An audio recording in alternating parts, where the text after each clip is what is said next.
good morning and welcome to day 2 of action here at the Europe and Africa Water Ski Open Championships for 2026, coming to you live from the Golden Lake in Poti in the Republic of Georgia. My name is Tony Lightfoot and glad to have the pleasure of your company this fine Saturday morning as we continue on with this tournament.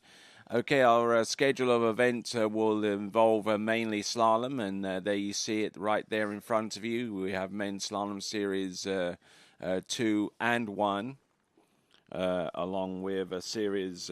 We had series 4 yesterday, and already in the slalom event, a huge score on 10.75 meters was posted up by Alexander Kozlowski. So they're battling against that score. And the first of our men's slalom will start with Series 3, then we work to Series 1. Then immediately after that, then we'll go into the women's jump Series 2 and 1. And then finally, to round off the elimination round series, we have the men's tricks 2 and 1.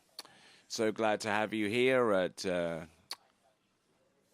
Golden Lake, just outside the port city of Poti, on the Black Sea coast of the Republic of Georgia.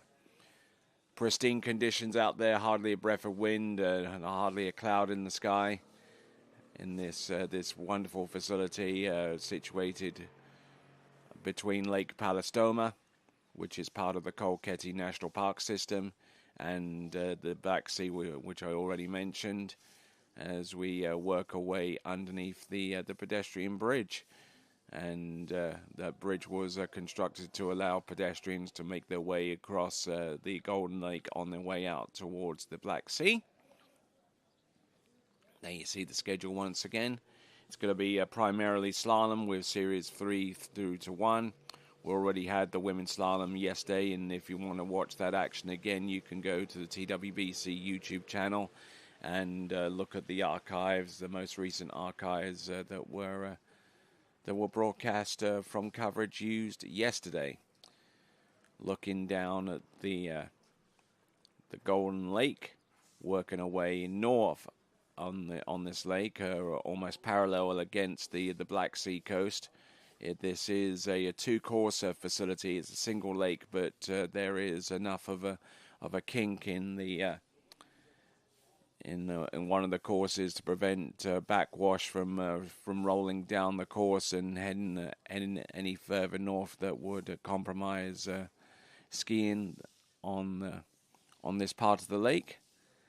And a wonderful setting here in the Republic of Georgia, and definitely should be on your list of places to visit if you're looking for a place to train in the off season, and if you want to compete in the summer season as well. There are plenty of tournaments held here at Golden Lake these days.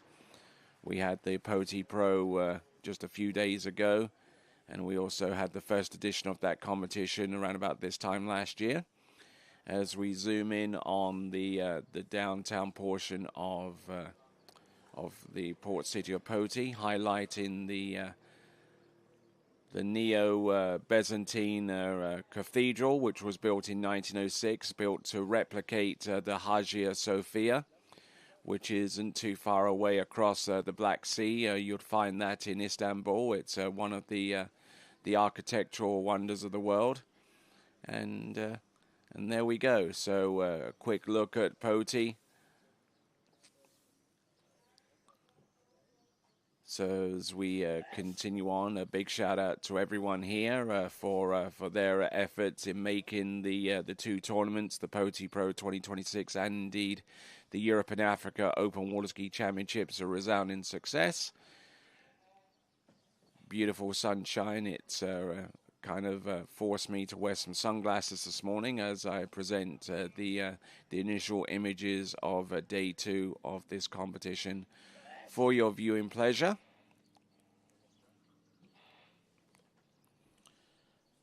As I mentioned just a few moments ago, we're going to go into our first event, the Open Men's Slalom Series 3, some preliminary elimination round.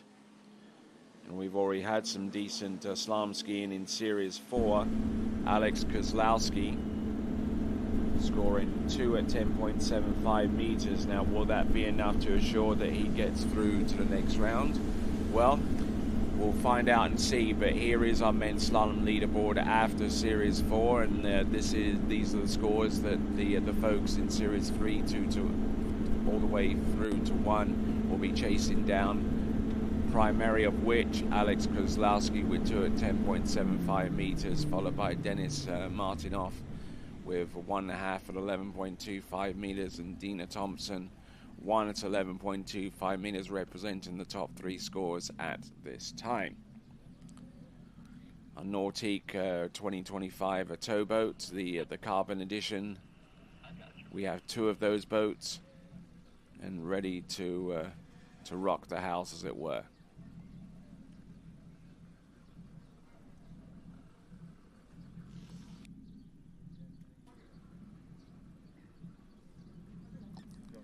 When I was there, David was painting the bridge. You have one windshield.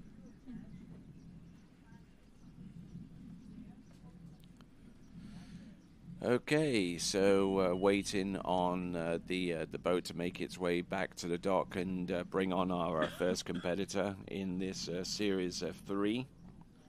It should be Vincent Arhammer from Austria. Then we'll follow on with Magnus Albrecht of Germany, then Gennady Gorelia of Georgia, Vasily Mazurkovic, Freck School, Luka Rakavald, Lars Scholar, Alex Kissiglu, and Vincent Stadelbauer. 10 skiers in that series. And because we've had more than 2 series of skiers in each event in the men's competition, there are places for 12 skiers in the finals in each of the men's events.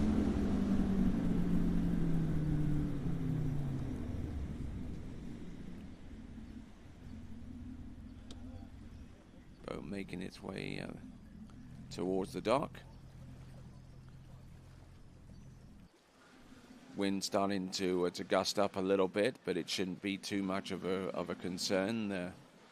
These shorelines are very well sheltered, and even if the wind does blow up a little bit, it shouldn't be too much a concern for the skiers who are going to be out there doing their best out on the water.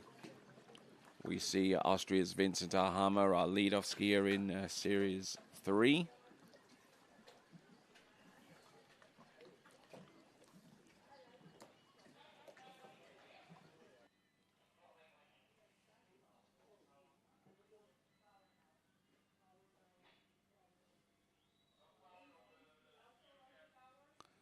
All right, so great to have you here this morning. The time is just a few minutes approaching 8 a.m. We're at 7:55 in the morning here in Central Georgian summertime.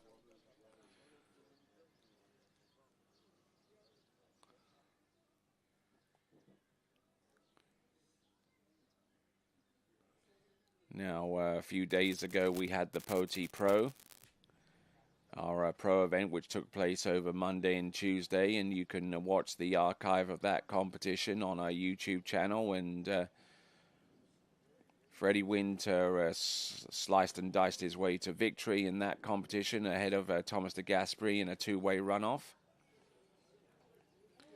All right, so as we look around the area and on one of the roads approaching our facility, we have a 3-meter high picture of Gennady Gorelia, advertising not only the Poti Pro competition, which just took place a few days ago on Monday and Tuesday, but also this competition as well. A nice little, well, I wouldn't say little, it's a pretty huge billboard advertising this competition, which is the Europe and Africa Open Water Ski Championships, the continuation of. We got men's slalom prelims. We're less than 5 minutes away from starting, so grab your favorite chair, grab your favorite beverage, because we're about to slice and dice some more Series 3 men's slalom to take place right after this.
Morning, Brian.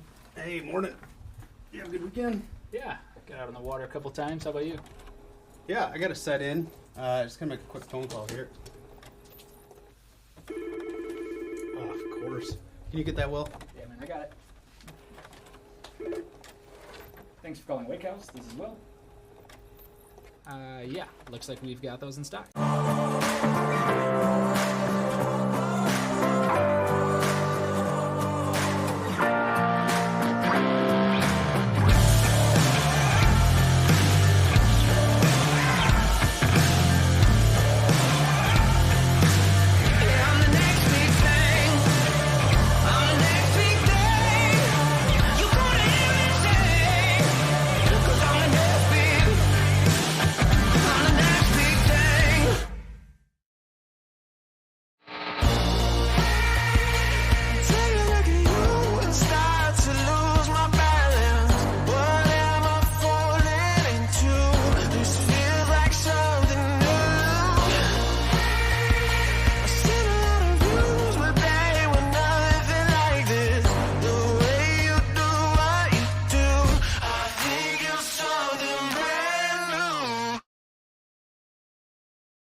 We're only just moments away from starting, or rather restarting the Open Men's Slalom with Series 3. The elimination round continues, and We'll have a look at the starting list in just a moment before we bring on our first competitor. And here is said starting list. Vincent Ahama from Austria will be our lead-off skier, followed by Magnus Olbrecht. Then we'll have Gennady Gorelia, then Vasily Mazurkovic, Freck Skol, Luca Rakenwald, Lars Scholler Voltop, Alexis Kissaglu, and Vincent Stadelbauer. So those are the 9 skiers that will be a part of Men's Series 3. 12 total skiers will make their way through to the next round of the competition, the finals, which will take place on Sunday. And it's looking particularly good for our very first skier from the Series 4 yesterday. That person being Alexander Kozlowski, who slalomed 2 at 10.75 meters to lead off the entirety of our field. Starting off with Series 4, we're in Series 3 right now, so that score is looming large over the heads of the skiers who are about to ski. You see Nicolas Delange from France at the helm of that towboat. Olga Pavlova, our passenger in the official seat.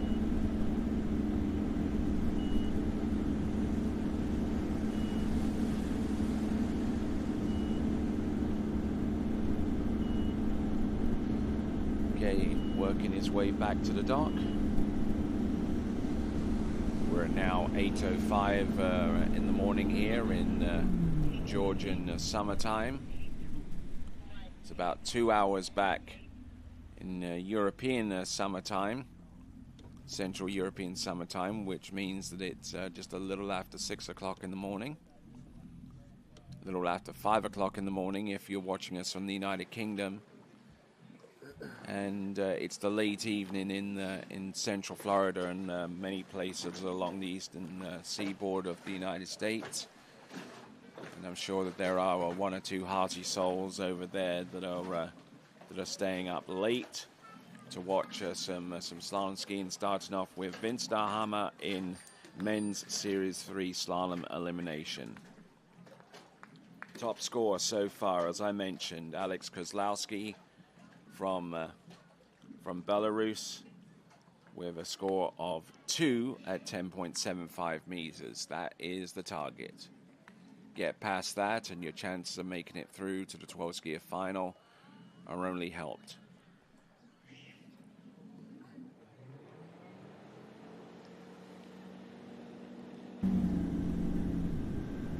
All right, then here we go.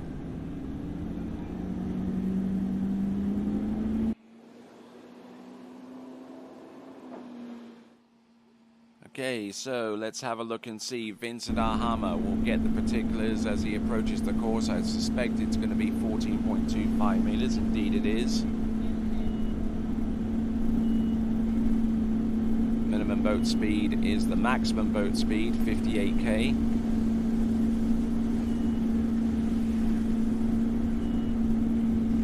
Oh, wow, and looking good up until number 5, but just collapsing round that buoy of number 5 and going down really, really early there at 4.5 buoys total.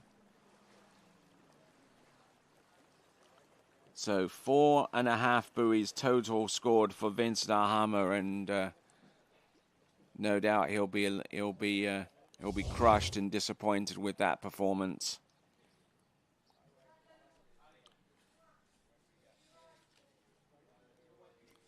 Now, it didn't look all that bad over here for Vincent Ahama. Now, Vincent Ahama was actually in the elimination round series in the jump competition, but unfortunately, his time on the slalom course is fleeting, and unfortunately unable to get through that opening pass and scoring 4.5. So that is Vincent Arhammer of Austria. The next skier to take to the water will be representing Germany. It will be Magnus Albrecht.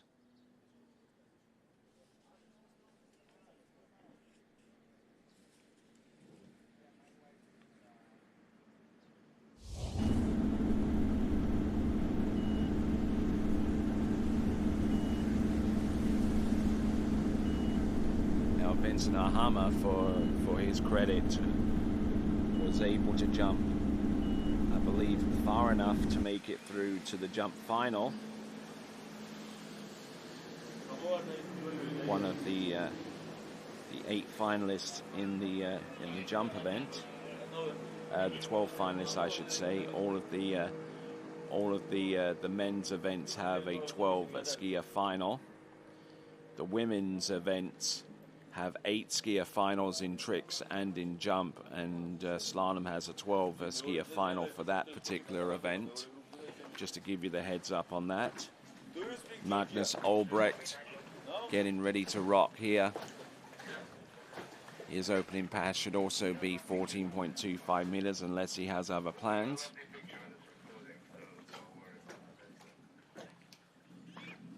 Okay, so I'm getting word in my ear that it's going to be a 16-meter start. Kamarjova. Yeah.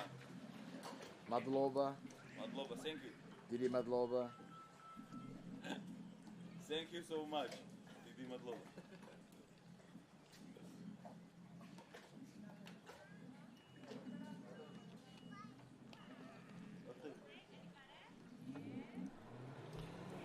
All right, here we go, folks.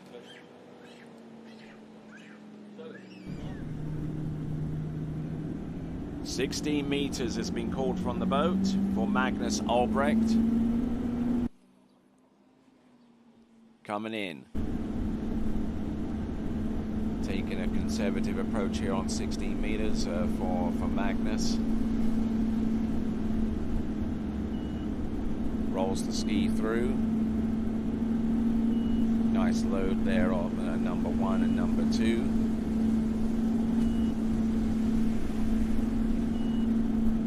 There's 1, 2, 3, 4, 5, and number 6 on 16 meters. So off to a clear pass start there. That is Magnus Albrecht of Germany, one of 9 skiers in men's slalom series 3. So the effort looked pretty good there.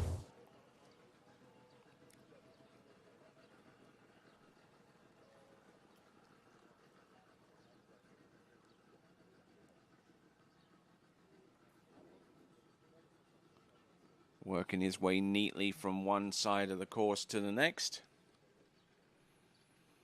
Magnus Albrecht out of Germany,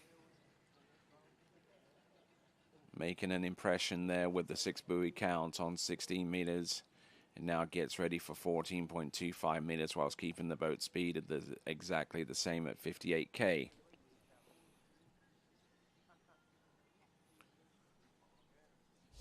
So just to let you know, while this competition is being broadcast on our YouTube channel at the TWBC YouTube channel, which you can easily subscribe to. Hit the subscribe button, you'll be informed as to the next time we go live, and also be a part of the live chat as well. Not only is this going out on the YouTube channel, but it's also been simulcast on Georgian State TV on their Channel 1 offering.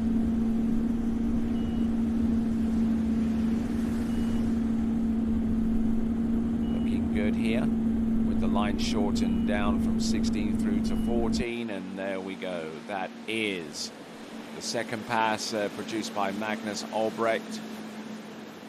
He's still got a ways to go if he's to get anywhere close to the lead score of 2 at 10.75 meters from our very, very first skier in this competition out of Series 4. That would be our first skier from yesterday. That would be Alex Kozlowski. Magnus Albrecht, for his part, just easing his way through 14.25 meters, and with that score of 4.5, he takes the lead in this series.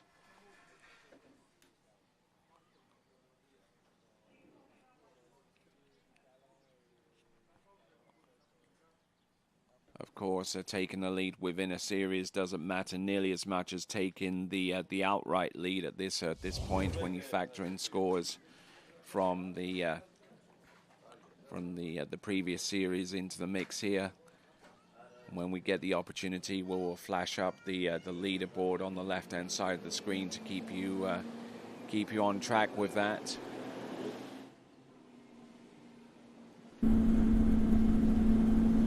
Here we go. This is Magnus Albrecht, 13 meters. He's been good for the first couple of runs of 16 and 14. Magnus Albrecht is looking strong out there on 13 meters and getting the job done. So that is Magnus. We are on skier number 2 in series 3. And working our way through the remaining portions of this series. Now Dennis Martinoff, who was in second place after his performance, scoring 1.5 at 11.25 meters in second spot right now, just ahead of Dima Thompson, who is in third with 1 at 11.25 meters. We'll be keeping an eye on those scores as well, alongside the massive score right from the get-go yesterday with 2 at 10.75 meters. But for the here and now, Magnus Albrecht is 6 on 13 meters and will continue to shorten through to 12.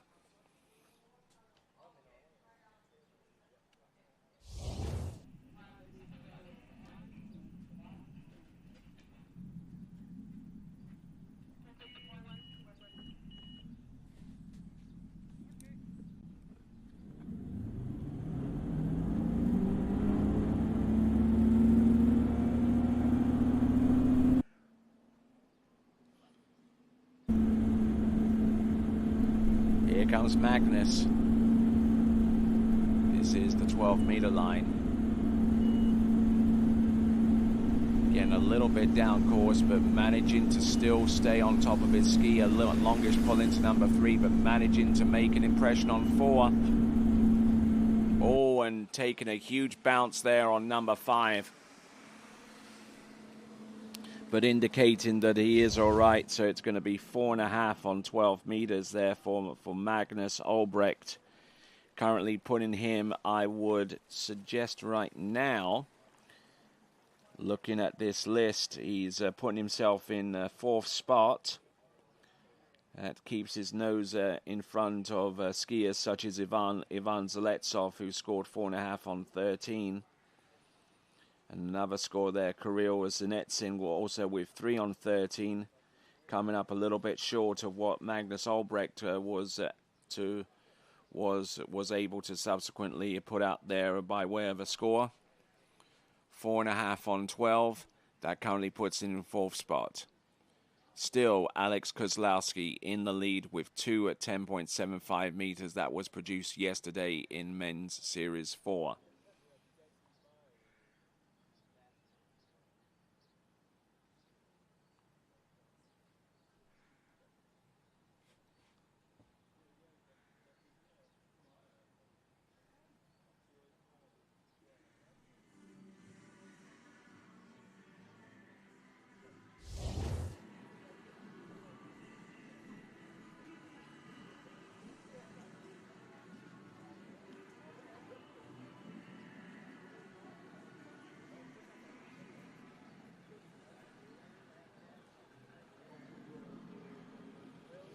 All right, then, moving right along, we are on skier number 3, and it is a skier well known in these parts from the Republic of Georgia. This is Gennady Gorelia, and he's going to be starting in on 14.25 meters with the boat speed being at 58k, and that's a critical thing to recognize here, because Gennady Gorelia Whenever he's skied in international tournaments in the recent past, he's always done it with the maximum speed of 55k in the 035 section of this competition, of this event. And Gennady Gorelia, full-on one-handed gate shot there, using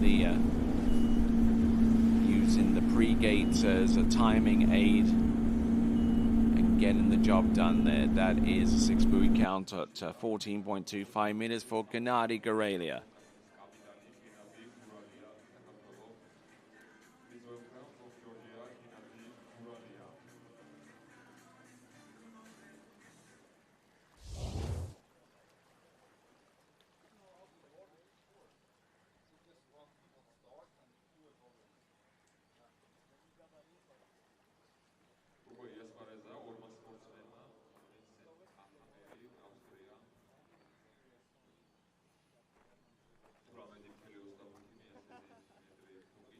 Looking at this once again.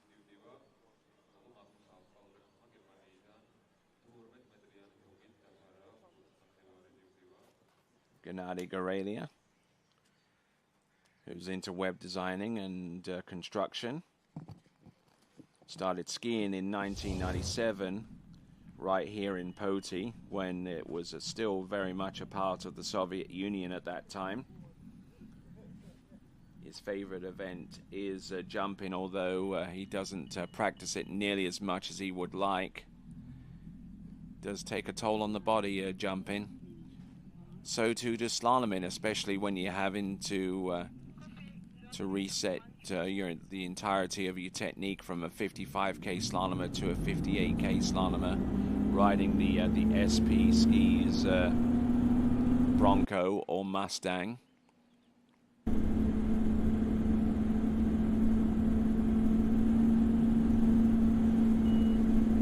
Here we go, Gennady Gorelia. This is 13 meters.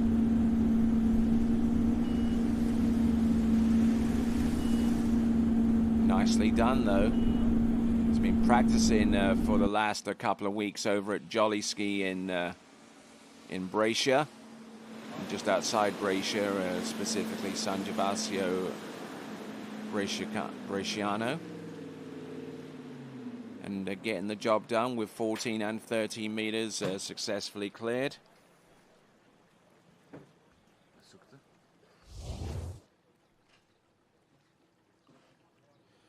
And in the Poti Pro-Am, where he was able to get 2.5 on 11.25 meters at 58k, so he's definitely a very capable slalomer.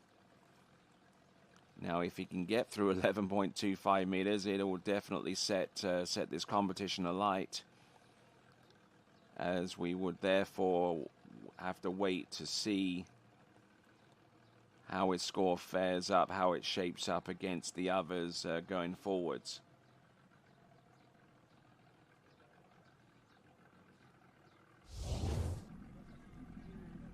Now, when the boat speed was reduced from 58 to 55, he's been normally very, very consistent with producing scores at 10.75 meters. In fact, his most recent competition at 55k yielded scores of 3 at 10.75 meters in each of the 3 rounds in that tournament in Italy.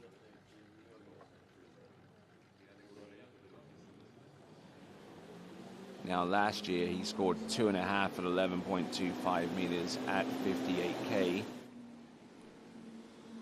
So, Gennady Gorelia, who's aged 54, but still able to slalom and to slice and dice his way through these runs. A little bit stalled going down course, but there you go. That's 4, that's 5, and there you go. That is Gennady Gorelia.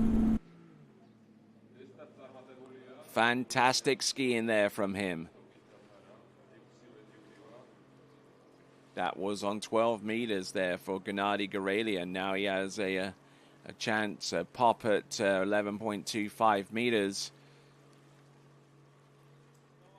As the folks along the shore side here, some of our early spectators are starting to gather on this site here at Golden Lake, and seeing one of their own slice and dice his way through the 12-meter run.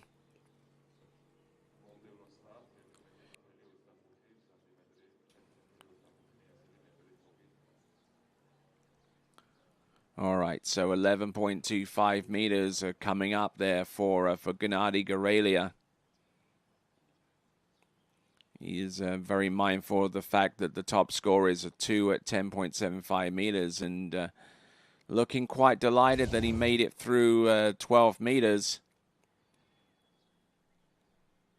That's tempered with the disappointment that he felt after not being able to slalom through to the final. Jump to the final, I should say. Jump in 51.5 meters yesterday, and just a little way short of making it through to the jump final, but very philosophical about the whole deal. Doesn't get to jump practice very much. And here is Gennady Gorelia. A little bit of a longest drop down at that end. 60 seconds each skier is allocated for a drop on each end after each complete run. So now it is 11.25 meters. The immediate scores ahead of him are 1 and 1.5 for second and third. There's 1. There's 2. He's still there. He's in outright second right now. And there we go. Gennady Gorelia. Nicely done. That is a wonderful performance there for 3 buoys at 11.25 meters. The Georgian crowd here getting behind Gennady Gorelia. And it is a 3 buoy count, and that puts him in outright second place at the moment, just ahead of the likes of Dima Thompson and one other skier, Denis Martinov.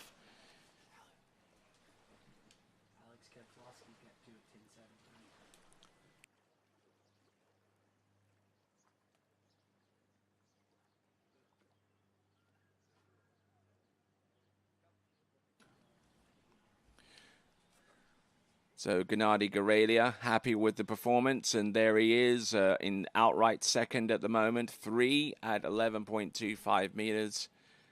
But still that big score from yesterday, our first skier out yesterday, Alex Kozlowski, with 2 at 10.75 meters, leading the pack right now. As we now work our way towards the fourth skier off the dock in this Series 3 slalom. It's going to be Vasily Mazurkovich from Belarus. And joining me here in the announcing booth is Zane Nicholson. Good morning, Tony. I'm so excited to be back for another day of water skiing. This is my favorite event to watch, men's slalom. We've already had some big scores yesterday, and looks like we're having some pretty good skiing so far to get things started today. Right you are, and here we go. The latest competitor, Vasily Mazurkovich from Belarus.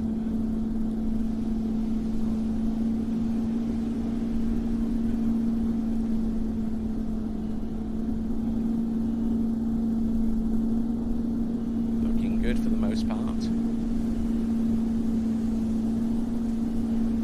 Getting the job done on number 4, 5, and number 6. So that is a 14.25 meter start. And getting it done.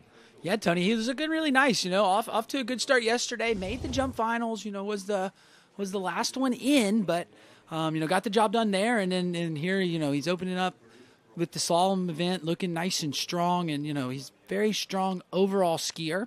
Team Belarus is here. Got a full team, so looking to put a huge score out there and carry for the team classification.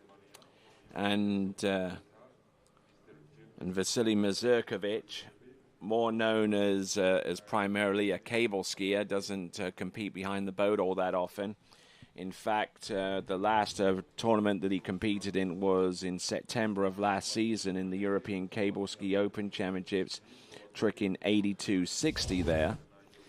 And but he has skied in the European under 21s as recently as last season in Austria, and scored half a buoy on 11.25 meters. And he's It's had scores, it's had various scores into 11.25 meters to back that up as well.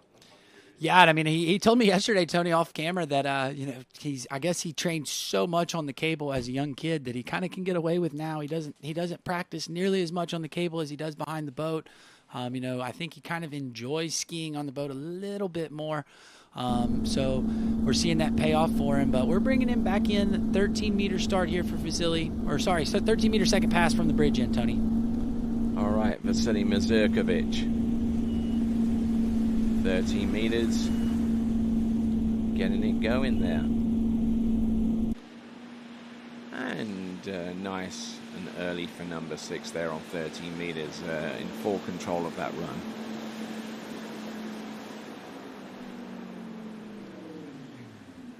Yeah, you saw him kind of get a little bit deep there in 5-ball, Tony. That was, I really wasn't expecting that. Watching that pass was looking pretty good, and then kind of dropping the hammer on 5-ball. So maybe we can see what happens. You see right there, a little bit of the ski behind him as he turns in at the gate, but doesn't really catch him out. He's a left foot forward skier, so you'll see it be fine. But watch right here, maybe a little bit of a slow turn. That's just him kind of leaving the feet behind him at the gate, and then here he's all right. He looks pretty good off of 3.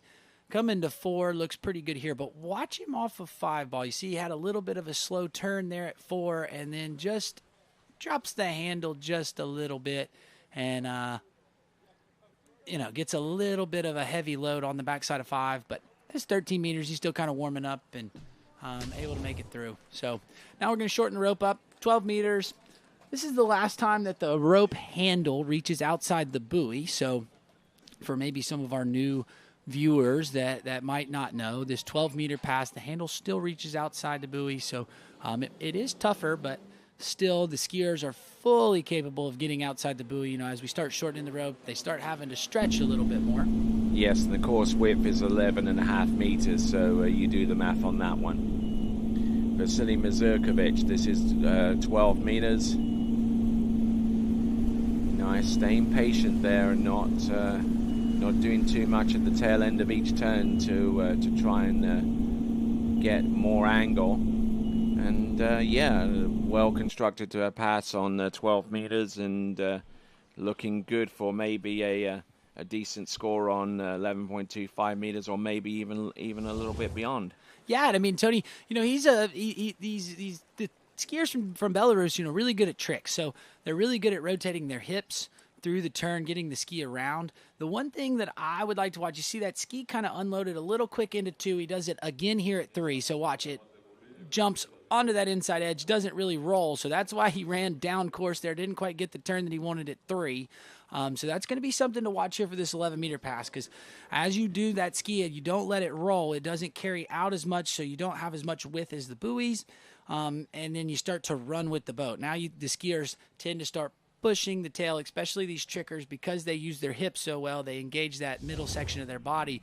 They do have a tendency to sometimes, if they unload the ski, start running with the boat, they pop the tail out of the water. So might be something to check out here for this 11-meter pass. Hopefully, we don't have anything to scream about or anything happens here. We can get a good gate. I mean, that's the big end too, Tony. We're down here on the bridge end, so we know that this is the tougher end to get the gate set up. Just, everything's a little bit different for these skiers. So let's see if Vasily can get out here and get his speed right on this gate and get a good start. All right, he's on the pass that has his personal best behind the boat. This is 11.25 meters. There's 1. Getting in a little bit deep on number 1 and even deeper on number 2, causing that 4, and it looks like it is going to be 1 1/2, and that's going to tie with one other person with that same score. Just looking back at the scores from yesterday, the person with whom he's tied right now is 1 1/2 on 11.25 meters from Denis Martinov.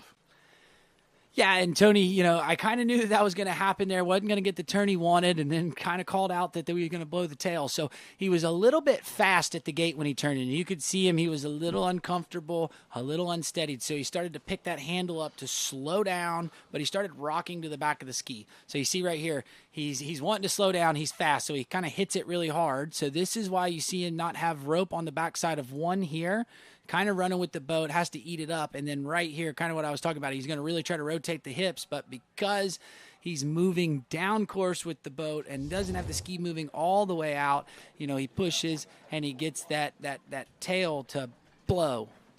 So unfortunate they're going down a little bit early. Okay, so it's going to be 1.5 there for him.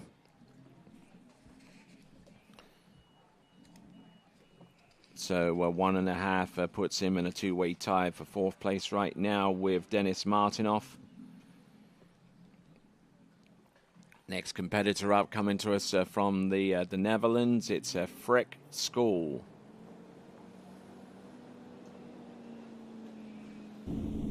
14.25 meter start. After him, there will be 4 competitors remaining in Open Men's Series 3 elimination round.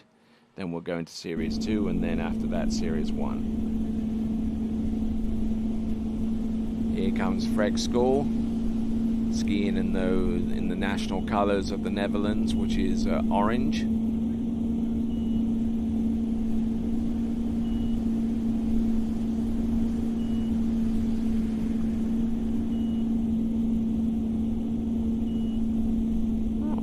Done. Yeah, Tony. I mean, been looking good. I know, he, does quite a bit of coaching around in Europe. Does a lot, kind of good friends with our buddy Francisco in Portugal. That runs the Water Ski Academy.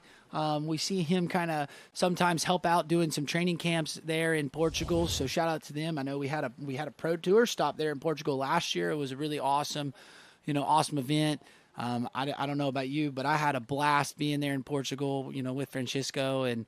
Had some of the best food last year that I had all year. I know we went to the steakhouse, and I give you a hard time because you ordered a cheeseburger at a steakhouse, but man, we were crushing some awesome, T-bone and tomahawk steaks at one of the local, steakhouses. But we had a really good time last year in Portugal. Yep, in nearby Tamar in Portugal. Yeah, and I mean, Tony, I had my most favorite bottle of wine there. I had it. It was called the Titan, and I went to the grocery store and I bought out the rest of their stock and took it home with me to Denmark and kind of gave a few bottles to some friends and stuff. But definitely my favorite bottle of wine I've ever had came from right there in Tamar in Portugal. All right, then. Here is Luca Ruckenwald on the starting dock, and we just saw a quick glimpse of him, the number 1 jumper after the elimination round series for that event. Here comes Freek School. He's gone through 2 passes so far and actually gone through the opening pass of 14.25 meters now. This is 13. Getting it rolling. Yeah, Tony, and something to point out here with his skiing is, he's one of the skiers that really lets the ski move and never rushes it, right?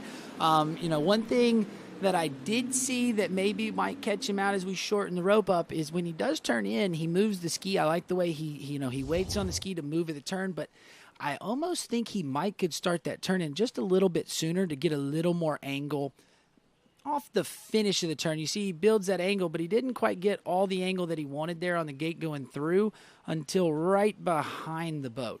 So that, something that happens there is you'll see if it's happening a little late, he might not be generating the speed and the swing that he wants at the, he gets it at the beginning, but he starts running out of gas as he gets further down the pass. We kind of saw that at 4-ball, was kind of running out of his swing. But again, this 13-meter pass, I think a lot of these skiers are just getting a feel for the water. Again, that bridge end is definitely different. We've been talking about it all week.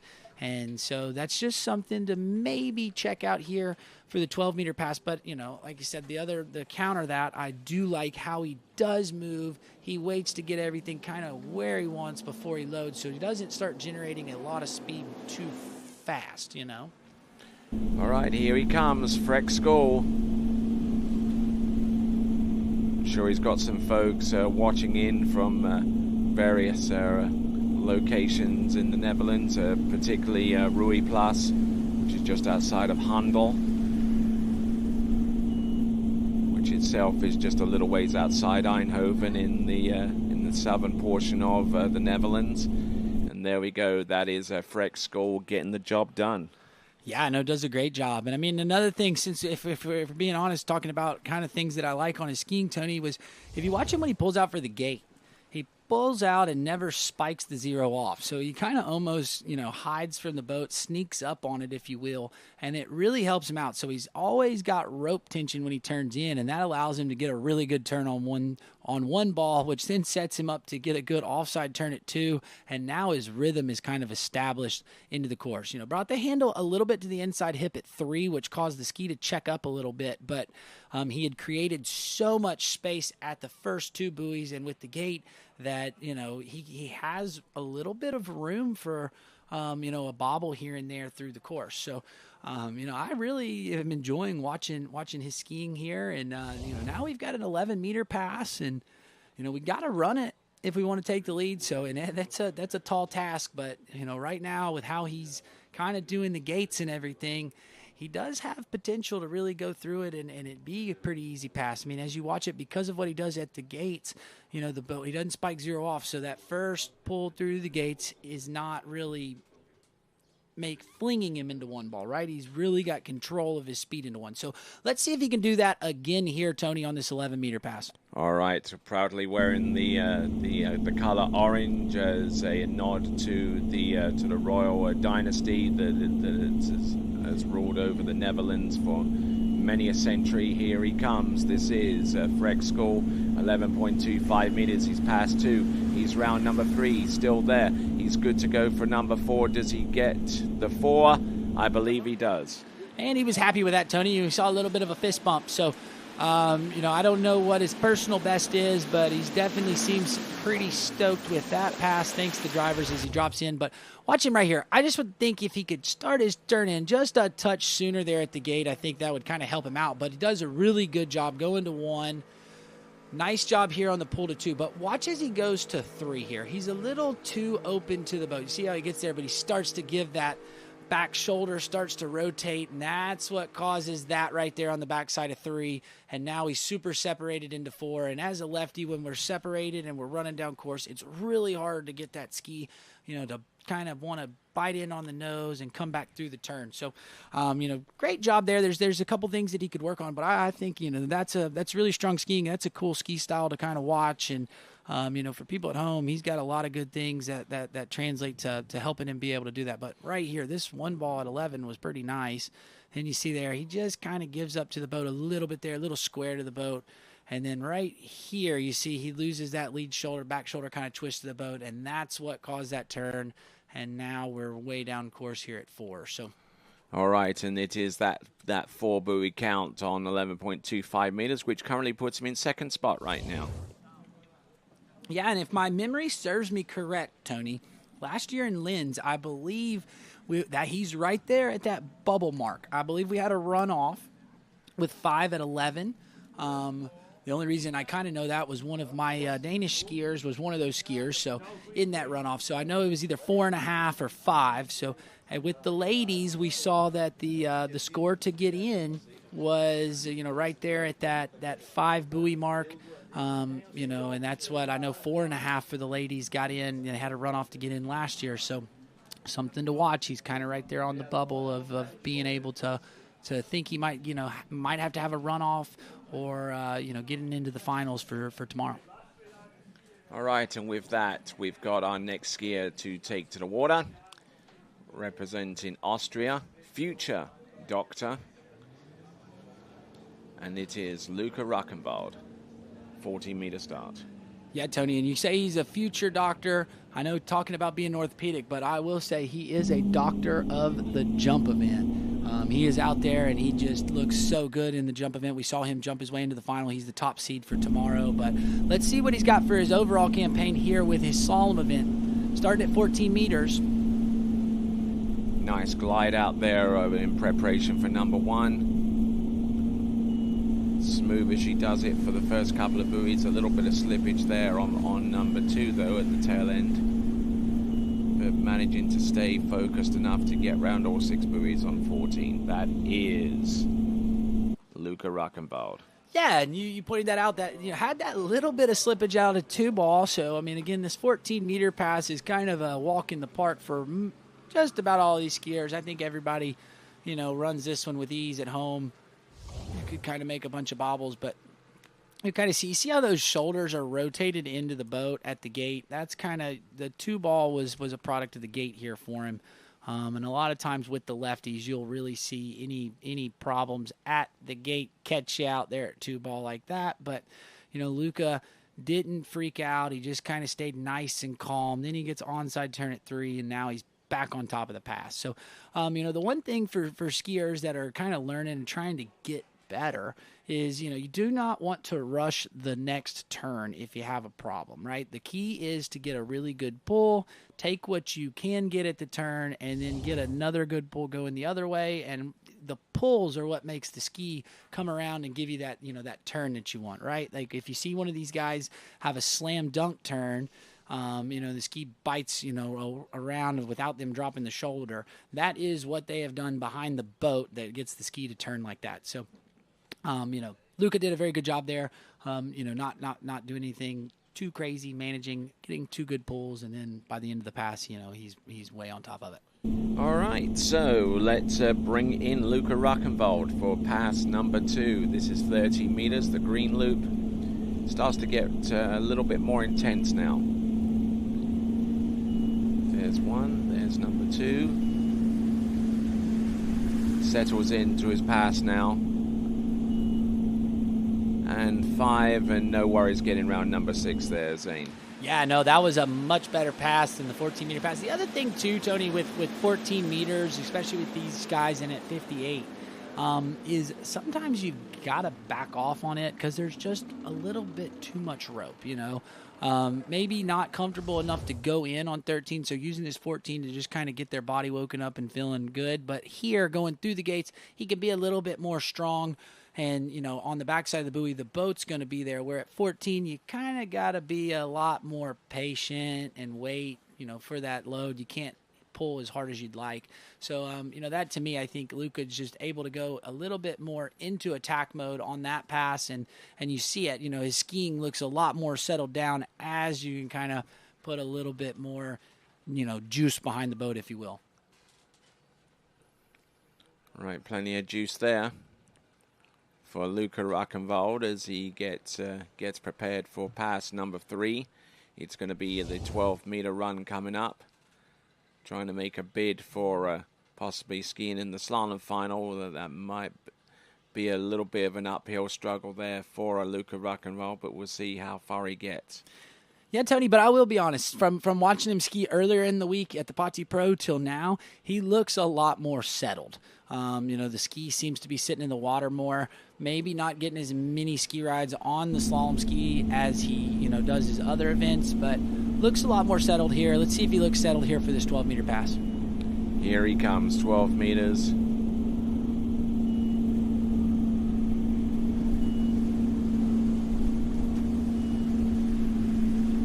That ski almost blew the tail there at 2-ball or at 4-ball, Tony. I'm not sure if you caught that, but yeah, I did. The tail was coming out of the water. He did a good job to keep it in there. That would have been devastating for him and his overall, score. But good job to manage that. That's kind of a scary feeling as a skier when you start to feel that tail blow. It's not a good feeling. But you see right there. So when he turns in at the gate, when he turns in for the gate, he turns in with his upper body first, and that's what made him kind of have to drop the hammer there at 1, then a little bit of a slow turn at 2, but then gets there. Now here at 3, watch the ski.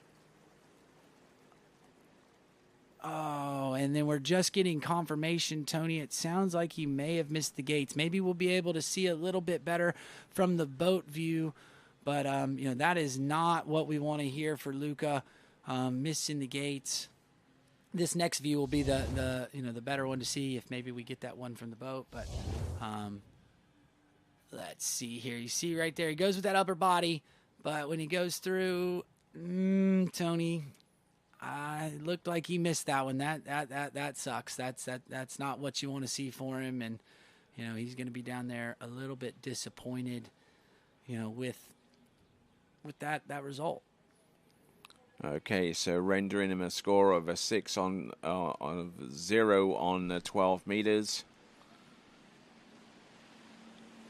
I mean, the pass looked good enough, but unfortunately, you need to go through the gates first. Yeah, and I mean, unfortunate we don't have Moomba rules here, right? If he did, maybe he had touched the outside of that buoy, but that is not the case here at the Open Europeans. And you got to go through them. You got to hit it at least on the inside part of it. And unfortunately, there for Luca was on the outside of that right-hand gate buoy, and that's going to result. That results in a 0, and not what we were looking for there for his overall score. All right, so that's going to knock him back a little bit so far as his overall contention is concerned, as we now work our way to another competitor. Coming to us out of Norway, it'll be Lars Ola Voltor. Sorry? Yeah, I did an internship there last year. So I already know my way around a little bit.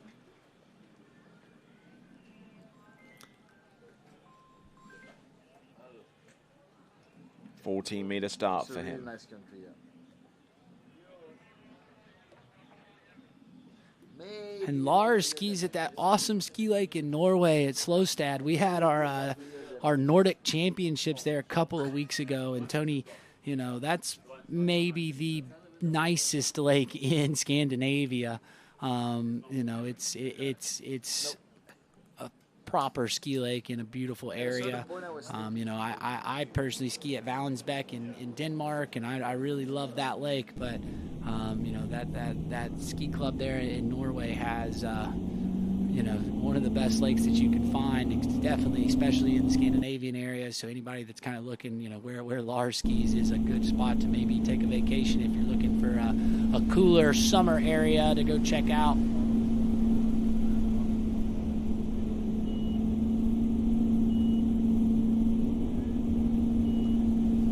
Lars looking good here on the start, 14 meters.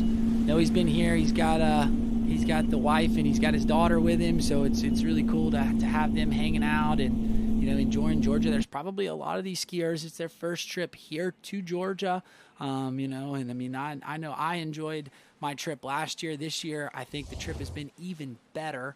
You kind of see him there on the gate though, was really slow. Kind of had to stay out there pulling on the boat. And that just kind of made a couple of these turns a little unsettled, not quite getting the swing he wanted. But, again, with the 14-meter pass, you just got to be kind of nice and chill and just get through it. You see right there, he got a little separated there at 4. That's what made that turn a little slow there on 4. He had a little hitch. But, again, 14 meters is just kind of a walk in the park for these guys. They're just getting woken up. It's still a little early here, 8:50 in the morning. And, just trying to get the body up and moving. And then, now they'll shorten the rope to that 13-meter pass and be able to go, kind of a little more attack mode. All right. You mentioned that you visited his site for the Slostad Open of this year. He got a score of 4 on 11.25 meters as his best score of that competition. And he's been there and thereabouts with some scores into 11.25 meters. His best score of the season I'm looking at right here is his most recent one, 2 at 10.75 meters. And if he can produce something like that, then it's going to blow the field wide open. He's a touch faster at the gate, Tony. Saw him rocking back. Watch him here at 2-ball. See how that ski didn't want to come around. That's just that's a lefty. That's a textbook lefty product of the gate.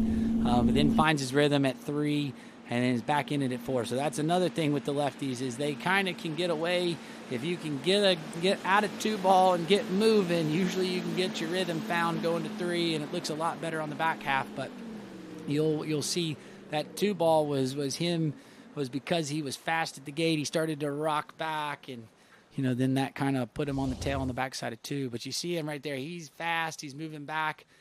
A lot of ski out of the water. He's late through the gates, and then, able to turn it right there. But watch him here. You see how he separates, and now he gets that slow turn. The ski kind of does that little skip action But then right there, he finds his rhythm back, and he is on top of the pass. So something to watch out here for these next few. If he's going to want to get through the 12-meter pass and through the 11-meter pass, he's going to need to make an adjustment there on that gate glide and turn in.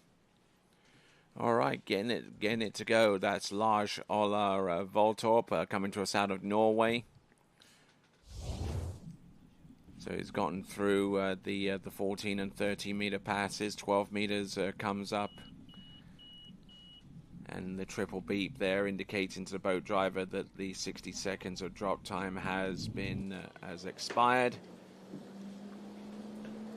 There you see a quick glimpse of our alternate slalom course and jump as well,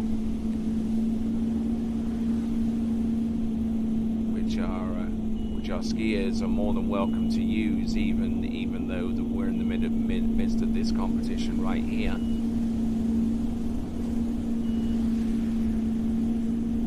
Zola. Oh, and getting in way too deep there around buoy number 5, and with 4.5 and 4.5 on 12 meters. It's a disappointing end for Lars Ola Voltorp. Yeah, Tony, that is a bummer. You kind of still just not settled on his gates.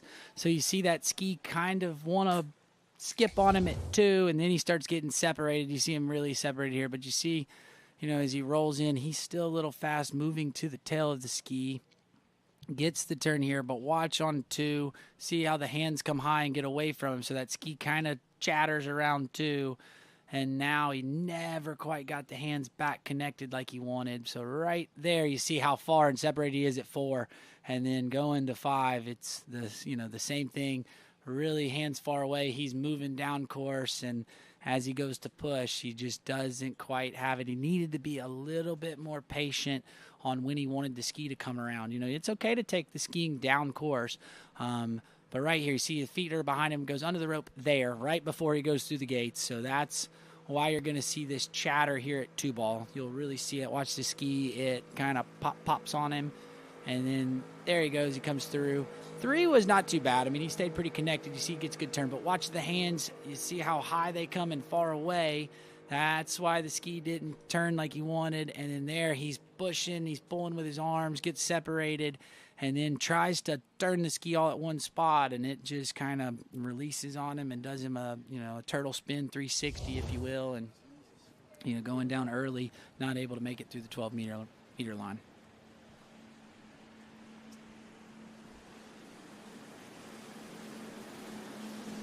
And Lars Ola Voltorp, our only male skier from Norway competing in these championships, and now we move from our sole male athlete from Norway to our sole athlete period for the Principality of Monaco. It will be Alex Kiseglu.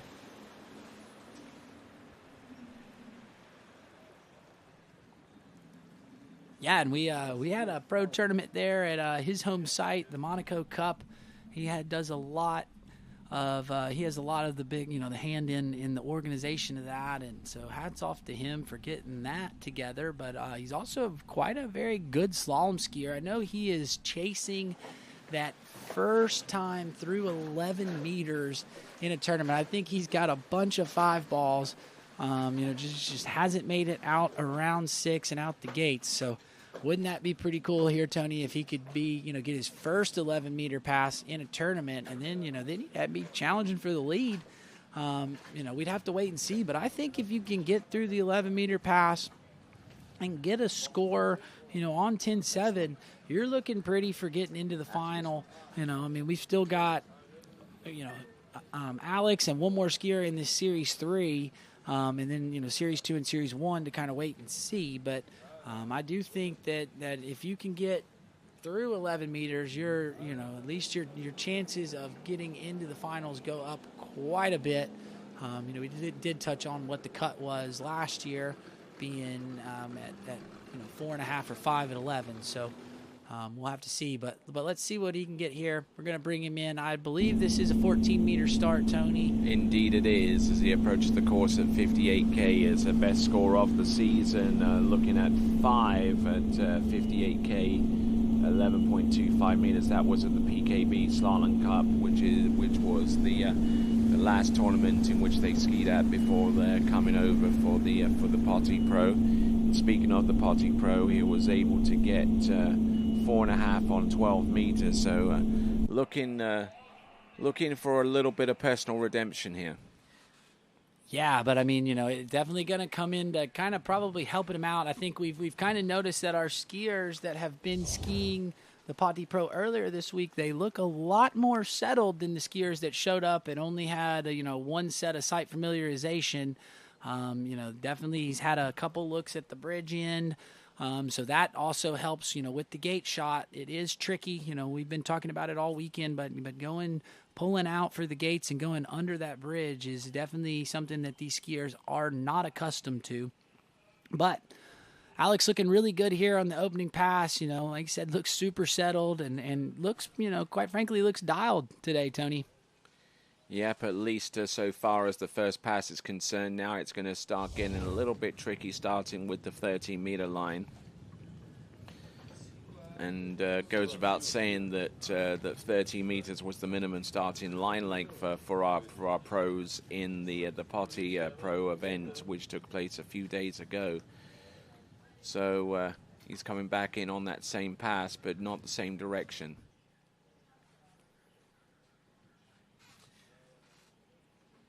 Yeah, no, exactly right. And this is probably more what his normal sets would be like. I'd say, he can start at 13, but it's a little bit more of a get up and go kind of set where, he takes that 14-meter pass, gets a little bit more of his rhythm and a little more settled through the course.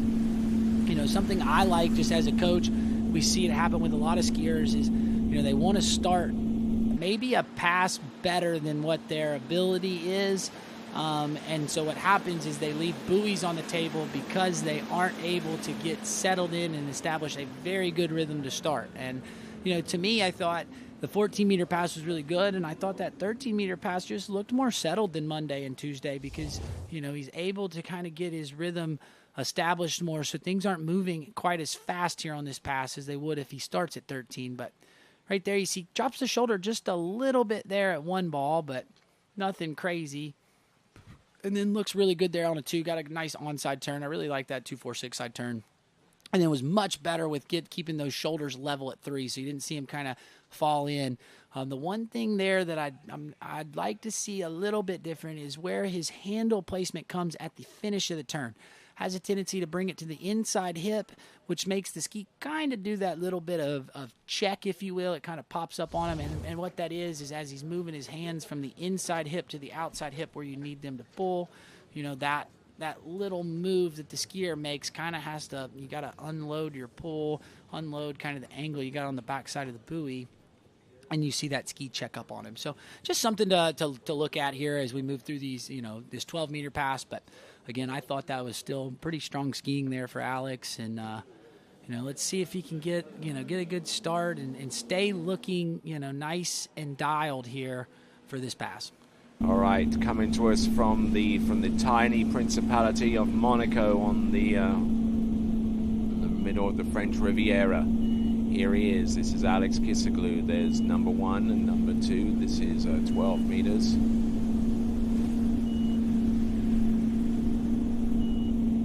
And getting even more settled in with this one. Yeah, Tony, he definitely seems a lot more settled in. He was fast at the gate, so that's why he started seeing that loose line towards the end of it. He just had a little bit more speed than he wanted to start the pass, and he kind of just carried that through the pass. But right here you see him, he's a little fast, feels a little rushed, so you see that little bit of loose line as he turns in at the gate.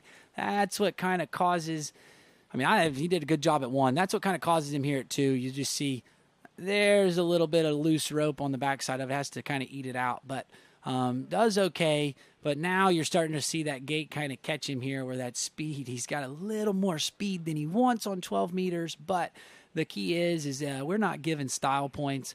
They don't care if the rope is super tight on the backside of it or if you barely get around them, as long as you get all 6 and out the gates. And like I said, he did a good job. So now, crunch pass. Big thing. You're right, Tony. This is the crunch pass, but the big thing is we want to see him get a good gate. We want to speed right. We want him to turn in with the rope nice and tight. Want to see him get the ski to move under the line, not immediately, but we do not want to see it right as we're coming into the first wake, because what happens is when you leave your feet behind you, the ski is trying to catch up with your upper body, and it sends you with too much speed into one, and then your rhythm is all jacked up at the start, and it's hard to run this pass. I'm really rooting for him. I want to see 11 meters go down for him. I know he would be super pumped if he could do it, but let's see what he's got here, Tony. All right, and it all starts with the pull-out for the gate shot. Keeping good line tension here.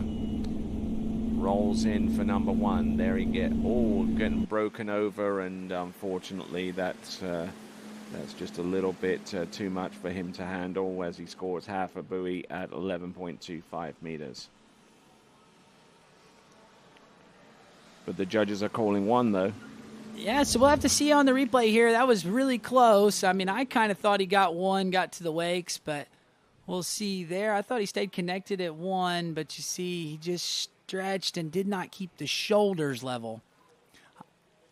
All right, and then after looking at the replay there, Tony, it sounds like it's called him a half. It's tough to see, but right here you see he's losing his speed just a little bit there at the gate, so the ski doesn't go under the rope like he wants, and then there when he releases, he's just got the handle a little low, so the shoulders are unlevel, and then it kind of makes him drop the turn, and it gets just too much for him to hang on, so unable to get back to the wake. So that'll be a half at 11 meters. He was basically trying to run it off number 1. Yeah, I mean, exactly right. He's turning 1 ball to go to 6, and the key is with all of these passes, and I mean, I tell my skiers to ski with me a bunch, it takes 6 okay turns to run a pass, but it takes 6 good pulls, and that's the key to running these short line passes. Is you cannot try to do it at the buoy. If you do, you're not going to have the rope at the right spot.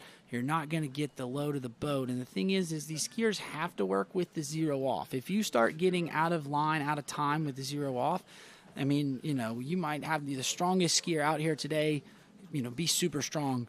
That boat has several hundred more horsepower than the skier does behind the boat. All right, moving on to our final skier in men's Series 3 elimination round slaloming, and the skier in question is from Switzerland. His name is Vincent Stadelbauer. And he has had an early morning this morning, Tony. I know he got up at 5:50, left the hotel to get here, so he should be good and awake and ready to go. Where some of these other skiers might be trying to still get woken up. Vince has been up and rolling, and a little down course here, Tony. That is not what we want to see from him, but nonetheless, doesn't freak out, doesn't do too much, and we'll have to see if he can make some adjustments, because if he's skiing, that down course on these next couple passes, he's going to find himself into trouble. See there, as soon as he stands up at the gate, he starts to let his hands get away from him. They're really far away from him in the glide, so he starts kind of losing some angle, losing some width on the boat there at the gate, and I think that's probably kind of what catches him out as we get further down the pass. He just doesn't quite have the same swing that he would if he stays wide on the boat, but like I said, the one thing I really like from him is even if he's down course, he's turning everything, like there's a buoy moved down the course, so that is, one positive takeaway from that pass. All right, they opening pass the 6 buoy counts. That is 14.25 meters. And we see our boat crew waiting for the triple beep to sound. And 60 seconds of drop time on each end permitted for each skier.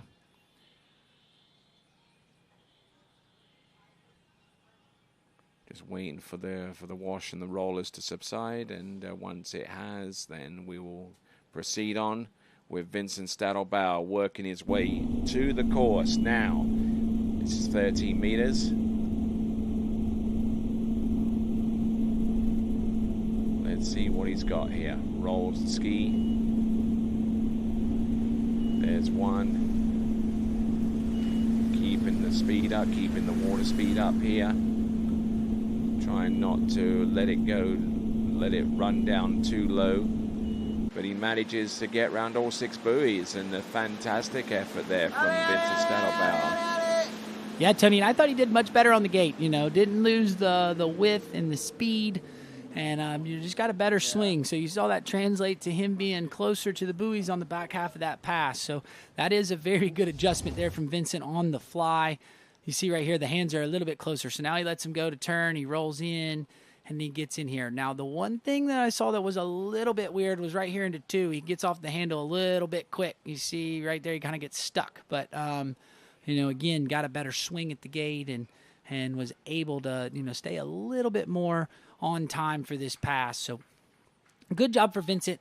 I know Vincent, every now and then he cracks off an 11-meter pass and does it really well. And the big thing is you just want to build on these passes. So, good job on that. We saw an improvement from 14 to 13. So, if we could see, a little bit of an improvement from 13 to 12, I think he'd be setting himself up, with good rhythm and feeling good for a 11-meter pass. But got to run this blue one first. It's like I said, we talked about how the handle still reaches outside the buoy, but this is the one where I think it really starts to, you get a little bit more technical at the gate. You can get away with doing some stuff at 13, where here you got to do things a little bit more correct, or you get caught out pretty quick. Here we go. Pull out for the entrance gates. Nice glide. Leading off a little bit of speed coming into the turn. There's number 1. He's a little bit down course, but he's still there on number 2. Rearing up on the ski, though. And he's rearing up in a couple of places like that one on number 4, but he's managing to still stay upright, and he gets around number 5 and number 6. Probably not the smoothest 12 meters that he's run, but the important thing is that he's run it. Yeah, I mean, you got to think so he's slow right there. He had to take another yank to get out there. But what happens, why that's happening, is because as soon as he stands up at the gate glide, he lets the hands get away from him, and he's got his shoulders rotated to the boat. If he would, when he pulls out, would stand up, rotate the shoulders to looking straight down the course, that would help him ski out and away, which would help him keep his width. And then, now, like I said, he started taking it down course. Looks like maybe he was struggling a bit with the gates on that end, which is kind of the uncommon thing. We're seeing everybody struggle with the gates at the bridge end, but gets through it. And, I mean, the other thing with it, Tony, he's had such a busy week. He gets here, gets everything kind of set up for the Pro-Am. He's got to get all of his gear and everything set up for the webcast. He's been running the webcast all week. And, now trying to get his brain off of webcasting and everything else and put it into ski mode. And, Vince does a very good job of being able to juggle both of them. Not the easiest thing to do as Vince gets ready for 11.25 meters. The boat is making its way towards the course any moment now. And look at the crew. They are all here trying to watch Vince. Everybody's rooting him on. That's the one thing too, Tony, that's really cool with the TWBC crew is we are all good friends, even though sometimes we give each other a hard time.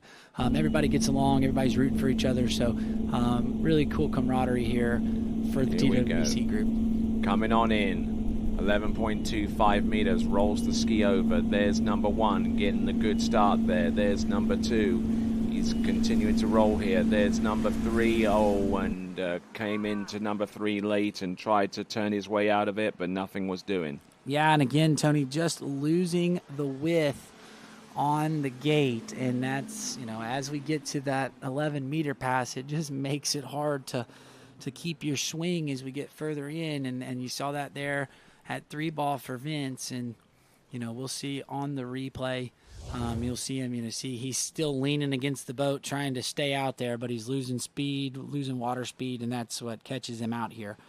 I thought he got off a 1 pretty nice, but, then you see him here coming off a 2. There's that turn, and that's from the gate. We see the lefties have that problem at 2-ball if they mess the gate up, and then needed to, didn't quite get the ski outside the buoy until right at 3, which causes him to drop the shoulder because he knows he needs a turn, and then unable to hang on, to the load and the slack on the backside of 3. But right there, you see, loses water speed, comes in. Now, the lefties can get away with that at 1-ball, but right there, you see how he makes him swing and hops off the handle early. That's why, you're getting that. That's from the gate. And then now he's got this, he's just trying to get the ski to go, but it does not get outside the buoy until right in front of it. Apex is past the buoy. All right, then, and that brings to a conclusion the men's Slalom Series 3 Elimination Round Series. So let's see if we can look at the current leaderboard. It should show that Alex Kozlowski is still in the lead with 2 at 10.25 meters. Freck Score with 4 at 11. Gennady Gorelia with 3. Vincent Stadelbauer with 2.5. And there is the full screen leaderboard showing us that Alex Kozlowski is in a pretty decent lead right now, and if his score was to stay intact as the lead for the next 11 skiers, then he would have a pathway through to the next round. But it's out of Alex's hands at the moment, but he's in a good position at this time after completing the first 2 series of slalom, Series 4 yesterday and Series 3 today. Yeah, Tony, that 2 at 10.7, that was that put a lot of pressure on these skiers, coming up. That was that was big, getting through the 11-meter pass, first skier of the day, right? I mean, I think most people might not have even had turned on the webcast just because we had that early series, but Kozlowski coming in, putting up a huge score, and he should be sitting there, looking pretty. He's still waiting on the bank. Hopefully we can see him through the final. That would be awesome.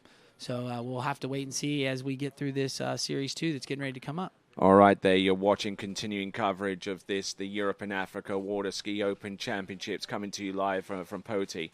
And Zane, we'd always like to give people a break, and here's yours. What if I told you there was a place where the sounds of nature are only broken by the roar of a boat? A place where that summer feeling lasts all year long. A place where the Florida sun is only outshined by the smiles of the skiers. A place where first-time skiers can ski alongside world champions, and the world-class coaches work with all levels of skiers. What if I told you there was a place where life slows down and your only job is to make lifelong memories? That place is Swiss Water Ski Resort. Book your trip at SwissWaterSkiResort.com.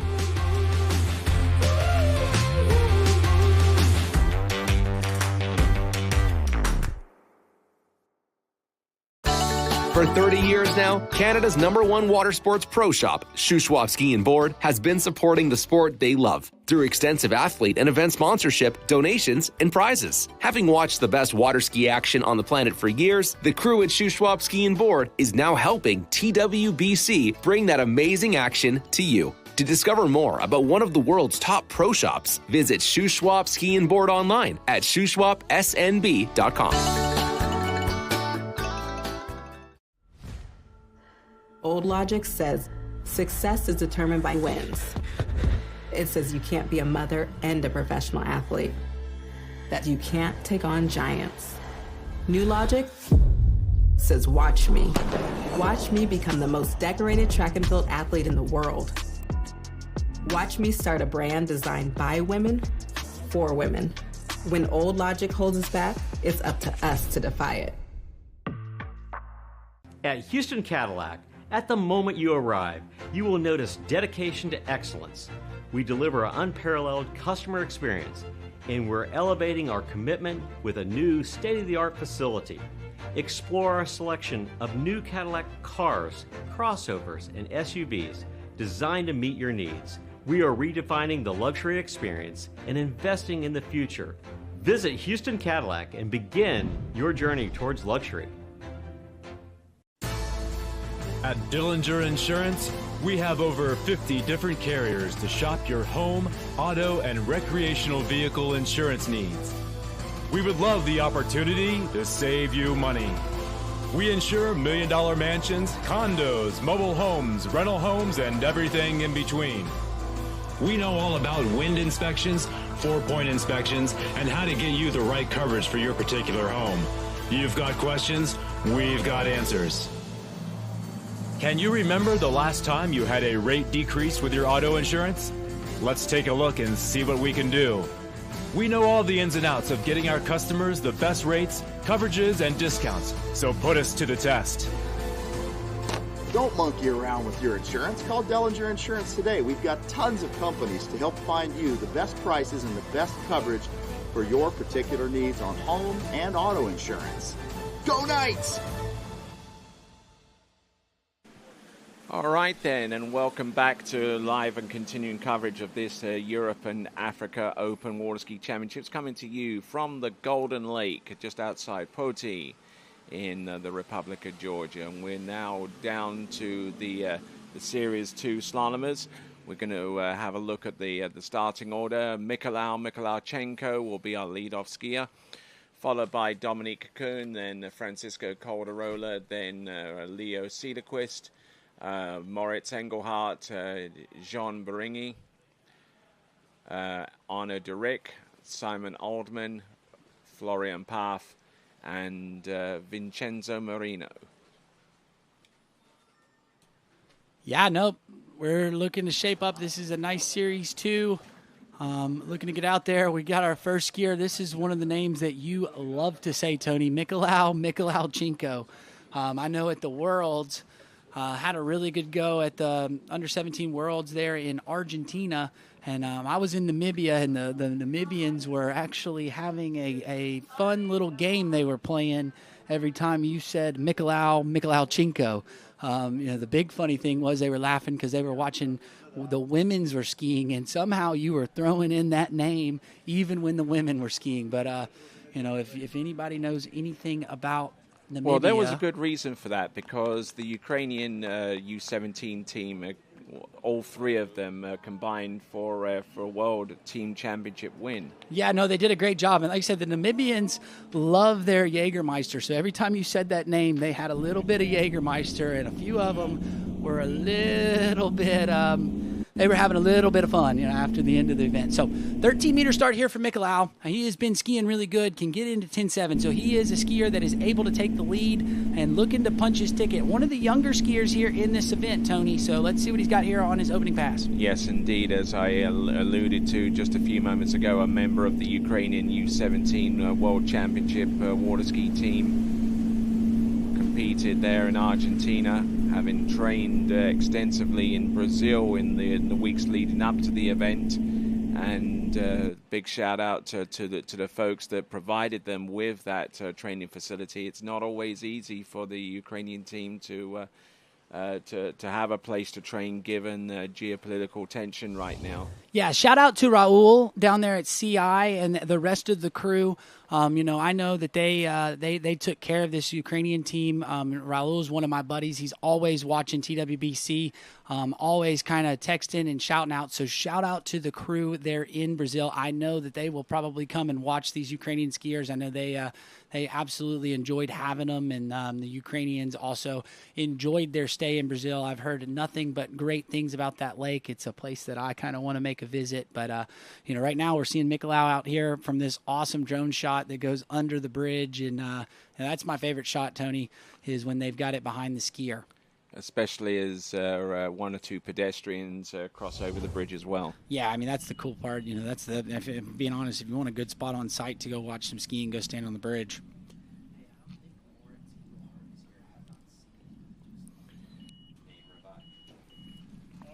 All right, then. So as we continue to roll along. Okay, Mikolauchenko with... he scored a 2.5 at 10.75 meters at a recent tournament in Austria. He's also scored that particular total at the Ricetto Pro as well. Yeah, I know, and been skiing super strong, Tony. Looks good. He's really tall, I got to coach him in 2019 when I was living in Ukraine, and he was just a little guy. And, he has definitely gotten way taller and sprouted. His skiing is picked up and, looking really good. Now, I'm just going to tell you one thing, Tony. It's a little early in the morning in Namibia, but they just texted me, my buddy Viku, who's watching online, and I believe they might be playing their game with you. So maybe take it easy on them today. It is, it's a Saturday. If we drop Mikolauchenko enough, they might not make it. They might not make it through the day. So shout out to them. Shout out to Viku. They're always watching, always texting me. So here we go. We got Mikolau looking good here around 2. You see there, he just unloads the ski a little bit quick into 3. So not too bad, but something to catch him. That's why you start seeing him run a little bit down course. But, Mikolau's been skiing so strong, and, this 12-meter pass for some people would be tough, but it's definitely still a warm-up pass for this young Ukrainian skier. All right, not looking bad there on pass number 2. Skier known as Misha to his closest friends. And looking quite strong here. Would ordinarily be training over at Sentosa, which is in his home city of Dnipro. 11.25 meters. Looking good here for the first few buoys. Good load there off number 2. He needs good for number 3 and for number 4. Can he make it round number 5? Yes, he can, but unfortunately not able to get to the wakes after number 5 there, Zane. Yeah, Tony, he did not get the start that he wanted. That was a really good job on his part to get to 5 ball. Let's kind of see maybe where he went wrong. You see how he didn't quite get the ski under the line at the gate, so gets the turn out of 1, but right there, you see that ski got unloaded really fast into 2, so that made the ski not want to turn. Now he gets the upper body moving in front of the feet, so he's generating a lot of speed. That's why you see the check there off at 3. Does a good job at 4. We'll see if he gets to 5. It looked close. You see, does the same thing at 5, but I don't see the buoy there, Tony, so I think I just got confirmation in my ear that is a 4 at 11, so that's going to put him in a tie, I believe, for second place with Mr. Fred Skoll. Skoll, yes. Yeah. So it would be fair to say that the Mikolauchenko just got scored. Yeah, he just got the score. Yeah, that is good. So, Tony, like I said, last year at the Open Europeans, we saw that, had to get a piece of 5 at that 11-meter pass. So, that's where Mikolau was, really hoping to get the ski outside of 5, but puts him there in a tie at 4. So, not count himself out yet. We could see, a runoff. It was close yesterday. I know we had 2 people tied with 3.5 for the women, and then we had a 4 that just squeaked out. So, we were right there on that same cut line for the ladies as last year. We'll have to see if we're on that same cut line this year for the men. So Mikolau's going to have to, sit on the bank and watch, stay ready. Think about how crazy it would be if we end up where the cut line is 2 at 10.7, because that would mean if we end up with a tie and we have a runoff, Alex Keselowski from Team Belarus going to have over 24 hours off the slalom ski, and then going to have to go strap it on and take a cold 11 off the dock. And I'm going to be honest, that is a very tough feat. Every now and then I like to do it for fun in practice, and it is not easy. It's never a pretty-looking pass. It is doable, but, very tough. You always like to bring up the 2009 World Championships where one Javier Julio skied day 1 and then has to go back, the day before the finals and does a runoff, to have a shot to make it to the finals. So hopefully for Alex we don't have that happen to him, but always a possibility. All right there, so our skier on the water right now representing Austria. It is Dominik Kuhn.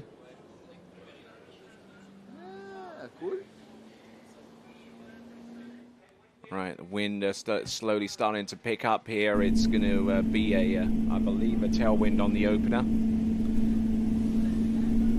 Nah, Tony, this is the first day that the wind is blowing from the bridge in. So actually, we got a headwind off the dock. Usually, we've been blowing, a headwind for jump, but a little bit of a headwind. So something to might come into play for some of these skiers. They maybe, might start at 14. I would kind of expect a lot of these skiers to be starting at 13.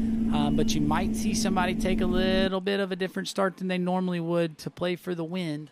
But you are right, the wind is starting to pick up. We're not used to it being blowing quite this strong at 9:30 in the morning. But Dominik Kuhn's been looking strong earlier this week. He's a really good, strong overall skier. I know we saw him into the finals, into the Pati Pro. But don't sleep on his slalom skiing. He's been looking really good. I know he's been skiing really good this season. Shout out to his sister, Nikki. I know she is probably up early at home watching, nursing a knee injury. And waiting for a slalom ski to be delivered. Exactly. I know she won the slalom ski at the Pati Pro on the, the watching at home calling the podium. But, really hope she can get back on her feet, get her knee nice and healed and see her back here. It's kind of a, it's a little weird to not have both of them here at the Open Europeans. As we see a good shot there of your lighthouse, Tony. I know you know more info on it than I do, but it's around. Ironclad. There you go. And how long has it been around, Tony? It's been around for well over a century. Well, cool. That is, nice historic sites here in the Republic of Georgia. And here we go. We've got Dominic Kuhn. This is going to be 12 meters, so looked really dialed on past number one. A little bit heavy there on the gate, so might have been a little bit faster than he wanted, and you see him right there off of 2. Big old twist there off number 1 into number 2, and now he's really going to have to fight his way out of this pass. Getting round all 6 buoys, but only just. Yeah, Tony, that was really weird going to 2. You saw him, he just really tried to push the ski to get it to move. I don't think he really needed to do that, but the thing is after he kind of had that weird pull going 2-2, he did not try to crank the turn. He relaxed, and by the end of the pass, he looked a lot more settled. But that was the gate. And he's a lefty, so what I keep telling you, when you see the lefties do something weird at the gate, you see it go into 2. Right there, you see how his upper body was way in front of his feet.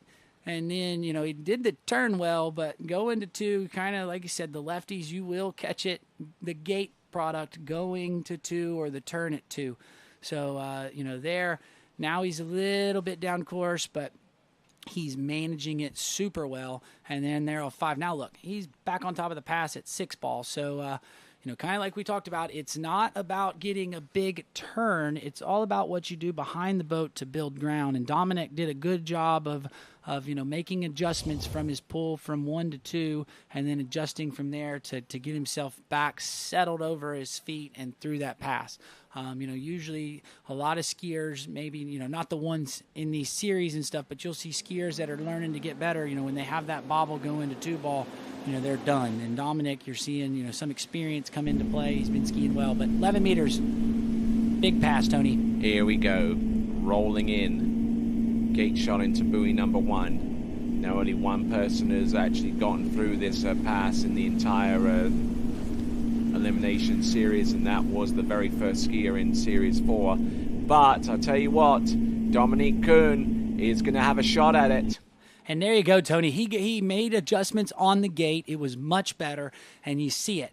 Going to 2, was in a good position, got a good turn at 2 ball, and was fine. The only thing that I did not like about that pass was the way that he was unloading the ski into 5 ball. You saw it kind of jump on him, but he did much better on the rotation at the gates there. So here comes into 1, nice sets up, backsides 1. Now watch him here 2, was much better going to 2, stayed connected. Now the ski wants to turn at 2 because he had that better gate, and now he's so on top of the pass at 3. There brings the handle a little bit to the inside hip, but not that bad. Got it moved quickly. Now watch the ski right there, you see? He drives in really hard into number 5. Yes, and because of that, he comes up a little bit short at 5 ball, and that was just because he released the ski super fast. But it's at 5 ball. He had created kind of some space there. If he hadn't had the gate that he wanted, he does that to 5, he blows the tail. But, because of what he did at the beginning of the pass, that allowed him to have that little mistake at the end, and, and that was good. So now, here the big thing, Tony.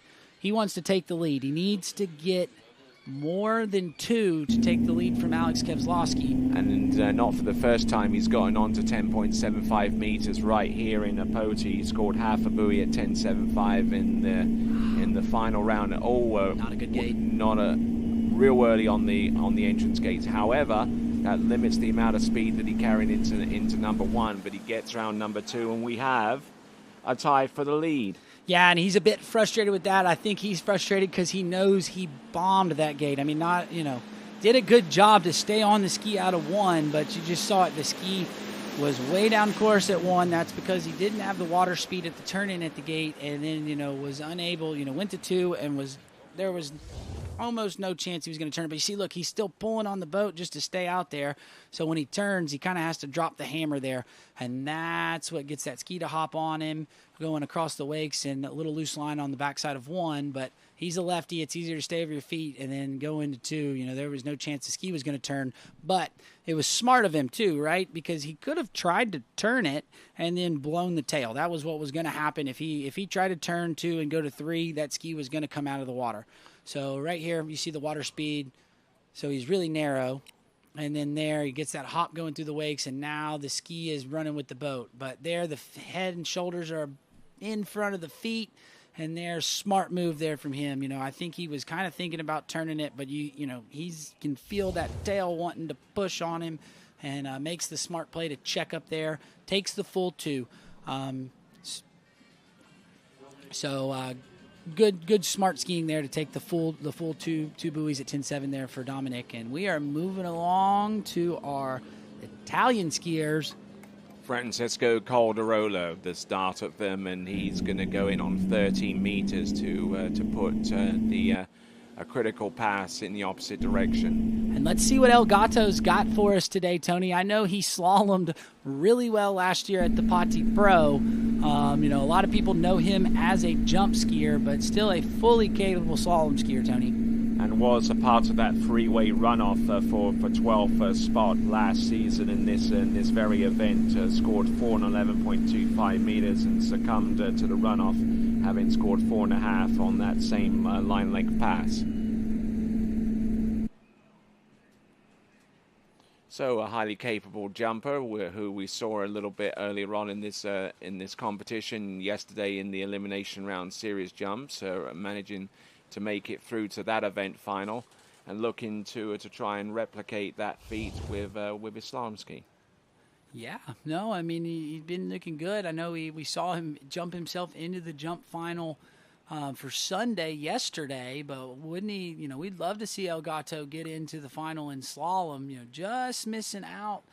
Last year was the first one out, but, still good skiing from Francisco, and, all these Italian skiers, they have such a good camaraderie, so he's got quite a few good slalom skiers on that Italian team to help him out, with the likes of T-Gas. You got Matteo.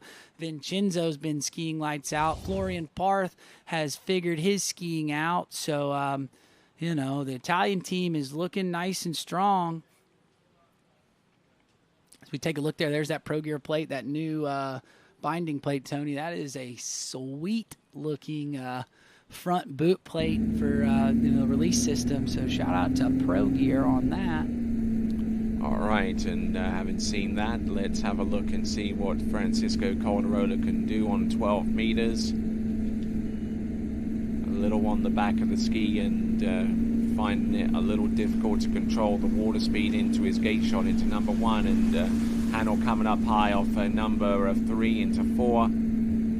He's not one of the tallest slalomers you'll ever see, but he uses that lack of height and stature to help him turn with his body weight closer to the center of gravity.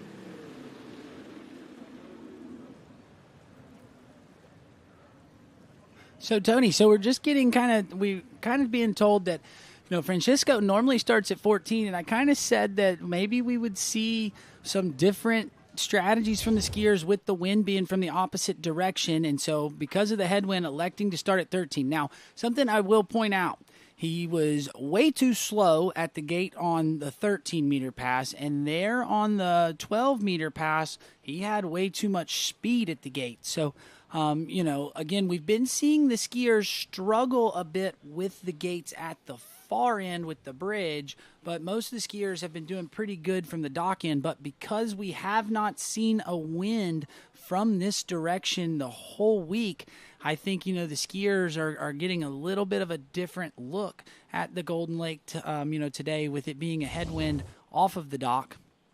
Let's see if he can find some middle ground between his gate shot on pass number 1 and his gate shot on pass number 2. This is pass number 3. This is going to be 11.25 meters as Bettigali looks on. 11.25 meters, scored 4 on this pass last season to force a runoff situation with 2 other competitors. Looking good, not looking too bad. There's number 3, he's controlling this one. He gets round number 4. Does he get outside number 5? He's convinced that he did, and there you go. That is what we provisionally call a 5 buoy count on 11.25 meters, although the officials might have something else to say. Yeah, Tony, we'll have to look, but I do think I saw a glimpse of that buoy on the inside of the ski, so we'll have to look. I know he's got a good ski, so he's got that orange on the front, but again, at the gate here, he is slow, so he's having to pull out a little bit extra to keep his water speed as he turns in, and then you see that handle comes the inside hip, and when he moves it, he gets that big check, and that was really good for him. I kind of thought off of 1 ball with what he had there, he was going to be into trouble at 2, but he did good job on the offside turn, gets a good 3. Now here you see he pulls long into 4. That's why he has all that rope in the water there, but sits in the back seat, throws the ski. I couldn't see it from there, Tony. I'll have to take a look from the boat, but we're waiting to get confirmation from the judges. Makes a good S-turn, gets back. So if he does get the ski outside the buoy, that will be a full 5. It's just going to have to be if the judges say that the ski went out, and it sounds like we are getting confirmation that it was a 5. So there you go. You see the water speed slow there when he turns in at the gate. Handle comes inside hip. You see it? That's why you see the check, because he's moving the hands to where he needs to pull. But right here, see, gets the turn he needed there at 2. Now does a good job there at 3. Again, the handle comes to the inside. That's for the people watching at home. That's why that ski is checking up on him. There he gets it to a better spot, but he got off the handle, we got off the handle fast as he was pulling long to 4, so that's why he wasn't able to get all the way through it. But that's a buoy better than he got last year, and again, we keep pointing out, the cut last year was a tie at 4.11. So that 5 could come into play, that because you got, more than the score from last year, we could see that it's, setting him up to possibly make this final. I'd love to see El Gato into the slalom final. Like you said, he's into the jump final, but it would be awesome for him to get him into this slalom final. All right, Hiru, as we continue on from Italy to Sweden for our next competitor, it is going to be Leo Cederqvist. Leo had an awesome sight familiarization the other day, Tony. Made a little bit of adjustments on his gate, and I got a start at 10.7. I don't think Leo's ever been that early into 3-ball at 10.7. Been skiing really good. I believe his personal best is somewhere at the 3 or 4 mark on 10.7, so able to get out here and take the lead. Now, it's tougher to do it in a tournament because there's a lot more pressure. There are more people watching. I know the Georgian crowd is showing up on the bank. They were here all day yesterday, so I would expect them to be showing up again today, having a good crowd, and that can put some nerves on these skiers, but like I said, Leo's been skiing super strong this season, so I'm hoping he can carry that into this Open Europeans preliminary round here as we bring him in for 13 meters. All right, let's see what he's got. Nice gate pull out. 13-meter start, I believe. Seems to have a pretty good handle on this.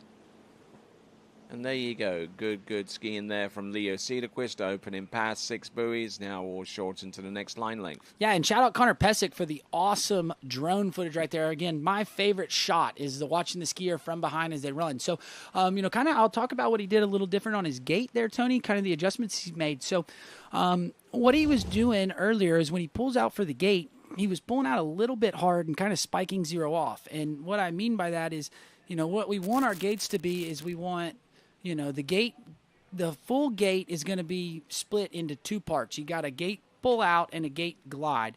You want those to be 50% of the gate is the pull out and 50% of it is the glide. Leo was, beforehand was doing about 30% pull out, 70% glide. And then it was kind of catching him out when he would go through the gates, so he'd kind of get flung into one ball. By pulling out a little bit smoother and standing up, he had his speed moving up, and it allowed him, to turn in. So that's something that I really liked, and, he went. So what I like to see the skiers do that is you want to get your hands nice and close to your hips as you go to pull out before you start. So when your hands are close to your hips, that first little movement to the left will get the ski to move nice and smooth. It'll start carrying speed. When your hands are away, you kind of have to squat and drop a lot further, and it does a false movement of the ski, right? The ski loads, it moves, but as soon as you stand up, it shuts down and slows down.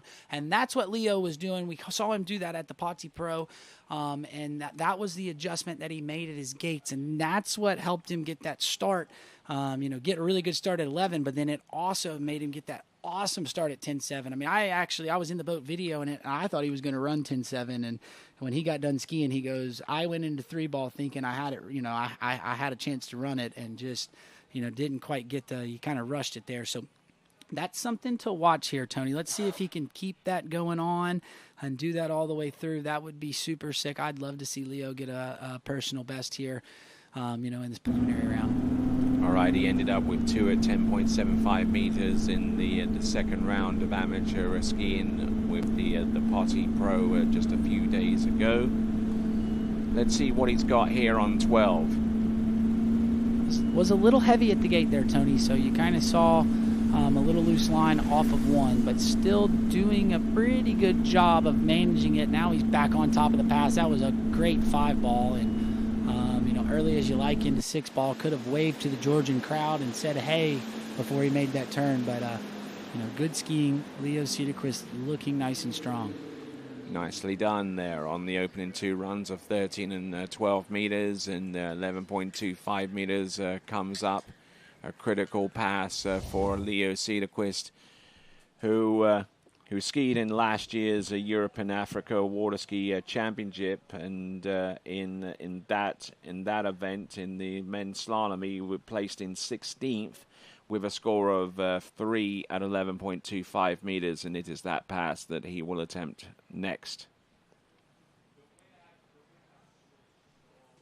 Also, I believe he also competed in the European Championships the year before as well. I'm looking down at his scores and seeing what he came up with.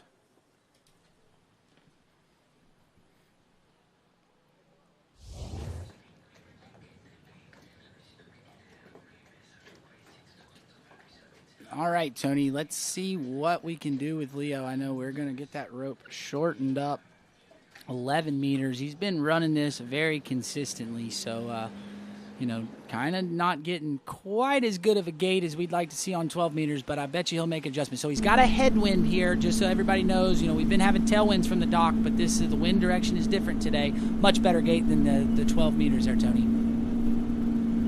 Nicely done there with the first couple of buoys, and now he's really going to have to hustle here. Round number 4 for 5. Waiting on that number 5 buoy, and doing likewise for number 6. So good effort there from Leo Cedarquist, and he's already exceeded his score from last year's Europe and Africa Open Water Ski Championships, which took place in Linz in Austria.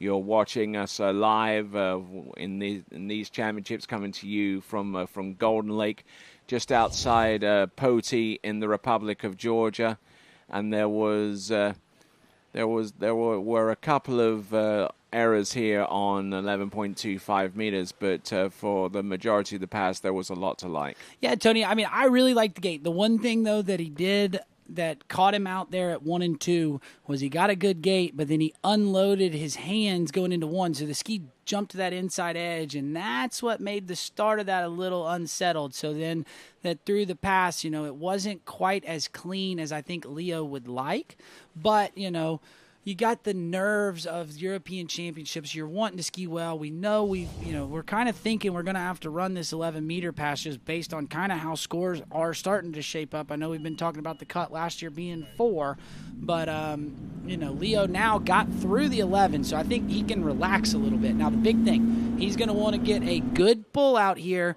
and he needs to get to 2 to tie for the lead, but he's looking to get the start that he had in site familiarization. He pulled out a little bit too hard there, Tony.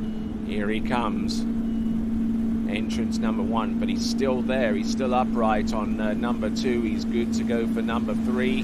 Can he make it outside number 4? But it looks like the buoy count is going to be under review as he attempted to get the ski outside number 3, but at the very least he gets 2, and if that is the case, then that puts him into a 3-way tie for the lead, and as we get a few of these tied scores, the possibility of a runoff increases. Yeah, and I mean, Tony, like I said, we were talking about that gate. You want that 50% of the pull out and 50% of the glide. He went back to that 30-70 that he had, so you see that kind of get him. He spikes the 0 off, and so there at a 1, doesn't quite have the rope like he wants, but it catches him right here at 2 ball. The ski didn't come around. He didn't have the rope like he wanted to, so able to get there at 3. We're having to wait to see if they gave him the full 3. It looked pretty good to me, but I'm glad I'm not a judge having to make these tough calls.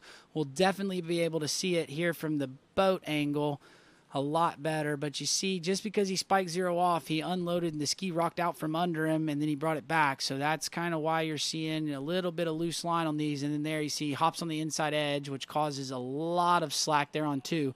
Now, does he get... Tony, that's so close. So close. It sounds like we're still under review. That's how close it was. They're having to look at it. They got all these camera angles for the judges. Still waiting. As you see him sitting there talking to his other Swedish skier, Simon Aldman. Okay, and as we endeavor to get the score, in the meantime, we have got Jean Berengi, I should say, from Switzerland. Yeah, Tony, and we saw him at the Monaco Cup skiing the amateur event and had a pretty good score. I'm pretty sure he's pretty fired up with his 2 at 10.7. So, we're kind of into where basically all of these skiers can run the 11 meters. Now, the big thing is, can we keep the nerves down and stay settled? Now, one thing to point out from Jean is that he has elected to take that 14-meter pass that we've seen a few of our last few skiers have been starting at 13. So, a little bit different, not wanting to change stuff up for the wind. I would say he's probably pretty accustomed to starting at 14. That's probably his normal start. So, going to take the set like every other set that he takes at home. So, but looking really good through pass number 1, and then we're going to shorten it up to 13 meters, and that's when we start to get to see these skiers, start to really kind of attack the course. 14 meters, it's kind of, you can have a little bit of extra rope, and you can get it up. If you attack too much, you end up in a hole. But Jean doing a good job there of staying nice and chilled through the 14-meter pass. So looking at dockside and seeing our next skier, Arnaud de Rick from Belgium. He's getting ready to go, and here comes Jean into the course, representing Switzerland.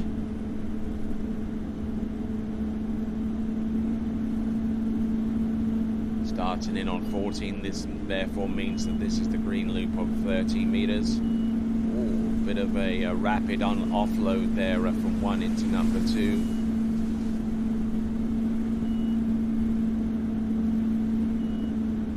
Yeah, Tony, that was kind of a little bit weird considering how he went into 4 and 6. He just started to unload that ski as he was coming into the first wake, which that's a little bit too early, so that is something that he's definitely going to want to take note of as the rope gets shorter, because if you unload it that early, it's going to be hard to get the ski to swing out and be wider than the buoys.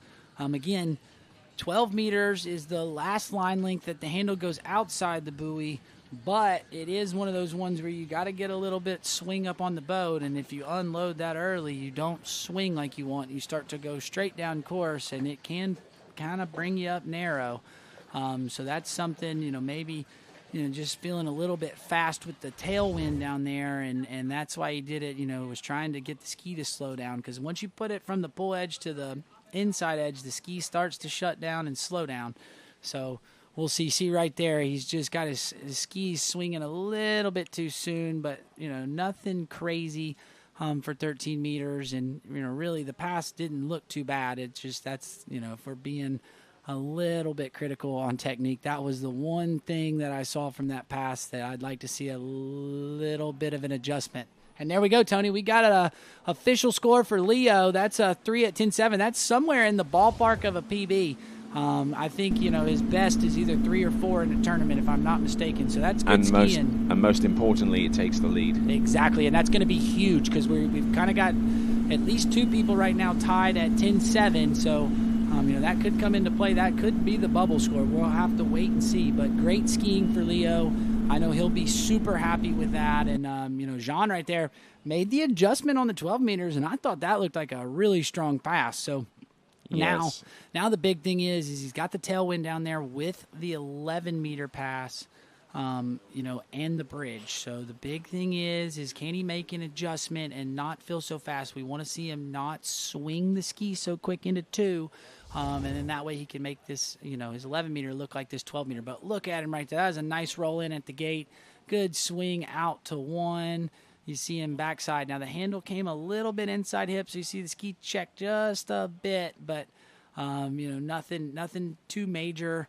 And see, again, handle comes inside hip. And once you see that handle come to that inside hip, the ski is always going to do just a little bit of a check up. The tip's going to pick up on the skier just a little bit, but got through that pass, and now this is the money pass.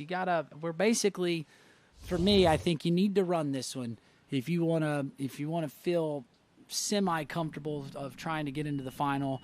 You need to run this one. You need to get 2 to really have a chance. I think anything past 2 would kind of be setting these skiers up a lot better. So let's see if he can get through this one, Tony. All right then, and producing a best score of 2 at 10.75 meters in each of the last 3 tournaments in which he skied, which would lead us to assume that he's been pretty good on 11.25 meters. However, he's making life difficult for himself and ultimately going down fairly early on 11.25 meters. So it looks like it's going to be 4.5 there. Yeah, Tony, I mean, that's still pretty good skiing for him. I know his best is 2 at 10.7, so he's not too far off of getting through that 11. But the one thing we'll see on the replay, this is my opinion on what happened to him was, again, a little bit, I think he was pulled out and was a little slow at the gate. But when he turns, he gets the hands on the handle, but he kind of waits on the boat a little bit too long before he starts to pull. See, he kind of gets there, gets in position, and then pulls, and then it's causing him to pull long. What I would like to see the skiers do is I don't want to see them rush the turn, but once the hands get on the handle, they need to start thinking we need to go faster from the buoy to the first wakes. That gets the ski to move. It gets the ski to swing out. If you wait too long and then you go, the boat kind of pulls you, it pulls your upper body kind of towards the boat, and then you don't get the swing out to the next buoy that you want. So there, you see, waits just a little bit longer than I'd like. And then now here, look, that pull, he took a second yank going to 3 ball. So now he's down course. You see him square to the boat going to 4. And, back in the day, we were getting coached that you wanted to ski really open to the boat. I think that's kind of changing, as we've got the zero off and the stuff with the skis. I think you kind of almost want to get your shoulders pointed. You don't want to close off to the boat, but you want to get your shoulders kind of pointing to where you're going. So your body's in a straight line. It's anatomically pleasing, and we move better. I think with perfect pass, back in the day when you were open to the boat, it really got the, you could swing out, but the boat is totally different compared to how it was, 10, 15 years ago. But we're moving along. Belgian skier Arno de Rick, 13 meters. He is one of our stronger skiers out there in this event. You'll see him at some point in time. He will drop the hammer on 135, and it amazes me how he hangs on to some of them, but actually looking a little more toned down today here, Tony, and it's helping him out. So at the Pati Pro, we were seeing him crank the turns on 135, but then the ski was not wanting to turn on 246. But there, he looks like he's made some adjustments on the 135 side, which is allowing the ski to want to kind of rotate for him better at 2 and 4. All right, then, in this coverage on TWBC on the YouTube channel, also being simulcast to Georgian state television right now. Yeah, no, I mean, how cool is that, Tony? Right? Like, when was the last time that you could turn on your TV without the YouTube app? Right? You could just turn on your TV, sit on your couch, and watch water skiing. It's been a while. I know, right? It was before I was even born. So, to me, it's really awesome that, the Republic of Georgia has got us on the national television. It's great that the Georgian National Water Ski Federation has, been able to get that, and how cool that the Republic of Georgia is just so stoked about water skiing. I mean, I think they're doing such a great job here in Georgia, of trying to grow the sport, right? We got the infrastructure here around the lake. It is so nice. They've done so much work from last year to this year. I was so amazed at how great the site is looking. The local people are showing up in droves to come watch the skiing. So, really cool to be here in the Republic of Georgia, and hats off to all of them. All right, then, here we go. This is Arno de Rick coming back. Oh, almost went over on the first buoy on 12 meters, but now he's starting to settle down a little bit into this pass. And even having said that, he comes through around buoy number 5, and he does a quick inside elbow slam just to prove me wrong. Yeah, and that's his ski style, Tony. That's what I was talking about. He drops the hammer on that 135 side, but one ball was the way it was. He didn't quite have the gait that he wanted. But the one thing that I do like with what Arno, it looks like he's made some adjustments, is he still drops the hammer, but he's not turning the ski with as much angle on the backside of 135, which because of that, the ski has somewhere to move going to 2 and 4. Now there at 1 was not what I was talking about there. So you'll see the ski kind of not wanting to turn quite as much as he'd like. But here at 3, he still does it, but the ski doesn't bite as hard. You see, now watch it at 4. It's going to want to rotate better. Just because he had somewhere for the ski to go, he actually, it's still checked up a little bit on him. So, he could back off of the 135 turn a little bit more to get the ski to move better to 2-4. But because he's not trying to get the ski to go 90 degrees on the backside of 3 ball, the ski goes and swings out much better going to 4 ball and allows the ski to want to come back in. All right there, so now we've progressed on through 13 and 12, and now this is 11.25 meters. So here we go, the boat speed accelerating out to 58 kilometers an hour. He pulls out nice and wide here, rolls the ski over. Oh, a little deep off number 1, and now having to really work himself into a frenzy here on 11.25 meters. Arno de Rick there, number 4. How on earth he was able to get that back is absolutely incredible. Well, Tony, I'm going to tell you. So I have heard in my ears from Vincent that it is really windy down there. So because it's blowing that way, I think if he had the tailwind off the dock, he blows the tail 5 ball. But because he had the wind, it slows him down just enough to be able to make the turn. Now, I liked 1 ball. I thought, again, Arno's got that style where he kind of puts that elbow in the water, but he didn't get the ski to turn all that much. The ski is still harder than he'd like, so it doesn't turn quite like he'd want it to, but he's able to get the ski to move. And like there, off of 3, again, I don't think it's as hard as we were seeing at 1. At 135 earlier in the week, he hit 3 ball a lot harder, and then there he needed that. How the heck he was able to take it that far down course, hang on to that, But that was a good 6, and, man, good job for Arno. So now we saw him get 2 at 10.7 earlier in the week. That would kind of put him there at the log jam. Now the big thing is, can he get the gate pull out where he has good speed so he can turn in turn 1, try to not slam the crap out of it, and be able to get the ski to move to 2. If he can do that, I think he makes a play on 2, and then he's able to turn it at 3. So one of his better scores has been 4 at 10.75 meters recorded last season, and here he comes on buoy number 1. Round number 2 collapses on number 2, and he's just half a buoy shy of tying for the lead at this juncture. Yeah, Tony, that's a bummer. I thought that was the nicest gate of the set.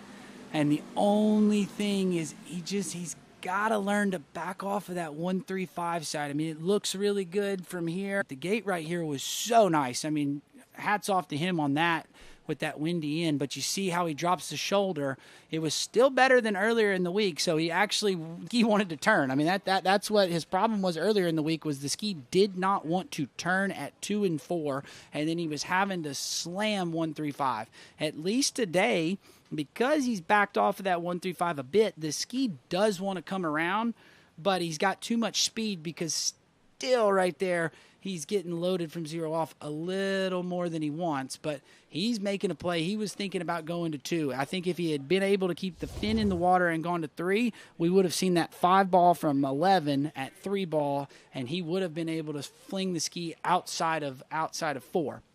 But he still got through the 11. As we've talked about, 4 at 11 puts you in a runoff. So we've still got quite a few skiers coming up. It's looking like the cut's going to be a little bit higher. But, he still got through the 11, which could be a good thing for him. All right, and here he comes. This is our next competitor. This is Simon Oldman from Sweden, who's had an absolutely breakout season so far with scores into 10.75 meters. No, Tony, he ran 10.75 for the first time a couple weekends ago, yes, so indeed, shout out to him. He's been skiing freaking awesome.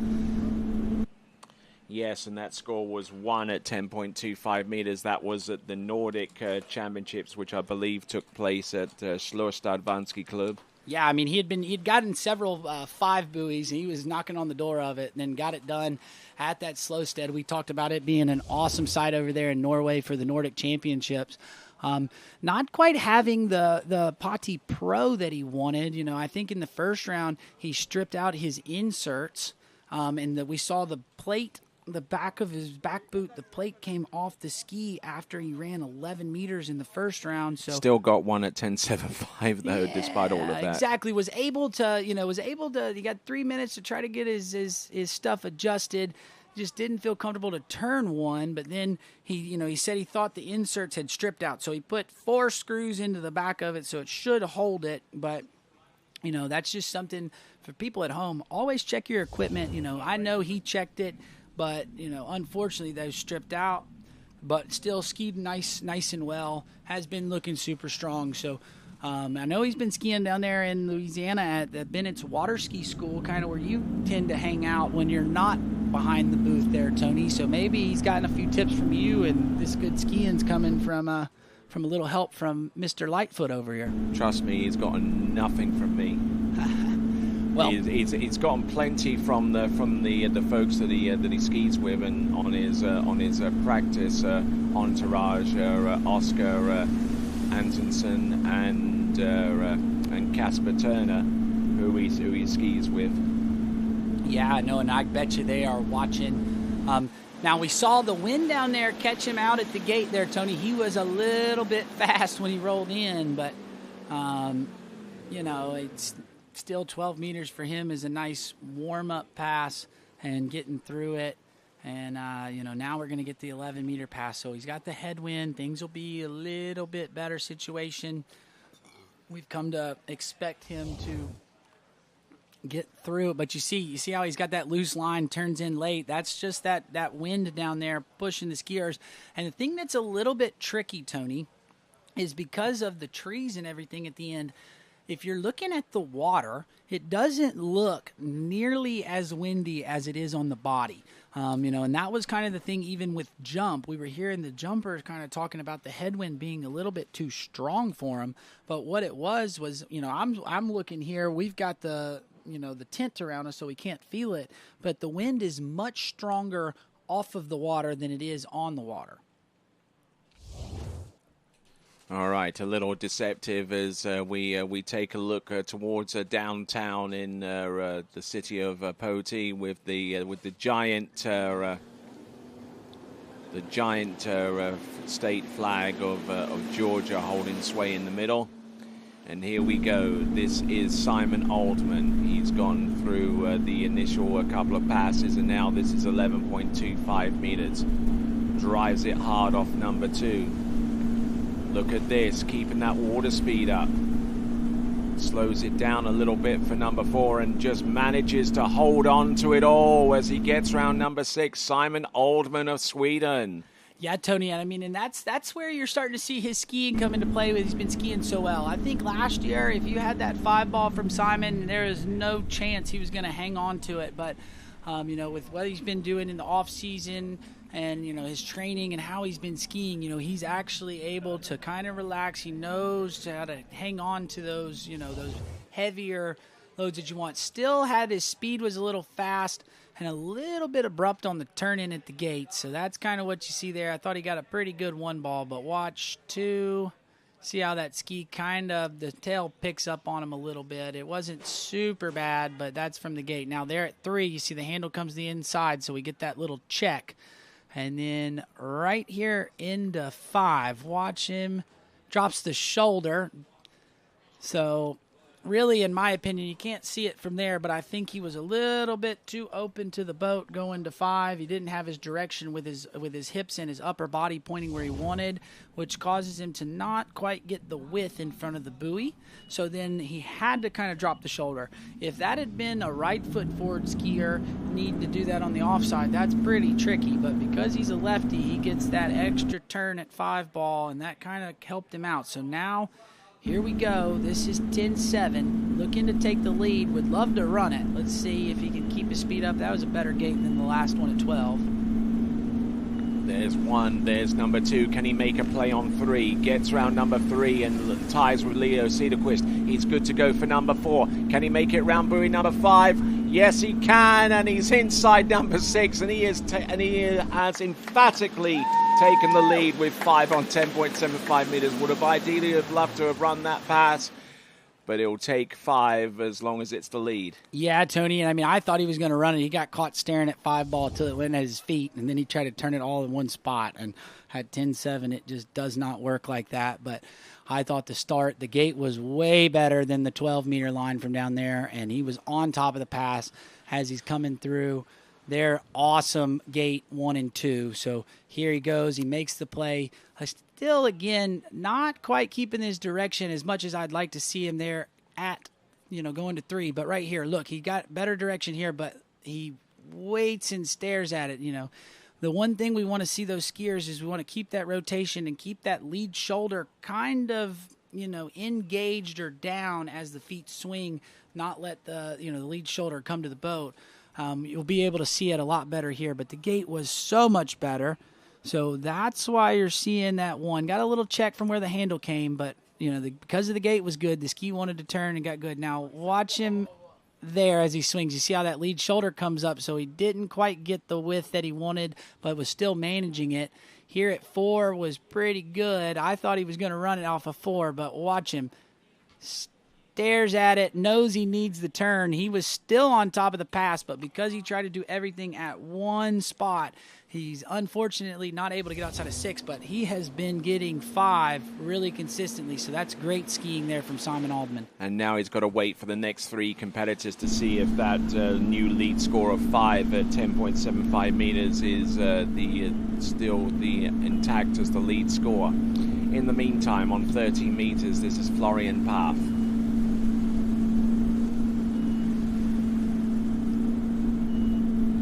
Gets it to go.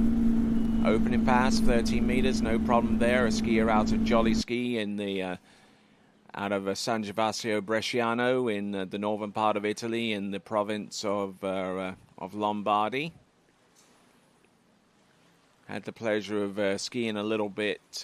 Well, I wouldn't say I had the pleasure of doing too much skiing, rather than my son did, with Florian Paff and the coaches there, Claudio and Gennady and Matteo. I mean, they've got a really, really nice setup there in San Gervasio Bresciano. Yeah, no, Jolly Ski is awesome. And, I mean, we talked about it at the Patti Pro, Tony, but, you know, Florian just didn't have the start to the pro season that he wanted, but found out that his ski had broken down on him, switched skis, and it was like night and day. His confidence is back on the water. He's looking strong, looks more like the skier that we know Florian is on the slalom ski. And, you know, I love to see that he is as, you know, confident as he is now. Because, I mean, you know, I felt for him, especially at Morocco, not having quite the tournament that he wanted there. And that just kind of carried in. And, you know, great for Florian to see the confidence there. Super happy for him. And, you know, had a really good tournament, Patti Pro, made the final. And let's see if he could, you know, get through a couple of these passes and through that 10.7. He ran it all 3 rounds, if I'm not mistaken. So able to run it, get the 10.25. Could be our first one. He's another one of those guys, though, that is able to kind of drop the hammer. He's not as big as Arno Direct, but able to hang on to the, you know, to the pull like Arno does. And certainly has some trick skiing balance as well to boot, and that really comes into play whenever he comes time to drop the hammer. Yeah, no, exactly right. And I mean, the one thing that Florian is another one of those overall skiers, and the thing with the overall skiers, the ones that do a lot of tricking, they do really well with getting that hips rotated and being over their feet. So, you know, you're seeing that come into play. So when he gets those, you know, bigger kind of slam dunk turns, at least his feet are where they need to be, and he's on a good platform. He's not leaving his feet behind him, and so he can swing really good. What happens is when the feet get behind you, the ski starts trying to catch up, and you just generate too much speed. But Florian, now that he's got, you know, his ski dialed in, is looking strong, and that's what, you know, that's what we want to see out of Florian. So again, we, you know, for everybody that's watching at home, it doesn't look that bad, but the wind is quite windy down here. We haven't seen a wind blow from the bridge in. It's always been blowing towards the, you know, from the dock towards the bridge. This time it's blowing from the bridge to the dock, and, you know, it looks like, just based on kind of how everybody's gates have been going, it is way windier than we think. All right, let's see what we've got here. And already with the current scores that we're seeing right now out of the previous series and including this one, the cut line is already the potential cut line is already outstripping that of at least the last 2 European Open Championships, as Florian Paff looking good on that pass. Yeah, Tony, that, I mean, like you said, we've been pointing out Florian's confidence, but he looks confident on the water, on his slalom ski, and that's what we like to see. You know, I love it for him. You know, I hate it when we see a skier that's depleted, and I mean, if it happens one time, you know, that's okay. But when it's round after round, a lot of times if you go from skiing, you know, really good, and then it just somehow hits a rut and you can't seem to get out of it, you know, a lot of us think, okay, hey, we're doing something wrong, but it could be that the core of that ski has broken down and the ski's just not moving like you want. And that was the case for Florian. You know, I mean, had that internal core of his ski break down, and the ski just ended up sluggish. You know, he was having to pull long, and then because he was pulling long, when he'd get to short ropes, he'd pull himself narrow, and you know, and it was just catching him out. And you know, we just saw him struggling, but not struggling now. So now he's going to have 10.7 from the bridge end. Again, the wind is picking up even more, because now look at it at the dock. You see it there? That down there looks like it's quite windy at the dock. So, you know, this wind could come into play for some of these skiers. But let's see what Florian can do. We want to see his speed right at the gate to get through this 10.7. and that wind starting to blow could be music to the ears to some of our competitors that have already posted a score into 10.75 meters. But we are on 10.75 meters with the skier on the water right now. This is Florian Paff. There's number 4. There's number 5. And if he gets round number 6 to the wake and through the exit gates, he has taken the lead. And Tony, our first 10.7 that we've seen run at this European African Championships, but that's the 4th one that we've seen Florian run this week. I mean, isn't it amazing how you make that change on the ski and immediately he looks like a different skier? Yes, absolutely. And I don't know whether he personally discovered that anomaly with his previous slalom ski himself, but I mean, he certainly has some great coaches and great people to hang out with over at Jolly Ski, the likes of Matteo Luzzeri and Gennady Gorelia and probably more in particular Claudio Bonatti. Yeah, no, I mean, like you said, that was awesome for Claudio to kind of figure that out for him, because, I mean, I spoke to Florian, and he just, he was like, man, I don't know what I'm doing wrong. And, Claudio being able to figure out that the ski was a little bit, hindering him, and switched back to the old ski, and now we're seeing Florian, crush those 10.7s like we're used to seeing, and now we've got him at 10.25. So now he's putting the pressure on it, Tony.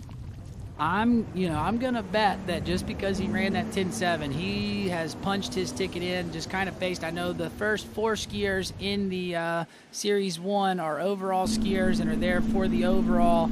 I don't believe the first 4 skiers in Series 1 have run 10.7 in a tournament. So. Oh, there's one. There's number 2. He's still there, but he gets round 2 and to the wakes, and he is your new leader. And ties his PB, Tony. I mean, ties his season best, ties his PB. He has been turning 2 ball. He's getting looks at 3. That's huge. What happens is you see people, they kind of get stuck at 2, so they turn 1, check up at 2, turn 1, check up at 2. But now Florian has got the confidence and everything. He's getting the turns out of 1 and is actually feeling like I can turn 2 and make a play at 3. So that's huge for this, young Italian skier. And I'm expecting him to start being able to crack off 3s and 4s here, in the next little bit. And if that scores of 2 at 10.25 meters stays intact as the lead for the next 2 competitors, then Florian will actually have the first booked pathway through to the men's slalom final. Yeah, no, I mean, like I said, that's really good for his slalom. I'm going to sit here, and I'm a betting man, Tony, and I would bet the house that 2 at 10.25 will guarantee him a spot into the final. Now, you see, he kind of left his feet a little bit behind him there, but Florian able to get his feet up under him. That's the thing that we want to see there. If he had left the feet behind him at 1, he wouldn't have been able to turn 2, but because he dropped the hammer but had the feet where he wanted, now he got the pull, was able to stay over the ski and, hang on to it. So good job to him, and you see him, he is a jumper, so, you see that he got that handle in between the legs and saving the hands on the ride back. Nicely done, and also a member of an Italian team that is probably in the lead right now in the team overall competition when you factor in the scores from the likes of Florian and of Vincenzo Marino, who's about to ski next, and then of Francisco Calderola and the two female skiers as well, Beatrice Iani and Licia Bagnoli. Yeah, no, exactly. And I mean, that Italian team's so strong. But yeah, great skiing there from Florian. I know he'll be happy with that. I know he's probably a little bit peeved because I think maybe he's ready to get that 3 ball, would like to get a little bit more. But that's going to put some pressure on these next few boys. I know Vincenzo's been running 10.7 quite regularly as well. So, he's gonna be shooting to get down that 10.7 and get a pretty good score at 10.25. So we'll see what he's got. But Tony, I'm gonna tell you, we got you some coffee, and you look and seem a little more energized. So shout out to Linka that brought you some coffee and got you going. Between that and your energy drink you got going, you are on one. Energy from Boyomi. I know, and these energy drinks are great, right? I mean, it's thing I love about them is it's the natural caffeine, so you get a little bit of a longer caffeine buzz, but less of a crash. And I know they've been a sponsor here at least, for the weekend, they've got them around for the skiers, and, very, very great energy drink. But we are moving along Vincenzo Marino, and the wind is picking up, Tony. It's getting quite strong out there. And for skiers, the like of Simon Oldman and those that have gotten into 10.75 meters, like Leo Cederquist and Dominic Kuhn, this is going to be music to their ears.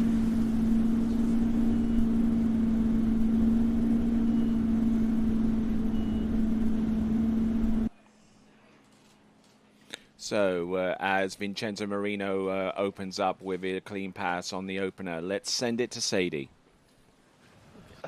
Okay, guys, down here dockside with Arno. Now he's come off the water. You're kind of in a tight spot, I think, at the minute. Trying to see if you're going to make finals, walking on eggshells around here. So you got 1.5 at 10.7. Really solid score. I know you're probably looking for a bit more. Run us through that set for yourself. First 2 passes felt good, actually, not the best, a little bit nervous. Then 38, I had a good start out of 4, a little bit tight, threw myself around a 5, made it. Then 10.7, good start, good 1 out of 2. I'm like, I got to turn this, I don't want to end up in a runoff. But a little bit too much and blew the tail. So yeah, we will see. I mean, 1.5 compared to 2 can be a little difficult, and we hope to see you in the final. I know this is one of your first sort of tournaments back after an injury, so we're all hoping that we see you in the final and can see you ski again this weekend. Yeah, we will see. Sit and wait for now. And with that, we're going to send it back to you, Tony and Zane. Thank you very much. And looks like we've got some breaking news information from our officials now, because the weather is starting to switch with some inclement weather projected for Sunday. It would appear that the men's jump final could be added to the schedule for this afternoon as the last event. Yeah, exactly. We were talking like there's some thunderstorms rolling in. That wind switching, means that they're going to bring some weather in. So it looks like we are switching to try to get the men's and the women's jump final done today. But we're going to get through all the skiing that we have first. So right now we've got Vincenzo Marino on his second pass, 12 meters. And Tony, this Italian water ski team is so strong in slalom. I mean, they all look good. Francisco came in, skied really nice for himself, and then, like I said, we've got Florian looking confident on the water, and Vincenzo doing the same thing, just looking super confident out there. And I love just how the Italian skiers are all kind of working with each other and helping each other out. And that each of them comes from diverse backgrounds and from diverse locations. I mentioned that Florian Parfer skis out at Jolly Ski. I know that Vincenzo Marino trains extensively over at the Parco Nautico di Sesia, otherwise known as Ricetto, and others such as Francisco Calderola have skied over in places such as Spelongi. So I mean, it's interesting to see the dynamic of the Italian national team, and for good reason. They are currently one of the top teams in this competition. Yeah, and I mean, you taught me something new about Italy that I never knew until a couple of days ago, but there is a German-speaking part of Italy. So I love sitting here with you, and I think just by hanging out with you, Tony, I am learning to be a little bit more of a walking encyclopedia, but you are the man at it. Yes, and there's a German part of Switzerland as well, but we'll continue on, and let's have a look at Vincenzo Marino coming back in on 11.25 meters, the purple loop, taking a bit of a hit there as he brings his hips on forward. And very unusual there from Vincenzo Marino. Not unusual so far as he's concerned, but every time that he comes off the 2-4-6 side, he brings his hips forwards, and it almost looks like he extends his chest up to be almost at eye line, when his head rocks back. Yeah, no, you definitely see that off the backside of the buoy. That's kind of his unique style that he's got going on, but the thing is he gets everything kind of locked in. The one thing that I like, Tony, is once he gets there, he stays nice and still. He doesn't let the upper body move forward and back. He just kind of puts it into that position and locks it in, and then gets everything to swing. I think there too, right? You see it there. but he keeps the shoulder engaged. He doesn't, what I'm talking about by moving the upper body, he doesn't allow the shoulders to move forward as the edge changes. He lets the feet swing. And that's what really helps him. And, like I said, you do see that unique pull off the backside of the buoy, but it definitely works for Vincenzo, and, that's why he's been skiing so strong. And there he is. That is Vincenzo Marino through 11.25 meters. And we've only had one skier get through 10.75 meters, and that is Florian Paff. Now in second spot, we have Simon Altman with 5 at 10.75 meters. And looking at some of the other scores, Leo Cederquist currently in third spot with 3 at 10.75 meters. Looking good here, round number 3 for Vincenzo Marino, getting to the wake just in time to score 4, and things didn't exactly work out for him right at the beginning of the pass, but 4 might be enough to send him through depending upon the circumstances coming up. So we're down here with 12 skiers, so we're going to start knowing. So right now, bubble score is 2. Am I correct, Tony? 2 at 10.25 meters, courtesy of Florian Paff. Perfect. So if we get anything less than 2, we know Florian is in based on skiers, and then we'll start moving that bubble score down. But, right now, Vincenzo, I still think that 4 at 10.7 is going to be a nice score for him, because the first few of these skiers in this Series 1 are in based on the overall. Vincenzo smartly taking that S-turn there at 4, gets the full 4. I think that's going to be a tough score for some of these skiers, but we'll have to see. Doing a good job with the wind. Now look here at the gate. Gets the feet under the rope just a touch late, and that's why he was a bit down course there.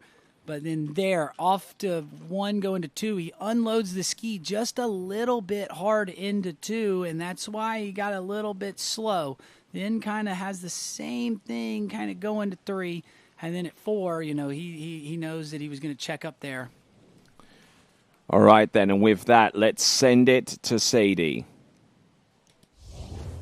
Okay, guys, welcome back. We're here at the dock again. Flo's just come off the water. Massive score of 2 at 10.2. Another equal PB. I'm going to go out on a limb and say that you're loving Georgia. This lake seems to be suiting you quite well.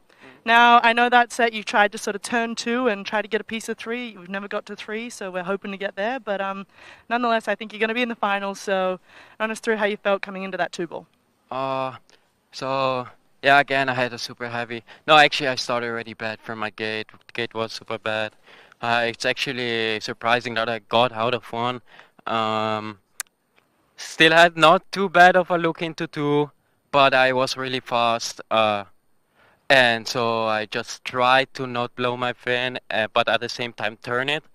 But it didn't really work out, and I pointed the ski super down the lake, and there was no chance for me to get to 3. But another day turning 2, which is really good for me, honestly. And I know that tomorrow there is bad weather for sure. So I knew I had to get a decent backup score, because you never know what happens. And yeah, so for that I'm pretty happy, yeah. Definitely a solid backup score, I think, moving into the finals. Now, we do know that you ran your 10.7 in a tailwind. Was that something you kind of set up for the whole set so you could have a 10.2 headwind, or just something that happened? No, something that happened. I will always start with 13 meters. Doesn't matter what wind it is, really. Also at home I train always like that, so it doesn't really matter. Was convenient this time, but I didn't really use it for my favor, I guess. Well, it's a positive that you're going to be in the finals, so we're all happy to see you in the finals. Congratulations. Anyone you want to say a quick hello to? To Kendra, if she's watching, go to sleep now. Hi, Kendra, and with that, we're going to send it back to you, Tony and Zane. I'm guessing Kendra's made her way back to stateside then. Yeah, she left, I believe, at least a week ago. So she was hanging out, spent a better part of a month over in Europe hanging out. So it's been great to have her kind of on the pro tour with us. Wish she was here in Georgia, but shout out to her. If she's watching at home, it is early. It's probably I don't know, it's like 2 a.m. on the eastern seaboard, but I'm pretty sure Kendra is from California, so maybe not as early as we think, but, shout out to her. I know she's watching, and she's definitely going to be floored for Florian. That was a huge score, and I'm going to go ahead and tell him he punched his ticket in, but we're going to have to wait and see with this next skier. If they don't run more than 2, he is punched his ticket in, so... off to a good start there for him. All right there. So there's the slalom leaderboard. Florian Paff in the lead with 2 at 10.25 meters. If that score is intact as the lead score, then Florian has moved himself into a position where he'll be in the final. So looks like here is our running order for the number 1 series. Axel Garcia will be our lead-off skier, followed by Daniela Filchenko and Damir Filaretov. Then it's Alexander Gashil. Then Eduardo Morenzi, Nicky Atkinson. Then we've got Matteo Luzzeri, Brando Caruso, Aaron Davis, Tim Tornquist, Thomas de Gasperi, and Sasha Deska. So 12 skiers.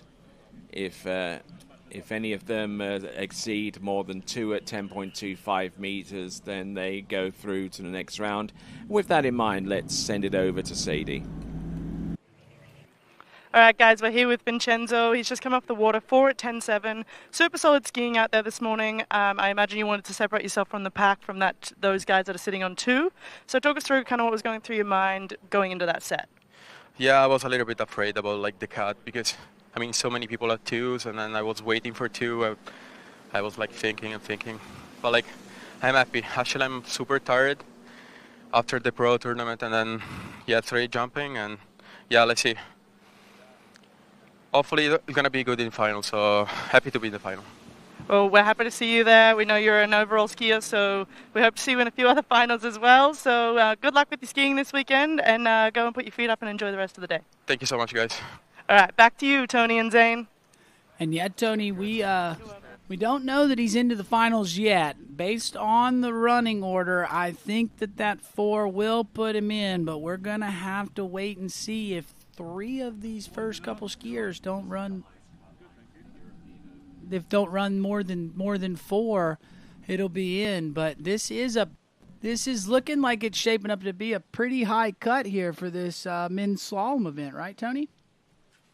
Yep, and we're sending our minions out to do a little bit of research to find out whether this cut line, this current one, would be the highest and out in the recent history of the European Open Water Ski Championships. Did I hear you say minions? So you mean to tell me that you aren't the walking encyclopedia? We've got people that are feeding stuff to you. I've got people. So basically what you're saying is fake it until you make it, huh? So I always thought that was straight just coming from that brain of yours, but maybe it is. You got some help, but I'm just kidding for everybody at home. Tony is one of the...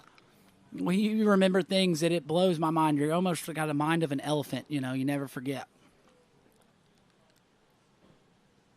No, some people say I've got the memory of an elephant, so I went to the zoo and saw an elephant.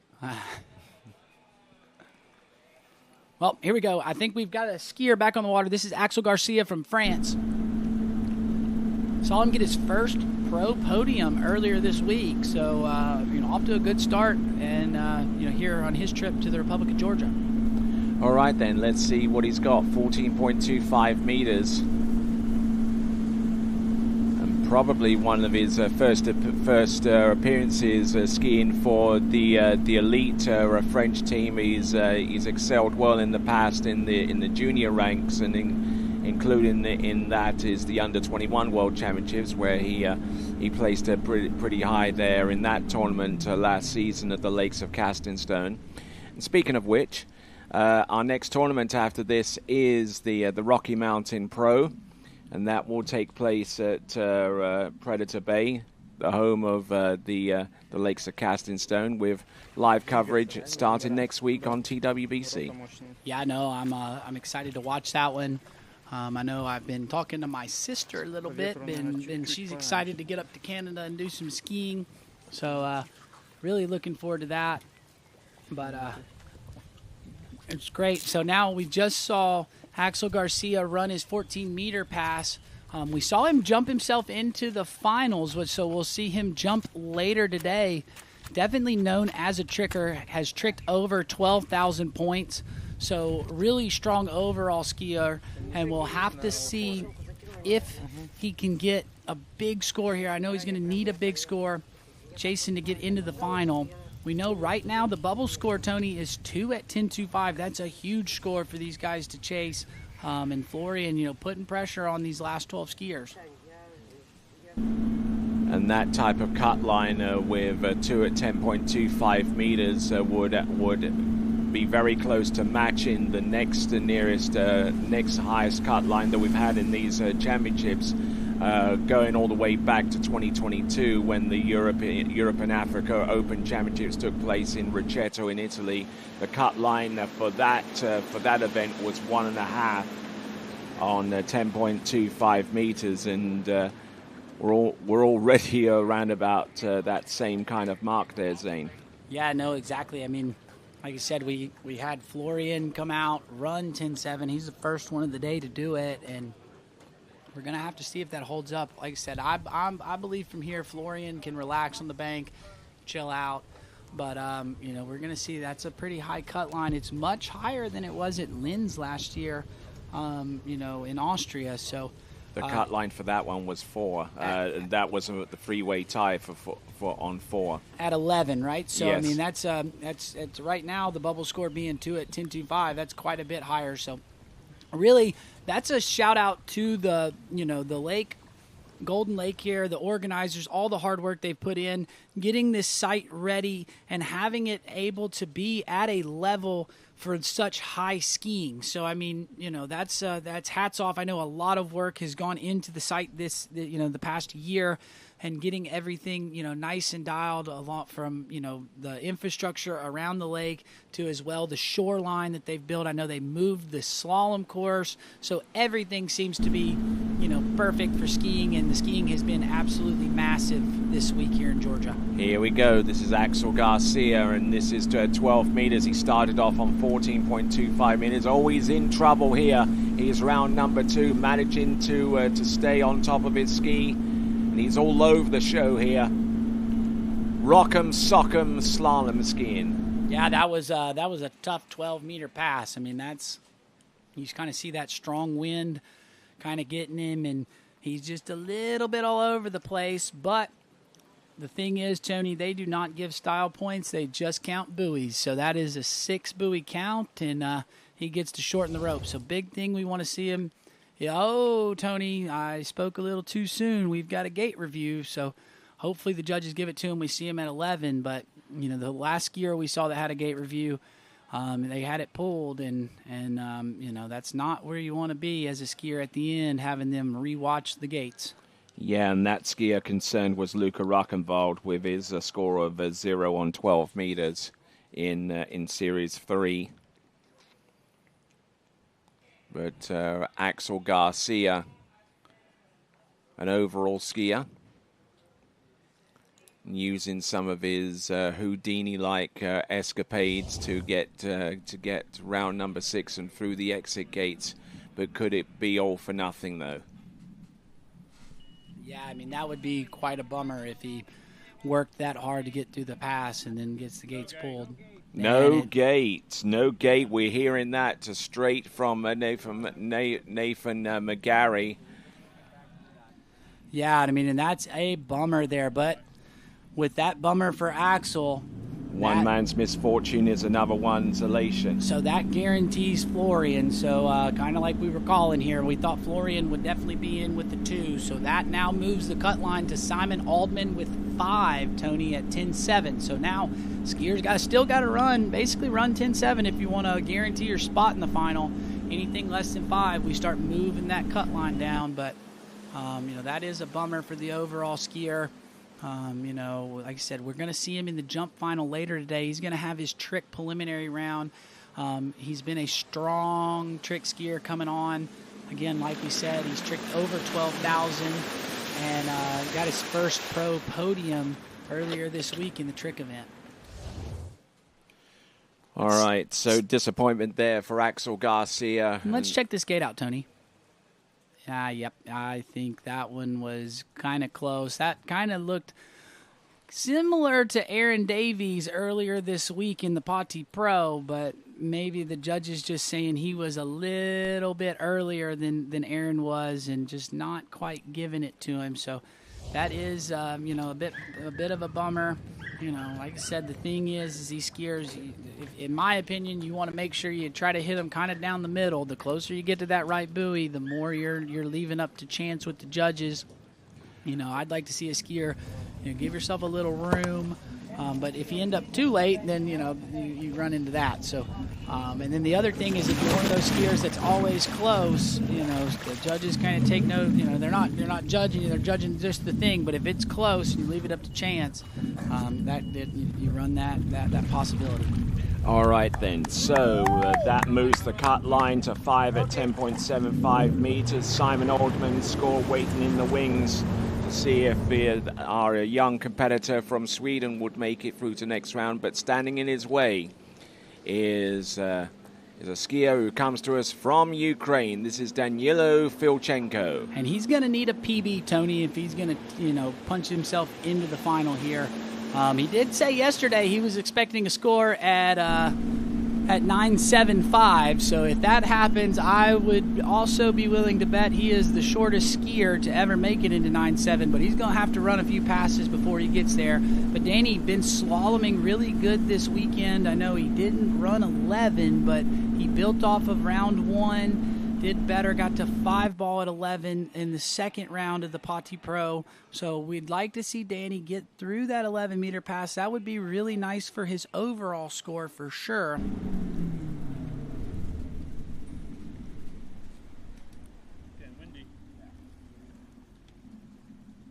So there we go, opening pass, successfully run there by Danilo Filchenko.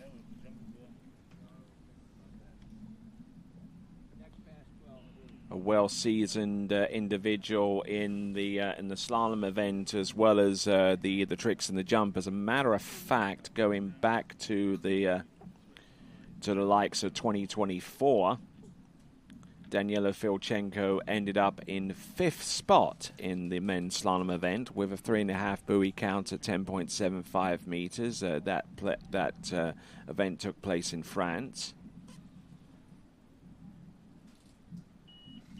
And I'd say that score right there, Tony, is probably pretty close to the Ukrainian national slalom record.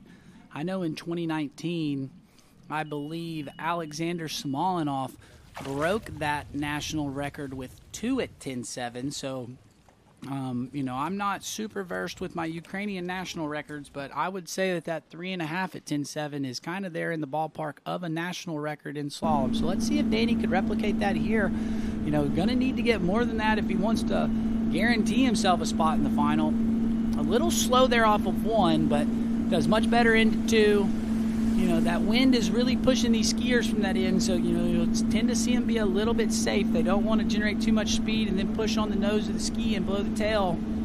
So, Danny managing his way through 12 meters, and, now he's going to get a try with 11. And this is different than what he's seen all week. He's going to have a headwind here, so that will help him.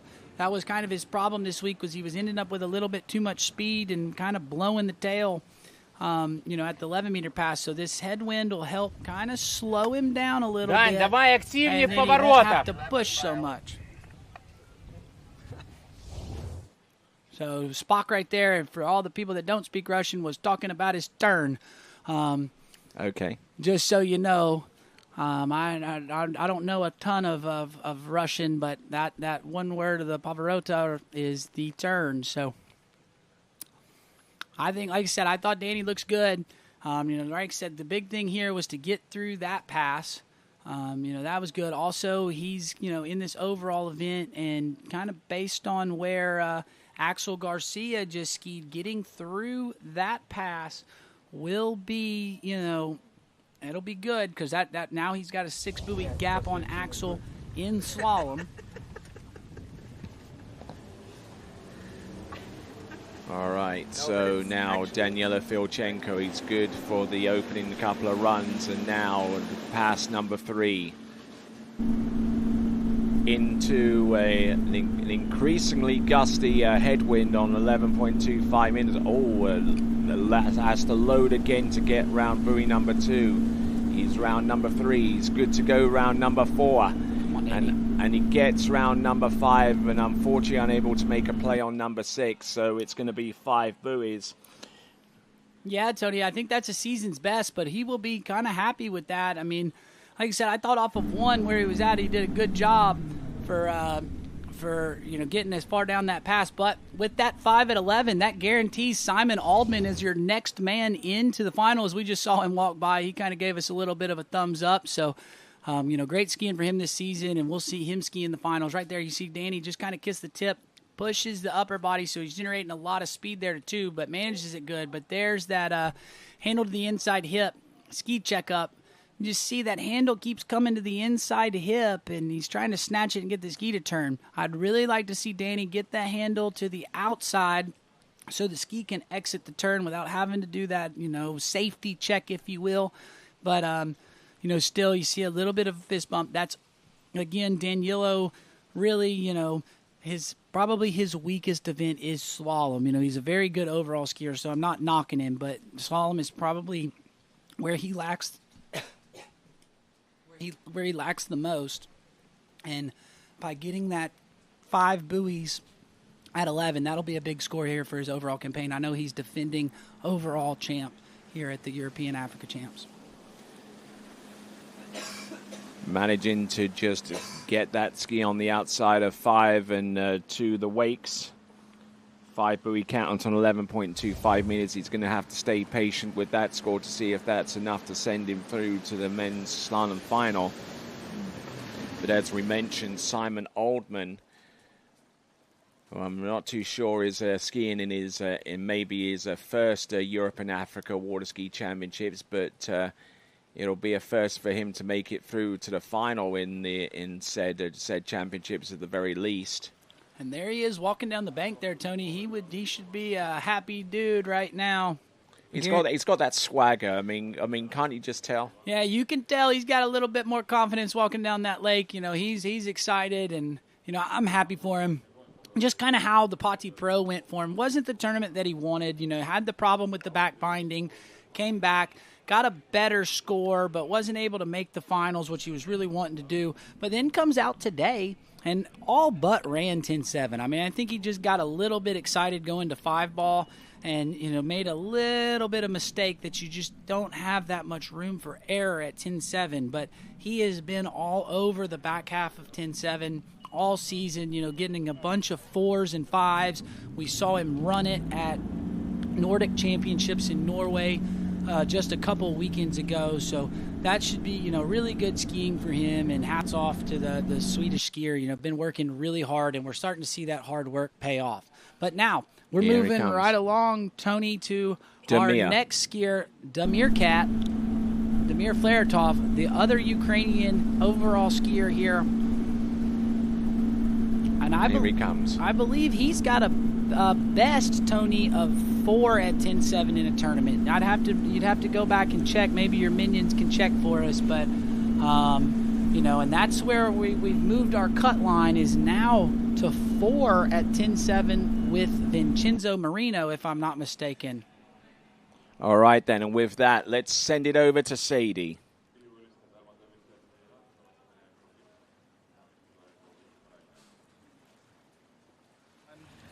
Okay, guys, we're ducks out. We're down here with Daniela, who's just come off the water.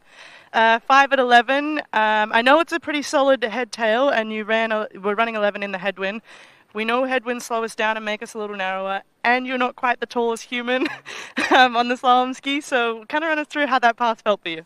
Yeah, about my height. It was so funny when Zane yesterday was like, after we talked about 43, he's like, he might be the shortest slalom skier. Thank you, Zane. Anyways, pretty happy with the score, honestly. It was not easy. It was definitely, I was not really slaloming out there. I was fighting every buoy. Well, I'm super glad I got to 5 with that start. Like you said, the headwind was pretty strong, and it was hard at the gate. Same for tailwind. Like, it's just hard to manage because in practice we didn't have. I've never skied here with that much wind, so I wasn't sure exactly where to start on my gates, but it worked out. 5 is good. I mean, it doesn't matter if I'm in the finals or not. For me, it's important for the overall. Decent score. Yeah, of course, I wanted to run 11, but 5 is good for now, I hope. So, yeah. I mean, definitely you're an overall skier, you know, not in the finals, but that's okay. Again, 5 is great. We're going to see you in the jump and trick events, so good luck for those, and we'll send it back to Zane and Tony, you reckon? Yeah, send it back to you guys. All right, then, here we go. This is Damir Flaratov. The last time he saw 10.75 meters, he scored half a buoy on that particular run in the IWWF U21 Water Ski Championships last season over in Calgary in Alberta, Canada. Yeah, and I mean, Damir's been skiing strong. And Tony, just one thing I want to clarify with Danny. I know he knows I was joking, but everybody at home, he is a good friend of mine. So by me calling him vertically challenged, I am just messing with him. And lots of love to Danny. I'm super stoked that he skied. You know, he's been skiing well. And, you know, like I said, he's off to a really good start to defend his overall title from last year. You know, I know he's kind of been struggling a little bit on practicing at home. And Damir had gone home for a little bit into Ukraine. I think he's been training a lot in Germany, kind of near Berlin.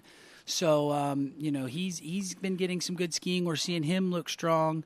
And, you know, Damir looking really, really good here through the 12-meter pass, you know, doing good with the tailwind. So now Damir's going to have the 11-meter pass into the headwind. This headwind is quite strong, so it's going to slow him down. So the key is to make sure you generate enough speed to not let the wind slow you down and stop you at the buoy so you don't come up short.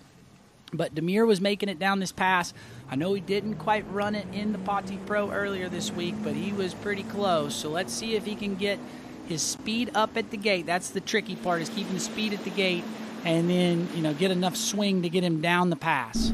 Here he is into the headwind on pass number 3. This is Damir Flaratov. Getting in a little bit deep on this run. It's been a while since he's seen a 10.75 meters, and for the first time in a little over a season, Damir Flaratov will have a chance to get deep enough into 10.75 meters to maybe, just maybe, put himself in a position where he would be skiing in the men's slalom final. Man, Tony, I thought this pass was textbook from Damir. I thought it was really nice. Now, he has a tendency to rock to the back of the ski, but, I mean, he kept his speed up at the gate, so 1 and 2 were nice, and then now he's got a good rhythm established for the pass. You know, after he turned this 4-ball here, I kind of knew he had it as long as he didn't blow the tail at 5, and Damir did a really good job. Now, this is also something to point out. You know, he's skiing against Danilo. Danilo got him by just a little bit in jump. I know Damir had a huge PB yesterday in the preliminary jump round, just 3 centimeters under that 60-meter mark. But, you know, now because Damir runs the 11-meter pass, he's going to have the upper hand right now on Danny in slalom. So it could come down to tricks. You know, it could all come down to the trick event. But, look, there's the Ukrainian guys. They are rooting for each other. You know, they're thinking about the team event. You know, and to be honest, they would both be happy to share the podium with each other, you know, no matter who is first, and that's something that we really love to see with the camaraderie of the teams. Right, he needs something more than 4 to guarantee himself a spot through to the men's slalom final. Let's see how far he gets. There's number 1. Handle up high, and unfortunately sending him into the water, having scored a half. And what that does for Vincenzo Marino, it guarantees him a spot through to the next round of the competition. Yeah, I mean, so that puts Vincenzo in. Again, I thought the 4 would get in. So now that moves the cut line, Tony, to 3 at 10.7 from our TWBC crew member, Leo Cedarquist.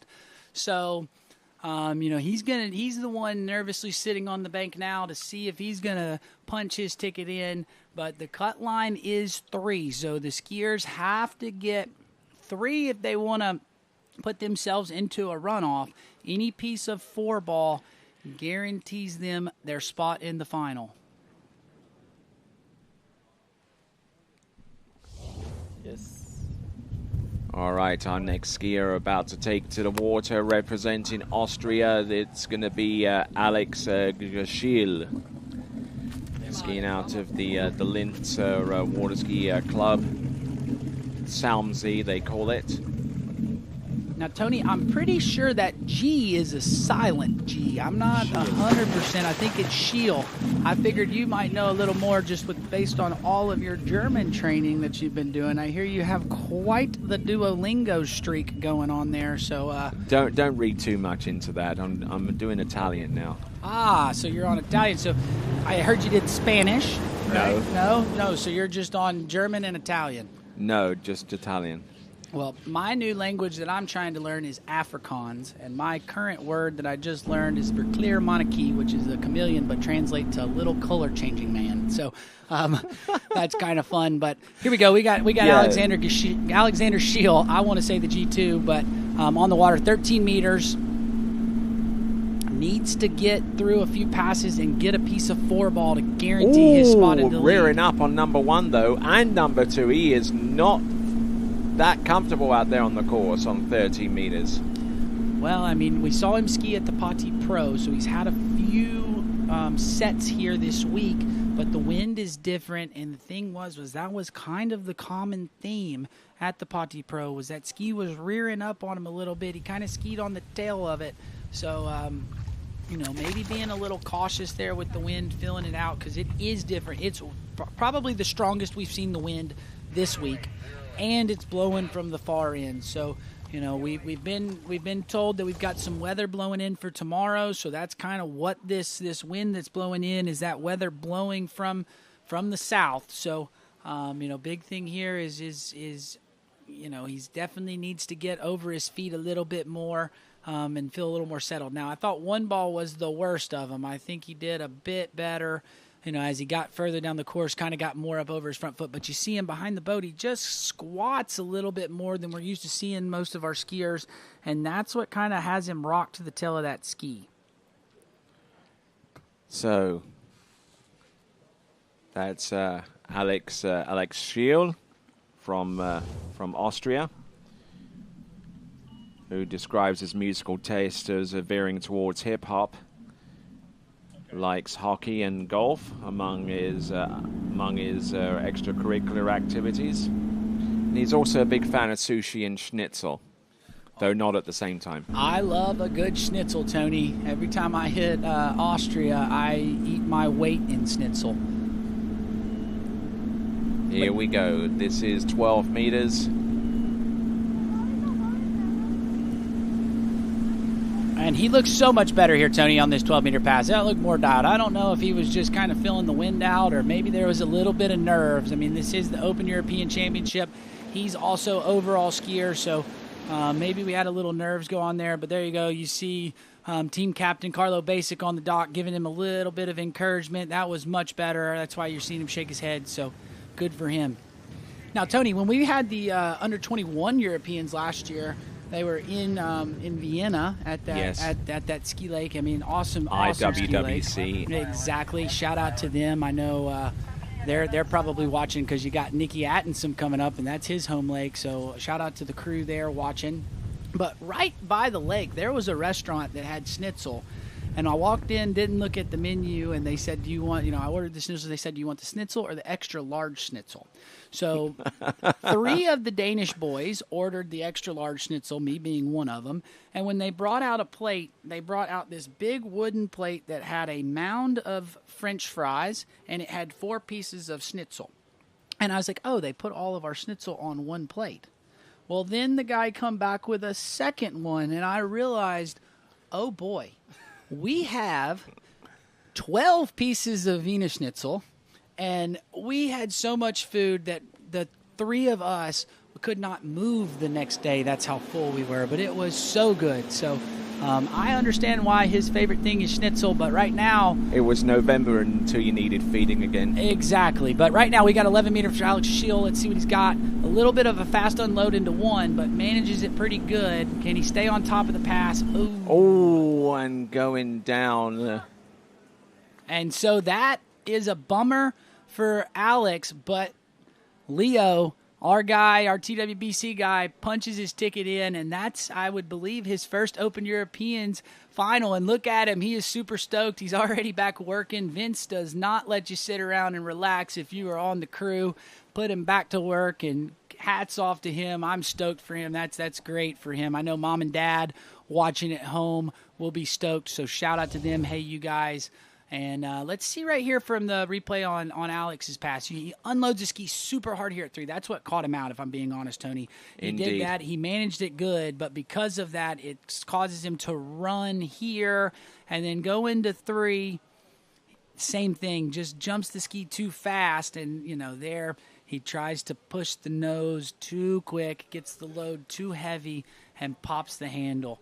So that, bummer for him. Good job for Leo Cedarquist, and now that moves our cut line, Tony, to 2. So from the Series 4. Well, we've got a tie. We've got a tie at 2. So if anybody gets a tie, if somebody ties at 2, that means we're going to get some free skiing, and that means Alexander Kezlowski is going to have to go out with over. Not to mention Dominic Kuhn as well, who tied that score of 2 at 10.75 meters just recently in the previous series. Our second skier out in free skiing, which is one of my favorite things. A little bit extra. It's only if one other person scores less than 2, then that would negate the runoff situation. Exactly. So let's see. Edo here flew in. We did not see him at the Pati Pro, but he got in, had some practice. Edo's been skiing pretty strong.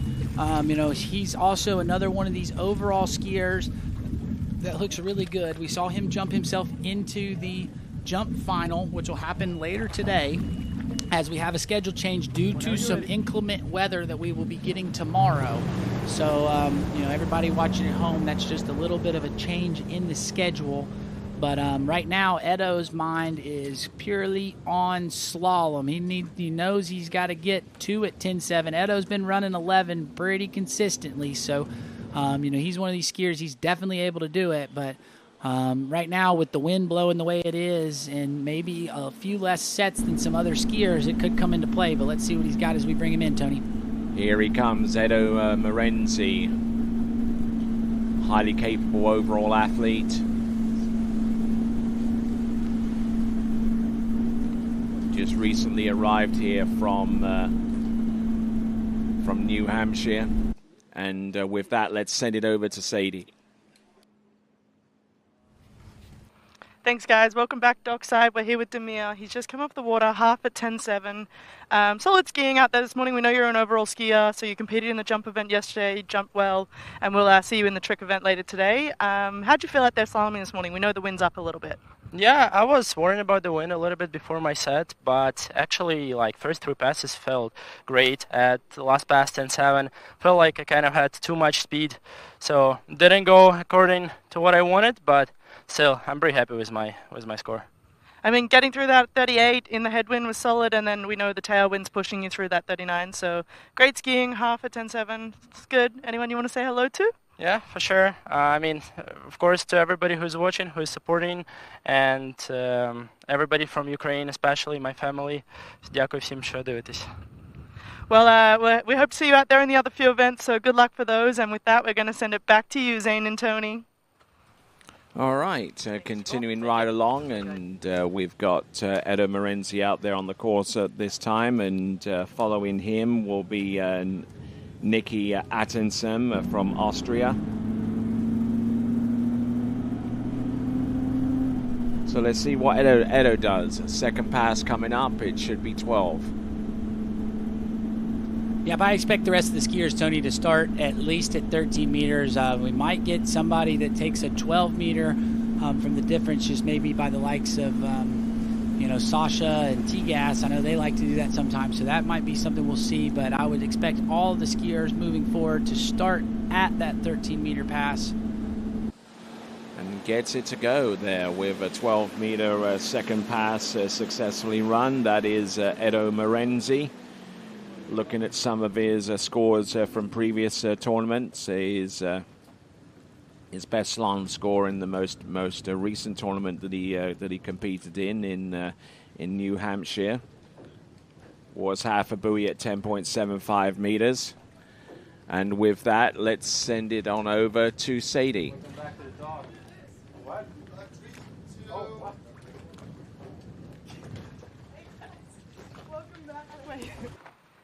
We're here with Leo. So you're in your first final. Congratulations. 3 at 10.7. What a solid set. How are you feeling after that?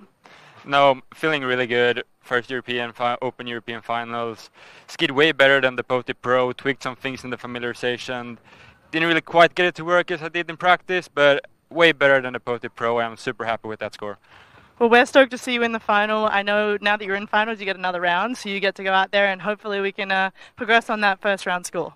Yeah, for sure. I'm just trying to slow down the gates a bit more and keep my calm in the course, and looking forward to the finals.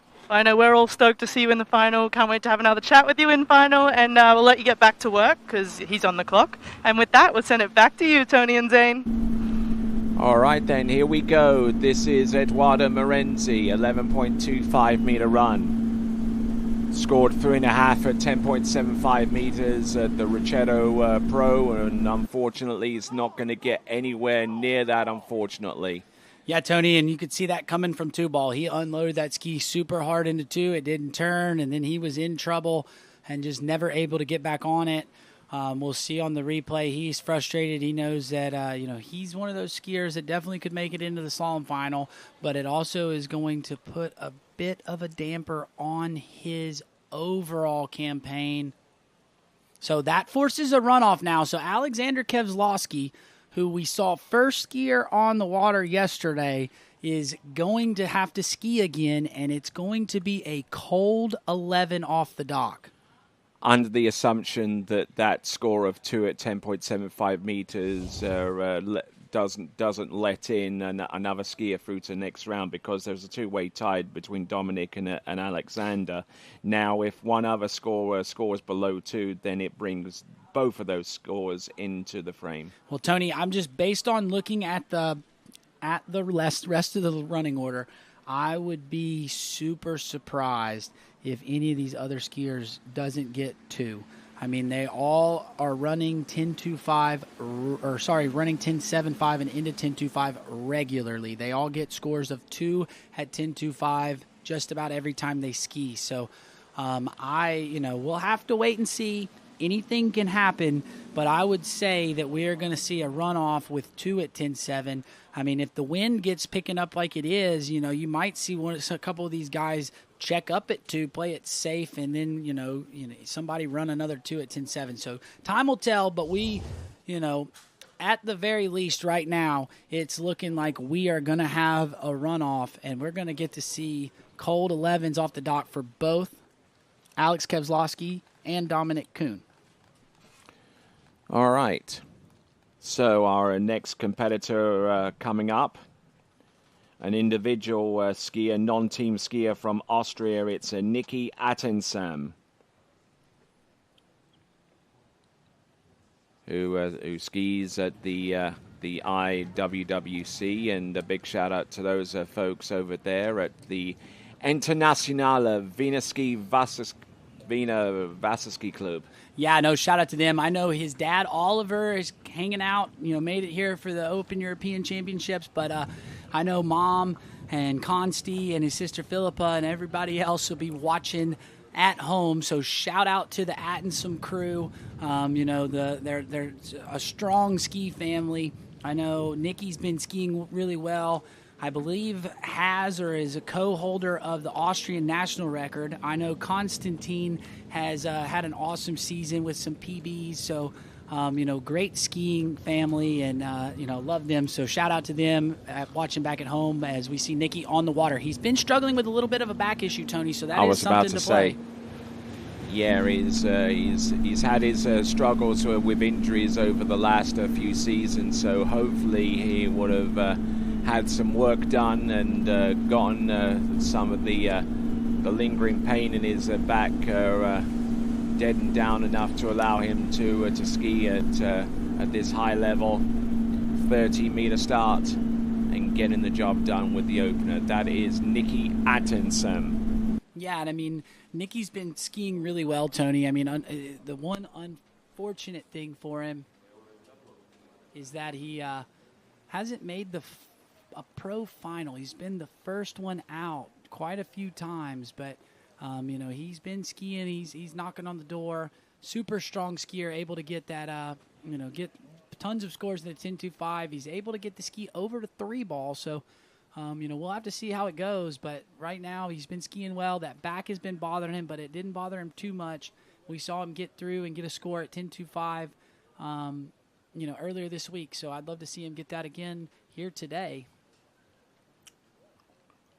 But the wind is picking up, Tony. I mean, it's definitely different. We've been having it blow from the dock end, and definitely a little bit of a different play with the wind blowing from the bridge. So Nicky Attenson, I think this is his first appearance at the Europe and Africa Open Water Ski Championships in at least 2 seasons. He elected not to ski the Open Championships last season in favor of skiing the under-21 Europeans on his home site at IWWF. And I think he was still suffering from back problems the season before. So let's see if he can exact a little bit of personal redemption. This is Nicky Attenson on 12 meters. Nice load there off number 2. Steady as she goes for number 3 and indeed number 4. And nicely done there. Great skiing there from Nicky Attenson. Comes to us from Wien in Austria, otherwise known as Vienna.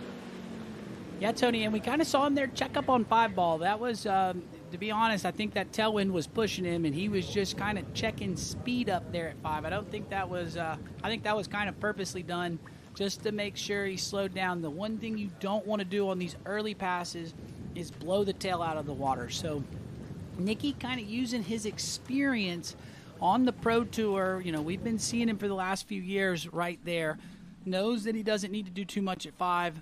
The wind is blowing. So, that's kind of what he did there. But also, Tony, we're getting confirmation that phone call right there is to tell Alexander Keselowski that he needs to get on his horses and leave the hotel and get here to the lake, because he has there's a chance we're going to have a runoff. If Nicky runs 2 if Nicky runs 2, we're definitely having a runoff. If Nicky runs less than 2, then Alex can kind of chill out, because he's, we're going to guarantee him and Dominic Kuhn into the final. And I'm going to give you reference to an event that happened on the United States Pro Tour way back in the 1980s, and it actually involves one skier that is actually on site, and I'll give you that information in just a moment. And here we go, Nicky Attenson. This is 11.25 meters, getting a good start there halfway down the course. Oh, a little bit loose on number 4, but he just manages to sneak that ski outside number 5 in round number 6. Yeah, Tony, and that little bitty hitch off of 4-ball, we've been talking about him having a little bit of back issues. That is not what you want if your back is bothering you. But let's see if we can figure out what happened to him there. Rolled in for the gate really nice. And see, he just kind of breaks over. I think that's the wind slowing him down. And so as you go to turn, that ski kind of stops on him. So he kept his speed up better at 2, and then comes into 3. Same thing. He tried to stay more on the tail. He didn't want that nose to bite on him like it did at 1. And then right here, you see the ski just really comes through. I think that's a product of that headwind slowing him down. And then when he goes to turn, the ski doesn't quite move like it normally would.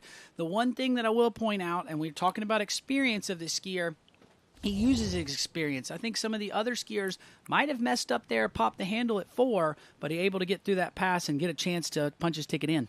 All right, then. So what does he do at this point? Does he go for 2 to force the runoff, or try to get more than 2.5? No, there's going to be a runoff, but I think if I know Nicky, he's going to want to get an okay turn at 1. He's probably going to take it nice and easy to make sure he does not blow the tail at 2, and then the key is to just get the ski outside of 3. I don't think Nicky wants to ski again with the back issues. The less that he skis, the better for him. But this is a tailwind from the far end there, Tony. Here he comes, Nicky Attensem. This is 10.75 meters. There's number 1, a little slide down course, round number 2. He gets the 2. He's round number 3. He's good to go for number 4. Look at this. Round number 5. Can he make it round number 6? There you go, Nicky Attensem. Yeah, that was good job from him, Tony. If you want my honest opinion, I think he played it a little safe at 1 and 2. Once he got the ski to turn it 2 and kept it in the water, then he goes back to attack mode. And because of that, you know, he knew as he pulled to 2, he was going to get outside of 3. So if he blew the tail at 3 ball, it didn't matter. But, you know, because he went back into attack mode, he could run this pass. Used the tailwind rather effectively with the gate shot. You know, he pulled out early and managed to keep enough of his water speed to effectively turn and make it out towards number 1. Yeah, no, exactly right. I mean, that's the experience coming into play. You know, a couple years ago, we would have said he was a young skier and maybe not had that experience. But because of Nicky being at the level as he is, what's the Austrian national record? He is getting in. So he's getting through that. So gets through 10.7. Now, Tony, he's got a headwind. This is 10.25. I know the national record in Austria is 2.5 at 10.25. So maybe we could see him break it. Well, he's certainly put himself in a good position to do so. Straight up headwind blowing down the course, and that headwind is not letting up in any way, shape, or form here. There's Oliver Attensem, you know, giving plenty of encouragement, and Better joining in just for good measure as well. All right, let's see. He's a little slow here at the gate, Tony. There's number 1. Turn it. Turn it, come on! And 2 and inside number 3. But the damage is done. He's through to the next round of the competition. Nicky Attensem. Yeah, Tony. So that, you know, that gate, he was a little bit slow there. I thought he got out of 1 pretty good, but, you know, again, at 10.25, the margin for error is just so small. And, you know, just that headwind kind of catching him, slowing him down, didn't have his water speed as he turned in for the gate. But, you know, took the full 2. That's what we've kind of been pointing out. I think the rest of these skiers are pretty good for getting 2. You see him a little slow having to lean on the boat, but good rolling. Got the ski under the rope really nice. And you see hands come where he wants there. Watch him go into 2, though. See how separated he got there going into 2. He let those hands get away just a bit too early. I think if he could have kept that right arm just a little bit more connected for just a split second longer as the ski was rolling, I think you would have seen that ski turn, and we probably would have seen a new Austrian record. But, you know, right now, I don't even think Nicky was worried about the Austrian record. His whole thing is he just wanted to make it into the finals, and he's trying to push himself as high as he can. And so that's great skiing from him. I'm stoked for him. I'm going to see him into the final. And, you know, now maybe he can put out a huge one in the finals tomorrow and get a score, you know, that could break that Austrian record. All right, then. And following Nicky Attensem, close as almost right up behind him. Nicky Attensem now making his way back to the dock. Now, I know you like a story or two, Zane. So here it is, and it might actually be very, very similar to the situation that we have with Alex Kozlowski, who isn't on site right now. We're trying to get him here because the possibility of a two-way runoff is looming. Now, several years ago, in the 1980s, there was a Pro Tour stop on the Water Ski Pro Tour in the United States in Dayton, Ohio, and this surrounds 2 jumpers. Warning. I'll give you the identity of the jumpers, but suffice to say, the first jumper didn't think that his score was going to hold up for the win, so he left. He caught a plane home. The other jumper managed to tie and force a runoff.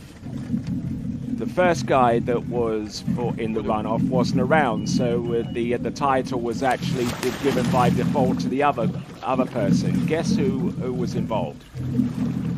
I have no clue, Tony. I wasn't even being thought of back in the 1980s, so you're going to have to tell me. Well, one of those skiers is actually here on site, but the guy that actually won was Sammy Duval, and the other one was Franz Oberleitner. Oh, Franzi, you got to know, man. That's the one thing about this skiing event is anything can happen, and you never want to leave. I mean, if I was Keselowski with 2 at 10.7, just knowing what the cut was last year, I would have showed up today and been hanging out, trying to do everything to keep my body ready to go, knowing that there was a chance that I had a runoff. All right, then, here we go. This now is Matteo Luzzeri coming to us out of San Gervasio Bresciano in the northern part of Italy, where he, alongside Claudio Bonatti and Gennady Garelia, run the Jolly Ski Waters facility in the northern part of Italy. And if you want to hear a little bit from Matteo Luzzeri, one of the more recent episodes on the TWBC podcast is available for you to listen to.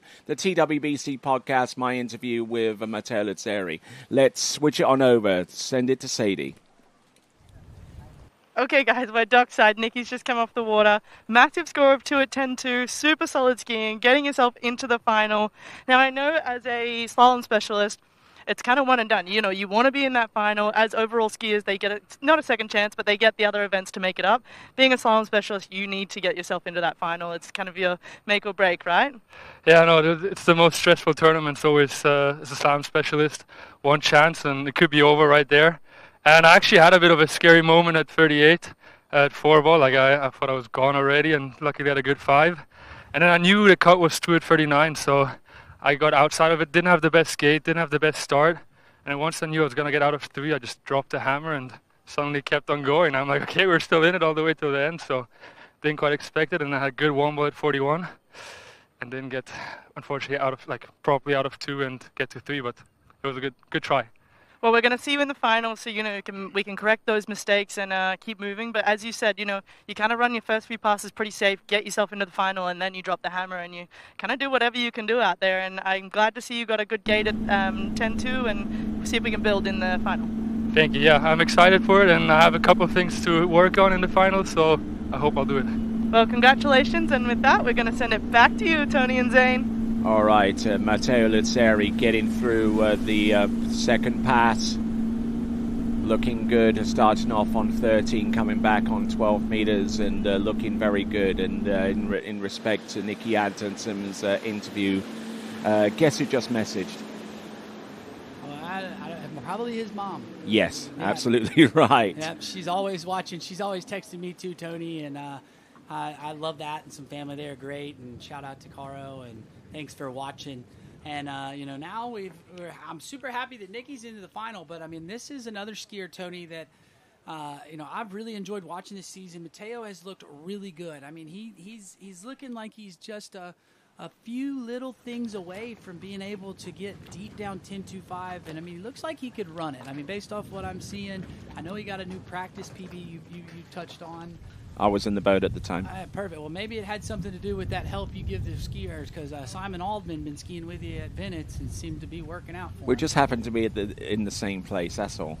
Well, maybe it's just a good boat crew helps you ski a little bit better. But yeah, he's been skiing real well, got a new practice PB, and it looks like Matteo's getting ready to be able to crack off that 10.25, so we'll see. But you know, right now I think his mind is only on one thing. He wants to get into this slalom final, and you know, Matteo already off good, so he's now got a headwind 11. He's yelling about something, so I'm not sure what it is, but he's going to pull out. Hopefully, you know, be able to get through it. Let's see what he's got. Good off of 1-ball there, Tony. Looking good off of 2. What do you think? Not looking too bad, but I wonder what it was pointing to. I have no idea. We'll have to stay with it and see. I mean, I know in the Pati Pro, he hit a stick at 5-ball at 11 meters, you know, in the second round, but there was something he was unhappy about, and, you know, not letting that distract him too much, got through the pass, so we'll see if maybe, you know, he tells the boat judge and we can get confirmation on what he did not like, but there was definitely something that Matteo was unhappy about coming in on that 11-meter pass. There must have been a small piece of rope underneath it that pulled out as we were getting up. But no, it was good. Yep. Nope, right, yeah. I heard it too, and I looked down, but, you know, yeah, everything was where it was supposed to be. trying to see if we could hear what the judges were saying there from the boat, Tony, but I wasn't able to get that. You know, the microphone just not close enough to the judge. But I didn't see anything that was weird. I thought maybe there was like somebody swimming or a boat out in kind of close to course, but I didn't see anything that looked out of the ordinary. So, you know, we don't have the vantage point that Mateo does, but sounded like everything was okay. So I got through that 11-meter pass. Now he needs to relax, kind of forget about it, and needs to turn his attention. Knows that he's got to get at least full 2 to have a chance to make the final. Any piece of 3-ball puts him in, and you know, moves that we're going to have a runoff. Now, if Mateo doesn't run 2, we put both of the 2s into the final. Here he comes. He's got to ski with some measure of control here. There's 1. There's number 2. He gets the 2. Piece of 3 secures his spot. There we go. Round number 3. Good to go for number 4. In the good frame for number 5, and that number 5 was the best one I've seen him perform. Yeah, and I mean, you know, you see that tailwind catching him there, Tony, but that is Mateo's experience. You know, he's one of these seasoned veterans out here, you know, in the slalom event and able to just take it down course. Where most skiers, when they start running down course, start trying to crank the turn and get everything to happen too fast. Mateo just relaxes, lets the ski move down course, he waits on the rope, waits till the ski's ready to turn and turns, and, you know, good job here. You see right there when the ski rolls into 3, that's what causes that slow turn with a little loose line off of 3, but here's where the experience comes in. Down course off of 4, relaxes right here, uses the experience at 5, and once he turns it, he knows he's got it. So, good skiing out of Mateo. Like I said, that's what we were talking about. Mateo's been skiing so strong this season. I think he looks so good. And, you know, great job from Mateo on getting through that 10.75 pass. All right, on dockside right now, the 2024 tied European slalom champion from that tournament 2 seasons back. Brando Caruso, he tied with Thomas de Gasperi on that occasion. And they shared the top spot on the podium at that event, right, Tony? That's absolutely right. So my question is, does that mean that Thomas de Gasperi is 11 or 12-time 12 European champion? Or come on, keep going. Come on, Mateo. Round number 5. PB, look at that great skiing there from Matteo Lazzeri, and extremely close to the Italian national slalom record. And Tony, I mean, I touched on it. He looks like he can run 10.25, and right there, I mean, he did it. He has that headwind. I mean, I thought he was going to run it. I mean, that was awesome skiing from Matteo. I mean, he's been skiing so well, and right there, you just see it, and good for him. I mean, I'm super happy for him. I know he even said earlier this week that he's having such a rough time at the beginning of the season that he thought about quitting skiing. And now look, comes out here, gets through almost all the way through 10.25, and I mean, that's a huge score, Tony. I mean, I don't, you know, we've got a couple of guys that have been there before coming up, but I mean, that's going to be a massive score for them to chase, especially given how the wind is and, you know, what we've got. And then we see the little JT dance. The only problem was when JT did it, he was frustrated, and Mateo does it and is super stoked. So, you know, hats off to Mateo. All that hard work coming in. Glad that he stuck with skiing, you know. It's definitely good to see that he's finally found his groove, and right there, I mean, really good start, good 1, good 2. I mean, he is all over this pass. A little down course there at 3, but waited on the rope so he could get to 4. Drops the hammer right here on this onside turn, and good job for Mateo. That was great. Great job for him. So, you know, couldn't ask for anything more. I think that's a tournament PB for him, Tony, and you can't ask for anything more at the European Championships.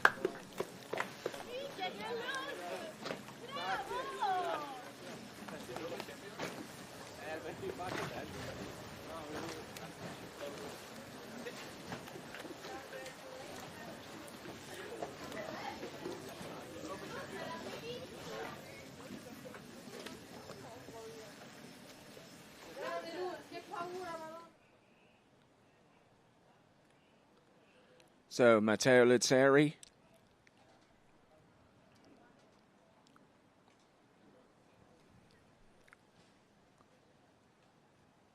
Five buoy count on 10.25 meters, just inches away from the Italian national slalom record. And what is the Italian national slalom record, Tony?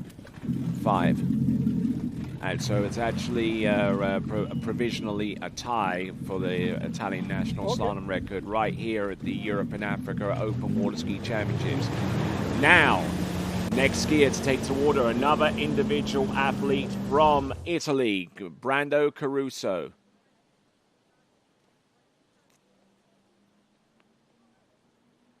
Yeah, and look at the boat crew there, happy for him. You know, Matteo is so stoked, and they've loved having Nathan behind the wheel of that boat, and it's great when the boat judges and everything are happy for you as well. So, congratulations to Matteo, and now we're moving along to our next Italian skier, Brando Caruso.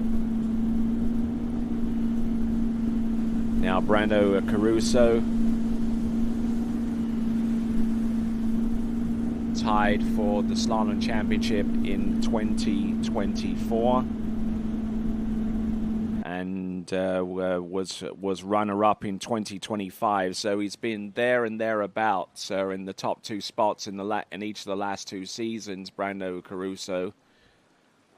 And it always seems that he is inextricably linked to Thomas de Gasperi in each of those cases as well.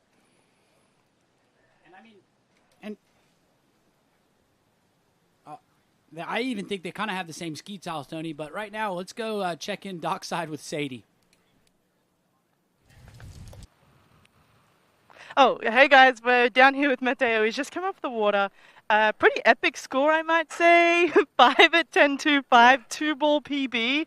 I mean, I'm kind of speechless for you. How'd you feel after that? Brilliant. It was a tough 10.7 tailwind. A lot of guys managed to run it before me, so it gave me a bit of confidence. Mine was rough, but I ran it. And then I knew that with a headwind opportunity like this, with Nathan in the boat, I had to try. And it's not that I haven't been trying lately, but I had a great hookup out of 2. And at 3, I had no hesitation compared to early this week. And at 4, somehow I said, okay, let's turn, let's see. And it was 5. I'm so happy. I mean, 5's an epic score. You're into the finals, obviously. Massive PB. I've seen you come in with your Italian sportsmanship. Incredible. I mean, super cool to see them on the dockside waiting for you as you finish that massive PB. Is there anyone you want to say thank you to back home? I imagine you've got a long list of people. Yeah, as I said during Pro-Am, Claudio, I think I told you this spring was hard for me. I didn't know if I was going to have a season mentally, and it's thanks to him. But also Dad and all the crew at Jolly Ski who's watching today. HO, Aquaflyer, my sponsors, you guys made this happen.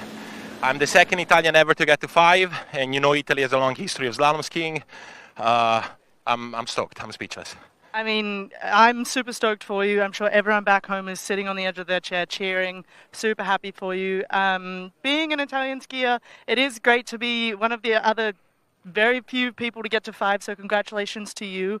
And with that, we hope to see you in finals, and good luck. Oh, thank you very much. I'm looking forward to tomorrow. Thank you. I can't wait to see it, and with that, we're going to send it back to you, Tony and Zane. Yeah, Tony, and I don't think we hope to see him in the finals. We are going to see him in the finals. Now, the question is will he be at the top seed? Yeah, exactly. And my question exactly is we continue to follow the progress of Brando Caruso, who has been amongst the first two seeds out of the slalom elimination rounds in each of the last 2 seasons. So he's well used to doing that. And Brando Caruso, who won his first pro title at the Miami Pro several seasons ago. Yeah, I mean, we saw Brando get 3rd place here at the Pati Pro earlier this week, so he's already had a pretty good trip to Georgia, but looking to cap that off with a good score here at Open Europeans. But let's see what he's got as we bring him through 11. He was having problems earlier in the week of the ski just not quite wanting to turn on 2 and 4. It looks a lot better today, in my opinion. What do you think he's done to it? I have no idea. I mean, I know me and him were chatting. We were kind of talking about his gait, and that, I think he kind of made some corrections, and that helped him out into the finals. All right, then. With that, let's send it over to Sadie. Okay, we're down here. A bit of excitement. You've got yourself into a runoff, Alex. Yesterday you skied. You got 2 at 10.7. We all know that 2 is kind of the bubble sometimes, so kind of unlucky to put yourself into a runoff, especially having that you skied yesterday, and today you're going to have to go out cold at 38. How are you feeling heading into this? Well, definitely feels great, to have a shot to get in the final. Yesterday, my initial goal was to get at least 3. I knew that would be this. I guess that would be the score that would put me through the final.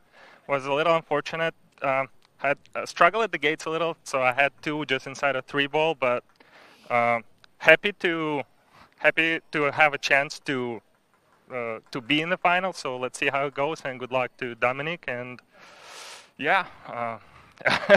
I think everyone back home, everyone loves a good little runoff, so I'm excited to watch it. I know it can be a little nerve-wracking going in at 38 off the dock cold. How are you going to prepare yourself for that? Well, I don't know. It's my first. let's just go and see. It's my first runoff for the final, and 11 cold off the dock, a little hard, but it is what it is. So just gotta prepare myself. I don't know, just going into the war, I guess. So yeah. Okay, well, good luck to you. Be strong out there, and I hope to see that you get some good scores. So good luck, go rest up, get yourself ready, and with that, we'll send it back to you, Tony. And I don't know how Brando Caruso ran that. Yeah, I mean, like I said, that ski, just something doesn't look right on the 246 side, Tony. I mean, it's his offside turn. He's got a good-looking 135, but it's just not quite coming around like he would like at 2 and 4. I mean, I definitely would like to see if he can, get a better start. Let's see, maybe if we can pick up what he's got. Right here, I thought the gate was pretty good. Gets out, gets a good 1-ball hookup, but watch him come into 2. It's like stalling on him. I mean, I don't know. To me, it just doesn't look like... I think he's moving the handle too much, I believe. Yeah, but I mean, the ski, it's like the nose doesn't want to bite in on him. It's like when he goes to turn, the nose is a little high, and it never bites in. I mean, I don't know if it's a fin adjustment or what, but it just, the ski is not acting like he normally would. Like I'm used to seeing Brando, and that's been the common theme. So that could be a ski setup situation there, Tony, just that it keeps rolling. But, I mean, like I said, I don't think he really looks about like normal. So it's kind of a... All right, then. So now we are looking at Brando Caruso trying to go down the line as much as he can to get higher up in the seeding for the men's slalom final, which he's going to be a part of. There's number 1 and number 2, and inside buoy number 3. So it is going to be 2 at 10.25 meters. Man, I'm going to tell you, Tony, I think if I was Brando, I might look at adding a little bit of length to the fin. Just based on how it is, and it's not wanting to turn on that offside. If you'd add a little bit of length, that could get that nose to kind of come down and want to drive through the turn. So that would get the ski to turn a little bit better. Like I said, he knows what he's feeling and everything. So, he's the guy to know it. But like I said, just based on kind of what we've seen, that common theme through the week, that could be an adjustment, for people watching at home. If you got some water ski nerds that want to know kind of about moving the fin, I think that could be a play to help him. But again, you see that handle comes to the inside hip and it checks up, but he got out of 1 pretty good. And then right here as he goes, it's just kind of like the nose is stuck. It's not wanting to bite through. So I know he was a bit frustrated with that. He did make a bit of an adjustment on his gate at the Pati Pro to get out of 1 a little bit better and get the ski to turn, so he at least got the half. And that put him on the podium in 3rd place. So, we'll have to see. That's still good skiing. He knows he's into the final. So, he can relax now, and we'll see him take a slalom ride again tomorrow. All right, then. And that brings our final 4 competitors in this men's slalom series 1. We'll see Tim Tornquist, Thomas de Gasperi, and Sasha Deska take to the water in a few moments. But before then, we'll see Great Britain's Aaron Davies.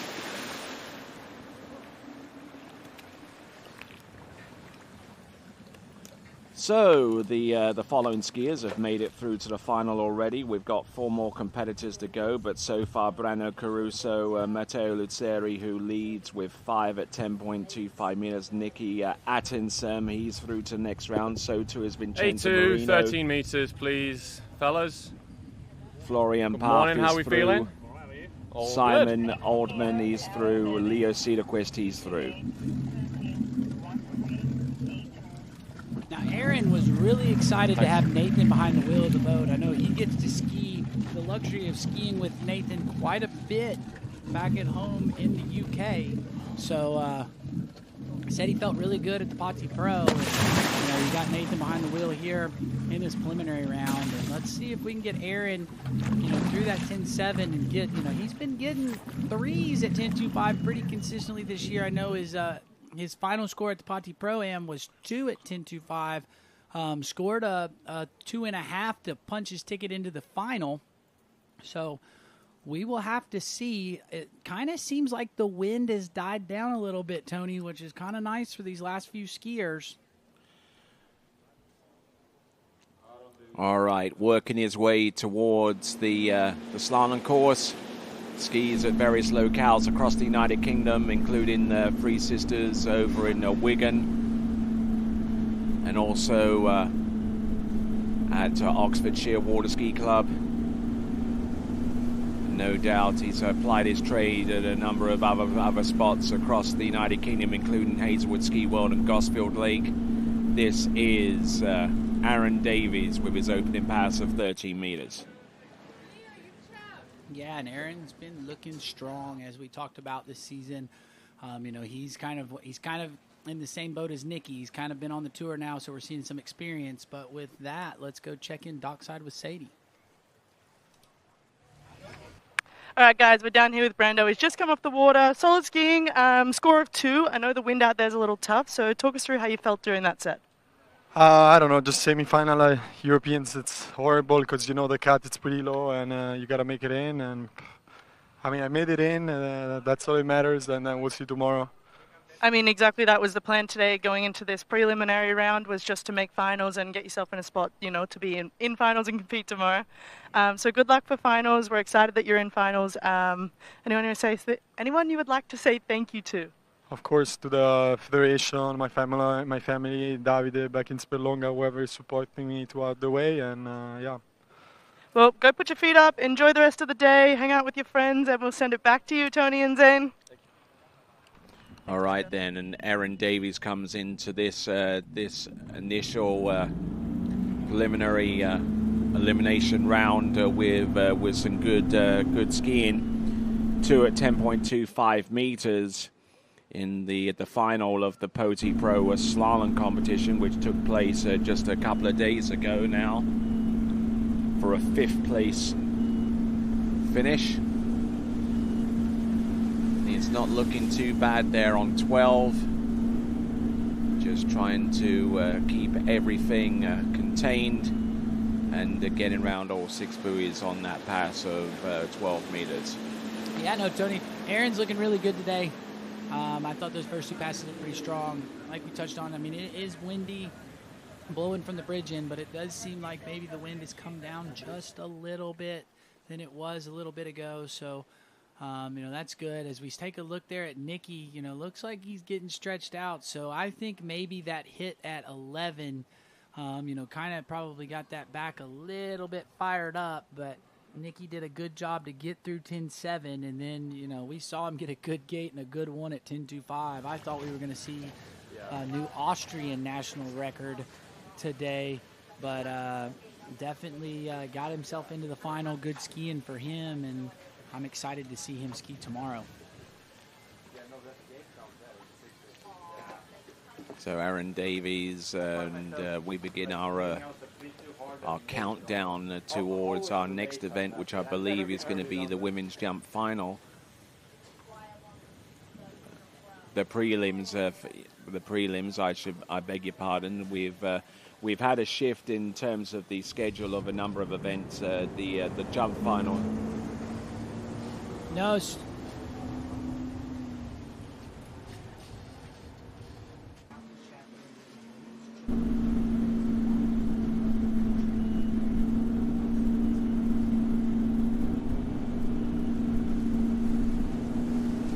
All right, there. Here we go. This is Aaron Davies, and we're looking at this pass on 11.25 meters. Good to go with this one on the purple loop.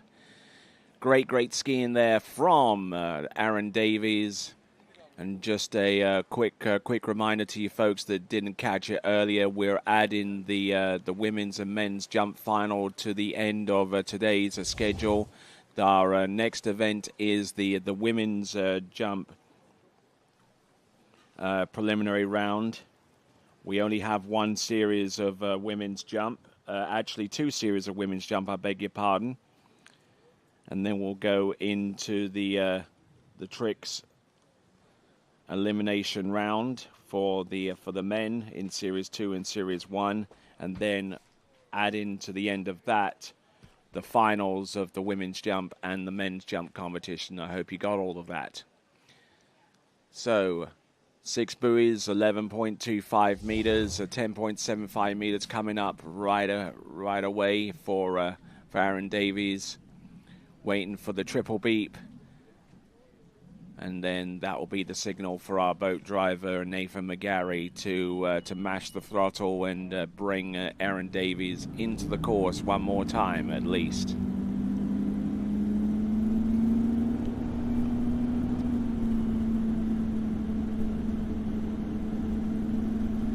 Here we go. All right, Tony, 10.75. We need more than 2 to punch our ticket in. Here he comes. There's number 1. A little bit stalled there on number 1. He's all round number 2. Does he get outside number 3? Oh, no! And now it becomes a 3-way runoff for 2 spots. Wow, Tony, that makes this free skiing a little bit more interesting, right? We've got... Well, we had a 3-way runoff last season as well. Yeah, but I mean, this is more interesting on the lights of you got Aaron, who only has 3 skiers before he's going to have to, supposedly, before the runoff starts. We're going to have Dominic Kuhn, who we saw ski earlier in the Series 2. And then we've got Alexander Kevzlowski, who skied yesterday, the first skier of the day at 8 a.m. in the morning. So it's quite it's going to be quite a crapshoot there. I mean, it's definitely interesting, but we're going to have 2 spots open, so 1 skier not going to make it in, and that was definitely not what I was expecting there from Aaron. I don't know, I think we said we had a gate review on the 11, so maybe that came to play with it, played it safe, and then you see he just come up short there. Oh, that handle actually hit the line, as a matter of fact. Yeah, he just came up really short there at 2. We'll take a look at the boat camera one more time. That would be where maybe we can see what went wrong with him here. See, he rotates in. The ski was a little narrow, so he probably didn't pull out as much as he wanted to with the tailwind, and then played it safe off of 1. Knows he had to get the full 2, so he doesn't want to blow the tail, but then he comes up short. I think he played it too safe there, Tony, and then now he's not guaranteed a spot in the final, but he will be probably sitting the most pretty of them because he skied the soonest, so he won't have the coldest 11 of the day.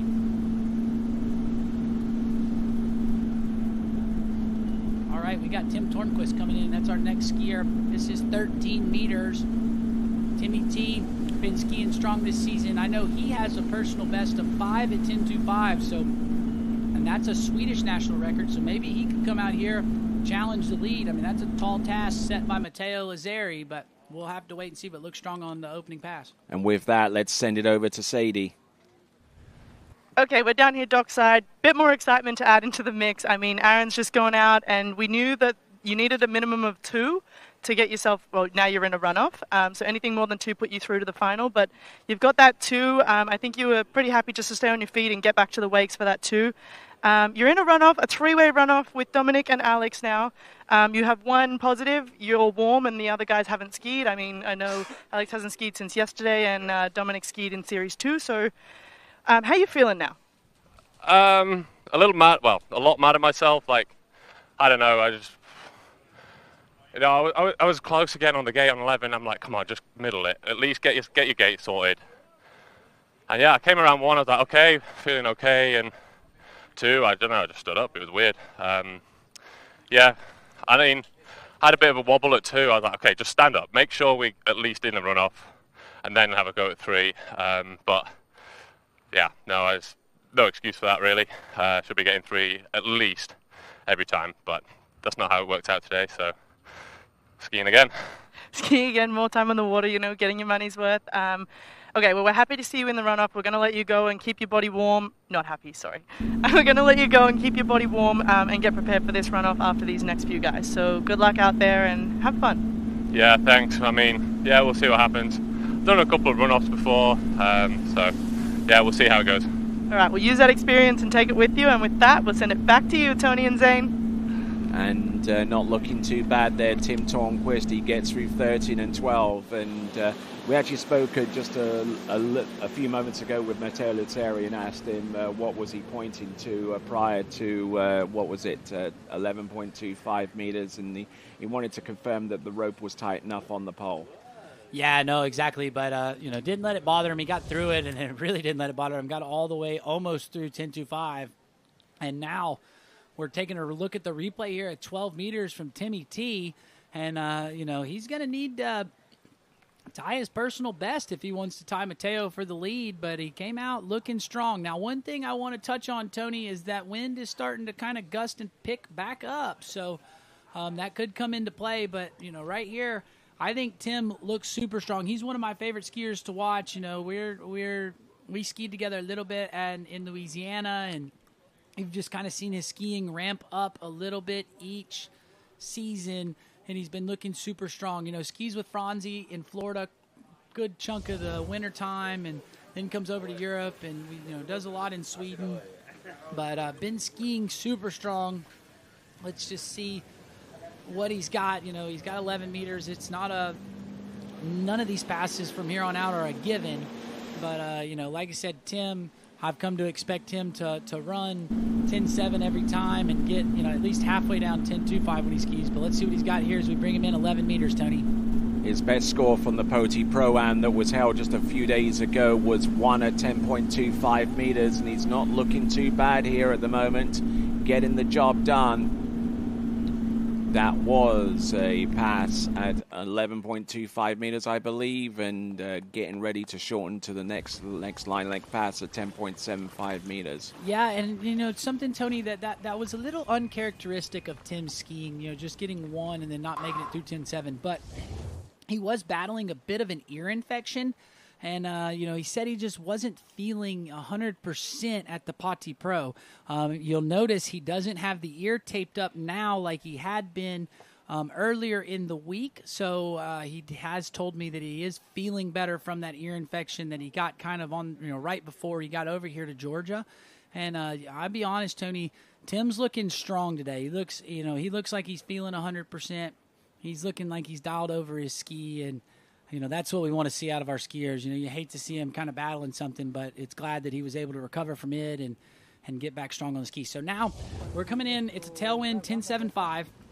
We know that if he gets 2, we're just going to add somebody else to the runoff. Any more than 2, he punches his ticket in. But I would be honest, I think Tim's thinking about, getting a big score at 10.25. I don't expect Tim to play it safe at the start. Maybe a touch safe at 2 ball just to make sure he keeps the ski in the water. But the key is to have a good gate here, get the speed right so that you can get out of 2 and then run this pass. Here we go, 10.75 meters, needing more than 2 to advance. Here he comes, there's number 1, gets that 1 to go. Round buoy number 2, almost falling in on number 2, but looking good for number 3, 10.75 meters. And this is the sharpest looking passes at 10.75 meters we have ever seen here at this venue. Yeah, I mean, that was the best 10.7 of the day, Tony. I think, Tim came in, and I really, to be honest, I don't think he played it safe at the beginning. I think he came in and dropped it. He turned 1. You kind of said he kind of slipped in on 2, but I think he attacked it and was creating space into 3 to make sure that he could get through this pass. And the other thing is now he's punched his ticket into the final, but the big thing to keep up with too, Tony, is now it's about how many buoys can we get on this next pass. So if it comes down to a tie, we've got a backup score for the podium. Mm-hmm. Yeah, there's always an added dimension to these things, isn't it? I mean, it's not just what you see out on the water. You know, whether you're watching us on the YouTube channel or you're catching us on Georgian state television with their Channel 1 service. We're broadcasting simultaneously on both outlets, and we thank Georgian State Television for carrying the signal to a potential audience of millions across that great land. The Republic of Georgia, the home of Poti Water Ski Club. Here we come. This is Tim Tornquist from Sweden. Rolls the ski over, gets it to go round buoy number 1, hooks up well, round number 2, and gets it to go round number 3. He's still there.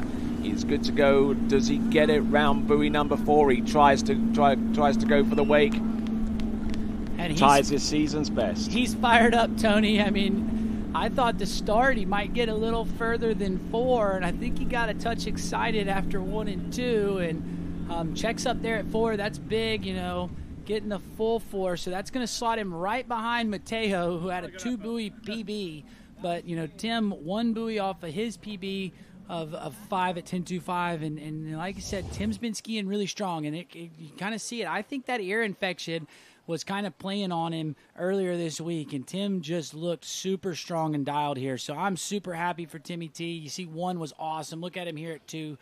Gets a little bit of a check there at 2, but I still think he was pretty good going to 3.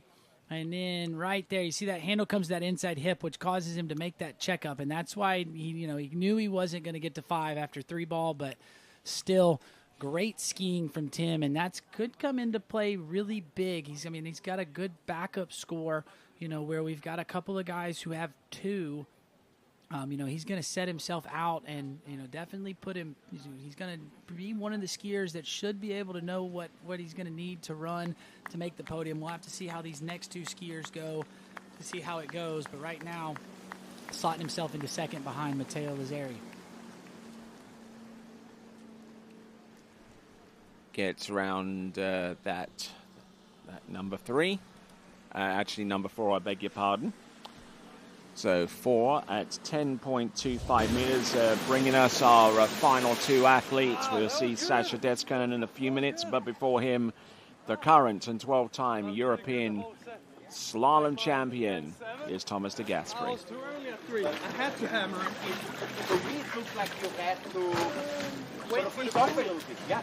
Yeah, I had to wait for the buoy at 3. Yeah, and Tony, you can hear him on the dock.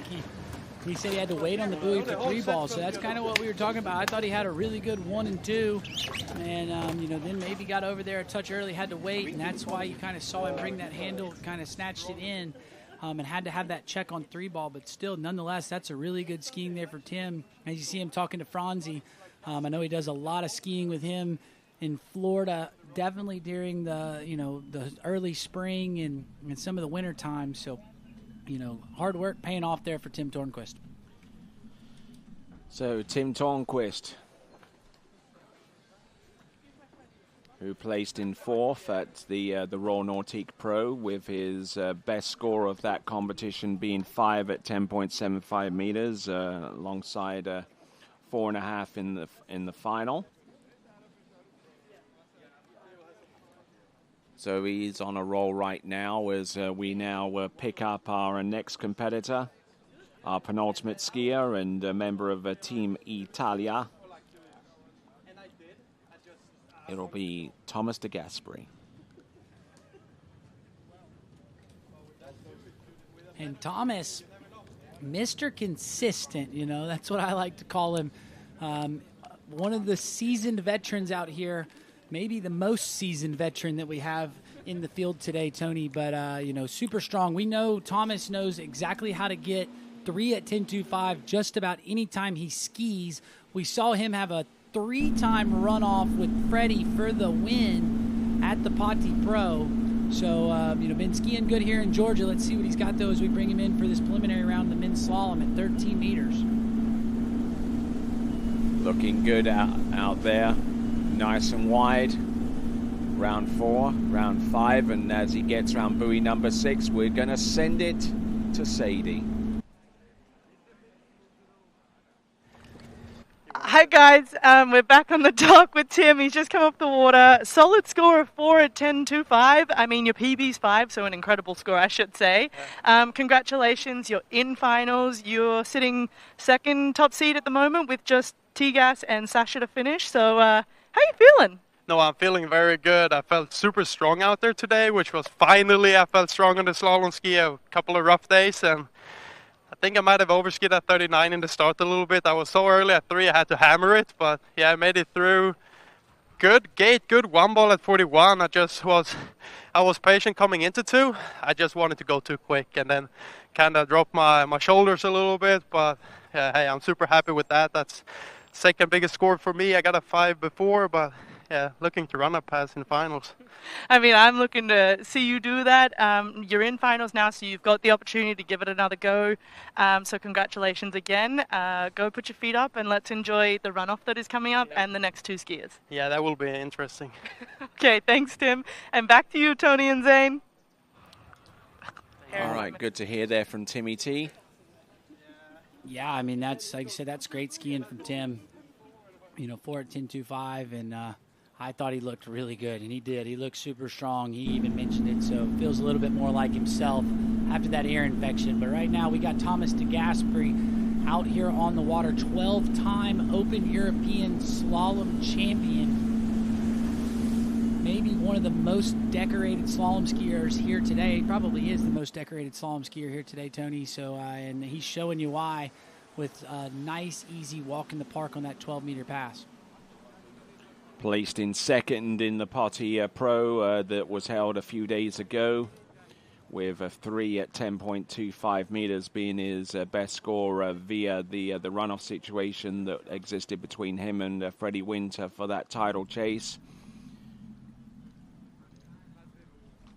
Was 5th in the Funglis Pro-Am, 8th in the Monaco Water Ski Cup, 6th place in the Royal Nautique Pro, and competed at the Masters Water Ski and Wakeboard Tournament where he placed in 6th place there on Robin Lake. So that's the kind of the tale of the tape so far this season. And we're looking forward to seeing what he can do with pass number 3, which is going to be 11.25 meters. Yeah, and I mean, Thomas kind of injured himself a few weeks ago, kind of hurt his neck. I know you had kind of seen the pictures of it. It looked kind of gruesome, but I'm glad to see that he is back and feeling healthy. He looked really good at the Potty Pro this week, and off to a good start so far here for the European Championships. All right, on the starting dock, Betta Gali doing a fine job with the skiers that she has under her stable on the Team Italia, rocking his way through 11.25 meters. A little loose there.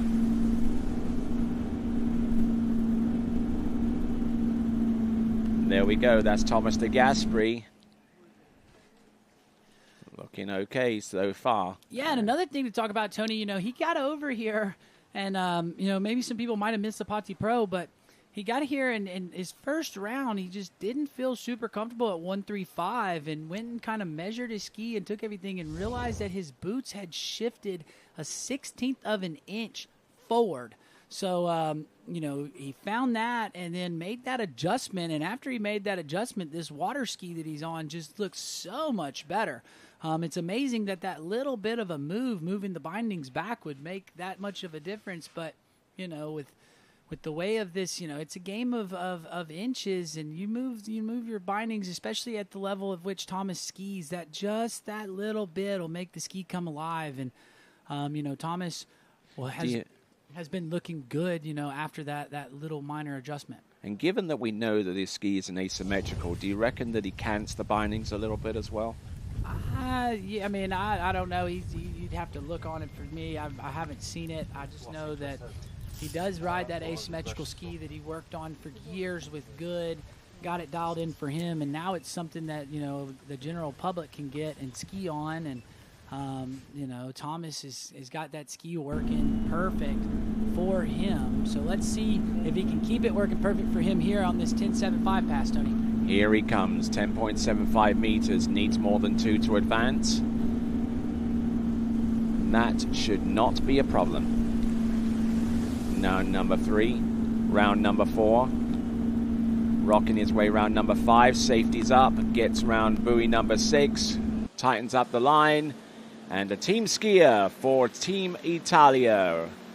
Skiing towards the slalom dock, but he's not finished yet. No, not at all. He's going to try to go out here and put up a big score.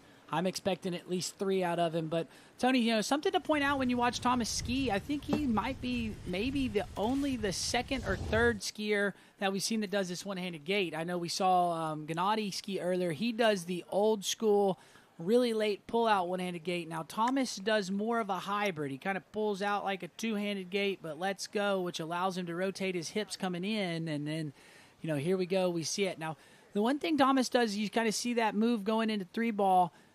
That's that you see there. Both sides look different. That's kind of from that asymmetrical ski, but it works for him.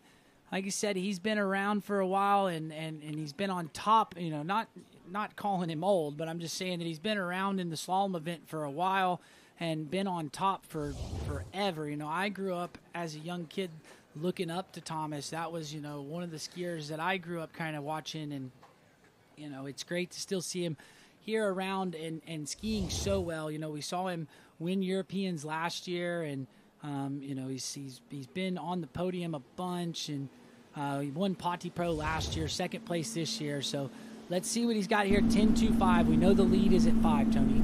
Here he comes. Entrance round buoy number 1, 10.25 meters. Look at him go. He's gonna try and turn this. Look at him go. He's round number 3, inside number 4, and wow, that's how much it means to him. Yeah, I mean, that was, I thought 1 and 2 were awesome. He was just a touch slow off of 3. But, you know, Tony, I'm just going to tell you, Golden Lake is skiing lights out. What they have done to the shore to get everything, you know, the water to set right. It's skiing. I mean, it skied good last year, but just the scores right here with this really high cut to get into the finals it's amazing the work that they have put in here at this facility for it to be just skiing so well. I mean, we're seeing huge scores out of it. Another thing, Nathan behind the wheel, the guys have been ranting and raving about how great he feels, and you're seeing it based, you know, they feel confident. You know, they're going in and they're turning the buoy. You're not seeing guys check up an S-turn, you know, at 3 like we normally do at the pro event sometimes. You know, they're all thinking we can run 10.25. And, you know, it's been great. We've got another co-holder of the lake record with Matteo getting to 5. So, I mean, that's also big. So, like you said, that just shows all the hard work that's been going in to get this Open European Championships back here in the Republic of Georgia at the Golden Lake. As we take a look at Thomas's turn in for the gate there, you see really good gate, Tony. What are you thinking here? Yeah, a fantastic gate there, a little down course, but then again, when aren't you at 10.25 meters? It's such a tremendously short line length, you know, and you have to be absolutely on it straight from the start with no errors allowed at all. And, I mean, he gets 3, and that safely puts him through to the next round. I'm not too sure in what position it puts him in, but I would probably suggest in the top 3 or 4 at this time. I believe that sits him into 3rd place, Tony. I think we got Matteo with 5, we got Tim with 4, and then that slots Thomas into 3rd place with 3. But, you know, the one thing is he kind of unloads the ski just a little bit heavy into 1, which causes him to run. But then what he does go into 2, he makes up ground. And like I said, we keep calling him Mr. Consistent, but he for sure knows how to get 3 no matter what at that 10.25. And he was just inches inside of 4. So, you know, it looks like things are skiing well. And I'm expecting a big score out of Thomas in the finals tomorrow. But, you know, right now that was great skiing from him, punching himself his ticket into the final, and you know, we expect him to be there just about every time. We just saw Dominique Coutin arrive at dockside in preparation for the runoff between himself Alex Kozlowski and Aaron Davies. So now let's have a look and see what Sasha Deskin brings to the table here. Sasha coming in, opening pass 13 meters, the Legend of Lourdes. Also known as the Mountain Man there, Tony, but looking really strong. I know Sasha, he switched to that Conley ski and has been looking really, really strong this season. All right then, and as he gets ready for pass number 2, let's send it over to Sadie. All right, guys, dockside with T-Gas. He's just come off the water, 3 at 10.25, so congratulations. I know you knew you just had to get past 2 to get yourself into the finals at 10.7, so you've done that, and then you went out there, and I kind of presume what went through your head is you didn't have to get the safe 3 at 10.2 because you were already in finals, so you kind of came into 3 and just went, let's turn it. Yeah, I mean, first thing you want to get into the finals, and then, I was a little, not hesitant, but cautious at 1 and 2, and then elbows out and go. I mean, it wasn't my best 10.7, but I thought my gate at 41 was pretty good.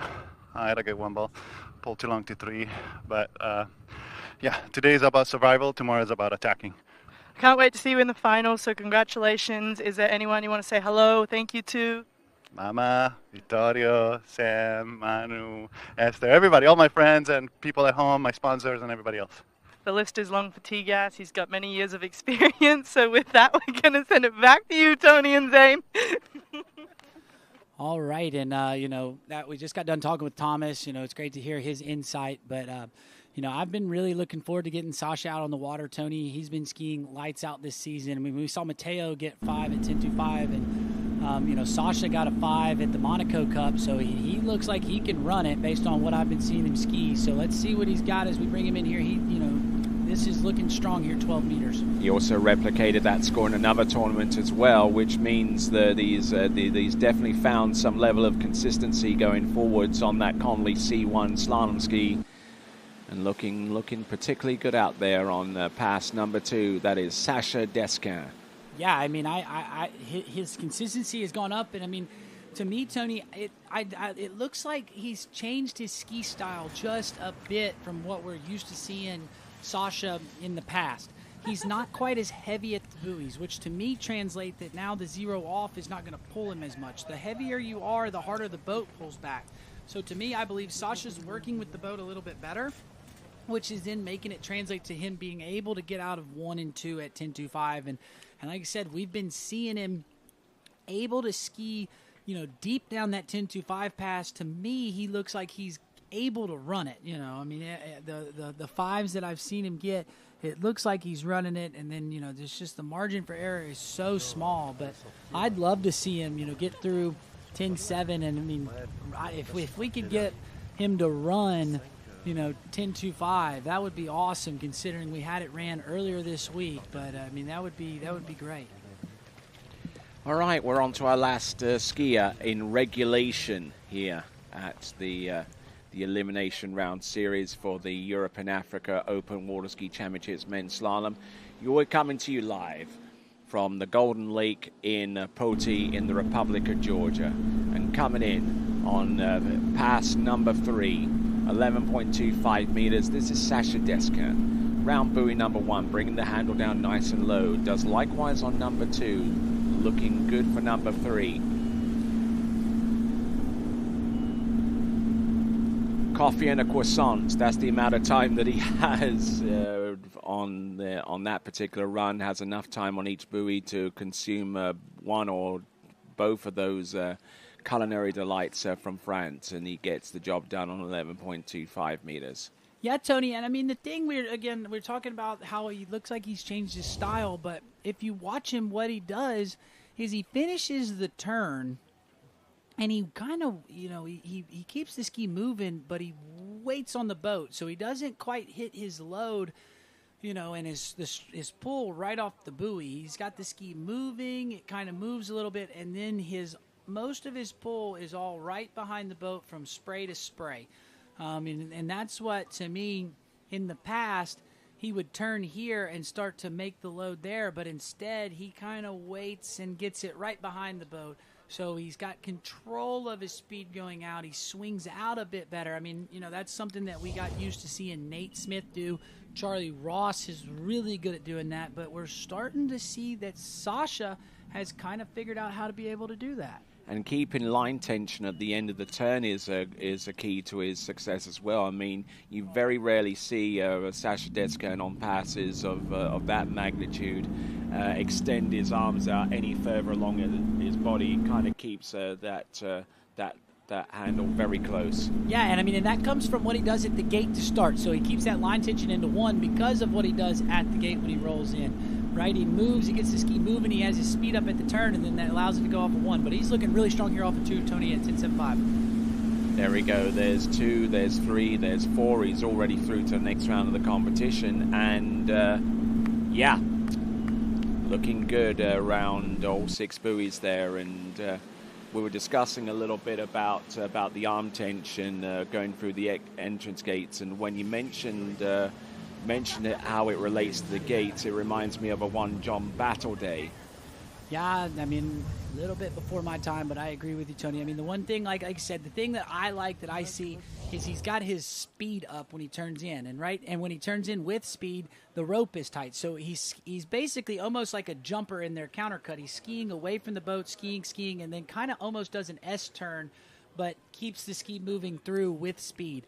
And that's why we're being able to see him come in and control the rope on the backside of the buoys, and that's what's translating to him skiing so well, Tony. It's like I said, it's been really fun to watch Sasha kind of make those adjustments and ski, at the level at which he's doing right now. He's been a great skier, but he has definitely stepped his skiing up, a notch from where we're used to seeing Sasha ski. All right, so we're looking at a glimpse there of Matteo Lizzeri.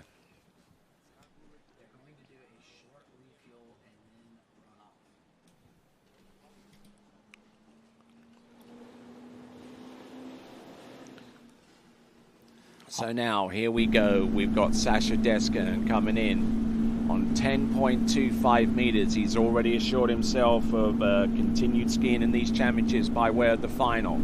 Look at him go. There's 1, there's 2, there's number 3. Look at him go for number 4. He's still there. Look at him go for number 5.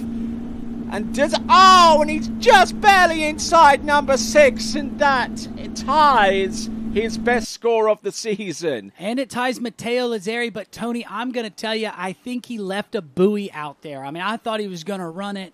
I've been saying that Sasha is getting ready to crack one off. I think between him and Matteo, it's going to be a dogfight for which one of those guys runs it first, and to be the next man to run 10.25 in a tournament. But Sasha skiing so well. He's the one that I've been looking forward to watching, and like I said, super stoked for him and Matteo. That's huge skiing here in the preliminary men's slalom round. Okay, the message that we've just received from our source close to the situation would suggest that they're going to dump a bit of gas into the boat, and then we're going to go into the three-way runoff between Aaron Davies, Dominic Kuhn, and Alex Kozlowski. Yeah, nope. That's we'll get that boat just refueled a little bit. I heard that it was on 0 since Sasha touched on the water, so we got lucky that nobody had to swim that boat home. But yeah, Sasha skied really great. That's awesome skiing, and then we'll figure out that order of the runoff. I believe it's going to go Dominic, Alex, and then Aaron. But we'll have to wait. Et dis à Aaron que la 3 elle est remontée à mort là. Je pense que celui avant moi il a défoncé.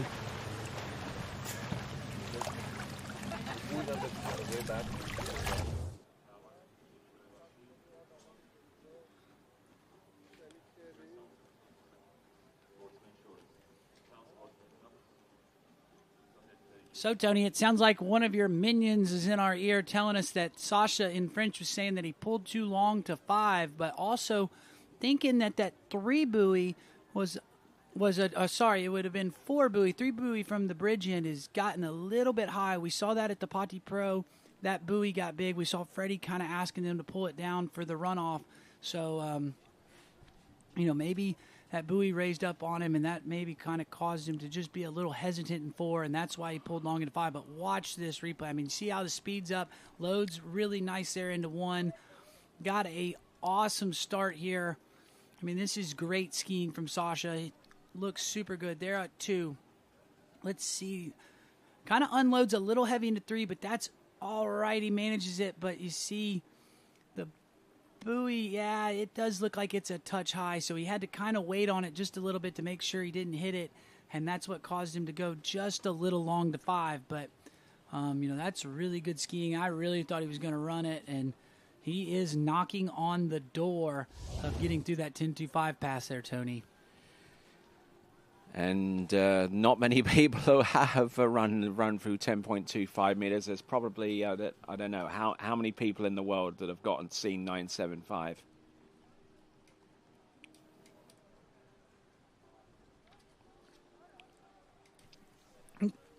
All right, then, as we take a look at the slalom leaderboard with Sasha Deska and a time on the lead with Matteo Luzzeri, let's send it over to Sadie. Okay, guys, we're back dockside. We're here with Sasha. He's just come off the water. Another massive score of 5 at 10.25. I believe that's your 3rd time getting to 5, and just missing out on 6 ball, unfortunately. You got yourself into finals, so congratulations. Equal top seed with Matteo. How do you feel? It felt very good today. I think the win was okay in the end. Maybe I think it was better for me than the people before. What can I say? I think I skied great. I mean, good until 4, and at 5 I hesitated a little bit. Doesn't work. No, it definitely doesn't work when you get to that such short rope. I've seen out of 4 from back here, it kind of looked like you were either going to explode or run the pass. Yeah, but that's the way I ski. So no, but whatever. I wanted to be top seed for Sunday, so it's good. It's a good set. We'll see if the wind changes tomorrow. I think it will be the other way. So that's good. We tried both ends, and now we know the lake. Perfect. Well, congratulations on making it in finals, and we can't wait to see what you can bring to the table tomorrow. Yeah, thank you. Back to you, Tony and Zane. Wow. Yeah, Tony, and I believe we've had somewhere around like 5 skiers have run that 10.25 in a pro tournament, and if my chat GPT is rocking right, I believe there have been 16 skiers total that have run it at some point in time at a tournament. So, to me, I think if you could do it at a pro event or one of these big championships, I think that matters a little bit more than a backyard tournament. But still, to answer your question, and everybody at home that's a little bit of a water ski nerd, I believe the answer is 16 skiers. I think the last one to do it for the first time was John Travers a few weeks ago. So shout out to him. And I do believe the next one to do it is either going to be Sasha or Matteo. The way that they've been skiing this season, they look so good, and I think it's getting ready to crack it down. We're going to move that score to 17. And in each instance, if each instance were to happen, then it would set the national record for both concerned. Exactly right. It would be a French national record and an Italian national record, and it's just it's kind of amazing to me, Tony, that with just the way that the improvement of the boats and zero off and the ski technology, that these we're starting to see that move. We're seeing more guys like this season. I think I've seen more guys that look like they can run it than we've ever seen in the past, right? We were used to Nate kind of being the guy that could do it. Then Freddie came on the scene, and he was doing it. You got Charlie showing up, so you had those 3. But now we're getting to where there's 5, 6, 7 of them that show up at a pro event. And, I mean, just the level of skiing is exploding, and it's awesome to see as a water ski nerd like myself. And I mean, if you're a skier, I mean, along like Charlie and JT and a whole smattering of others, and they're probably looking at this like thinking, let me book a ticket for next season. Well, I'm just going to tell you, if you don't come to Georgia next year, you are screwing up. I mean, the hospitality has been great from the Georgia, the public. The facility is phenomenal. The Georgian Water Ski Federation has done everything to make sure that this place is perfect, and I know they're wanting to put this place on the map as one of Europe's best water ski lakes. What do you mean put it on the map? It is on the map. I mean, it's on the map, but I'm talking, they want people to think, when they think of European water skiing and top lakes, people think of Jolly, people think of Botas, they think Ricetto. of Ricetto. They're wanting this Golden Lake here in Poti, Georgia, for everybody to say that is the best ski lake in Europe. I mean, and it's skiable all year long, so you can make a trip, come here. Another thing to think of, if you're looking for kind of a cheap snow ski travel destination, you could come here. They get snow in the wintertime. It's awesome in the mountains, so you could come for a week of water skiing, and then the next week turn around and they get pounded with snow if you go across the country into the mountains. And so far as currency exchanging goes, the dollar and the euro, buys a lot in this part of the world. Yeah, and I mean, and from what I've heard, the helicopter snow skiing, right, is much more affordable than it would be in other places. So, if you're ever looking for a good winter vacation to come in, pop down here. You can do some water skiing, some snow skiing. The cities are growing. I mean, I went to Batumi on Tuesday. It was an awesome time. We had a hike through the jungle, then we went into the city, and I mean, to me, the infrastructure that they're building there was kind of almost like a small, I would kind of equate it to like Las Vegas. They had a strip on the Black Sea. So if you're looking for a place to take a destination to do some water skiing, do some traveling, you should think about the Republic of Georgia. It's an awesome place to be. And on top of all of that, there's a good chance that your skiing performance out there will be viewed by millions of people on Georgia State television. No, I mean, that's super cool too. I mean, that's like I said, we've talked about it. When have we ever been able to go on TV? I mean, it's been since the 80s that they had water skiing on TV, and here in Georgia, the main channel that everybody watches right now, if they're at home and they're used to watching their soap operas on a Saturday, they're getting this awesome coverage of the water ski tournament here in Golden Lake. All right. Okay, so Dom, Alex, Aaron in that order. So that's gonna, like I said, Dominic skied quite a bit earlier today. We saw Aaron just, 3 skiers ago, but Alex Kevzlowski, they had to call him and get him here from the hotel. He kind of had to rush here. He was almost kind of thinking maybe he was out, and now they got him on site, got him ready to go, and I'm looking forward to seeing this. Now, this is, like I said, this is a cold 11 off the dock, especially for these first 2 skiers. They haven't skied, Dominic hasn't skied in a couple of hours. And so I would say, this is basically like his first pass. I mean, he's probably used to, he takes a bunch of sets during the day, but I don't think he's ever come out and just said, hey, I'm going to go off the dock cold at 11. So the big thing, Tony, is to make sure you get a good gate, and you do not want to get a half here. That's the big thing. You do not want to overturn one ball and then set it up where the guy's got to go through and just turn one. So let's see what Dom got. All right, here he comes.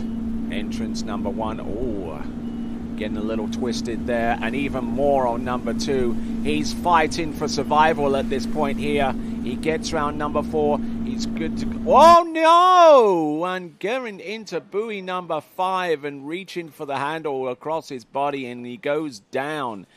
And he was muscling his way through that pass, no doubt, but it's going to be 4.5, and that is going to be almost a chip shot for the remaining 2 skiers. I wouldn't say that yet, Tony. I mean, I'm going to be honest. He almost gave us a half there as I was talking. I almost gave him the announcer's curse, and then he almost did the same thing at 2. Seemed like he settled down a little bit at 3, but, to get to 5 ball, 4.5, I mean, this next skier has got his work cut out for him.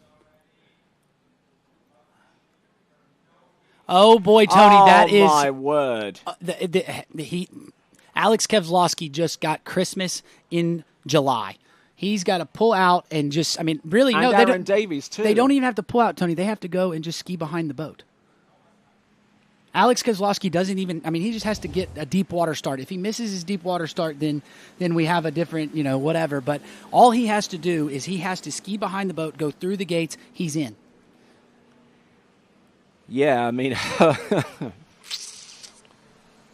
I tell you, and each of the next two skiers, they could shorten the line down to 10.25 meters and just go through the gates, and it would have the same effect. Yeah, but like you said, we were talking about he hadn't skied. He was the first skier yesterday at 8 a.m. and he was going to have to do a cold 11 off the dock to start. And by Dom missing the gates, he's just basically gifted Alex Kozlowski a spot into the finals. I mean, these guys again just have to make their deep water start, and I promise you, they don't miss those. So, you saw Dominic right there on the replay, just missing the gates, and I mean that's a Christmas present to Alexander Kozlowski, your first skier off of this championship. Yesterday, 8 a.m. He hadn't skied since then, had to rush to get here, so it's probably been a bit of a stressful morning for him, and just all the stress just went away right in 30 seconds. All right, then. So if we were to do a comparison between the series, one skier has made it through from Series 4. No one made it from Series 3.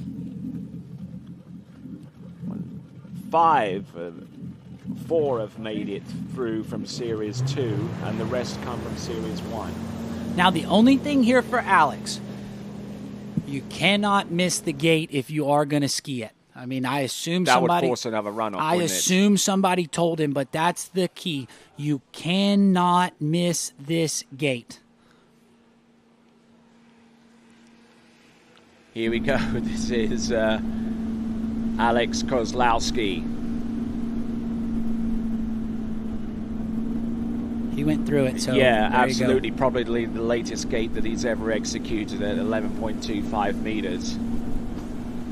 Come on. He's got that dog in him there, Tony. I mean, look at him go. Oh, look at this. How many days has he not been skiing? He didn't ski. I mean, he's had over 24 hours, and I mean, he absolutely crushed that 11 meters. I mean, he's got, like I said, got that dog in him, and out here. So now the big thing is he's trying to push a score to figure out if he's going to be first off the dock and have to set the scores for somebody, or if at least he's going to get Aaron to go and not be the first on the water. So I'll tell you what, I mean that would be a stretch to expect from even the top seeded skiers, to come off, for 24 hours since you last skied, to get out on the water cold at 11.25 meters and run the pass. Yeah, I mean, that's awesome skiing from Alexander Kozlowski. I mean, he said he'd never been in a runoff there, let alone cold 11s off the dock. Well, he's 1-1 for that. Yeah, I mean, 1-1, he's into the final, and I mean, that's great skiing from him. That should build some confidence going into tomorrow. Able to come in, and like you said, we touched on, he was not even on site when they figured out that he made the bubble. Going off and seed, this is for seeding now. Okay. Yeah, and I mean, and that's another thing, Tony, to think about is that because he skied yesterday, he's getting a little bit of a set. It's not a full set, but he's actually going to get to ski today. So really, he's not having to take a day off like these other guys that skied and made the finals. So this is a positive for him. All right, he's skiing on house money right now. Look at him go, 10.75. Oh, he gets a good hook up there. There's number 2. You know what? You know what? You know what? You know what? Oh. Tony, I think you cursed him with all the whats, but I'm going to be honest. I do not think that Alex has run 10.75 in a tournament before. I'll have to get with him later and ask, but, I mean, for him to come out sitting at the hotel when they found out that he was getting to ski today, did not think he would be skiing any more this weekend, comes out, runs cold 11 off the dock, and then almost smokes that 10.7. I mean, he had it going. Look at this replay, Tony. Look at this one ball. He just wanted to ski one more set behind Nathan, that's all. Yeah, but I mean, look, like I said, he when do you ever start at 11 and gets 1 and 2 right there? I mean, absolutely look at the hookup crushes on number it. 2. Oh, my gosh, man. I really wish he had gotten through it. That would have been so cool for him. Super happy for Alex. He's one of my buddies. I got to live with him in Ukraine. We spent a lot of time together, and right there, I think he just got excited at 5, kind of got caught staring at it, tried to turn it all at one spot and just getting too much. But, I mean, look at this gate 1 and 2. I mean, look, gate, feet under the line, really nice. Controls his speed into 1. Great hook up there. Now, this gets him set up here into 2. Rocks through that, and I mean, that's textbook 1 and 2. And right here into 3. Got that little bit of bite, so that kind of got him starting to move a little fast in his head. But, still got that onside turn at 4.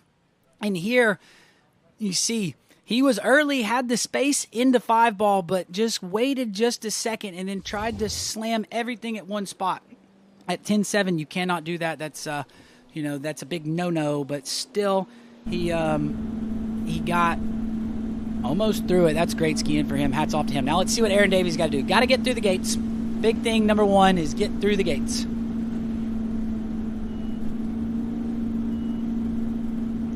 It was pretty close on that one to the right-hand gate ball.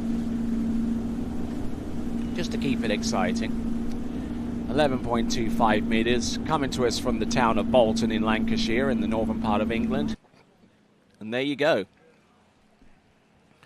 Yeah, now, to me, I'm impressed. I mean, I'm not so impressed that Aaron came out and ran 11 like that. He just skied. So, I mean, great for him. He got through it. I kind of expected Aaron to be the, one of the guys to run it. He had the least amount of time off, but I'm fired up there for Keselowski. I know the Team Belarus will be excited for that. Okay, so let's go through the names, shall we?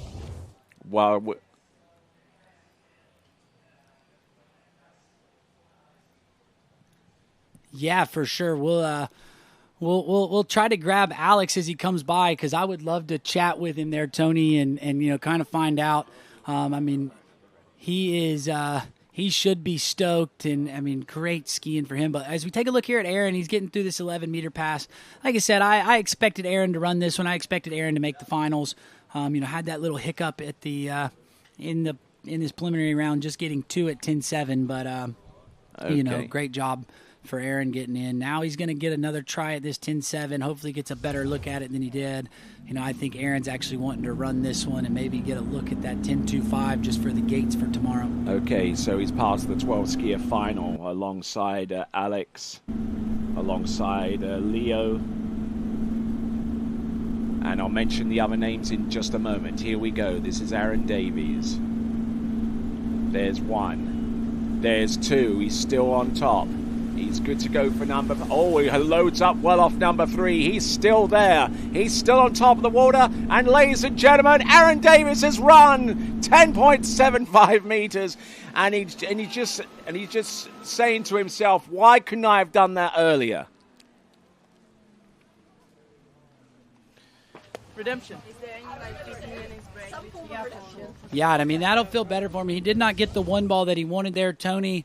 As we see here on the replay, he did a good job getting through that one, but good for him to get through it. And as we're taking a look at this replay, Tony, we are getting joined in the booth with our man Alex Keselowski. Dude, I want to tell you, that was freaking awesome to come out cold 11. You hadn't skied in over 24 hours, got through that. I mean, almost ran 10-7. Have you run 10-7 in a tournament yet? Well, I haven't run 10-7 at the tournament yet, and I haven't even run it this season yet. So this is, like, I think some of the best skiing I've had so far this year. Well, dude, I thought you had it. I mean, it almost looked like you just got a little bit excited with how you were at 5 ball. Had a little bit of a break at the waist at 3. But, dude, I thought you had it. Great skiing, man. I'm super stoked for you. Thanks, man. Yeah, I was like, when I was coming around 4 ball, I started thinking, oh God, I'm about to run it, and just kind of went in a little bit of 5 ball, and oh well, but still felt really good. Super happy to run 11 straight off the dock. All right, Basically then. The first time I've ever done it. Okay, whilst we ponder that, let's have a look at Aaron Davies. This is a 10.25 meters, gets the hook up on 1. He's good to go round number 2. He's gone 2 at 10.25 meters. The final score in this runoff for the 11th and 12th spots through to the next round of the competition, and the occupant of one of those 2 remaining spots is Alex Keselowski. So you did a fantastic effort out there, especially considering that you were the very first person in this tournament to ski. Period. Yeah, thank you guys. I'm super happy. glad that I made the finals. Hey, now I gotta say one thing to you there, buddy. When you get a score like that, you come and hang out at the ski lake and come watch, okay, dude? They shouldn't have to call you and get you home from the hotel. I mean, when they started saying you weren't on site, we saw them on the phone. I was like, dude, what are you doing? I mean, the cut last year was 4.5 at 11, so you were at least on the bubble. But glad you made it here. I know, probably took a little bit of pressure off that Dominic Kuhn had his gates pulled, but going out there, getting you a set so you didn't have to take an off day today, and we get to see you ski tomorrow. Yeah, thanks, Zane. Definitely, I'll consider it coming into the finals. Definitely had some pressure off. Was basically just trying to get in the gates, and glad it came out that way. Well, perfect. Well, your ski set, dude, it went my favorite Russian word, Zaibis, so good job there, bud. Thanks, Zane. Thanks, Tony. All right, then. That concludes the Slalom Elimination Round Series as we welcome Aaron Davies back to the dock. One earlier.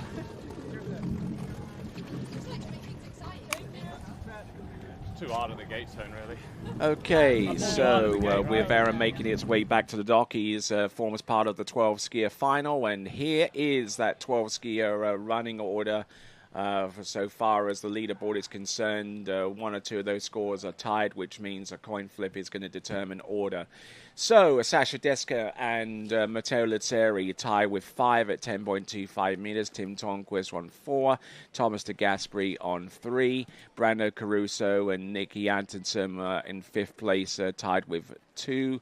Alongside Florian Paff, also with 2 for 5th place. Simon Oldman, 8th place with 5 at 10.75 meters.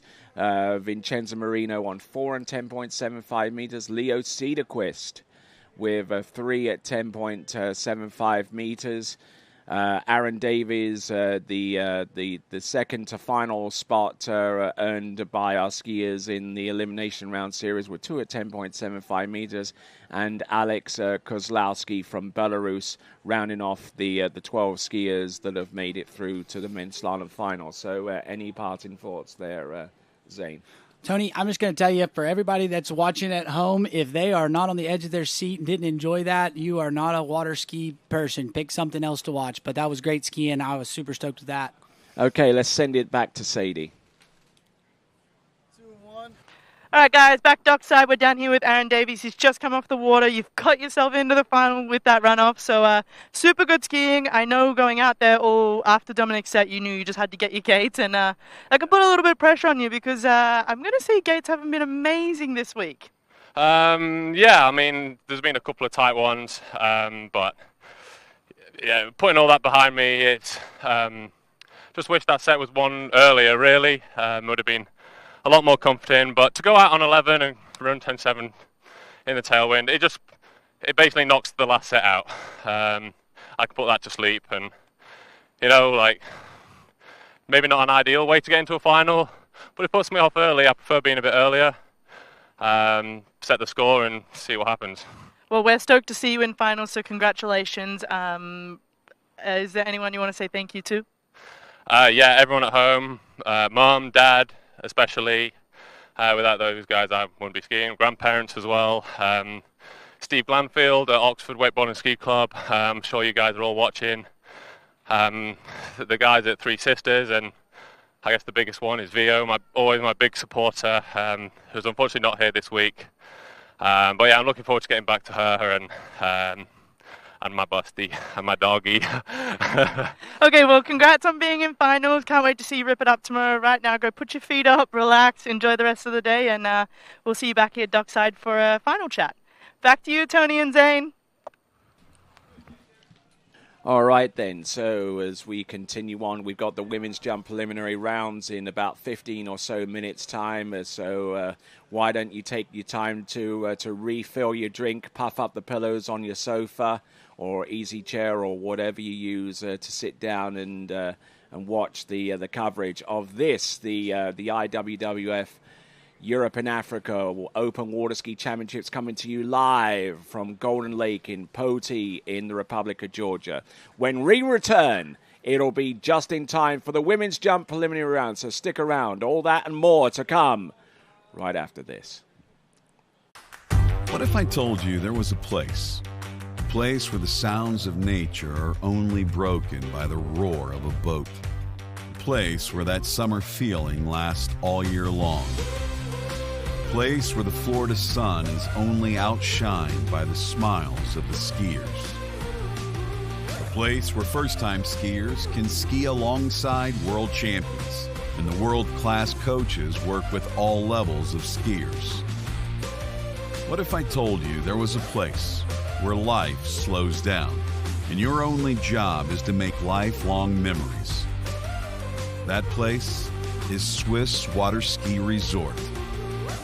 Book your trip at SwissWaterSkiResort.com.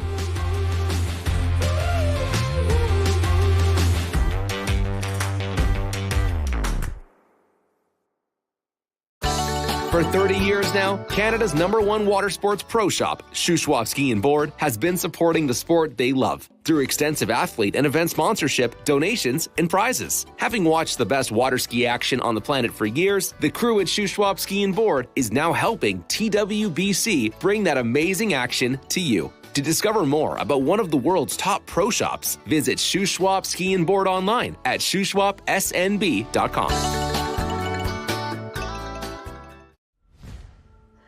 Old logic says success is determined by wins. It says you can't be a mother and a professional athlete, that you can't take on giants. New logic says watch me. Watch me become the most decorated track and field athlete in the world. Watch me start a brand designed by women, for women. When old logic holds us back, it's up to us to defy it. At Houston Cadillac, at the moment you arrive, you will notice dedication to excellence.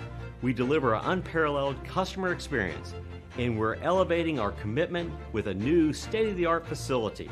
Explore our selection of new Cadillac cars, crossovers, and SUVs designed to meet your needs. We are redefining the luxury experience and investing in the future. Visit Houston Cadillac and begin your journey towards luxury. At Dillinger Insurance, we have over 50 different carriers to shop your home, auto, and recreational vehicle insurance needs. We would love the opportunity to save you money. We insure million-dollar mansions, condos, mobile homes, rental homes, and everything in between. We know all about wind inspections, 4-point inspections, and how to get you the right coverage for your particular home. You've got questions, we've got answers. Can you remember the last time you had a rate decrease with your auto insurance? Let's take a look and see what we can do. We know all the ins and outs of getting our customers the best rates, coverages, and discounts, so put us to the test. Don't monkey around with your insurance. Call Dillinger Insurance today. We've got tons of companies to help find you the best prices and the best coverage for your particular needs on home and auto insurance. Go Knights!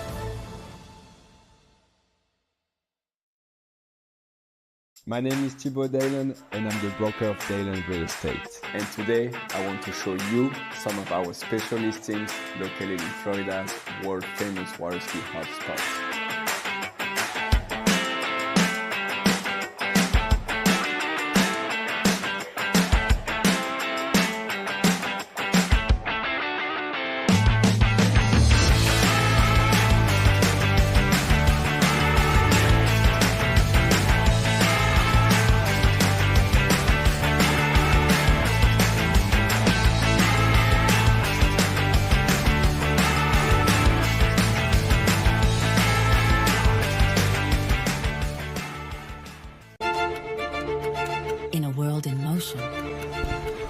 DNCA Finance has grown through crises and transformations.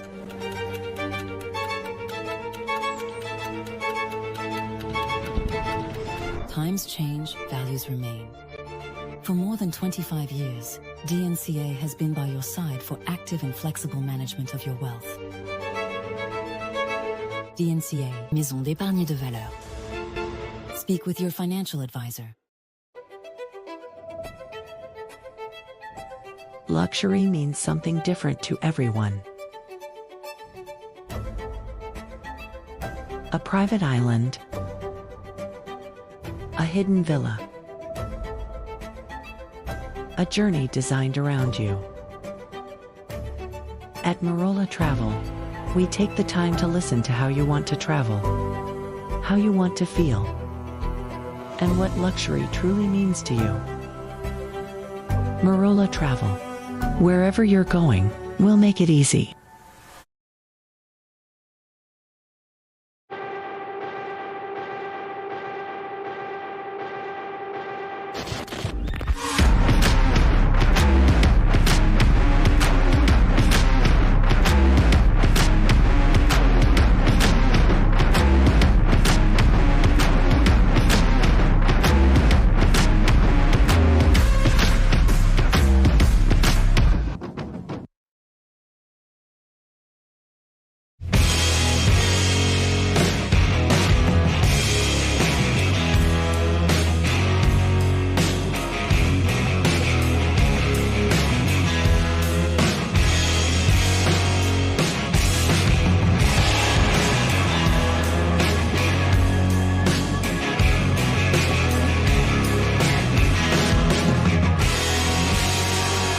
Masterline, made in the USA.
All right, hey guys, we are back with this Open European African Championships. We're moving along. We just saw men's slalom. We finished it up, and we are moving along into the women's jump round. I'm really excited to get out here. We've got a little bit of a wind now. It is something to come into play. We've got a little bit of tailwind today, where it's been different than what we've had the rest of the week, but we are moving along, getting through, and we're getting ready to. We just had a sim pass, so we will be coming on the water with our first women's jumper here in just a second. And we got Tony back. No, he probably had to go hit a bio break, maybe get a little bit of lunch over here. But, Tony, we've had an awesome day of skiing so far, and I'm expecting a lot more. We've got this women's jump preliminary round, and then we are going to roll straight into the jump finals due to some inclement weather we're going to have again, tomorrow. So we're going to do this women's preliminary round, then we're going to do men's jump final, women's jump final, and then do our preliminary round of men's trick, following up to end out the day. Yes, plenty of great performances we've had so far, and we look forward to many more between now and the concluding action of the Europe and Africa Open Water Ski Championships. But first of all, we've got the leaderboard so far as the men's slalom, our last live action before going to break. We've got Sasha Deska and Matteo Luzzeri both tying with 5 at 10.25 meters. For the leader, Tim Tornquist in third with 4. Thomas de Gasperi with I believe a 3, and then we got a two-way tie for fifth place between Brandon Caruso and Nikki Attenson to round off the top 5 on that list. We have 12 skiers through to the next round of the competition, and on top of the names that I've already read out, we'll see Path, Oldman, Marino, Cedarquist, Davies, and Kozlowski.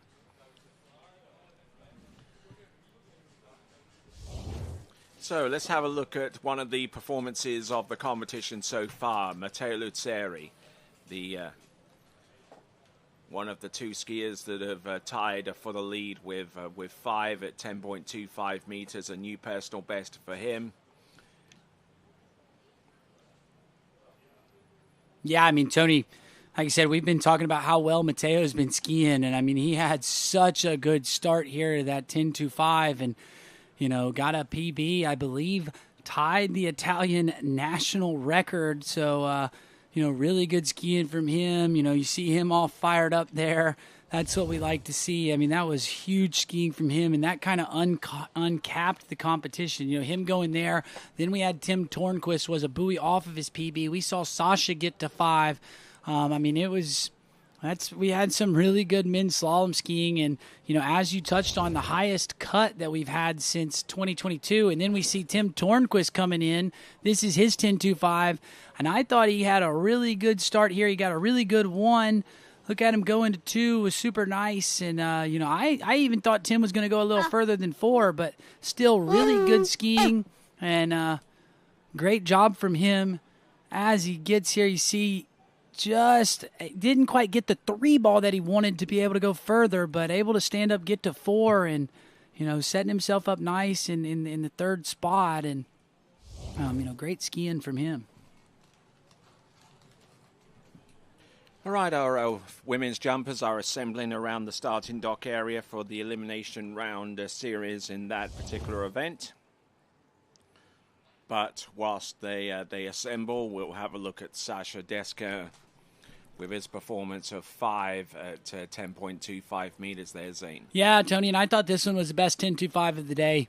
They got a little bit unloaded, a little heavy into 3, so that's kind of why you saw him have to pull a little bit long to 4 and 5, and that's what kept him from running it. But like I said, we've been talking about how Sasha changed his skiing a little bit, not working too hard, getting 0 off to work for him. So I think if we see an adjustment from Sasha into the finals, we'll see him kind of try to roll that ski a little smoother going to 3. If he could do that, I think he could, definitely could crack it off. But that was some great skiing. We just saw Nathan walk by us.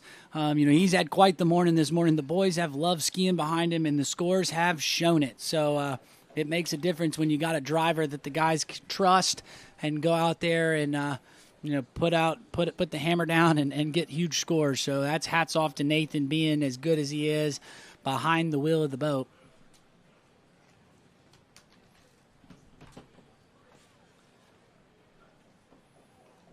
And waiting to figure out what we were doing. I thought we ran a sim pass and we're going to get going underway with this jump event, but now we've got the boat in a hold. So, we'll have to wait and see if we can when we get our skier on the water, but we see everybody's down there kind of ready to go. And, I'm ready to get this women's jump event underway.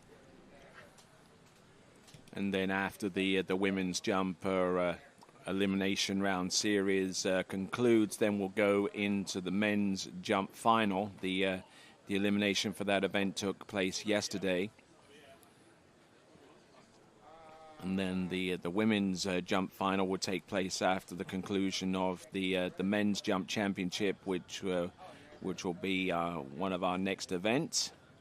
And then we're going to go into the tricks event for I believe the men. So, and the reason why we kind of shift in a little bit with our schedule is we're we're mindful of the fact that the weather has decided to play some tricks on us in regards to our schedule for tomorrow. So with that in mind, we've decided to move the jump finals from tomorrow to today. Yeah, and I mean, you know, due to the weather, it's probably not ideal that the jumpers are going to have to jump in a tailwind, but, you know, I think they would rather jump in the tailwind than they would in the pouring down rain. So, you know, judges had to look at the weather, way to be on top of it, and made the call. They thought conditions would be the best for the skiers today, so doing what they can to make sure everybody has the best conditions so that they can, you know, ski their best at this tournament. So we'll see. I'm really looking forward to this women's jump event. You know, I love watching slalom, but I really enjoy watching jump as well. It's definitely fun, a little bit different. These jumpers are just built different. You know, they get out there, they hurl themselves at this big red wedge and see how far they can go. So for people at home that don't know, you know, we get 3 jumps, your best distance of the 3, and you know, then we go and we'll I believe we're cutting it to 12 people, Tony, into the women's jump final. 8. Oh, sorry, corrected that we don't have enough skiers, so it will be an 8-person jump final. And the first of our competitors to jump in this elimination round is a former world jump champion by the name of Angeliki Andreopoulou. I'm not even going to try it, Tony, because I think you crushed it. But, you know, we've definitely seen a few of our good Greek skiers in the past. You know, Maria V, she's also one of our Greek skiers that I grew up watching. Awesome jumper. Know she skis a lot in Italy. Probably watching the webcast, rooting on her fellow countrymen. And the Italians as well, as she's one of the good folks that helps to keep the Parco Nautico di Sessia running. So Angeliki Andreopoulou looks like she's going to square up using a 3/4 cut, electing to jump on the lower ramp height of 1.50 meters. Up and over, will land and will ride out that jump there. So jump number 1 completed for Angeliki Andreopoulou.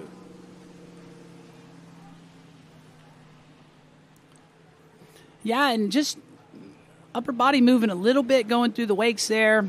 You know, kind of coming off a little sideways off the ramp. We'll see on the replay. But still, you know, good to see her out here competing. I believe she's got her kids with her here. So, yeah, got a nice family trip here to the Republic of Georgia. I mean, it's been a great trip for me. I don't know about you, Tony, but I have loved my stay here in the Republic of Georgia. Definitely glad that I made it back here and looking forward to many more trips here. And probably one of the very few instances that Angeliki will ever travel east to go to a water ski tournament and compete in an event, whereas most of the events that take place in Europe are considerably further west of her, where she resides in Greece. So coming to us from the other side of the Bosphorus River, or the Bosphorus Canal, as it were. That is Angeliki Andreopoulou. We'll wait for the jump distance to come through.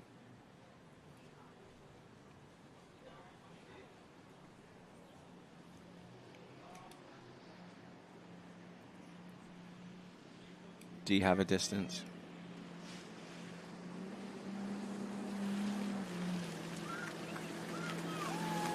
All right, then. Looks like we've got 36.9 on the opener. Oh, that one's going to be a little bit further, I fancy. Yeah, Tony, I agree. I think that looked better. You definitely look stronger going through the wakes and coming off the top of the ramp. So, 36.8 on jump number 1. Looking to improve on that, push her score out.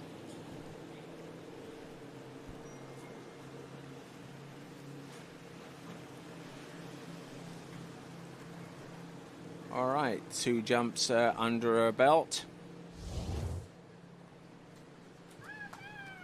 Looking at the instant replay here, turning those incredibly long jump skis away from the boat and onwards towards the ramp there, and getting a nice little bit of lift there. Not nearly as aggressive as I've seen her in the past, but the last time I saw her jump at these kind of championships, she was pounding distances close to 45, 46 meters. Yeah, and we see her, Tony.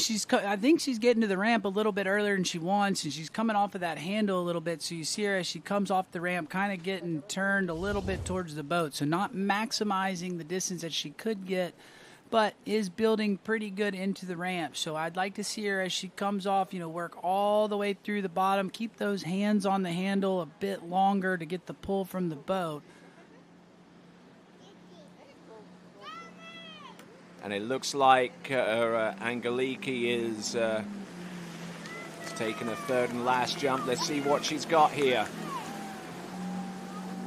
Yet to get the distance on jump number 2. Oh, better looking jump there. She was definitely a little further over the tips of those jump skis to maximize lift and speed off the top of the jump. But still, Tony, coming off that handle a bit early off the ramp, not working all the way through the bottom and getting pulled up a little bit, but still nice to see good 3 jumps. We'll wait for the distance on the last 2, but see right here, she's digging through the base, little unsteady through the wakes, but still right there. You see right as soon as she comes off the ramp, she lets go of that hand and just not getting the full pull from the boat, but still great skiing for skier on the water. All right. So decent skiing there from Angeliki Andriopoulou. We'll try and get the distance for you on that third and last jump. 37.3 on the second and 39.6 on the third. So 39.6 there is her best jump distance out of the 3. Yeah, and built on each jump, Tony. I mean, that's really nice. It's really kind of, you go out, you want to get a feel for the ramp on jump 1 and then go and build off of that. And she did just that, just right under 40 meters. So pretty good skiing for her. Glad to see her here. You see the kids. We saw them run by the announcing booth to go down there and get Mom off the dock. So great to see her here, and glad to see. I hope she's enjoying her trip with the family in the Republic of Georgia. Okay, so 39.6, the equivalent of 130 feet. Skier on the water, representing Norway. It is Lisa Wang. Nope, that's Elise her Wang. mom. It's Alina Alina Wang. Wang, I beg your pardon. Alina Wang. Yeah, Lisa is in Canada for the Senior World, so I know she's definitely made at least one final there, and she's probably watching the webcast, watching Alina ski. Probably very early in the morning, though, for her. It sure is, but if I know anything about a mom, she does not care what time it is. They will get up and watch. So, definitely checking out Alina. See her rocking that green helmet. If you want a fun fact there, Tony, that's my old jump helmet. Okay. She had one, and it was her mom's, had to give it back, and I was like, well, I'm no longer jumping, so it was a little bit beat up, so I painted that sucker green for her, and it matches her jump skis, but glad to see it being put to use. All right there. So Alina Wang coming to us out of Norway. Looks like we're following her all the way in for jump number 1. Letter L, 54 kilometers an hour, which is max speed for the women's jump event. And dropping in. Not getting much in terms of lift, but the speed, she really carried it all the way through there, Zane. Yeah, no, I mean, I agree, Tony. Didn't quite get the kick she was looking for, but definitely had the speed into the bottom. Now, let's see if she can make a little bit of an adjustment and, get a little bit more kick. But, I mean, again, we've got a tailwind, so not going to get the lift that maybe we had seen from the men when they had that super strong headwind.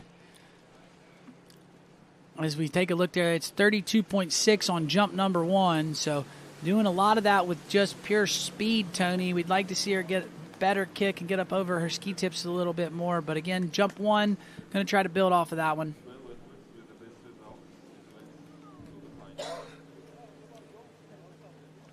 So 32.6, the equivalent of 107 feet.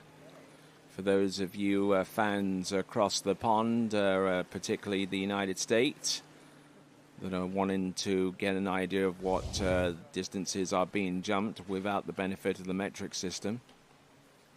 And Timmy T, now he's found his golf ball. Yeah, no, he's Timmy T and Elena Wang are a water ski couple, so he's over there giving her some coaching tips and helping her out. We'll have to see what she's got coming in, jump number 2. All right, jump number 2, still on the same letter, letter L. Boat path split, 54K. Just trying to stay light on the line just before she turns.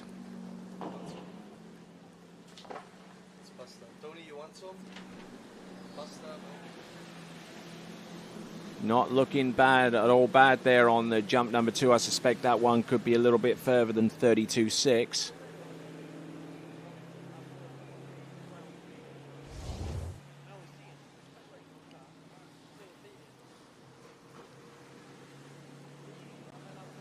Sitting back a little bit as she comes across the second wake into the ramp. And losing some distance as a result, 30.2, the equivalent of 99 feet. First jump is better, though, to the tune of 107 feet, or 32.6.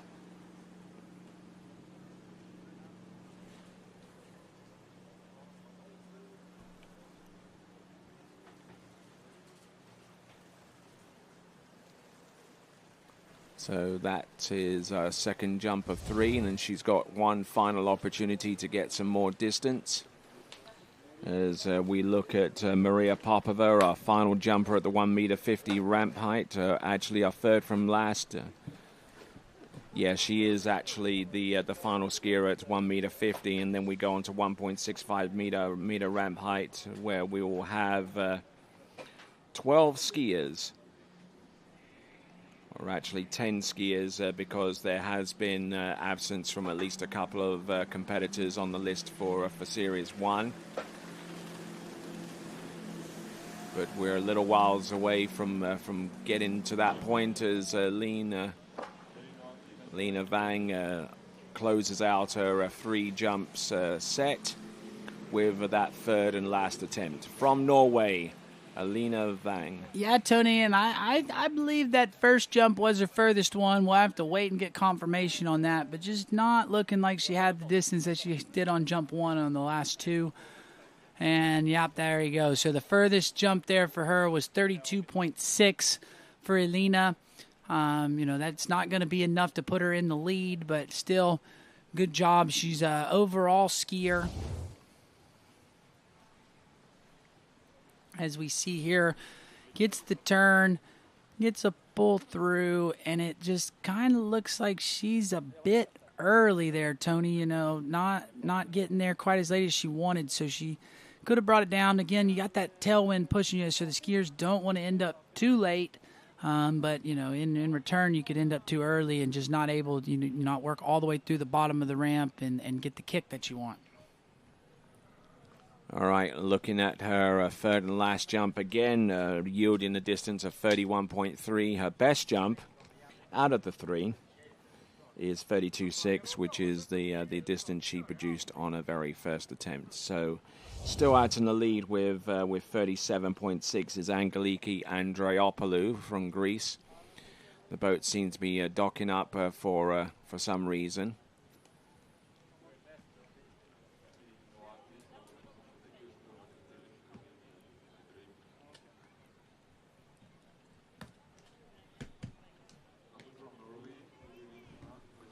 Looks like whatever issue that we've had with the boat has been resolved as we look at our leaderboard. 37.6 is the lead distance. 39.6, I beg your pardon.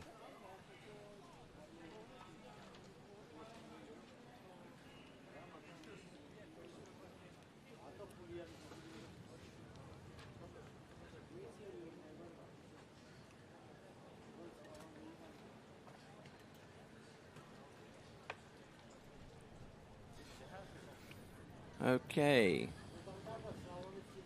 Getting ready to be taken out onto the water. Our final jumper at 1.50 meters. This is Maria Popova from Ukraine. And Tony, Maria's having quite the week here in the Republic of Georgia. She got first pro win in the women's trick event at the Pati Pro, and then followed that up with I think she tied her personal best in slalom. We saw her trick herself into the finals in women's trick, and now we're seeing her here in the jump event. You know, she is. She's turned it on. Yeah, and I'd be willing to bet, Tony, she is our youngest competitor here at this event this week. Yep, and but she's also competed alongside other similarly aged under 17 competitors, Mikhailchenko and Ivan Zeletsov.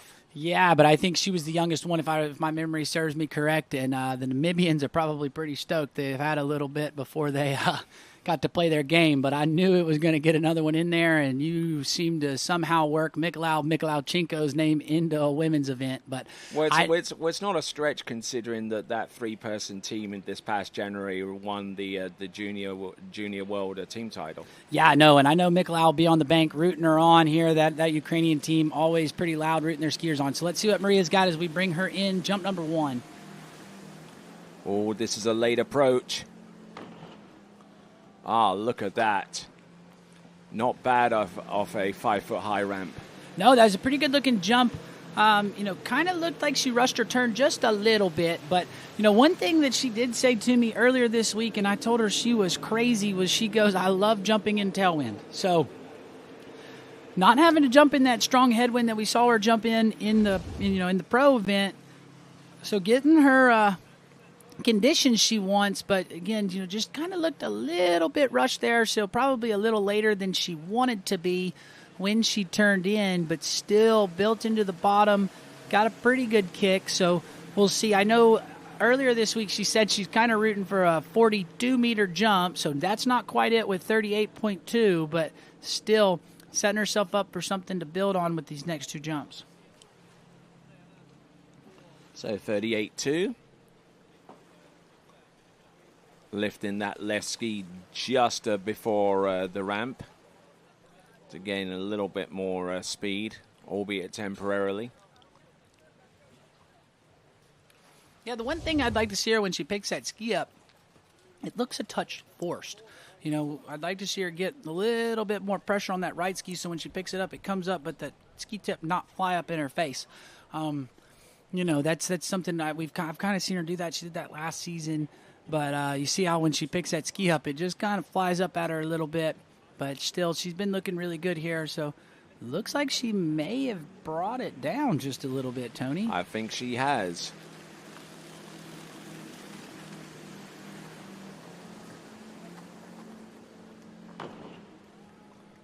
Better position off the top of the jump. That could end up being a little bit further there, Zane. Yeah, that looked like a further jump.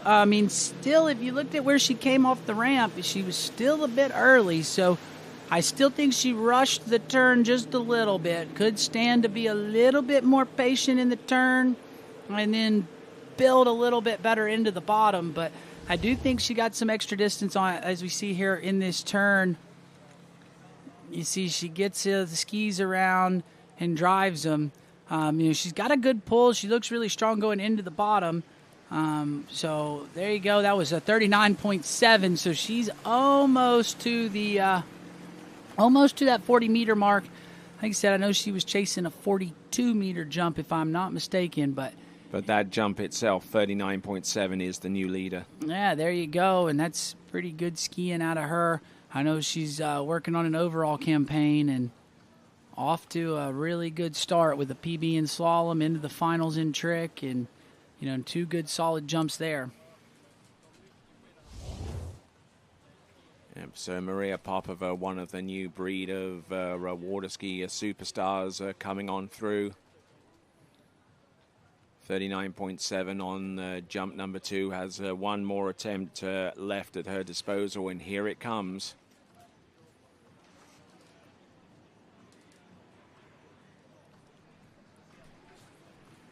Let's see what she has by way of this third and final jump. 51K.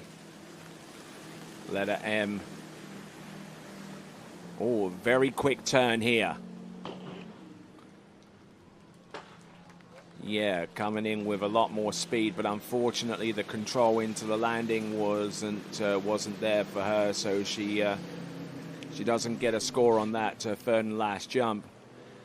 Yeah, Tony, I thought she even brought it down. I mean, it wasn't a ton, but I thought she brought it down a little bit more there, and just unable to ride that one away. But still, that's pretty solid jumping out of her. As you see here, she brings it down, but she just looks like she was a bit impatient. I'd like to see her get the skis around a little bit more as she drives into the wakes, but still good position there. Comes off the ramp. See what happened to her. You see that ski kind of goes down on her, and she just gets twisted and goes up over the skis. So unable to ride that one away. I think that one might have been just a little bit further, Tony. So that's kind of a bummer for her. But you see here, gets that handle out a little bit early. So when she turns, she kind of has to come in. I think, if she'd keep that reach hand in a little bit longer, so when she lets it out, she skis away and gets a turn. I think that turn might be a touch better, and you see that front ski. Yeah. When she came off the ramp, that left ski started to kind of drop, and then as she landed, it went up under her. So that's why she didn't ride that one away. But still, good skiing from the young Ukrainian skier, and we will see her skiing again tomorrow. This is not her last set, so excited to catch her back out on the water tomorrow. All right, next skier up, representing Belarus, it will be Irina Turits,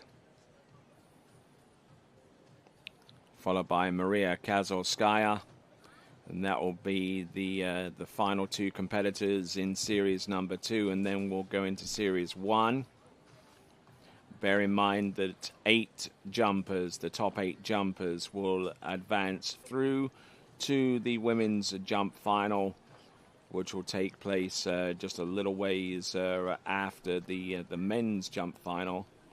The elimination round for that event took place yesterday, and the reason why we're moving that up alongside the women's jump final is because of potential for inclement weather on Sunday. So we want to make sure that we have the best possible and best safe conditions for our skiers involved in said final.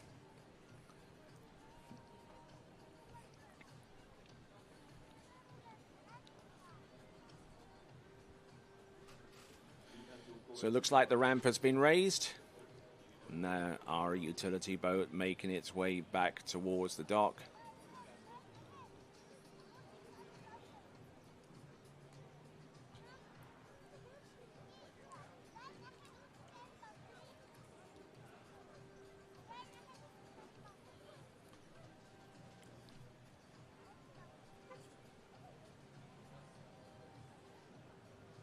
So our Ukrainian team delegation,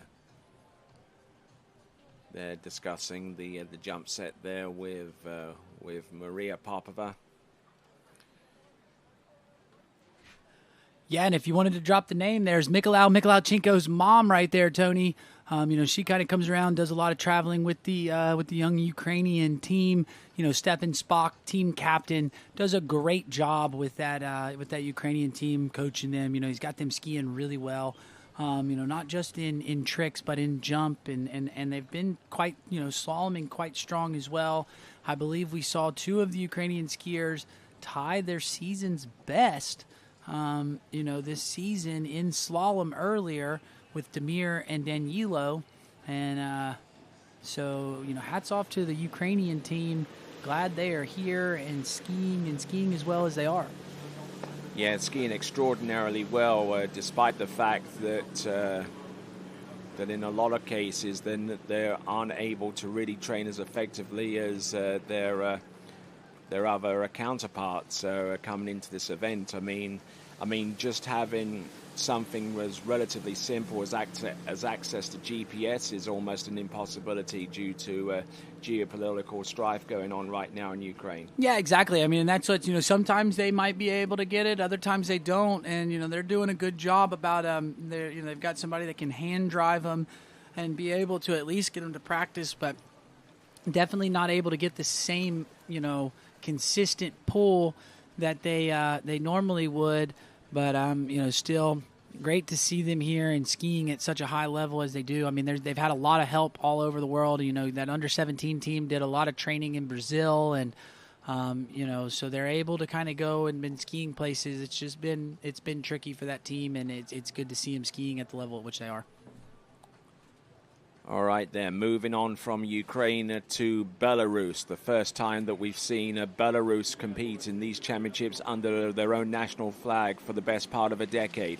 This is Irina Turet. Turns in, drives in hard. And that should be enough for the lead right there. Yeah, that was a nice-looking opening jump there. Adding to that Team Belarus score, I think at the beginning of the day, Belarus was sitting in the lead. So, we now got to add those slalom scores from the Italians this morning. But, still Team Belarus off to a good start with how they skied yesterday. We saw them have Alexander Kevzlowski snuck into the men's slalom final with an awesome set today, running cold 11 off the dock. But let's see here on the replay. Tony, what do you think? Pretty close to the bottom right-hand corner, and I suggested that jump was probably the furthest out of those seen so far, and I wasn't far wrong, 44.7. Yeah, 5 meters further than the next jumper, Tony. Mm-hmm. But will that jump be enough to join the 7 others that would make it through to the women's jump final? We're still in Series 2. We're on our penultimate skier in that series. But Irina Turet from Belarus. Now she's won quite a few world titles, but that was in the area of tournament water skiing that's towed by a cable. Some of the finest exponents of cable skiing can be found in Belarus, as well as other places in Eastern Europe as well. Coming in, turns in, drives in hard. Better connection there, and took in a whole bunch of speed, and the height wasn't all that bad either. Yeah, I thought that one was a better looking jump there, Tony. I thought she got a little more distance on that one. She's got a good spot where she's coming in, but looked like she might have gotten a little bit better kick. We'll have to wait for the distance, but these first jumpers aren't letting that tailwind bother them, and we'll see. I was wrong. It wasn't quite as far, 43.2, so my eye's not quite as good right now. I'll find the spot a little bit better. It certainly comes in with a heck of a lot more speed in comparison to many of the others that we've seen already in this jump competition in Series 2. Just needs to tidy up her ramp work a little bit, and she could send this one into the stratosphere. Yeah, and you just see that slip out there. But I mean, we kind of talked about Maria letting that handle get away a little early when she made that turn, and I thought she did much better here on allowing the handle to stay in, letting it go out as she wanted to make the turn, so she gets the skis to move up under her. So, I think that's something. The turn looks good here in this jump set. We can just see if we can get her legs up under her a little bit better here for jump number 3, and see if we can't push her lead out a little further. All right, here we go. Letter P, 54K. Boat path split. All the elements in place for Irina Turet. Better. She was well and truly over her jump skis on that one and took full advantage of the speed that she brought in. And the lift wasn't too bad either on the face of it. No, I thought the ramp work was much better that time, Tony. Looked really good, nice and strong, had the speed, looked like she got a little bit better kick than jump number 2. So we'll have to see if that's further than her first jump, but I thought she looked a little bit better. The only thing I see here, Tony, she gets into position here, but watch her as she hits the wakes. She kind of has a little bit of an upper body crush coming into the bottom. Doesn't let it really bother her, but, see her get a little bit, pulling. You see her kind of pulling those arms in, and that kind of causes those wakes to trip your upper body just a little bit. But still, right here, I think the turn looks really nice, gets everything around, and then you see she's just kind of really pulling those arms in, gets those upper body to move just a little bit. Nothing to really write home and scream about, but for the people watching at home, just a little bit if you're wanting to kind of see what happened. But still, nice, good 3 looking jumps there. Had a little bit of a slip out on jump 2, and we'll see how far that third and final jump was. While we get that distance, our next skier is out on the water already. It's Maria Kazalskaya from Belarus, and look at this! It's 47 meters. Ooh, that's a big jump there, Tony. That'll be up there with kind of maybe one of the furthest ones of the day. I know we've got some good jumpers coming, so we'll have to see if that'll hold up. But that's going to put some pressure on a few of these ladies to see who's going to make it into this 8-women's jump final. Looks like the boat's slowing down a little bit for some reason, taking their time to drive the path, as they call it.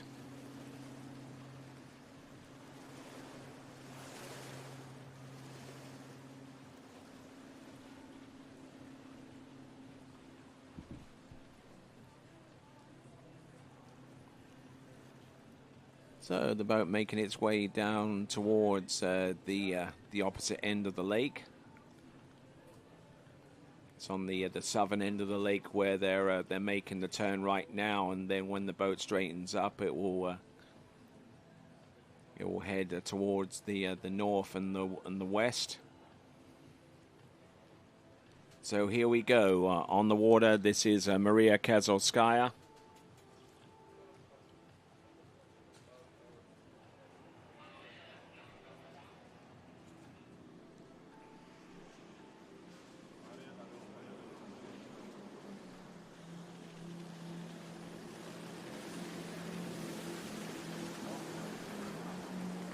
Here she comes, jump number 1. Oh, hurling herself in towards the bottom right-hand corner of that ramp. Yeah, and a little bit unique style there in the air. She had those skis really split out, and that left ski really wide. So see what the distance is, but see that two-handed turn, a little different than what we've seen from our other skiers, but I think she builds into the bottom really well, gets a good load, and that gives her a good kick and lift. But you see how she checks that left ski up, kind of banks it, and 42-meter jump, so that'll slot her into second place. But she's still 5 meters off the lead, so she's going to need to, kind of find some more speed and distance if she's going to challenge her fellow countrymen for the lead. And so far as what she's truly capable of, that actually might be one of her better jumps of 42 meters, because the last time that she competed in a bona fide or a boat water ski competition was the Europe and Africa Under 21 Championships way back in 2024, where she jumped 39.7 for a 6th place finish. Man, Tony, you say way back like 2 years ago was a really long time, but if that's the case, then I'm really old. 2 years is an eternity in this sport. Don't tell Thomas de Gasperi that's for sure. Mm-hmm. Well, we'll keep it between you and me. All right, let's see what Maria's got as we bring her in for jump number 2. Letter N coming in. Oh, letting the hands get separated away from the body there, and not the best of turns she could have pulled off there on the approach to jump number 2. Yeah, no, exactly. Not in a good position. So that's the thing, elected to be smart, pass there. Didn't feel like everything was right. Knows she's got one more jump. See here, as you see, she kind of pulls through here, but lets those hands get away and gets kind of pulled over the skis. I think that was smart. Maybe a touch early there too, Tony. Maybe she hit the switch too early. That's what I'm thinking. Yeah. And it's extremely hard to keep the handle close to the body whenever the switch is actuating the algorithm and the engine that forces the handle just a little bit further away from your body. Yeah, and it looked like she was talking to her coach on the bank. Looked like maybe she could bring it down just a little bit, which will then allow her to get the skis to turn a little bit more.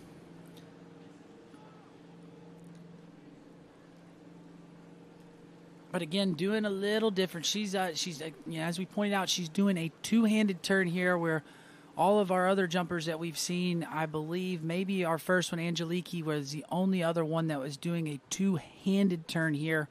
But the thing with that, for people that don't know, you do that two-handed turn, you kind of don't get the turn. You can't go as late, but it teaches you to kind of get the skis around and then really learn to build. You got to drive. You don't want to hit everything too hard. When you let go, you can have a tendency to bring the skis around, and you can load the boat too soon, get the switch activated a little quicker like you were talking about, Tony.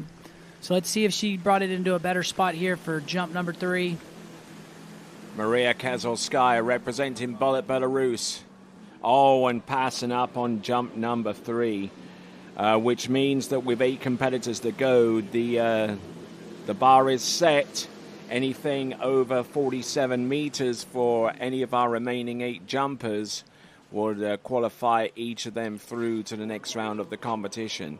But I'll tell you what, 47 meters, it's certainly not, by any stretch of the imagination, it's certainly not an automatic for any of our competitors going forwards. No, 47 meters, that's a big jump. That might be the biggest female jump that we'd seen of the week so far, Tony. I don't even think anybody at the Pati Pro went that far. So, you'd have to double check me. You are the walking encyclopedia and better at it than I am. But I think that the furthest jump we saw this weekend was less than that. So that would be, that's really good jumping out of the first Belarusian skier that we've seen today.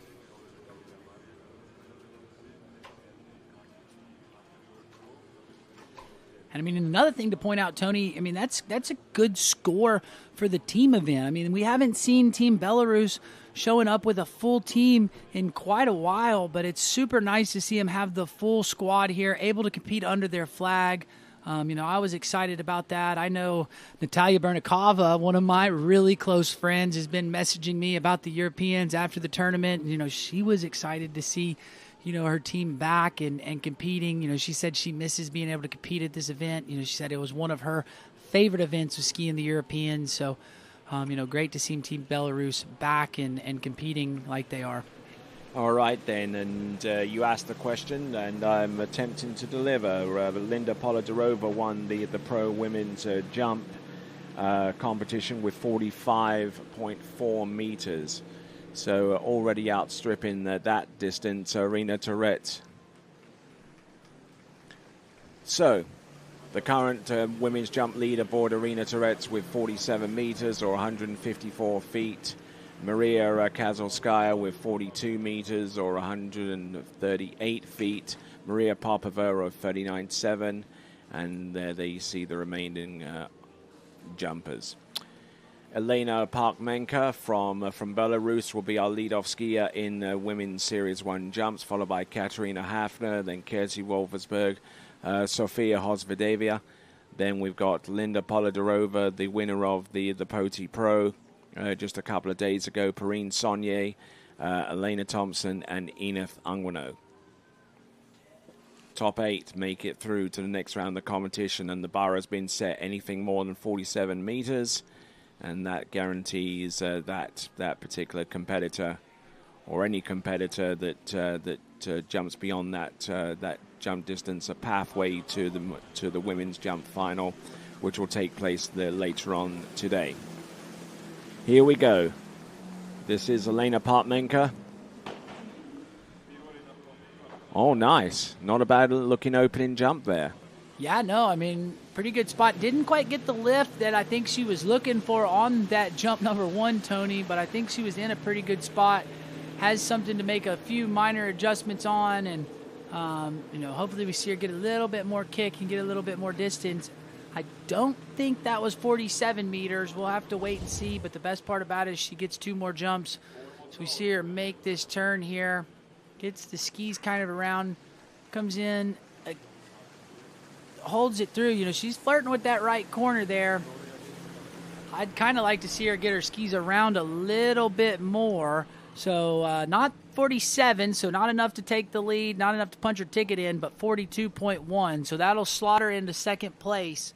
So that puts her 0.1 of a meter ahead of Maria Kazalskaya right now, and Maria Kazalskaya, for her part, is currently in second. In third place, I beg your pardon.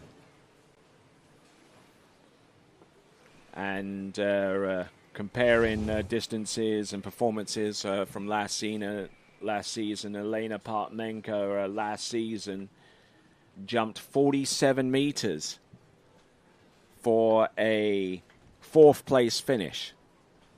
Yeah, so going to need to do that to punch her ticket in right now if she wants to. If not, she's going to have to sit and wait. She'll be the bubble scorer if she doesn't beat that 47-meter mark. Here she comes. Turns in, drives in hard here. Oh, very close to the bottom right-hand corner.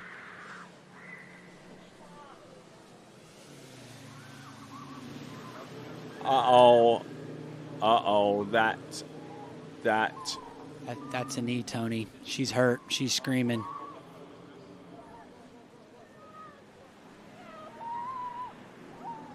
She's hurt. She's either hurt her knee or her hip, Tony.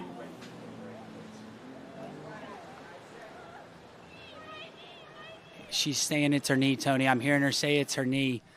That's not what we want to see, Tony. That is such a bummer.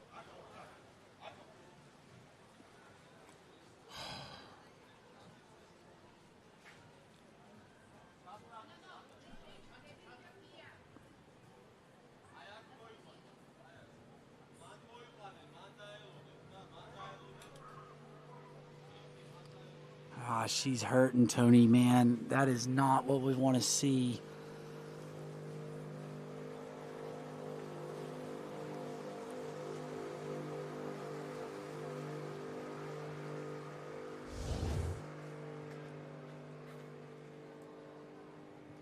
All right, Tony, let's see if we can see what happened. What do you see here?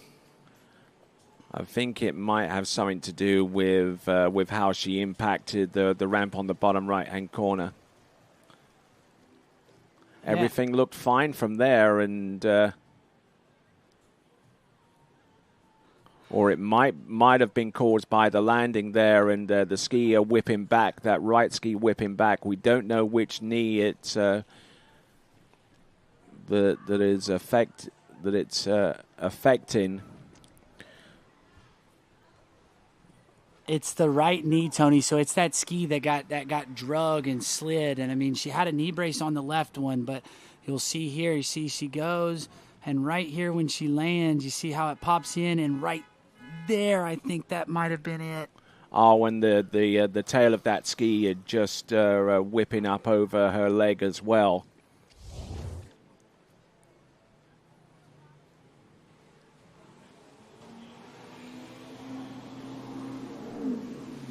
Safety team doing a good job, doing the best they can to get her stabilized. It looks like Franzi's trying to get her out of her sling. They're trying to keep her from moving. You know, she was in a lot of pain. You could hear her. So good job to the safety crew to get in there, try to get her stabilized. But this is not what we want to see. Slava at the helm of that other Nautique towboat, rendering further assistance.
ты можешь? Сейчас. Я привезу отвертку. Лена, стой, ничего не делай, я сейчас привезу.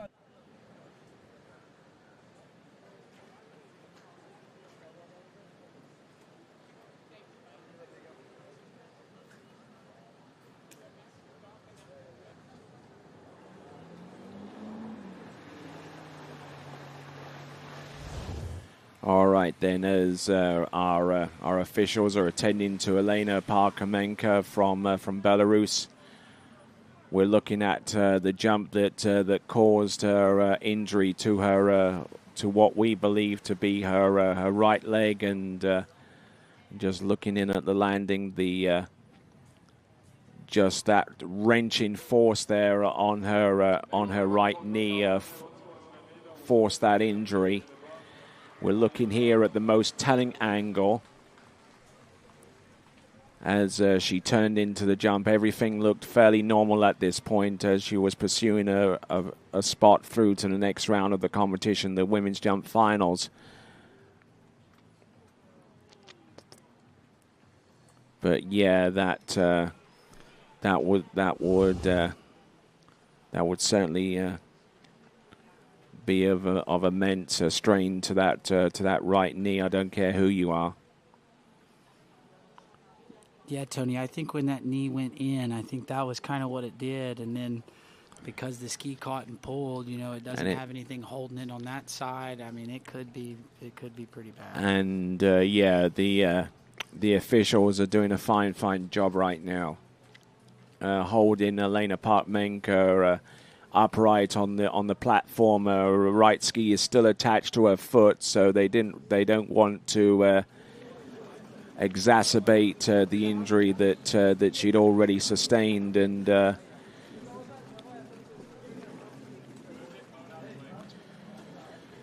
so as Elena is transported to the dock, the reason why we didn't cut away from here is we also recognize that her parents and her nearest and dearest are probably watching this right now and wanting some degree of assurance that the skier concerned is being well taken care of, and we're doing our very best to make sure that she is attended to medically, and more than anything else, to reassure parents and what have you that I wouldn't go so far as to say that everything is okay, but everything within our power is okay at this point in the proceedings. I don't know how best to explain. So let's have a look here, and we're actually going so far as to take the right ski bindings off.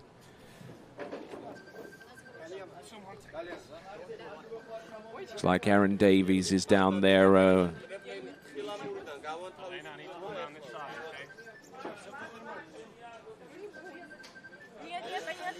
trying to minimize any unforced movements there on the back platform of that Nautica towboat.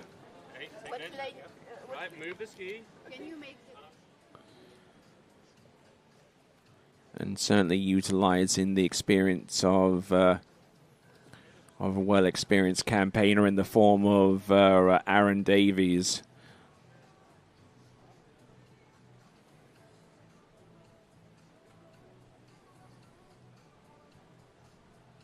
So now that we've removed the jump ski, we're going to cut to our commercials, and then when we return, we'll be in just before our next jumper. We'll be back.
Thanks for calling Wake House. This is Brian. How can I help you?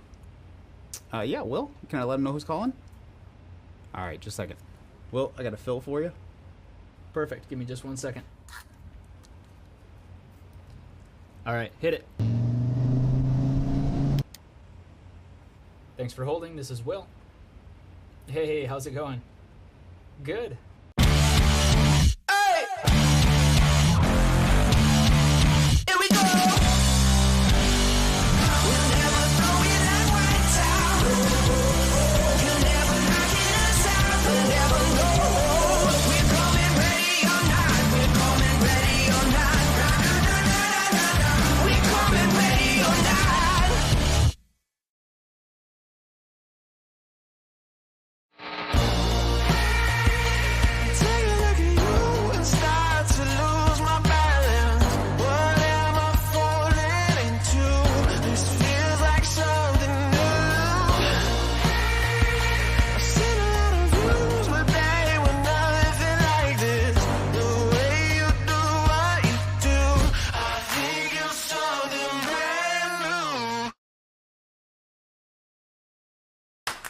What if I told you there was a place where the sounds of nature are only broken by the roar of a boat, a place where that summer feeling lasts all year long, a place where the Florida sun is only outshined by the smiles of the skiers, a place where first-time skiers can ski alongside world champions and the world-class coaches work with all levels of skiers. What if I told you there was a place where life slows down and your only job is to make lifelong memories? That place is Swiss Water Ski Resort. Book your trip at SwissWaterSkiResort.com.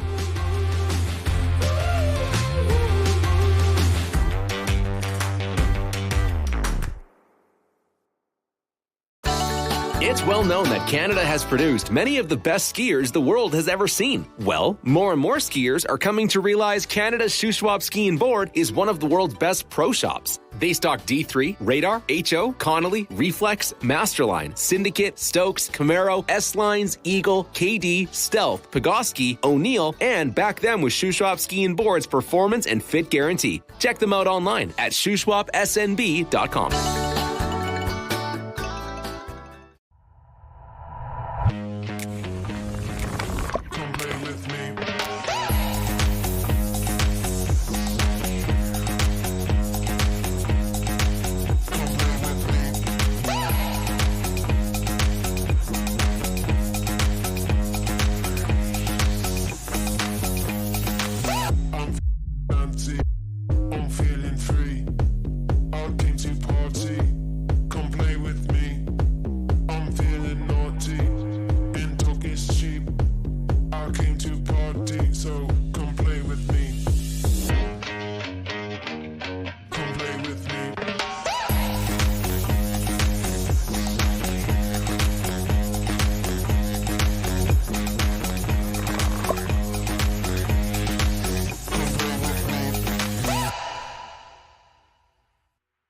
At Houston Cadillac, at the moment you arrive, you will notice dedication to excellence. We deliver an unparalleled customer experience, and we're elevating our commitment with a new state-of-the-art facility. Explore our selection of new Cadillac cars, crossovers, and SUVs designed to meet your needs. We are redefining the luxury experience and investing in the future. Visit Houston Cadillac and begin your journey towards luxury. At Dillinger Insurance, we have over 50 different carriers to shop your home, auto, and recreational vehicle insurance needs. We would love the opportunity to save you money. We insure $1 million mansions, condos, mobile homes, rental homes, and everything in between. We know all about wind inspections, 4-point inspections, and how to get you the right coverage for your particular home. You've got questions, we've got answers. Can you remember the last time you had a rate decrease with your auto insurance? Let's take a look and see what we can do. We know all the ins and outs of getting our customers the best rates, coverages, and discounts, so put us to the test. Don't monkey around with your insurance. Call Dellinger Insurance today. We've got tons of companies to help find you the best prices and the best coverage for your particular needs on home and auto insurance. Go Knights!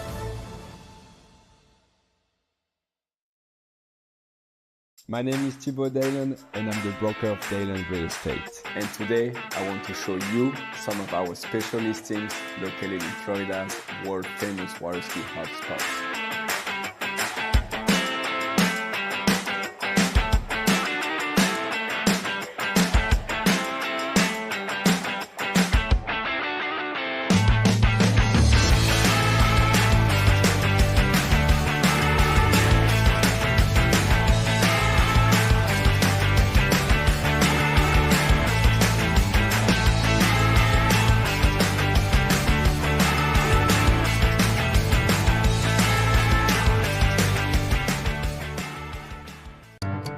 For over 20 years, because times are always changing, the men and women of DNCA have been invested in future-oriented solutions through active and flexible conviction management.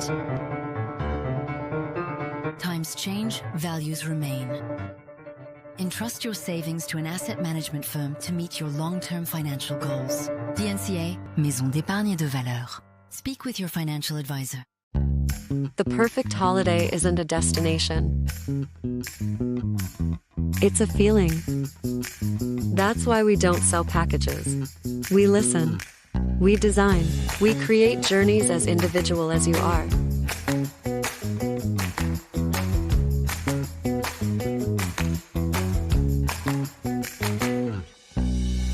Marola Travel. Wherever you're going, we'll make it easy.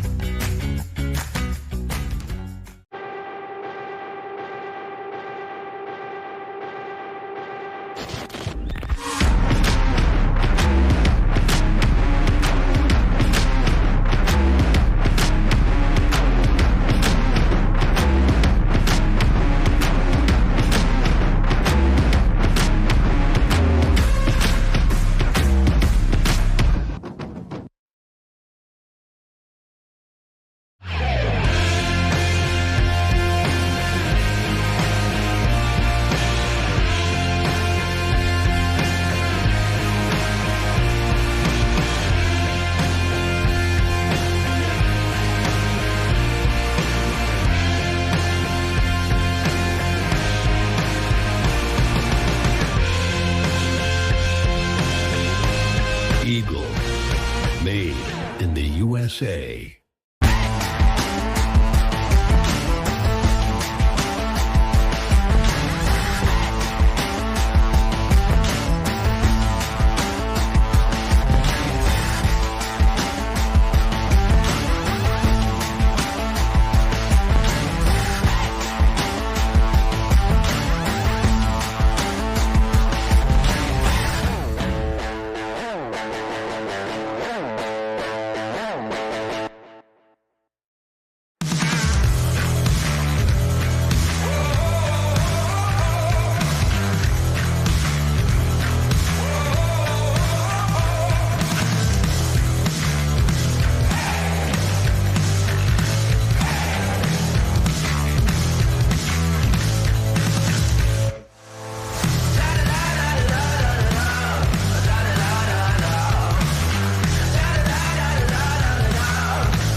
working her way back to a continuation of the women's jump series 1, and yep, we went to break as Elena Partmenka is being attended to due to the injury that she sustained on jump number 2. She jumped 42.1, and she sustained a pretty heavy knock to her right knee. But hopefully she'll be okay. It probably will take a while to fully diagnose what happened. But hopefully whoever is watching for her parents and what have you.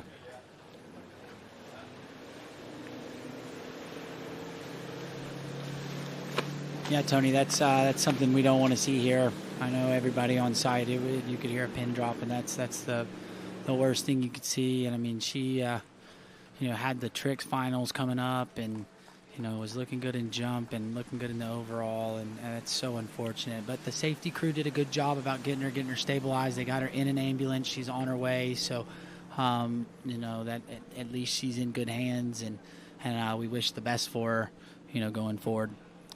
All right, then, moving on from Elena Partmenka from Belarus. We've got Katerina Hafner. Now, what that does, so far as the skiers making it through to the next round, that means that Irina Turets from Belarus has got herself booked into the jump final.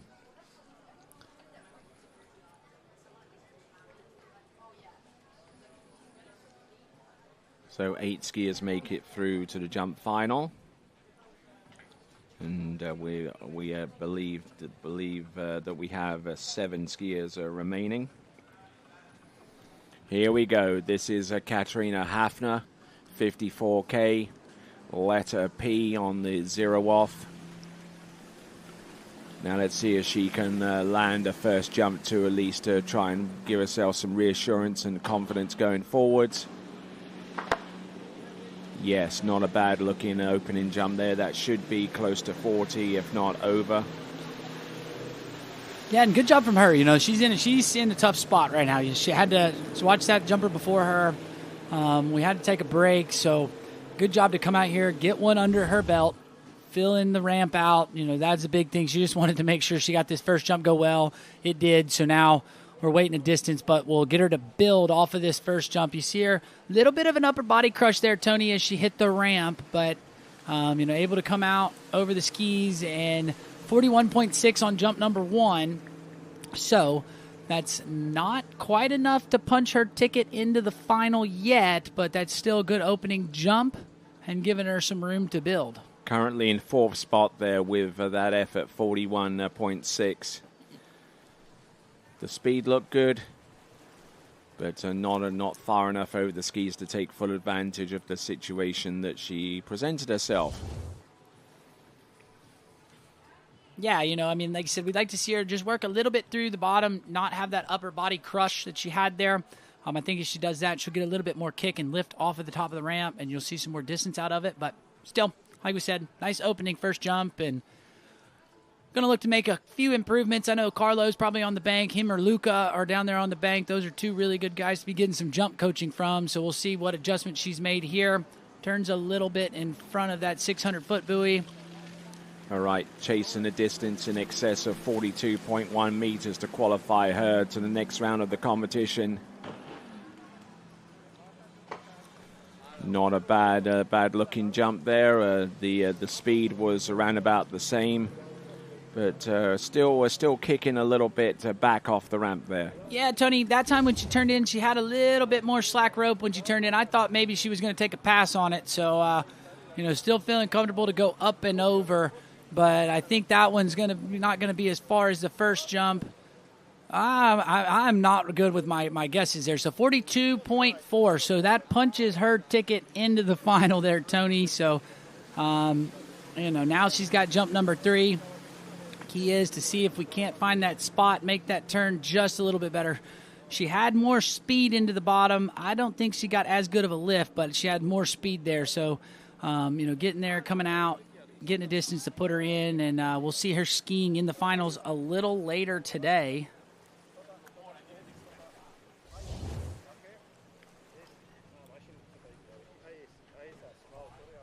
Now, that Austrian team, Tony, very well known for their jumping. You got Carlo, team captain, but Luca, well, he's the top seed in jump. The Austrians have always been strong in the jump event. You got Franzi at the wheel of the boat. That's one of those strong Austrian skiers from back in the day. And, these Austrian skiers are very comfortable skiing behind Franzi. They said he felt well all weekend long. So let's see. Turns about the same spot there, Tony. Nicely done. Nice and wide up on that Nautique towboat. Driving in hard off the turn. Whoa, and almost letting it go there with that left ski on jump number 3. Yeah, and every time she hit the ramp, that upper body crushing just a little bit. So glad she landed on her feet, all 3. Took the 3 jumps, landed on her feet. That's what we want to see, and she's into the finals. We'll see how far that last one was, but that 42.4 puts her in. I thought she had a better rope control here as she turned in. Looked a little bit better, just where she was at when she turned, and then comes through. But you see, kind of letting those hands get away from her, causing her to crush and slip coming out, and had to let go. So going to throw that one away, 39.7. So 42.4 will be the furthest jump of the set, but that will check her ticket off into the finals. We know the bubble score right now, the score to beat. If you want to get in, you got to go further than 42.1.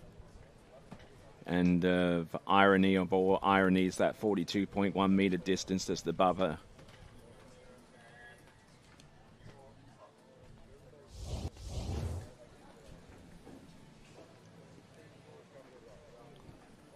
So yeah, that bubble distance of 42.1 meters, which was the first jump from the competitor whom we've just had to send to a medical facility.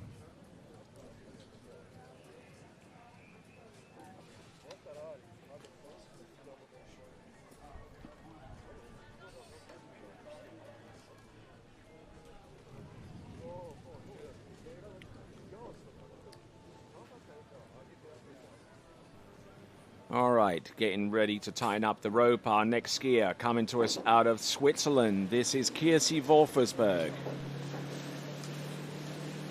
Yeah, and I believe we saw Kirsi get herself into the trick finals there, Tony. So we're going to see her ski again tomorrow. Going to be looking to go into the jump finals a little later today. I know you've probably got to ski with her quite a bit. Did a lot of skiing in South Louisiana down there where you spend a lot of your time.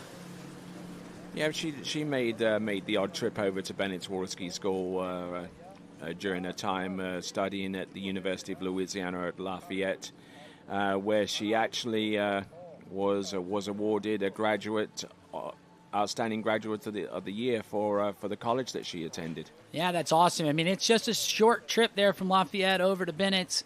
It's great that the skiers there are able to pop over there and ski at Jay's. The facility at Bennett's is just phenomenal. Also the people as well. And, I always loved sneaking down there when I was in Louisiana, coming to hang out with you, Tony. And I think there's a lot of other skiers that would say the same. They enjoy spending some time there and hanging out with the crew. All right, here we go. This now is Kirsi Wolfersberg turning just before the 600-foot cut buoy, which is about 180 meters away. Oh, and aiming up before the jump, and a little bit late on that first attempt there, Zane. Yeah, I'm not so sure that it was late there, Tony. I think she might have been a touch earlier than she wanted to be. I'll have to look at the replay, but to me, I think she kind of could bring it down a little bit and allow the skis to turn more. But you see there, she, not getting the skis all the way turned, and yeah, she's early. So what I'd like to see her do, maybe bring it down a little bit, which will allow her to allow the skis to turn a little bit more. Then she can get a good drive into the bottom, get the switch to kick in, get a big kick off the top. So electing to pass on jump number 1, that's okay. The best part about it is we get 2 more jumps. So let's see, Tony, does she bring it down or does she back it up?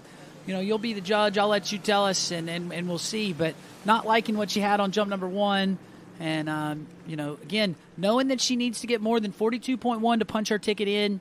Going to see if she can get a little bit of coaching from the bank and see if she can make a few adjustments here. I believe her good friend Aaron Davies is probably the person on the bank giving her a little bit of help. We'll see what adjustments she can make here for the second jump as we get that Nautique boat turned around there down at the end, and we'll bring her back in from the bridge end. All right, Kiersey Wolfersberg, jump number 2 coming up, passing up on jump number 1 was just a skosh early so far as her timing went.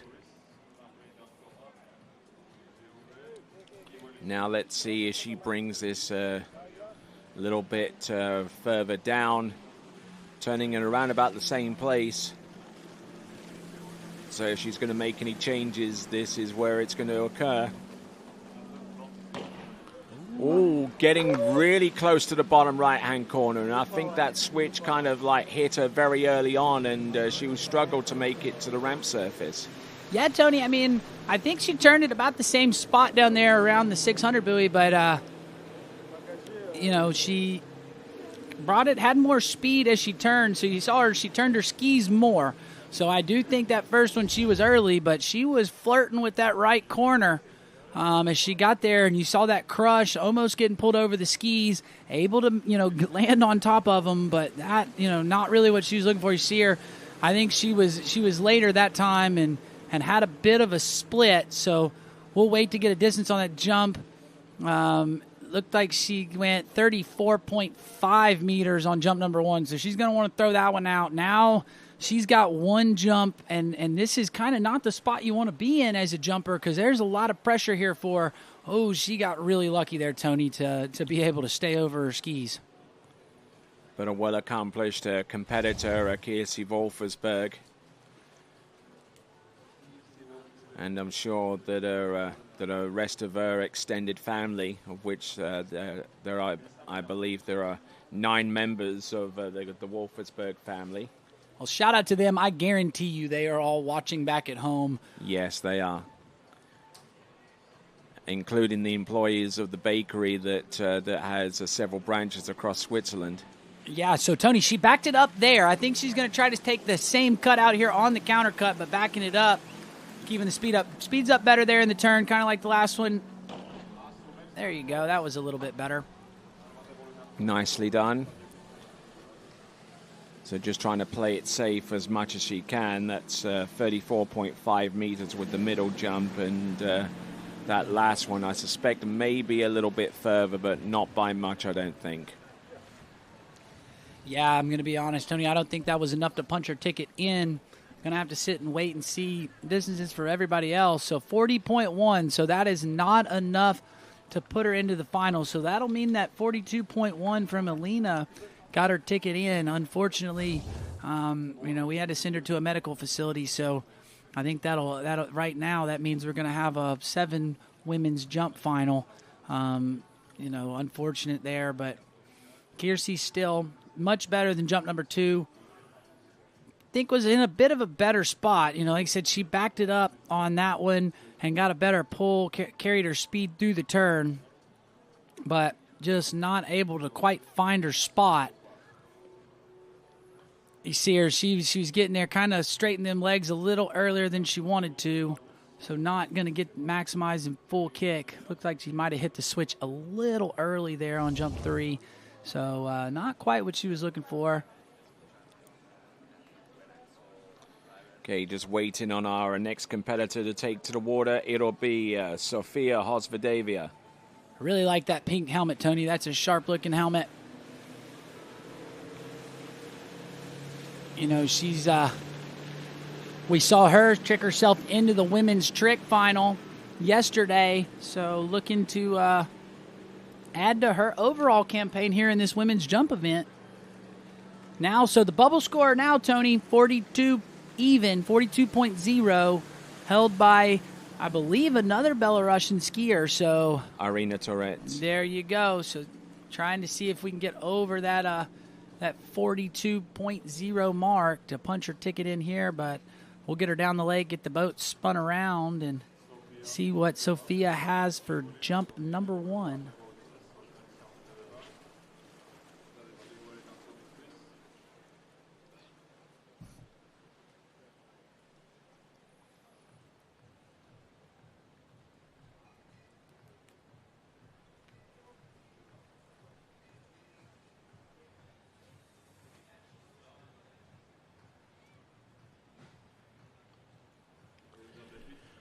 All right, working our way down. 54K, letter M, boat path split.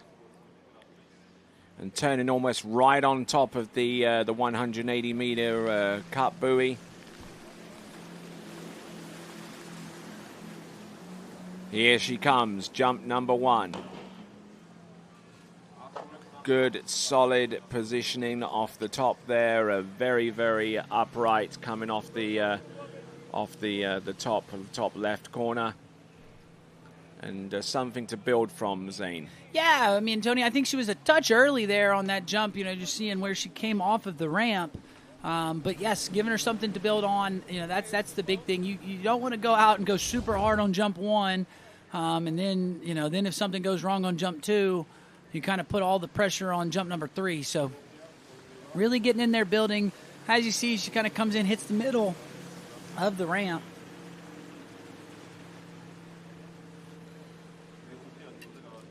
So tightening up the line, riding out that first jump. So waiting on the distance, it should be 41.9 meters, 41.9. So 10 centimeters off of punching her ticket in, and looking like there was a little, some room for improvement. Let's see if maybe we can get her to bring it down just a little bit. I mean, she doesn't need to go much later, but if she could get it just a little bit more, get a little bit more speed into the bottom, I think she'll really get pulled off the top, and we can see a big one out of her. I'm not sure what her personal best is, Tony, but I think she it looks like she can jump a good bit further than that. Just needing to find her spot. But best part about it is she gets 2 more. And here we go. We've got her coming in on jump number 2. And looks like she turned roughly in the same spot. Among her best jumps from last season was 44.2 meters over at the European U21 Championships over in Vienna, Austria. And sitting back on her heels there, Tony. So that one's not going to be the jump she was looking at. Had a lot of speed, but... crushing back on the hill, skis fly up in her face, and not getting everything off the top of the ramp.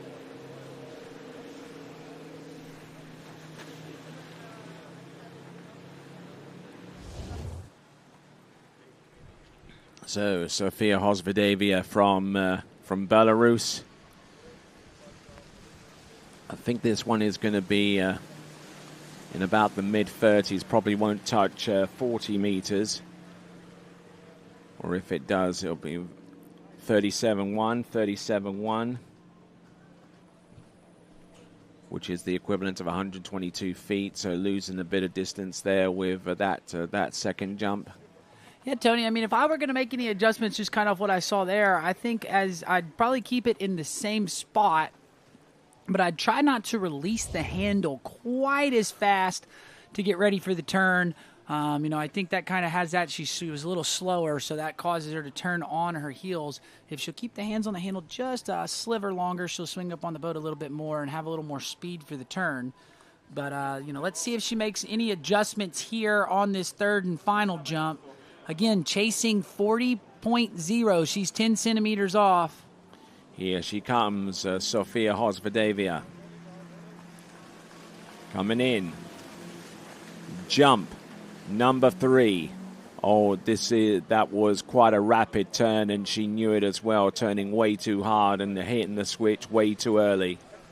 Yeah, but Tony, she did. She kept her hands on the handle just a little bit longer and swung her up. I thought that might have been a better spot, but you just see Didn't like how she got the turn there, hit the switch too hard, and right here she knew that's not what she wanted. I mean, she let go super early, but based on where the skis were pointing, she got them around, and she much earlier. But we'd like to see her be a little bit more patient and wait, get them around, not hit the switch all at that one spot, get the skis to move a little bit more so she builds into the ramp. So she's now the bubble scorer. So that puts her other Belarusian skier into the final. That's Maria Kezolskaya from Series 2 with her jump of 42 meters exactly. Exactly. So now the bubble score is Sophia's score of 41.9. That's correct. So the skier about to take to the water next, who will be chasing down that distance, is our POTI Pro 2026 Women's Pro Jump Champion. From Czechia, it will be Linda Polidarova. And Linda looked good earlier this week, got the win, got her first pro win. I know a couple weeks ago at Richeto, she broke the Czech national record with a score, I believe it was 47.9 meters. You will know better. You could probably check me on that, Tony, but I do know she is your current Czech national jump record holder for the women's event, and let's see if we can put one together. I mean, I'd love to see her get a spot, get a good kick, and maybe even break it here today. That would be super cool. Like I said, we've had some awesome skiing here in the slalom event. It'd be awesome to start seeing some huge scores in the women's event. We've had some good skiing. We saw some good jumping from the men earlier today. I know here, right after we get done with this women's preliminary round, we're going to roll into the jump finals. So we'll see the men's final and then the women's final, and then we'll roll into end the day out with our men's Series 2 and 1 preliminary round. So a little bit of change in the schedule just based on, some weather that was going to be blowing in tomorrow. But we're going to get through this women's preliminary round, figure out our top 8, and then we're going to crown us some champions today. All right, in the POTI Pro, she jumped to 47.9. That was the Czech national record that she recently set.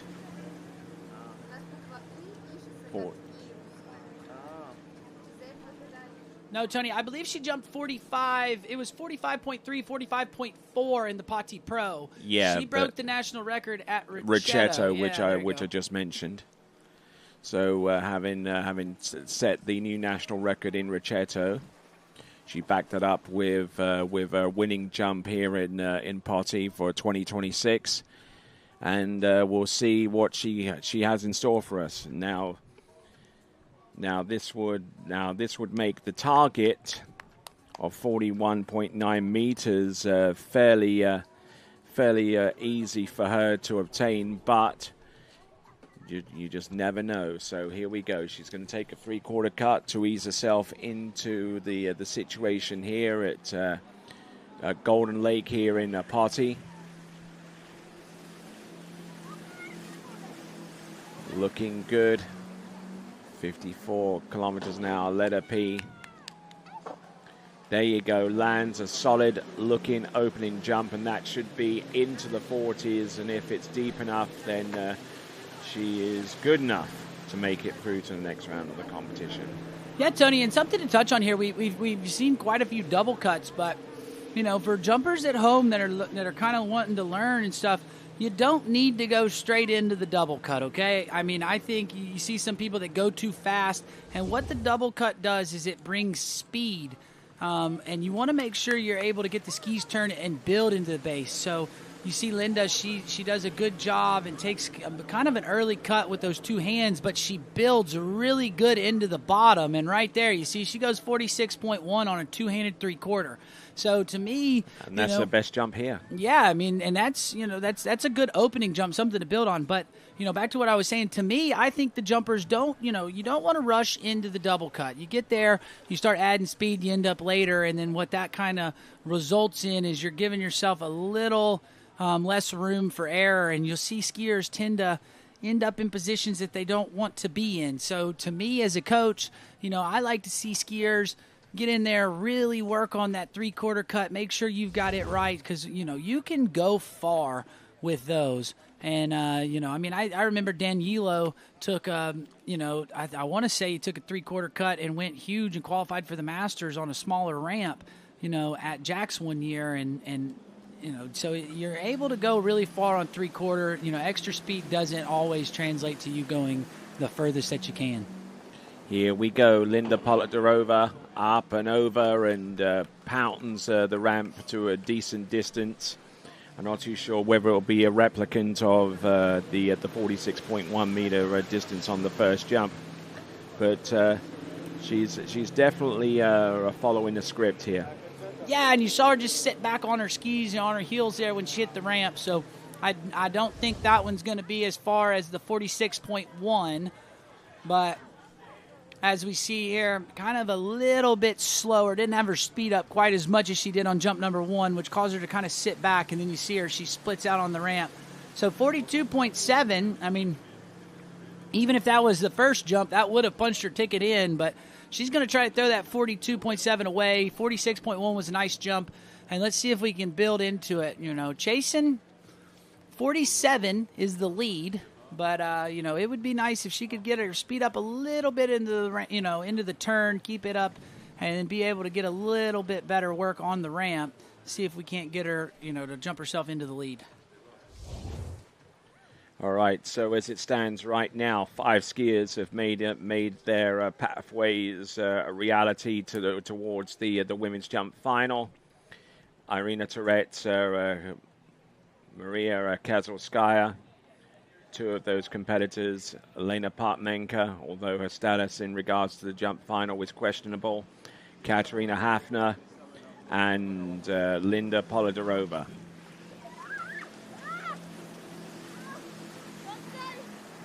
Coming in. Oh, a good dose of speed there all the way through.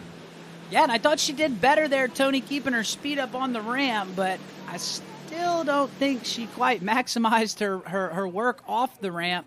I thought that was better for the turn and everything, but could make a few adjustments going into the final to see if she can't find some more distance with her kick off the ramp. But still, great skiing for her.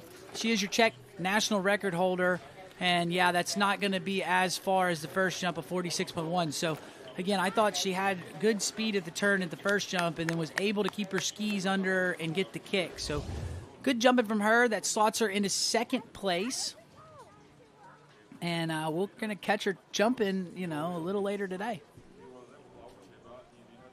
All right, you are, because of the retooling of our schedule due to inclement weather being projected for Sunday. We're moving the jump finals to the day before, which is today.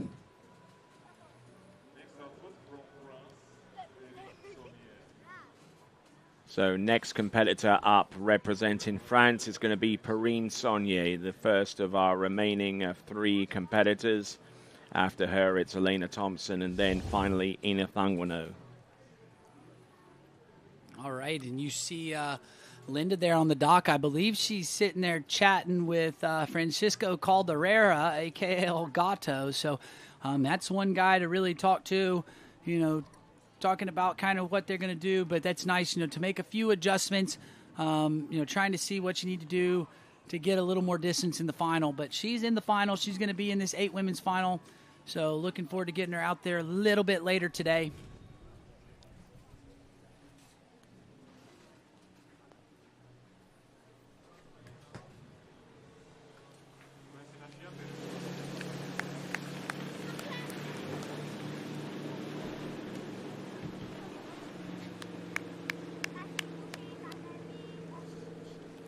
Okay, so moving on up, Perrine Saunier. Now, Tony, we saw Perrine in the Pati Pro, skied pretty well, and then in sight familiarization, kind of not getting one of the skis on the ramp and taking a little bit of a tumble. So she's been a little banged up this weekend. I believe, the knee's a little sore. Her back has been a little sore, and I believe she's having a little bit of trouble with some ribs. So she's one tough cookie out here, competing a little banged up. Definitely was going to see how she felt today. She hasn't jumped. She didn't get to take another jump after that one in sight familiarization. So I know she was really hurting after the trick event yesterday. And, she just missed out. She was the first person out of the women's slalom final. So like I said, she's tough. And let's see what she's got as we bring her in here for her first jump. All right, first jump, her season's best is 44.2 meters from the French National Water Ski Championships in the U21s and Open. Let's see what she does on the first jump, and that was just way, way too late. Yeah, Tony, I think she's probably taken a look at it, probably wanted one good jump, and I think she could back it up just a little bit here. And not feel so rushed. You can see she's kind of rushing there. She knows she's late. That's probably the latest cut we've seen today. So I'd like to see her back it up a little bit, not have to rush the turn so much so she can build into the bottom and really hit the ramp. That's what happened to her in practice. The right ski did not make it on the ramp and caused her to come off a little funny. So you see her at the bank getting some adjustments from the French team, and we'll be looking forward to getting her back out for jump number 2.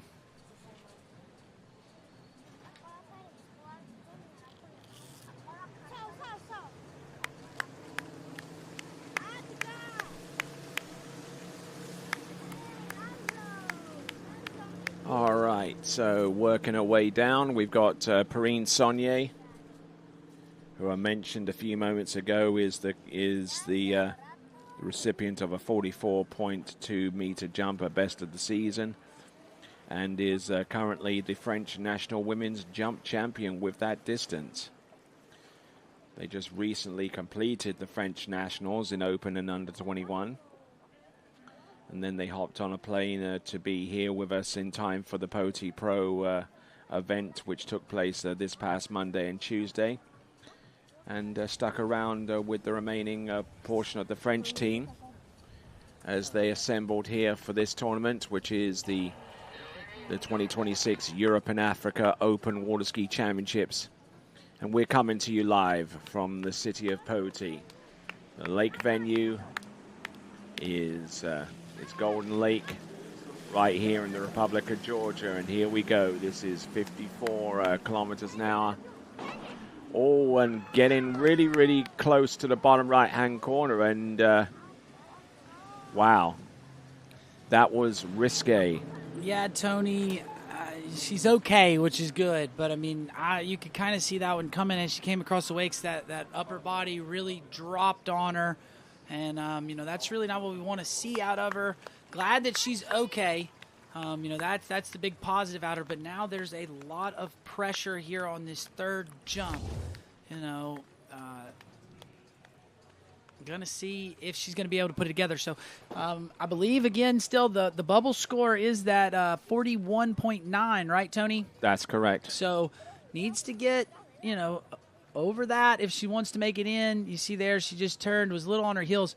I still think maybe could back it up even a little bit more and try to build into the bottom. I think, she's got a lot of speed, but if she could back it up and build into it, she'll hit it in a better spot and not hit the switch. Hit the switch a little bit early there on that one, and you just kind of see her there with that upper body kind of crushing coming in, and then that causes her to kind of go up on her heels. So, glad she's okay, but all the pressure is here on this third and final attempt.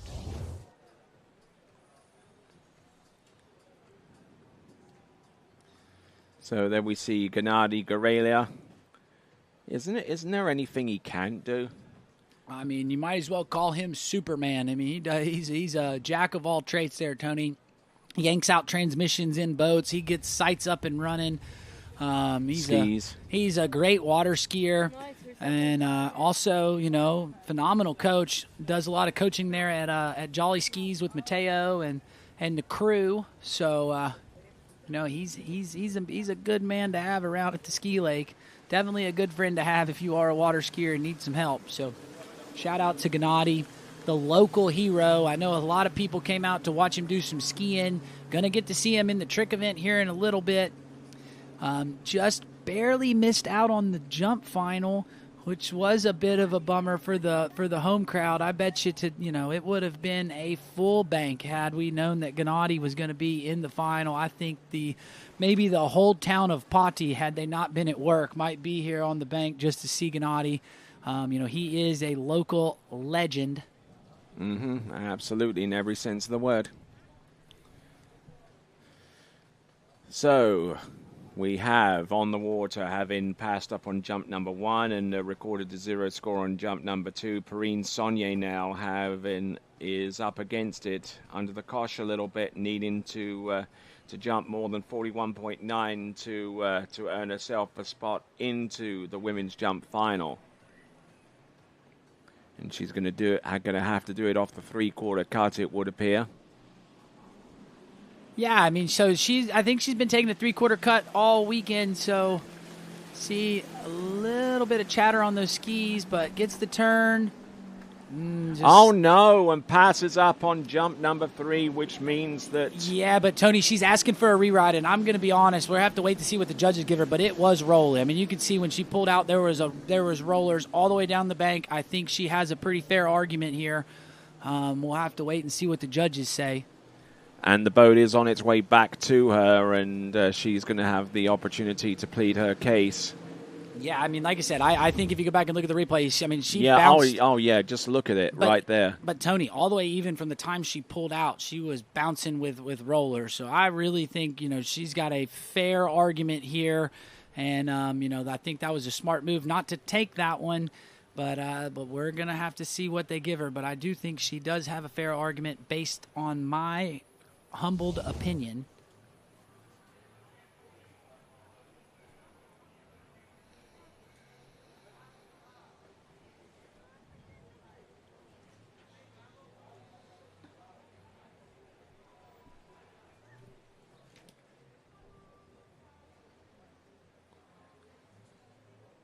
Just waiting on the decision to be made by our judges panel. Irina Touretz is still in the lead with 47 meters. Then Linda Polidorova with 46.1, and judging by the direction of the towboat, I would say that she's won her appeal. Is going to get a second attempt at that third and last jump. Yeah, Tony, and just something that I'm kind of feeling right now, that wind is starting to shift. It was a tailwind down there from the bridge. It's starting to blow from the bank across the lake. So just something to keep in mind as we're rocking through this women's preliminary round and moving into the jump finals. I know the chief judge said in our captain's chat that, they were talking about, the wind being strong, and she said, well, it looks like the wind is going to shift. And I guess the weather apps or whatever she was reading, she kind of was able to predict that. But we're starting to see the wind blow more from the bank and less from the end of the lake down there by the bridge. So let's see. This is jump number 3, though. Got to go further than 41.9 if we're going to get her into the final here. Let's see if she's up to the task. Let her pee. Boat path split. The conditions around her turn appear to be more conducive, and she lands and rides that one out. But the question is, how far is it going to be? Yeah, we're going to have to wait and see, Tony. That might be close, but definitely looked in a better spot than the other 2 jumps. Like I said, coming off of a bit of a crash and site familiarization, so good to see her get a score, being able to jump, and we'll wait the distance.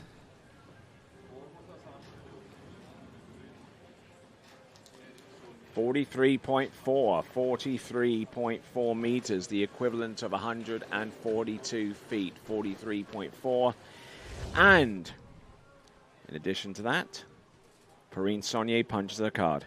Yeah, and I mean, tough skier, Tony. I mean, to come out, she was sore. Like I said, after she tricked yesterday, her ribs were hurting her so bad, she kind of laid on the dock, and you could just see she was kind of in agony and just in a ton of pain. I talked to her this morning.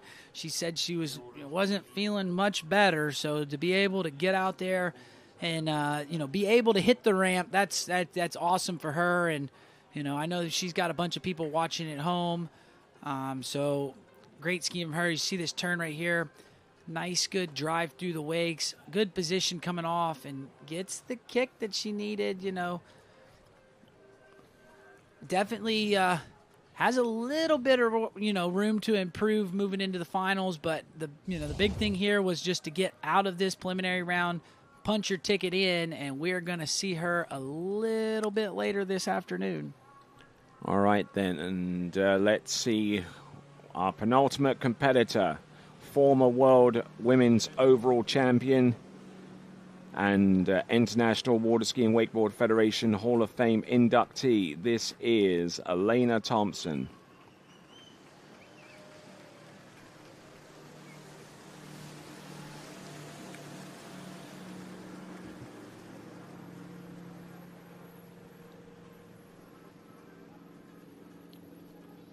So Elena Thompson hasn't had the best of European championships, far from it. Not too sure whether she made it through to the trick final. It was pretty dicey for a while. Yeah. And slalom left a lot to be desired, but the one event that she has most control over is the jump event. Yeah, Tony, she improved her slalom from the Ponte Pro, so you got to give her credit there. I know she didn't run 13 when she skied in the amateur rounds, but able to run that 13, get into 12 meters, so she was happy with her slalom. I'm not 100% on trick. I'll double check here, but right now her focus is on this jump event. Here she comes. This is Elena Thompson. Turns in, holds on, and saw more white than red coming across the second wakes in towards the area of the ramp. And with that, let's send it to Sadie. Okay, guys, we're down here dockside in the Series 1 women's jump preliminary round.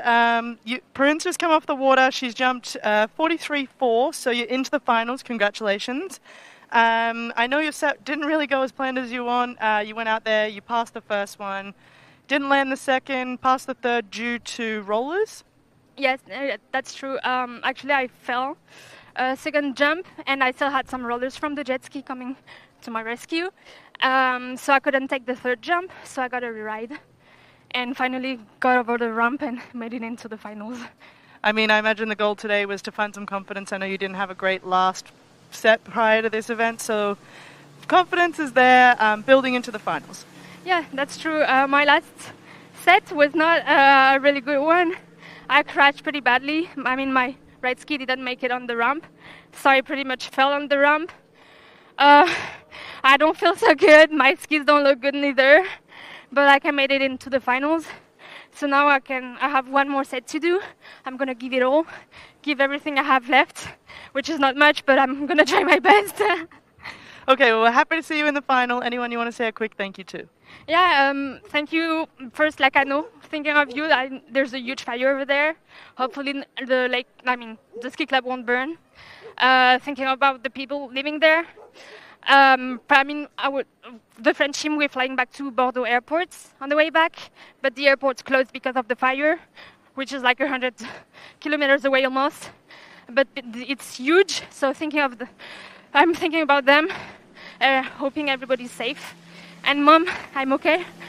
I felt better for sure, but I'm okay. And I have 3 more jumps and then I'm done, and I'll rest for sure. I promise you I'll rest.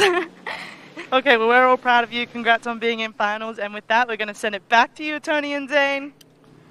Well, if that doesn't put things in perspective, I don't think anything else does. Yeah, no, I mean, I saw those fires down near the Lacanau group, and, it kind of looks like they've got a lot going on there. So hopefully everybody there is all good. And, I'm glad she's doing well, feeling better. Now, back to the jumper on the water. We just saw Elena Thompson pass on jump number 2, getting pulled up. Now, I know that from what I've heard, they've put a bigger prop on that jump boat to make it a little bit stronger. So possibly what we were seeing there with Elena getting pulled up, going into jump 2, and now all the pressure is on jump number 3. Now, Tony, we saw her jump earlier this week in the Pati Pro, jumped 41.8, so going to need to jump 10 centimeters further than that if she's going to want to tie for that bubble score, but needs to go over 41.9. That's the bubble score right now. So she was 10 centimeters off of that earlier this week, and now there's a lot of pressure here on her on this third and final attempt if she's going to make herself into the final later today. All right, then it's become a virtual head-to-head battle between herself and Sofia Hosvedavia, whose jump of 41.9 is the bubble distance now.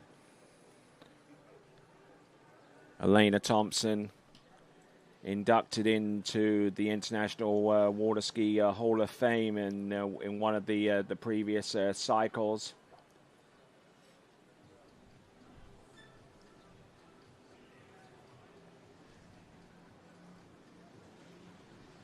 All right, let's see what she's got here. Cutting out wide on that ski nautique boat, Tony. Let's see if she can find her spot, get a jump here. Here she comes. Oh, and she is all over the place, and she will barely be able to ride out that jump. All right, and with that, I'm going to go ahead and say that puts Sofia Hosvedavia into the finals with 41.9. We'll have to wait a distance on that. If it's not over 40.1, then the bubble score right now will be Kiersey Wolfsberg with the 40.1 jump with one skier left. So I know Alina probably wanting more than that. Looks like she was kind of hitting that boat a little bit harder too early and getting pulled up coming across the wakes and into the jump, and then resulting on a slip out on the ramp there. Not going to be happy with that. I know that's a bit of a bummer for her in the jump event. She was the first women's tricker to miss out on the finals yesterday.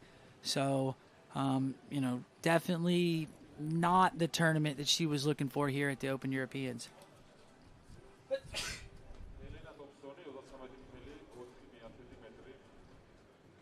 And there you go, Tony. That was 33.4 meters. She is not going to be happy with that. And that brings us down to our final skier in this women's preliminary jumper round. This is Ines Aguinot from France.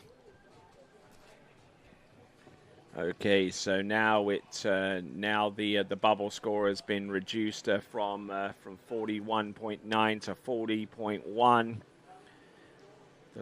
That score in the possession of Kiersey Wolfersberg. Let's see what she can do with the 3 jumps at her disposal. Yeah, so just taking a look from earlier this week, we saw Ines get second place in the women's jump final. She went 44.2 meters, so definitely able to go over that 40-meter mark. But the thing is we got to find her spot. Big thing, we'd like to see her kind of get up and over on jump 1, just so we can kind of build off of it. You definitely don't want to see her pass and then leave it down. Possibly something go wrong on jump 2 and have to do it all on jump 3.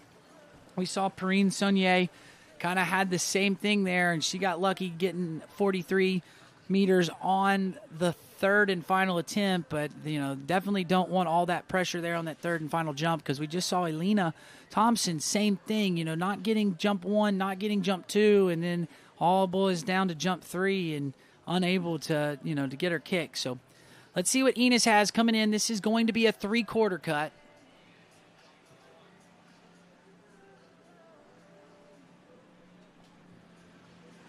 All right, let's see what we got. We pull her out wide here for the counter cut. Here she comes. Oh, a little bit of slack at the end of that turn. That's not going to make for a comfortable edge all the way through, but managing to get that situated just in time. Now, if that's over 40.1, then we'll have our 8 skier finalists. Yeah, Tony, we're going to have to wait for a score, but that looked like that might be enough. See here, turn right here. She's got a little bit of slack line, not quite what she's looking for, but she felt comfortable enough to take the jump, gets up and over. We'll have to wait a distance to see, if she's going to try to improve her seating or if she's going to be trying to punch her ticket in. And there you go, 43.3. So she is your last one into the finals.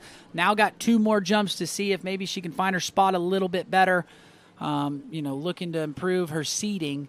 But there you go. That was a tidy-looking jump. Other than the slack at the turn, I thought she did pretty well coming into the ramp, off the ramp, and her flight through the air. So we'll turn that boat around, see if maybe we make a little bit of adjustment, get that rope tighter and controlled as she makes her turn.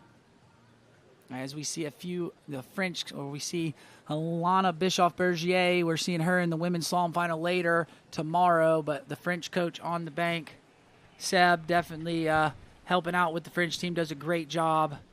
And let's see what Ines has as we bring her in for jump number 2, Tony. Here she comes. A free event skier herself.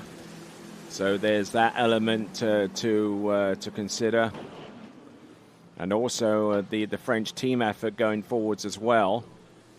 So anything that she can put out there by way of an improvement will be a big shot in the arm for the French national team as we tally up the points for the team competition.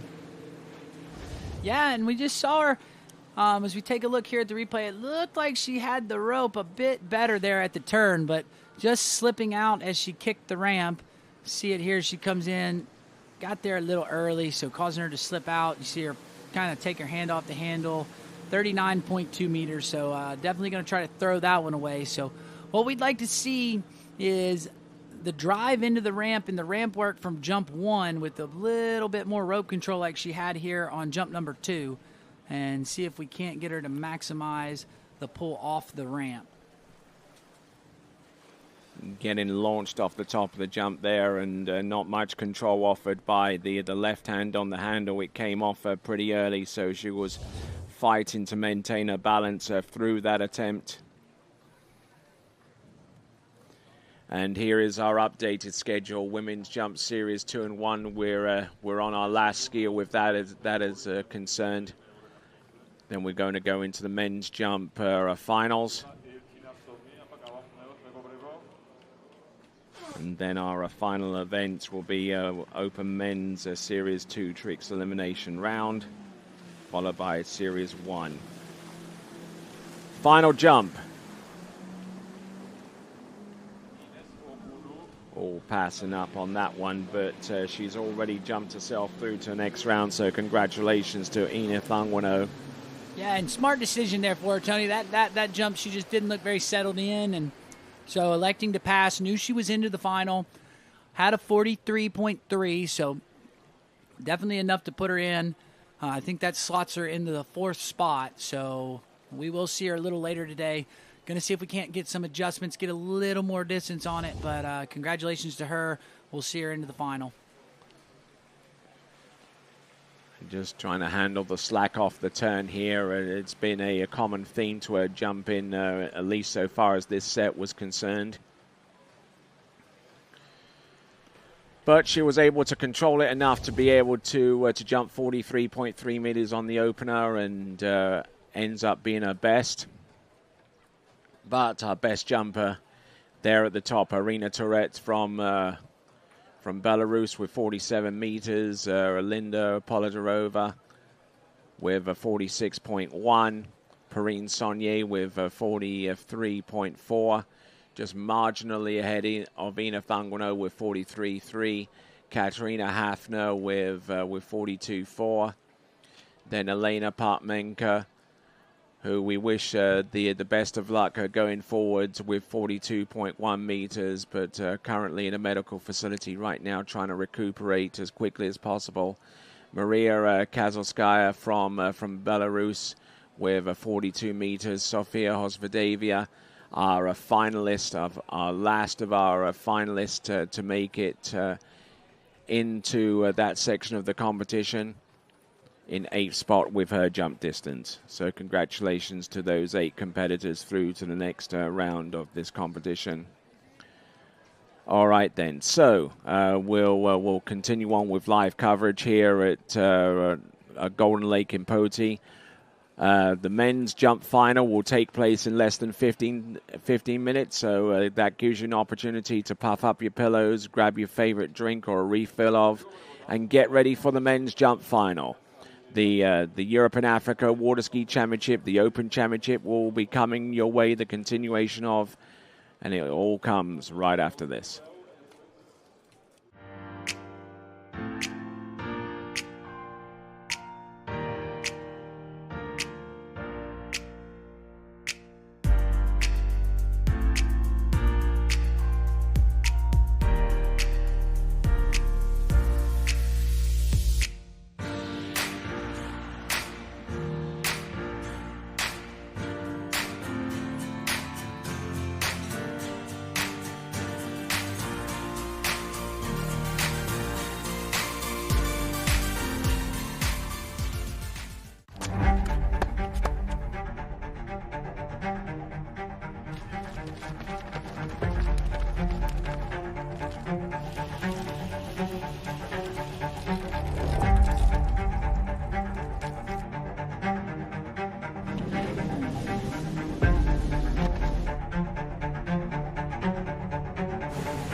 Morning, Brian. Hey, morning. You have a good weekend? Yeah, got out on the water a couple times. How about you? Yeah, I got to set in. Just gonna make a quick phone call here. Oh, of course. Can you get that, Will? Yeah, man, I got it. Thanks for calling Wake House. This is Will. Yeah, looks like we've got those in stock.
What if I told you there was a place where the sounds of nature are only broken by the roar of a boat, a place where that summer feeling lasts all year long, a place where the Florida sun is only outshined by the smiles of the skiers, a place where first-time skiers can ski alongside world champions and the world-class coaches work with all levels of skiers. What if I told you there was a place where life slows down and your only job is to make lifelong memories? That place is Swiss Water Ski Resort. Book your trip at SwissWaterSkiResort.com.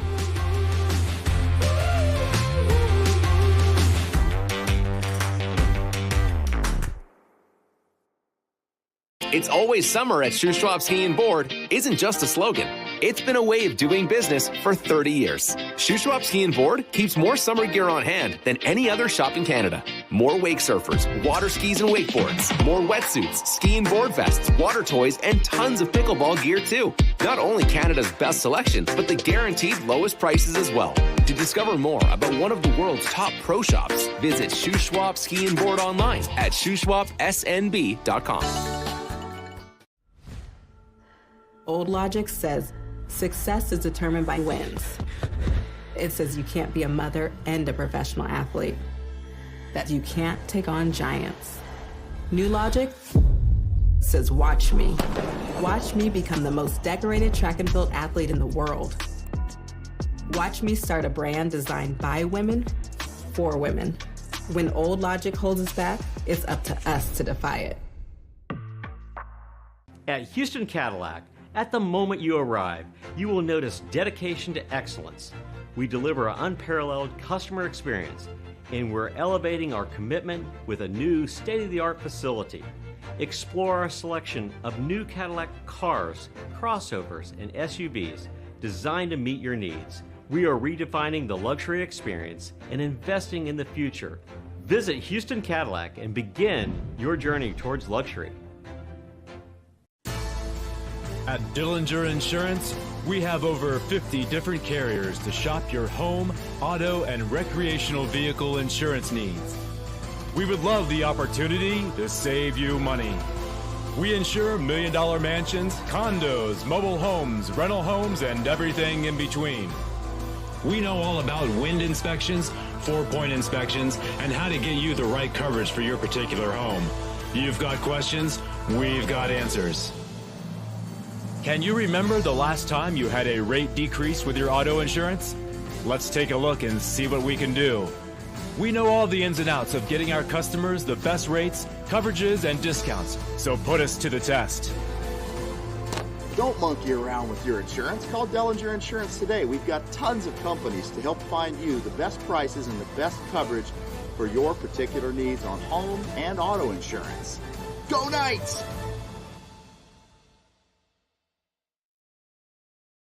My name is Thibaut Dalen and I'm the broker of Dalen Real Estate. And today I want to show you some of our special listings located in Florida's world famous water ski hotspots.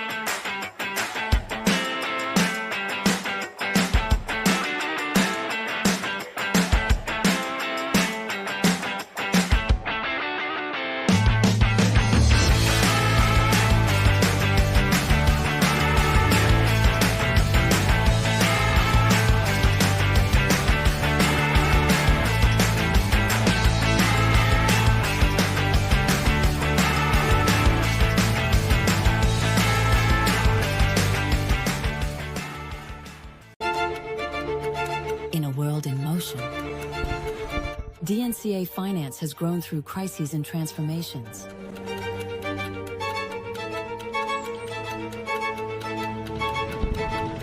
Times change, values remain.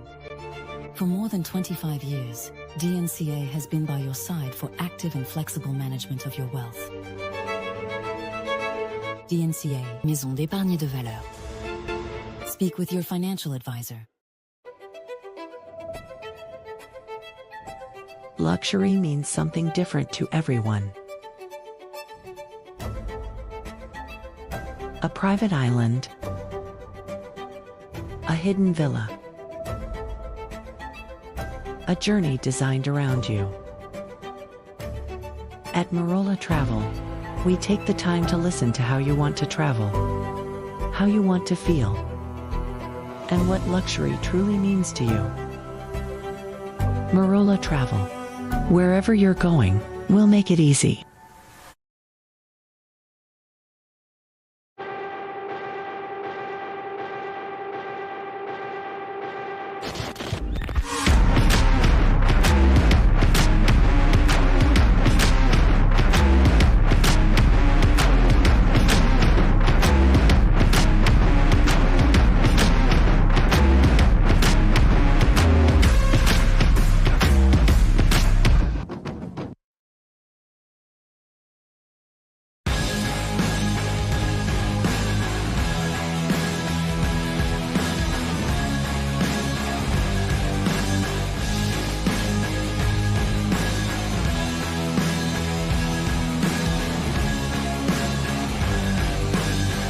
World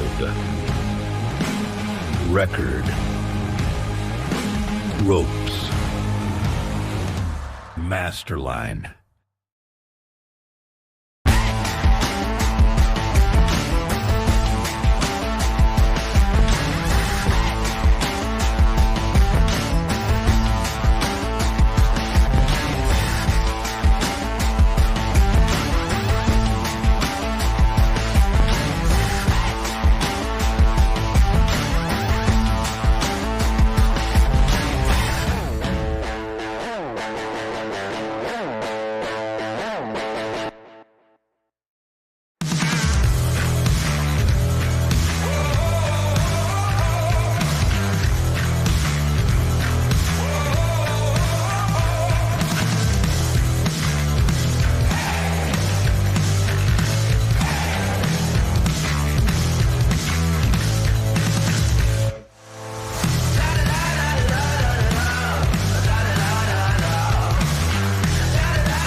Hey, morning.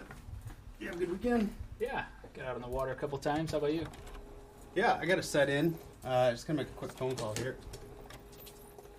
Oh, of course. Can you get that, Will? Yeah, man, I got it. Thanks for calling Wake House. This is Will. Yeah, looks like we've got those in stock.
What if I told you there was a place where the sounds of nature are only broken by the roar of a boat? A place where that summer feeling lasts all year long. A place where the Florida sun is only outshined by the smiles of the skiers. A place where first-time skiers can ski alongside world champions, and the world-class coaches work with all levels of skiers. What if I told you there was a place where life slows down and your only job is to make lifelong memories? That place is Swiss Water Ski Resort. Book your trip at SwissWaterSkiResort.com.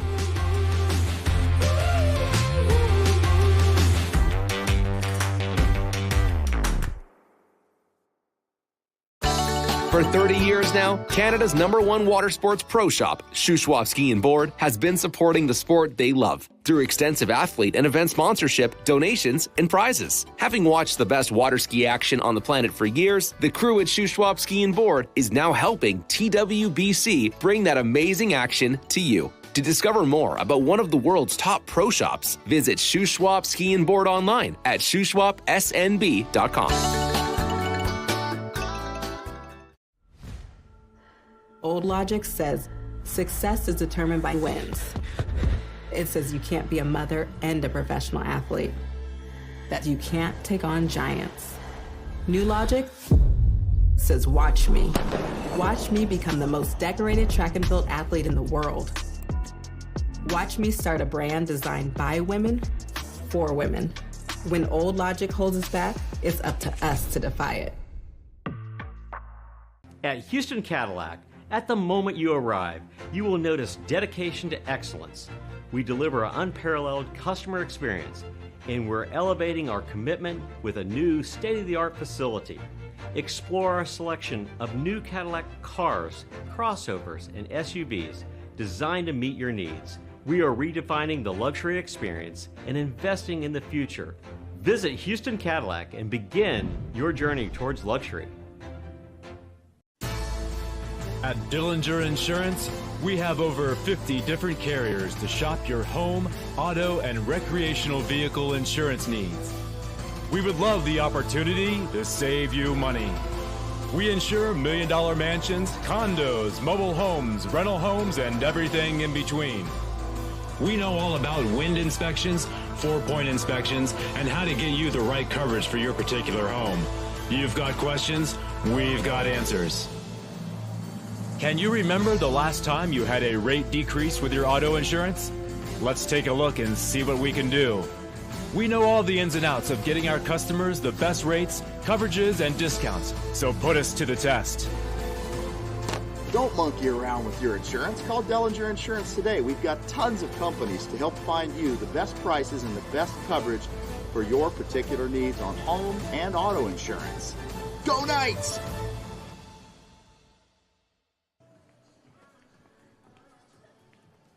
All right, we are back, Tony, with this men's jump final.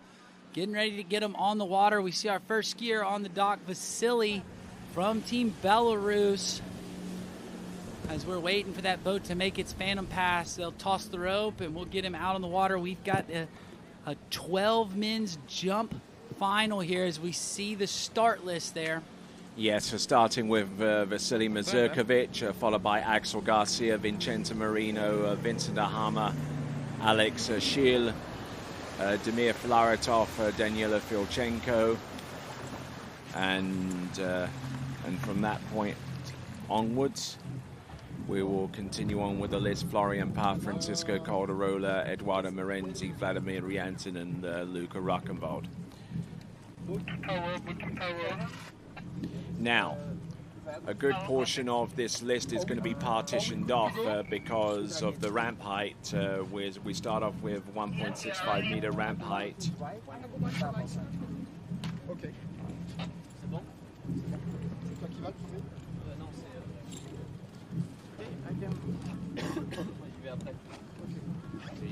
So Vasily Mazurkovic, who jumped 52 meters to make his way through to this section of the competition,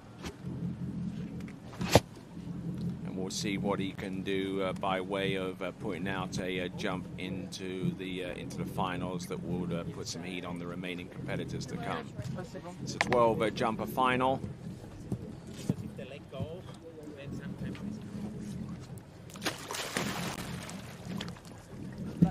Thank you.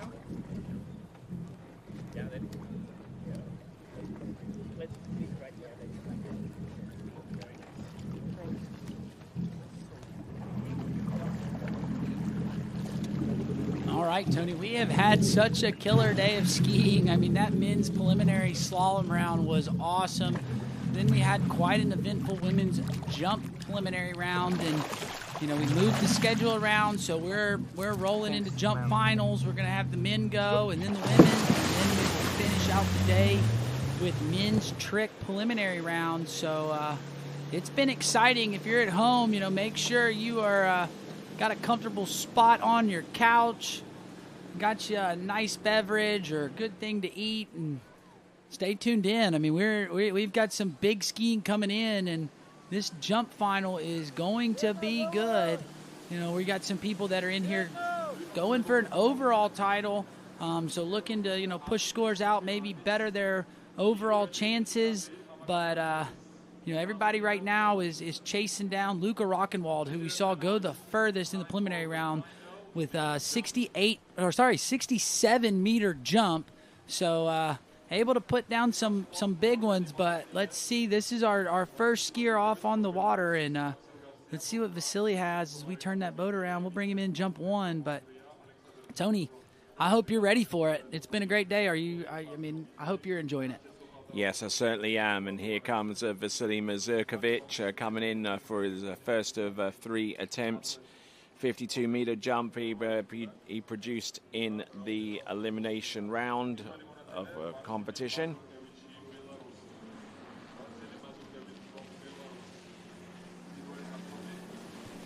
So Vasily Mazurkovic qualifying out of Series 2 with jumps of 50.1, 51.2, and then 52 meters to end off his effort in the previous round. Half of our jumpers will jump off the 1.65 meter ramp height, and the other half will jump at 1.80 meters. Take a look at the replay here, Tony. I got a pretty decent turn here. Nice loads up into the base of the ramp. As you see, working in.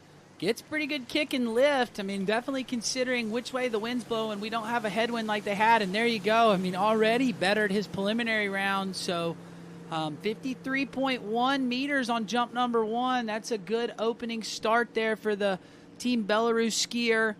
Yep, 174 feet for those of you working with feet and inches as opposed to the metric system. Up and over. And Vasily Mazurkovic.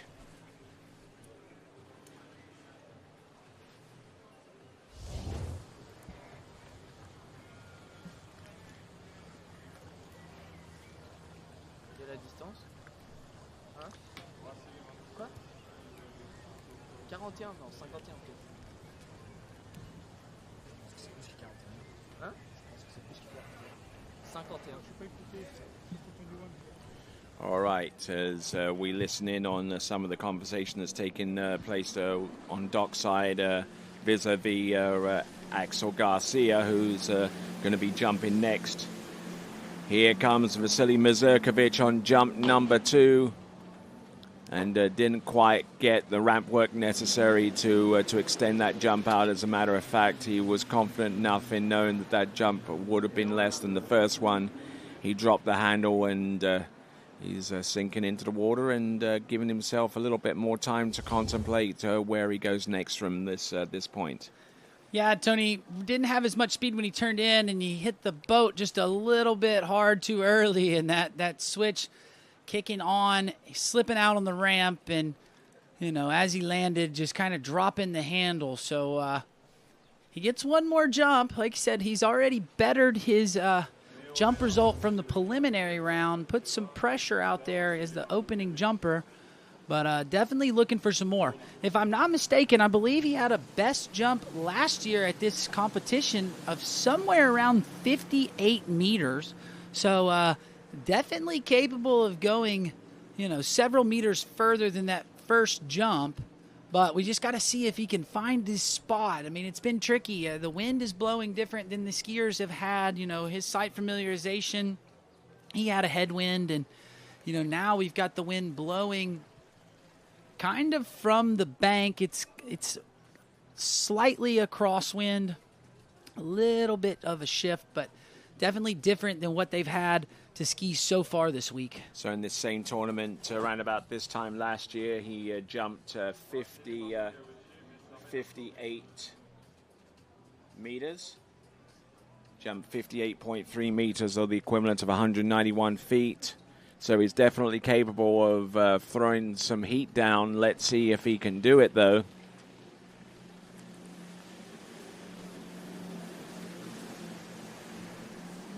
Here he comes, jump number 3. Oh, yeah, better looking jump there. With more speed and better ramp work, that should result in better distance. Vasily Mazurkovic from Belarus. Yeah, that was a better looking jump there, Tony. I mean, I almost thought he might not ride it away. You saw him kind of struggling on the landing, but able to ski it away. So we'll have to wait on a distance, but I think that third jump was the furthest. Definitely made some adjustments. So there you go. That was a 54.3, Tony. So that's his furthest jump was on jump number 3, and he is now the score to beat. Yep, and the other 11 jumpers will be setting out to overhaul that score and place themselves ahead of Vasily Mazurkovic out of Belarus.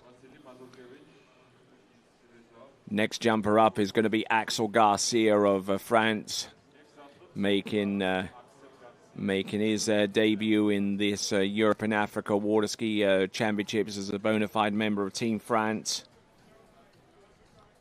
Although Axel Garcia has definitely shown his credentials in junior events over the last few seasons, culminating last year with a podium position finish, I believe, in one of the events at the U21 World Water Ski Championships that was held at the Lakes of Casting Stone, which is going to be our next port of call on TWBC, the Rocky Mountain Pro, that will take place next weekend. Full coverage coming to you courtesy of TWBC. Yeah, and Axel off to a good week so far. Got his first pro podium in the men's trick event at the Pati Pro. I think most people would recognize Axel as a trick skier, but he is a very capable overall skier. Jumped 52.4 in the preliminary round, so going to need to better that if he's going to try to take the lead and at least keep his position from where he started out here. But I'm really looking forward to getting him on the trick event, Tony. He is a tricker that can trick over 12,000 points. He's got some big flips. I even believe he kind of, if I remember correctly, was one of the first skiers to kind of do that super mob, that Mob 5 ski line. So he's a very confident tricker, looks well on the water, and, still a young skier. So, still kind of finding his way in this open event and the pro ranks, but been skiing really good as of late. So looking forward to getting him out here in the jump event, and I'm definitely looking forward to seeing him trick here later today. Here comes Axel Garcia.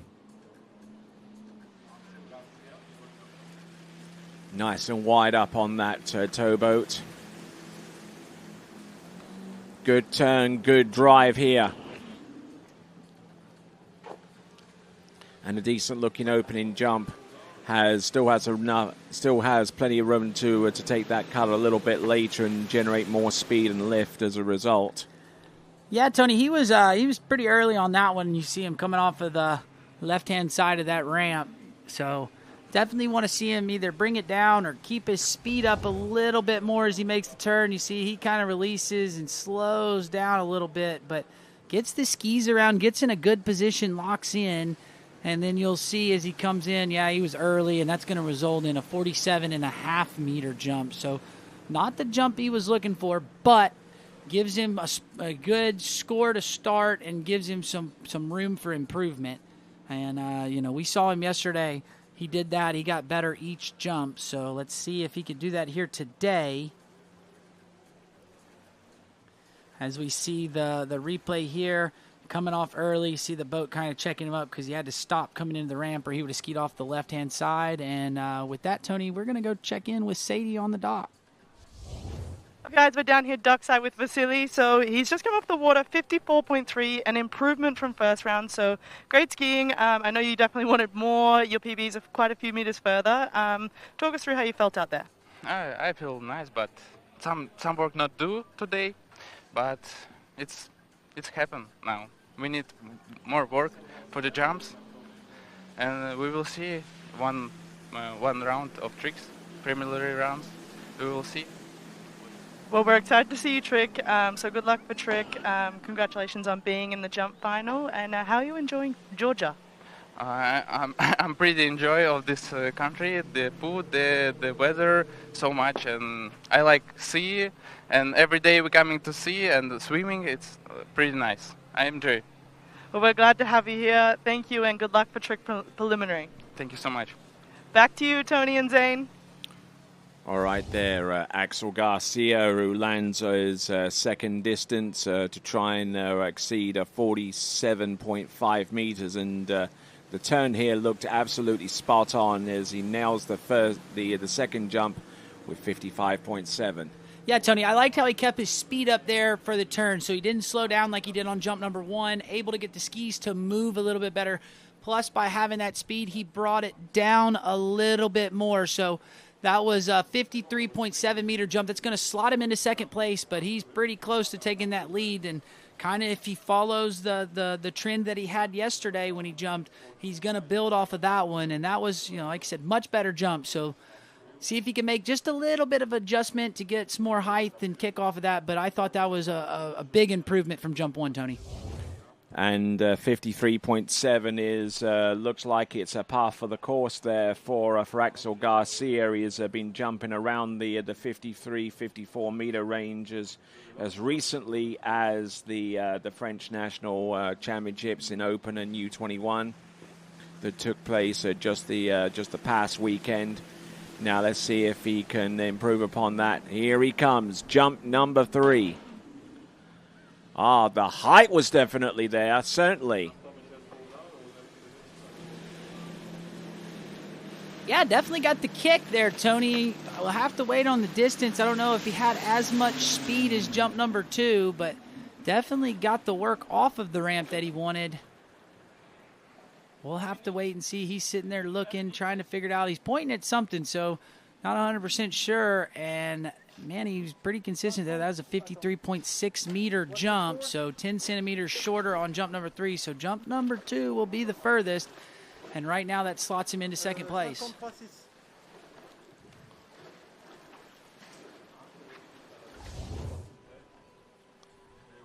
So just taking this and up alongside the boat. He's certainly up wider than our previous skier. maximizing the distance between the time that he turns and the ramp surface, so he can accelerate and generate more speed into the bottom base of the ramp.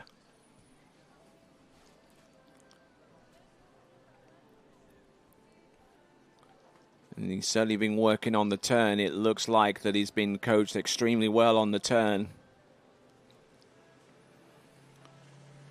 But losing a bit of distance over his right ski as he comes off the top. So Axel Garcia ending up with a distance of just a little over 53 meters. 53.7 ends up being his best. And that currently puts me in second place right now to two competitors. Skier on the water representing Italia, it is Vincenzo Marino.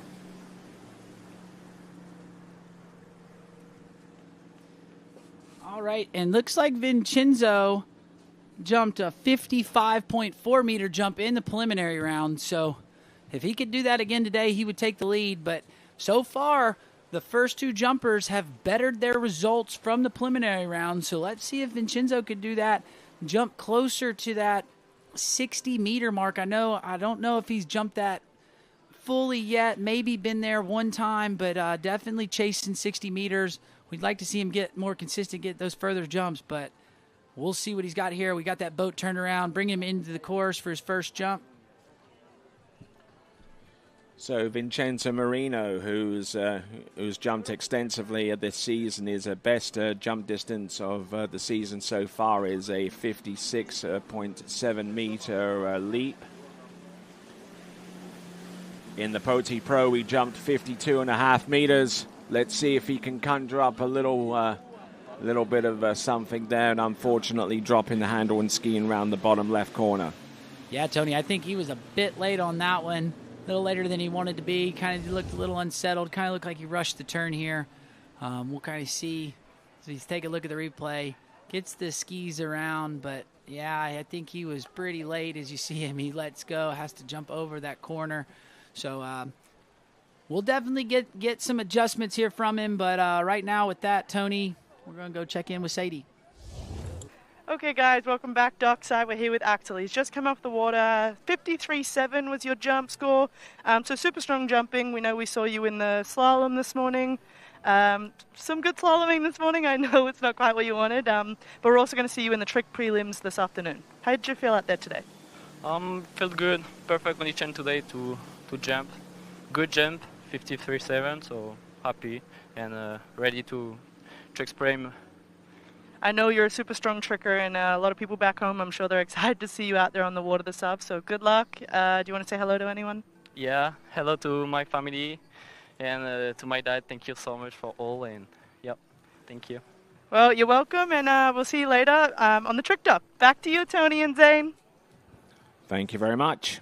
Yeah, Tony, I'm going to be honest. I think he's done a little practice on them interviews since Monday and seems a little bit more confident with it. And, I mean, that's what I told him, you just got to just talk with us. Everybody likes to just be honest, and seems a lot more comfortable in front of that camera with on the dock. Yeah, maybe he's been exchanging notes with Francesco. Yeah, those two have definitely improved their interview game, so good on them. But here we go, Vincenzo, jump number 2. Here he comes. Passing up on jump number 1, letter W, 57K, boat path split. Here he comes. Getting that slingshot effect off the turn into the bottom right corner. Yeah, but not the jump that he was looking for there, Tony. I thought he was in a better spot. Definitely wasn't nearly as late as he was on the first jump. And you can see it just kind of based on the body language and everything when he turned. He didn't look as rushed, but just not quite able to get the kick that he wanted. You see him kind of kick it a little bit early, so not translating into the height that we want to see. But I think the speed is there. Let's see if he can make a little bit of adjustment to get a little bit better ramp work here and, get a much better kick. But you see him get turned, kind of hits the boat maybe just a touch early. That's why you see him kind of there. He pre-kicks it, so didn't quite get the height he wanted. But best thing about jump is we get 3 tries, and we'll see if we can get him up and over and get a big one out of him. Still waiting on the distance to be revealed, and here it comes, 51.8, 51.8 meters, so a little behind the 8 ball there, Zane. Yeah, I mean, again, I think he had the speed he wanted, just didn't get the kick. So if he could get the same speed here on jump number 3 and the kick, you'll see him go up, and that'll translate into much further distance. But let's see what he's got, Tony, as we bring him here for his counter cut.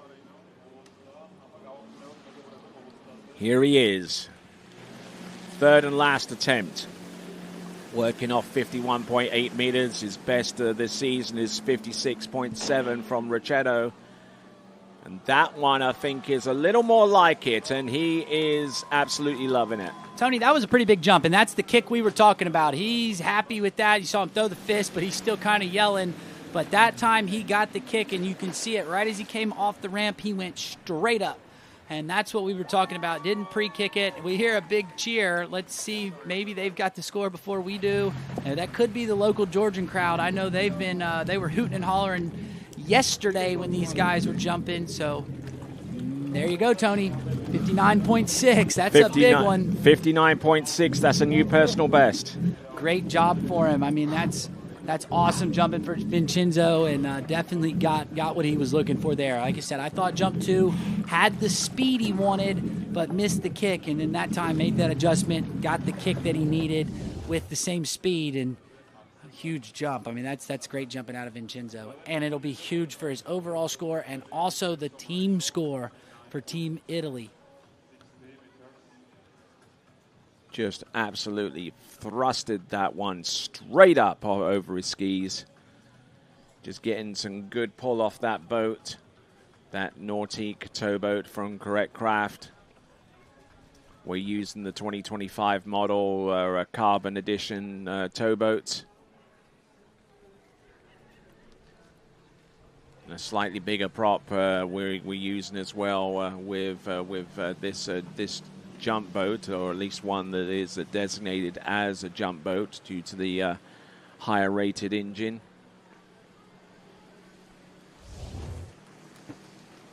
So that was Vincenzo Marino with 59.6. Now, next competitor up from Austria, it is Vincent Ahama. And they're coming into this jump final with a distance of 56.2 meters. Yeah, so gonna need to better that one today, Tony, if he's gonna try to take the lead from that huge jump from Vincenzo. But you know, this Italian team really strong in the jump event. I'm really looking forward to seeing what Vincent has as we get him out here and bring him in the course for jump 1. But yeah, the Austrian team super strong in the jump event, and we're about to see why here with Vincent's first jump. All right, so competing in a number of events in recent times. So far as this season has gone so far, his best jump this season is a 58.6 over the Austrian Open.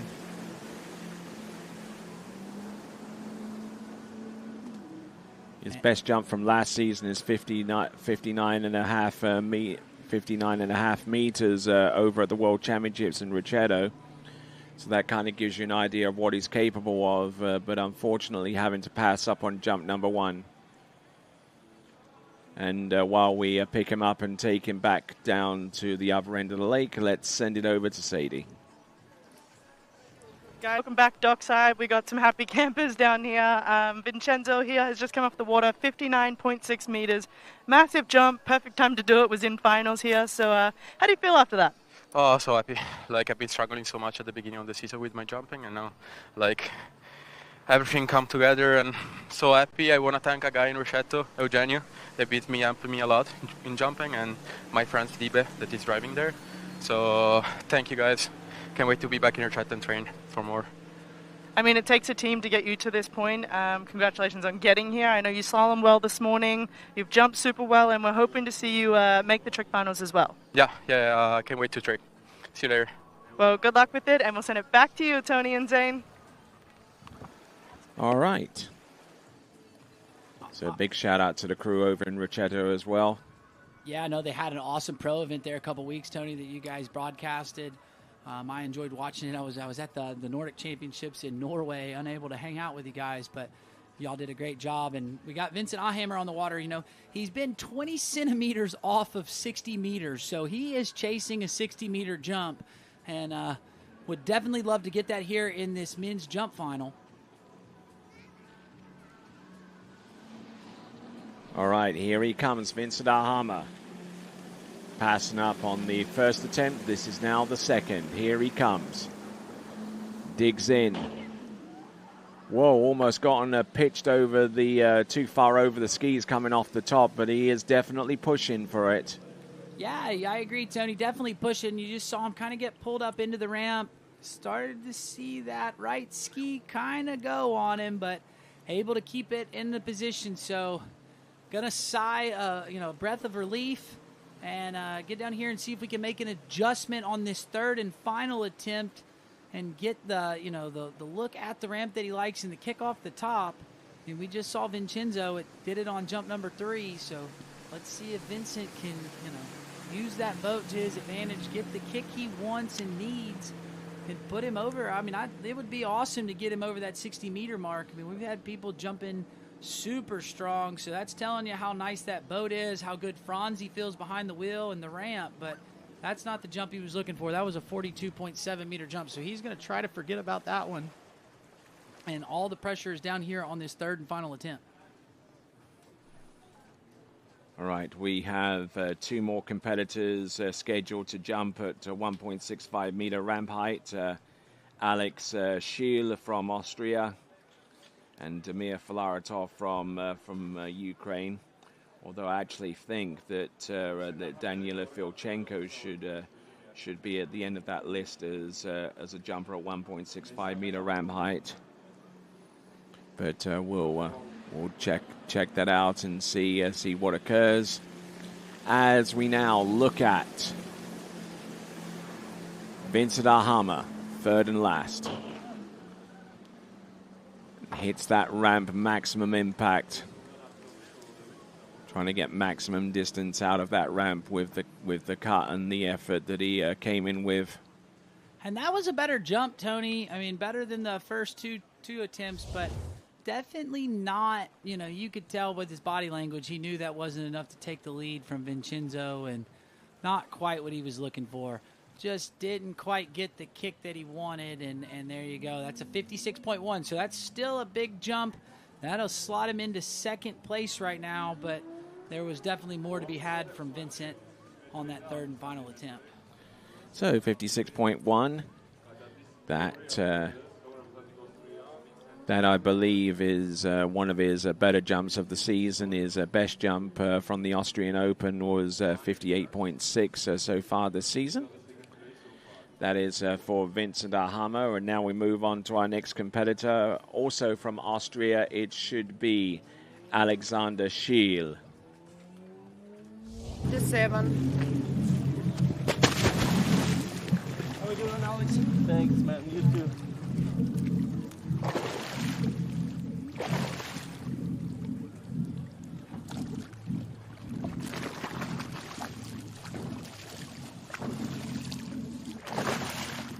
Okay.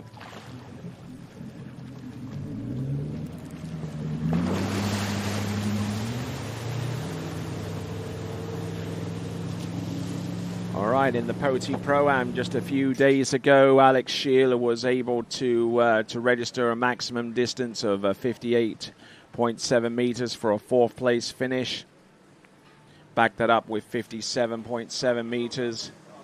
Some of his other performances have been here and there for Alex Schiel.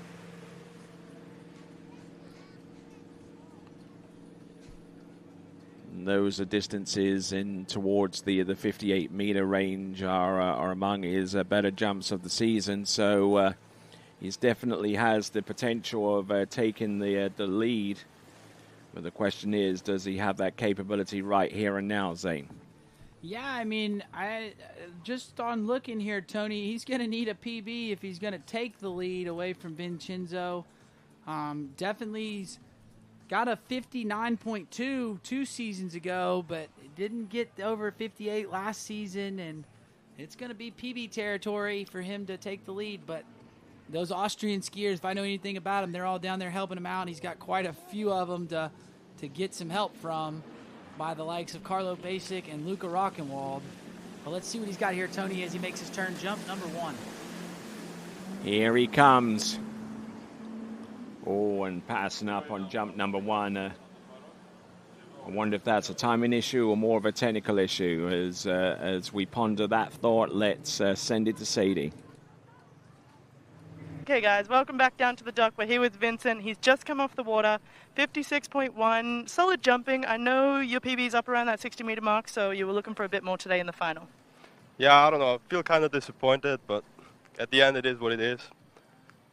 Just wait for the next competition and see what that brings. So, I mean, the perks of doing a few different events is, you know, you can go out there and trick in the prelims, and hopefully we can get you into the final and have some success there. yeah, definitely. I'll try my best, and we'll see. Well, we're looking forward to see you out there this afternoon, so everyone keep your eyes peeled. Anyone you want to say thank you to? Thanks to my dad, my coaches. Yeah. Long list. With that, we're going to send it back to you, Tony and Zane. And Tony, that's that's a bit of sassiness there from Sadie. Yeah, giving him a little bit of a hard time, but Vincent, definitely a younger skier, been skiing real well, so I'm expecting big things out of him. You'll probably be getting to see him a little more frequently, if I'm not mistaken, moving forward. I think he's going to be spending a couple years in Louisiana, so probably going to make that drive over to Bennett's, and so maybe get some coaching from you and Jay down at the Bennett Ski School. It'll be more from Jay rather than me where it pertains to jumping, and Jay acknowledged as one of the preeminent jump coaches in all of the world. Yeah, but Tony, you were quite a good jumper back in the day yourself, so don't cut yourself short. But right now we've got Alex Scheel on the water, jump number 2. So I'll pass on jump 1. So let's see if we can make a little bit of an adjustment here. The wind is different than what he's had all weekend long. Here he comes.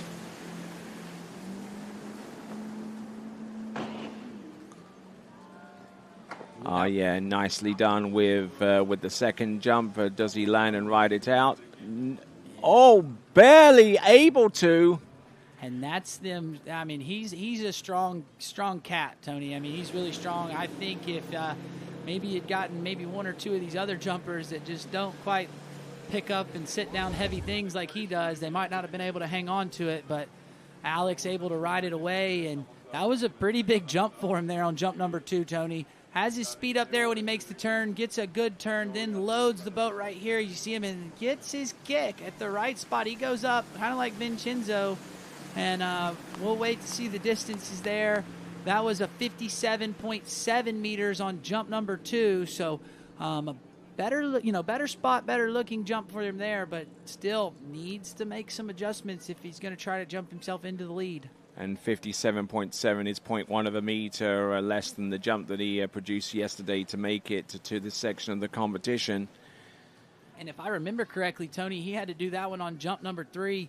Kind of had a bit of, I think maybe passed on the first 2, and then, had to get it on jump 3, got it together. So it's nice to see him get it done on jump number 2, take some pressure off here. But, this third one, definitely going to want to see an adjustment. See if we can't get him just a little bit better spot. I thought the kick was good, so maybe get a little more speed into the bottom with the same kick, and that'll result in the bigger jump. Also, chasing 60 meters, so let's see, maybe he could get that here on this third and final attempt. Here he comes. This is Alexander Scheel. Oh, and passing up on jump number 3, so not the best of sets there for Alex, as he sinks in and gets ready to swim back into shore. His best, and in fact only jump, 57.7 meters here in the jump final. So Vincent and Alex have both taken pot shots at Vincenzo Marino, and Vincenzo's score has maintained its status as the number 1 jump for the past 6 jumps. We'll see if that remains the case as we get ready for our next competitor up from Ukraine. It's going to be Damir Filaretov. Yeah, and Demir jumping a PB yesterday. He had a huge jump. I think it was well over 59 meters. So going to be looking to replicate that here today. Demir's having quite a good tournament, especially for overall. Had a PB in jump. We saw him ski today in the slalom event, and I believe had his first time into 10.7 this season, so had a pretty good go in the slalom event earlier today. So now looking to chase down that 60-meter jump. That's the goal right here, I'd say, for him. He'd love to get another PB, but looked strong yesterday on his jump skis. That Ukrainian team is very well known in the overall event, super strong in the trick and jump event. And let's see what Demir has for us as we're going to get that rope tightened up. And he's got Bronzy behind the wheel of the boat. Jumpers love having Bronzy behind the wheel. You definitely can trust him. You know he's going to be in the right spots at all the time. And let's see what Demir's got to do. All right there. Skier on the water, Demir Filaretov, originally out of Dnipro in Ukraine. And a skier, formerly a skier of Louisiana's Warhawks from Louisiana Monroe, where he just recently graduated. And Tony, he had so much fun in Monroe. He's elected to go back for a master's degree. I believe he's going to be the graduate assistant for the water ski team. So going to still try to go down there, keep skiing and pursue this, his water ski career. But Demir, very strong skier, been skiing and training out of Germany. I know he's been living pretty close to Berlin and has been enjoying it there. And we're seeing some strong scores out of him. So let's see what he's got. I'd love, like I said, I'm rooting for Demir. I hope he can get over 60 meters here. I know he'd be super stoked with that. He was really happy with the PB yesterday. And, he's just a really good dude. Great to have around the lake. And I always enjoy getting to chat with Demir. And that personal best yesterday, 59.7, but he has produced some significant distances so far this season. 55.3 in the Poti Pro.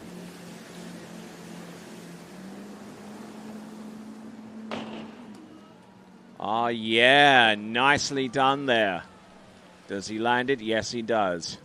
Yeah, and I just don't think he quite got the kick he wanted there, Tony, but he had the speed. So thing is you got to get both of them together. They go hand in hand. So if you got the speed but you miss the kick, you just kind of go straight off the ramp.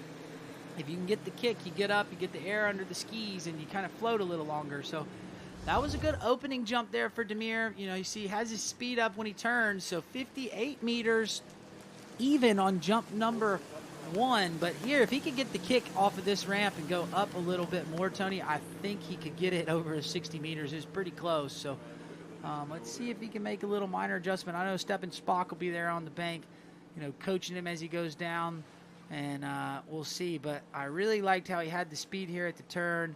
Might have hit the boat just a sliver early, but still looking good. Good, strong opening jump, and we're looking for him to build on these next two.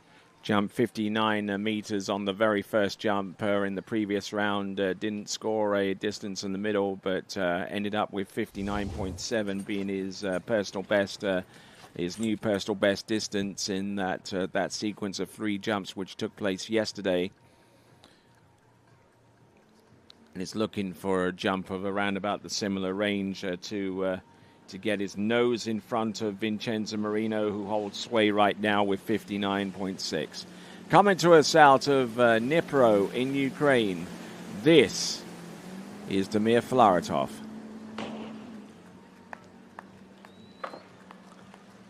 Yep, the height was certainly there, but I don't think he combined it with the speed right on time.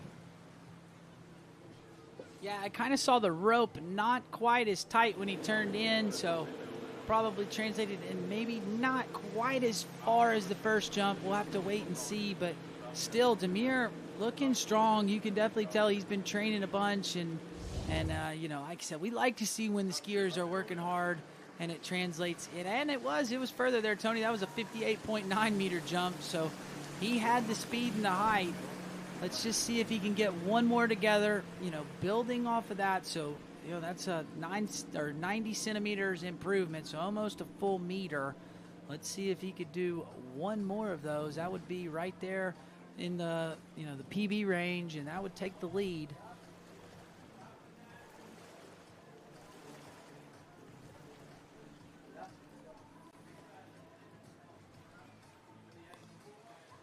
So Damir Filaretov with 58.9 meters. He's still got one jump to come.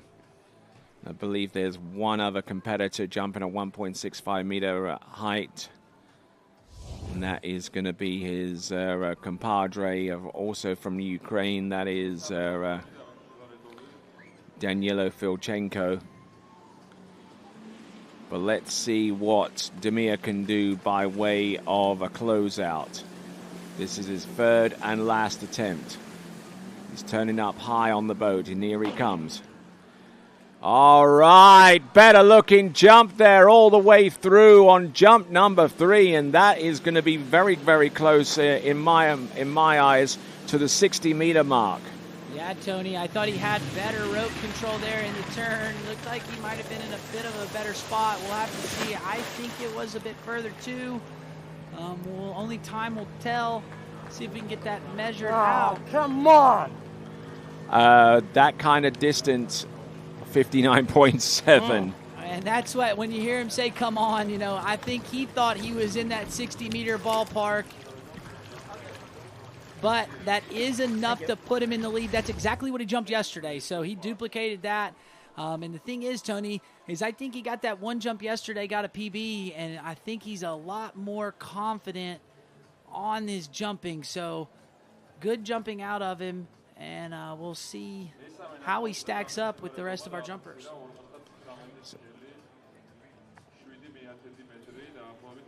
So 59.6 yesterday, 59.7 today for Damir Filaretov.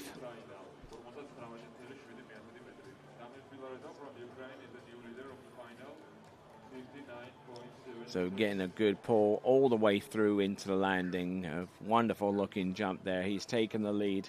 And let's send it over to Sadie. Okay, guys, welcome back. Dockside, we're down here with Damir. He's just come off the water, 59.7. Now, look, I know you equaled what you did yesterday and you wanted to exceed that 59.7. But how'd you feel out there? Talk us through that set. It felt great out there. Like, no wind comparing to yesterday. That maybe got me a little bit off guard, that I need to find a better spot. I mean, it's not a bad jump, but when you're so close to that 60 meters mark, it's upsetting when you get so close but still don't reach it. But I mean, I still have a season, half of the season to go, so hopefully I'm going to reach that mark. Well, I know everyone back home, I'm sure they're hoping to see you get over that 60. Nonetheless, congratulations. Amazing skiing, and can't wait to see you out there in trick prelims. Yeah, I'm really excited about it. It's going to be third set for today, but most of the guys are a little bit tired already, so in my opinion, even making it more interesting. So let's do it tonight. You got a lot in the tank, and that's lovely to hear. Now, how are you enjoying Georgia? Tell us all about that. Great. I will say it short. Nice people, good food, beautiful country. Short and sweet, I like it. All right, and with that, we're going to send it back to you, Tony and Zane. Yeah, I mean, I have to agree with Damir. It's been awesome to be here in the country of Georgia. We've had pretty good weather, and, we've had some really great skiing. They've done so much work to this Golden Lake facility, and you're seeing it, all that hard work from the Georgian, the crew here is translating into awesome scores.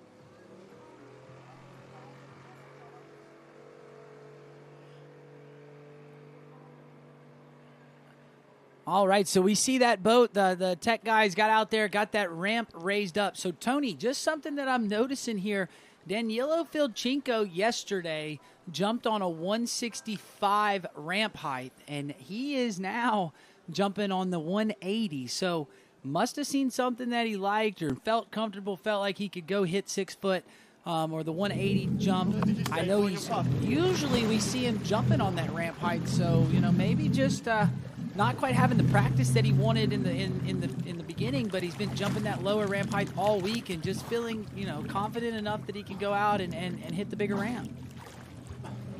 All right, and we just had a quick discussion with the folks that I associate myself with in regards to rules, and they said that you can actually change ramp heights in between rounds. So if you can change your boat speed and change anything else in regards to your setup, you should be able to change your ramp height between rounds. That's the whole premise of that. All right, but we are moving along, and we've got Florian Parth on the water. We saw him, he was the first man today to get through that 10.75 pass, and, now we've got him out here on this jump event. He's been looking good. He's been looking super confident this week on the water, so let's see if he can keep that carrying in today in this jump final. Yes, Florian Parth on the water right now, and he's had a tournament so far. I mean, he managed to ski his way into the slalom final not too long ago.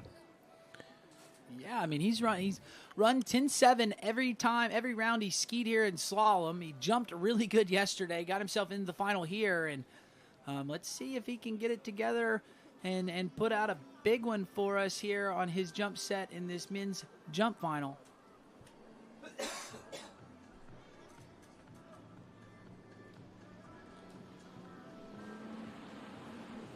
All right, here comes Florian Parth. Would ordinarily be jumping in a speed suit, but not this round apparently, and passing up on the first attempt. Yeah, Tony, and just looked like he might have hit the boat a little early, not getting what he wanted there. So, electing to pass. We've seen quite a few of the jumpers. I think maybe it might be because of the wind conditions are a little bit different than what we've had. So electing to pass. But the best part about it is he's got 2 more. He jumped 59 meters in the preliminary round. So going to need to go further than that if he's going to want to take the lead from Demir, the last skier on that 165 ramp height. But let's see if Florian can make a little bit of an adjustment, get a better look at the ramp, and get a jump over that 60-meter mark.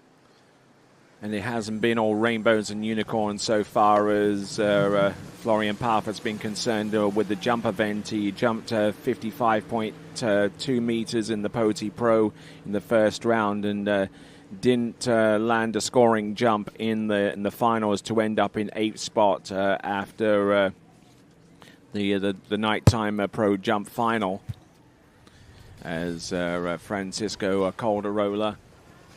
Yeah, and I mean, Florian even said he just hasn't had, I think he's just, this year's he's been struggling a little bit, not had the confidence, and just hasn't been over the ramp as much as he's, we're accustomed to seeing when he comes to these events. So, I mean, he's a jumper that's jumped well over 60 meters. He's definitely had some scores, 64, 65 range, so fully capable of putting together a big one. It's just, can he find the spot, get a spot that he likes, and be able to kick it off the top. He's been working quite extensively in the preseason with Jay Bennett over in Zachary, Louisiana, coaching him up in the jump event alongside his existing coaches Claudio Bonatti and Matteo Lazzeri. And he wants to try and arrest this as quick as possible. Yeah, Tony, I mean, that's going to put the pressure on him here for jump number 3. He's a bit frustrated. Again, I think he's just losing a little bit too much speed when he goes to make the turn, and he's hitting the boat a little bit hard to start, so that switch is coming on a little quicker than he wants. We'll see. I know he's got several Italian people on the bank that'll be able to give him some coaching. I know Matteo's probably over there going to be able to help him out and see if he can't get him in a better spot here, but there is a lot of pressure on Florian here for jump number 3. And the skier whose lifetime personal best was set last season in the World Water Ski Championships over in Rocchetto, 63.7 meters. The jump that he produced there for a lifetime personal best. Hasn't jumped that much this season. As a matter of fact, his first jump competition was a few days ago in the Poti Pro-Am. Now, Tony, don't sell him short. He has a jump of 65 meters from 2 seasons ago at the LCQ for the Masters. So he's got a 65-meter jump on him. His best jump last season was 63 meters, but let's see if he could put it together. I mean, I think he'd be happy with a 63-meter jump right here. But yeah, don't sell him short on a couple meters. It would certainly take the lead if he can replicate that kind of distance here and now. It would certainly put the heat on the remaining competitors. So let's see what he can do. How much dare he risk? Taking into account that he will be in one of the next event finals to take place tomorrow, the men's slalom final. Here he goes. Oh, and passing up again, and for the second tournament in a row in the final round, passing up on all 3 jumps. Yeah, and I mean, Tony, he told me earlier in the week he just not having the confidence and going over like he'd like, and just unfortunately can't find his spot. So he's definitely going to be frustrated with that. But if we're looking on the bright side for Florian, right, he is into the slalom final. He has found his confidence back out on the water in slalom. He's looking like the slalom skier that I've come to expect from him. And, we'll have him out here, I believe, in the trick event a little later today. So he can, needs to shift his thought, get off of this. I know that's not what he was looking for there in the jump final, but still got some more tournament left. That's not his final set of the weekend. All right, and there you go, our next competitor to take to the water with that distinctive graphic on the back of his jumpsuit. Skiing out of Sperlonga, El Gato, the cat, Francisco Calderola. Yeah, and Francisco, he's been skiing real well. I know he had a pretty good season last year at the Poti Pro. He ended up jumping 59.1 meters in a night jump last season. Didn't quite have the tournament he wanted earlier in the week, but kind of found his confidence back in sight familiarization. Looked a lot more like himself in the preliminary jump round, and I'm expecting big things out of him. I really enjoy this guy. Super, super good guy. He's been working really hard in the off season. I know he went kind of to Southeast Asia, did a lot of working out, kind of getting his body in a stronger condition, and so let's see if he can put him together here on these 3 jumps and get a big one here. I know he's got jumps over 60 meters. I know for sure has been 64 meters. So if he could get one of those, it would leap him into the lead by quite a bit.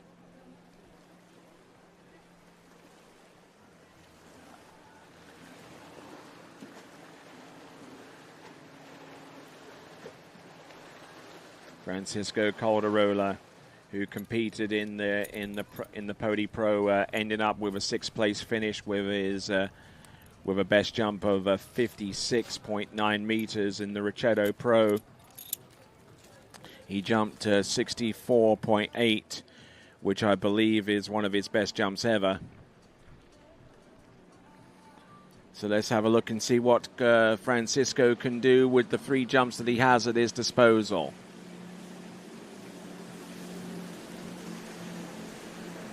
Here he comes. Oh, a hard turn here. Yeah, nice jump to open up with. And like I said, Tony, he's kind of found himself.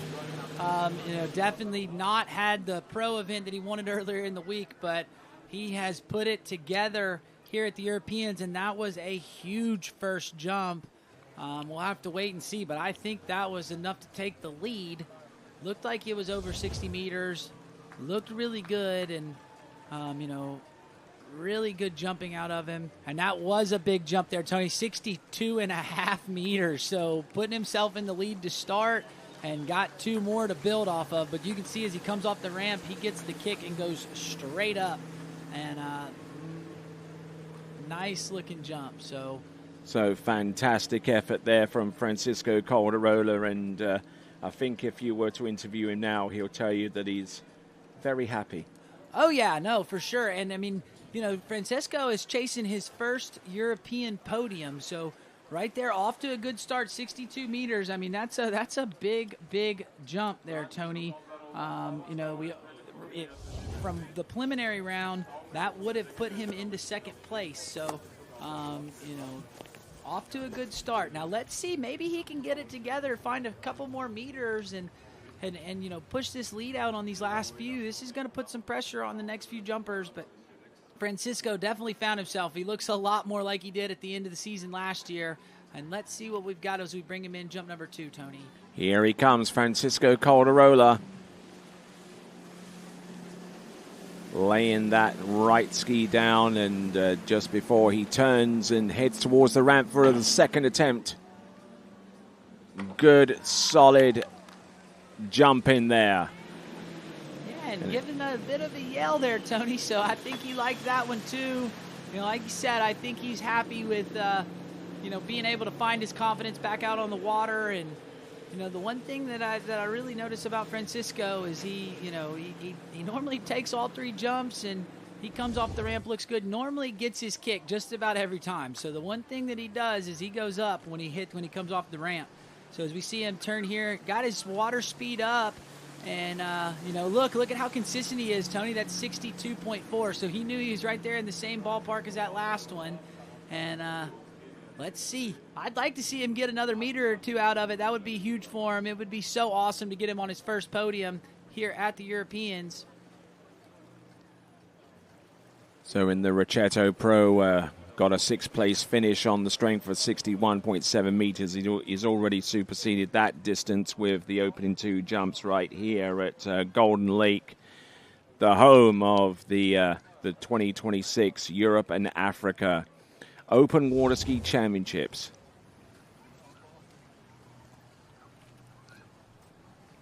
Looking at the dock, another Italian competitor in the form of Edoardo Morenzi waiting for his turn. And this is the 3rd and last jump for Francisco Calderola. Here he comes.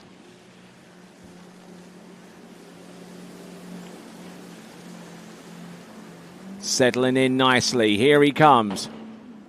Oh, left his left ski behind him, and he was struggling to come down to the water safely and securely. Yeah, Tony just didn't quite have the speed that he wanted there when he turned, and you could hear the boat come on him a little bit quicker. So that's not going to be as far as the last 2 jumps, but he should be happy with the 62.5 meter jump. And this is one of the interviews that I enjoy listening to, because he's done a lot of practice. Last year at Europeans, his interview skills weren't as good, but Francisco, he's a real good dude, super funny guy, and I'm glad to see him find his confidence back on the water and be happy with his jumping. The second was more longer. Oh, no, 10 centimeters less than the first. So you can hear him down there on the dock talking. He thought that second jump was further. I thought everything looked good, just didn't quite get as much out of it as he did on jump 1, but super consistent jumping on the first 2. He's within 10 centimeters of each other, and that's what you like to see. But right there, he's just a little slower when he goes to turn in, so he hits the boat a little bit quicker, and then he gets there early. You see, he kind of comes off that left ski, starts to kind of go on him, but they call him El Gato for a reason, and the one thing that we know about cats is if you drop them, they always land on their feet.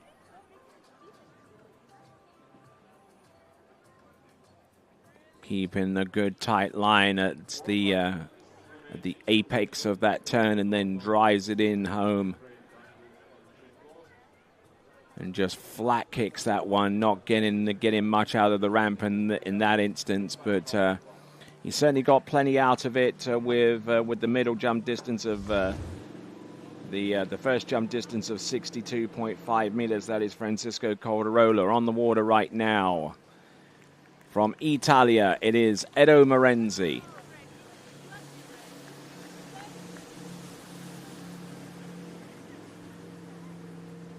And Edo going 61.7 in the preliminary round, so going to need to better his results here if he's going to want to take the lead from our last skier, Francisco Calderoa. But, Edo, really strong skier, very good 3-event skier, has been, last season, his best jump was 63.4 meters, so fully capable of taking that lead. Let's see if he can get it together here. It looks like the jumpers are kind of liking the wind conditions. Everything feels maybe a little bit better. We had a really strong headwind in the preliminary round, and we heard a couple of the skiers, talking about it being maybe just a touch too strong. So right now the wind's down a little bit and better conditions for some bigger jumps. But let's see what Edo's got as we bring him in here for jump number 1. Jumped 62.9 meters at the recent Granite Cup in Wolfsboro, New Hampshire in the United States. And here he comes with the opener. Oh, almost getting pitched forward too much off the top of the ramp, and did well to control that effort from Italia. That is Edoardo Morenzi with 2 jumps remaining. And what do you see here, Zane? Yeah, Tony, just saw those skis starting to flirt with him going up under him, but managed to land on his feet. You see, he turns in, comes into the ramp, and right there, just kind of giving up to the boat right at the base of the ramp. You see the boat kind of beat him off the top of the ramp and kind of get pitched forward. So good to see him land on his feet, 57.5 meters. So definitely going to need to make an adjustment here so that he can work all the way through the bottom and get that kick and lift that he wants off the top. But he's got a bunch of speed into the bottom there, Tony. That is for sure. Yeah, getting pulled over the right ski, and as he comes in to land on the instant replay, let's send it to Sadie. Okay, guys, welcome back dockside. I'm here with El Gato. He's just come off the water. Massive score of 62.5. A little bit of an improvement from yesterday. I'm sure you were looking for a little bit more out of that ramp today, but I imagine you're pretty happy with that round. I'm so happy to do this score just for the final at the European, so I hope we to the podium. I don't know, we will see. I need to take high because I put all my energy for this set. I try also to cut late a little bit, but my legs shaking and I don't push well, I don't kicking well on the ramp, so I'm so happy and we will see. Well, I agree. I think it's a solid score and we hope to see you on the podium, but right now go put your feet up and enjoy this moment. Yeah, of course, we will see the other skier. They are the best skier here, so we will see and we're waiting. Thank you, and with that, we're going to send it back to you, Tony. Yep, and someone else who's sending it is Eduardo. Yeah, that's my favorite interviewee of the weekend. I love listening to them interview Francisco. He's definitely improved his interview skills. But right here, we see the replay for Eduardo Morenzi. That was a much better jump. That was huge. And that was 64.9 meters. I mean, that was massive. He definitely found his spot, worked through the bottom, and got that pull off the top. So, it was just a little bit of an improvement. I think he was in the same spot there, but, got the turn, didn't hit the switch quite as early, so he got it to build him all the way through, and he got his kick and lift. And, I mean, that's a huge jump. So that's going to take the lead from Francisco, but still, great jumping out of the 2 Italians, and Edo's got one more jump. And I'm going to be honest, Tony, that is somewhere in the PB range for Edo. We'd have to go look. I see several 63s. But his personal best is 65.9 meters. He produced that at the Ricetto Pro for a distance of 216 feet. Perfect. So, building into it, we saw a big improvement off jump 1, definitely an improvement off his score in the preliminary round. So it seems like the conditions are shaping up for huge jumps. Now let's see if Edo can get it together here, jump 3. Coming in, jump number 3. Not quite. Yeah, didn't quite get the kick that he wanted, but he's happy. I mean, that's a big jump for Edo. I know last year kind of started the season, had an injury. He had torn his Achilles, but made it back to be able to ski the tail end of the year. And, now he's back healthy, and we're seeing him ski super well. So, that's something that's really nice. It's great to see him back on the water and healthy and And Edo, a super strong 3-event skier. Thank you, Franz. We saw him run 11 earlier today. Not quite, or sorry, he didn't quite run 11, but he is capable of running 11, gets into 10.7 quite frequently. I believe he might have even had a score of running it, so very strong overall skier, and another one of these skiers that I'm looking forward to seeing in the trick event a little later today. Was a little frustrated with his effort a little bit earlier on today in the men's slalom competition, but he used that frustration as energy, as incentive, and as a reason for him to produce a jump that's within 1 meter of his personal best. 64.9 meters on the middle distance from Eduardo Morenzi. It's good enough for the lead. And we have 3 jumpers to go to determine the destiny of the European Men's Jump Championship.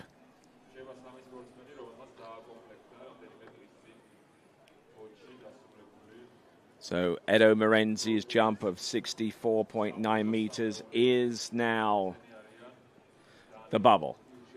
Yeah, I mean, that's the bubble score. And now, we touched on it earlier, Tony, but we've got Danilo Vilchenko. So just something for the people that are watching at home that might not have caught it. He has been jumping on a 165 ramp height all week long and has elected to go on the bigger ramp height. Let's see if he comes out and still takes that 57.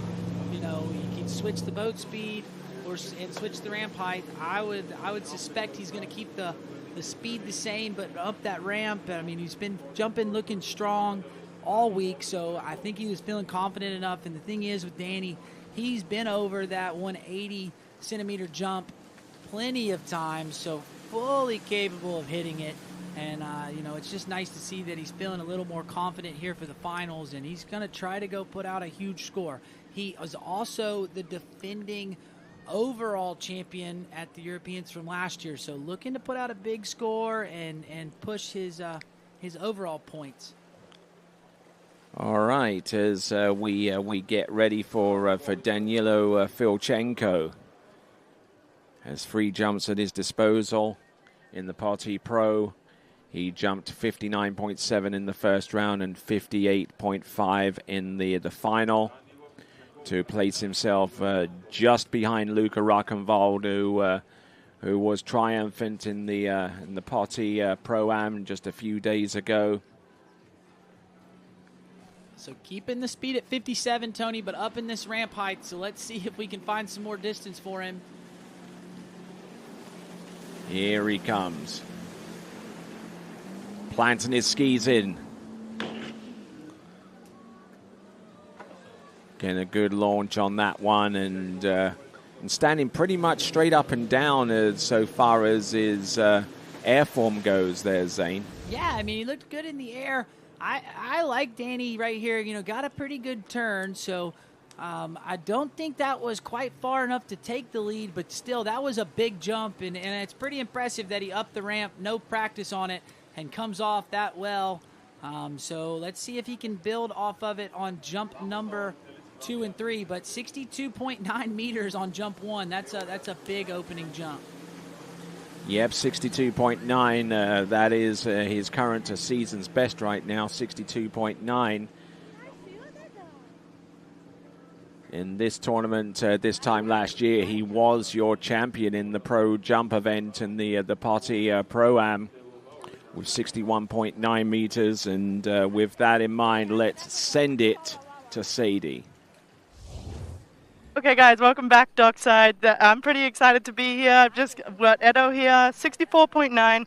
Really good jumping. I think it's a great spot to put yourself maybe on the podium. Yeah, for sure. No, it was good jumping. Actually felt a little bigger, to be honest, but no, it was good. Today the set felt good. After my little disappointment in slalom today, I was like, okay, you just got to go out there and make a big jump for the overall and to keep in the race. But no, I'm stoked. Well, we're happy to see you pulling out some big jumps, and hopefully we can see you in the trick prelims later this sub. Yeah, you're gonna keep my brain to trick now. I can't really celebrate too much, but yeah, for sure. Well, let's just watch these next few jumpers. I know it's pretty exciting down here on the dock, and we'll send it back to you, Tony and Zane. And Tony, how late was he? That was a late cut. That might have been the latest one we've seen of the day. and I think it was a good thing that he passed on that one. I'd like to see him back it up just a little bit, but I mean, most of the time when we get this shot right here, when they turn, you don't see that ramp. No, you definitely don't see the corners. He's got the ramp, he got the left and the right corner in the frame as he was turning. So I think that was a little bit more than he wanted there. So I would like to see him back it up just a hair and see if we can't get him, on the ramp on jump number 3. That would bring us to our final 2 competitors. We got Luka Ruckenbold waiting in the wings, but also Vlad Rianzin skiing under the white flag of the International Water Skiing Wakeboard Federation. And check out the crowd here, Tony. I mean, we got those grandstands. That doesn't show the whole bank, but we got a bunch of people that have retreated to the shade up there in the grandstands, and I mean, they've got the infrastructure here for quite a bit of people to come watch, and it's nice to see those stadium seats being put to use. And like you said, that doesn't even show justice to the amount of people that have been out here this week. The local crowd has been coming out, cheering these skiers on. And, I mean, it's really cool as a water skier to be able to ski in front of a bunch of people. And, so really cool to have, the support here from the local crowd. All right, then. We've got on the starting dock Vlad Rianzin, and he'll wait for Daniela Filchenko to expend his 3 jumps. This is his 3rd and last attempt. What can he produce here? 62.9 meters. He's already gotten on the board. Here he comes. Oh, and passing up on that one as well. I think he backed it up a little bit there, Tony, but I still think that was a little later than he wanted. And then the other thing for Danny is if he wants to defend that overall championship, he needed to be able to trick today. So, definitely playing it nice and safe there. I think 62.9 meters is a good jump. I know he probably wanted a little bit more, but, hats off to him. I mean, that's tough to be able to come in up the ramp height, takes 1 jump on it, and, jumps himself into 2nd place right now with 2 jumpers left. And the skier that is in the lead, Eduardo Morenzi, now has assured himself of a top 3 podium position and therefore a medal with his lead distance of 64.9 meters with 2 competitors remaining.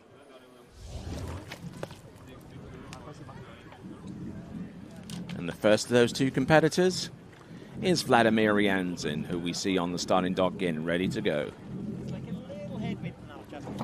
So you're as usual. Yeah, and I know it went 62 meters in the preliminary round, but last year at the Pati Pro, he had his biggest jump in 5 years to in the finals to get him, so he's been skiing really well. Definitely, as we like to call him at the announcers booth, a seasoned veteran here on the water. And, I've got to meet him the last couple years, really enjoy this guy, and he's built like a bowling ball right there, so that's good for hurling at the ramp and going far. I know, a lot different than his the skier that he skis with and had been competing with for years, Igor Morzov. Kind of bummed that we don't have him here with us this weekend, but let's see if we can get Vladimir in as he takes 1 good look at that ramp as he goes by, and the next time he looks at it, he'll be going over it. So let's see what he's got. Gonna need to go further than he did in the preliminary round. He's probably gonna need his biggest jump in a while if he's gonna, take the lead.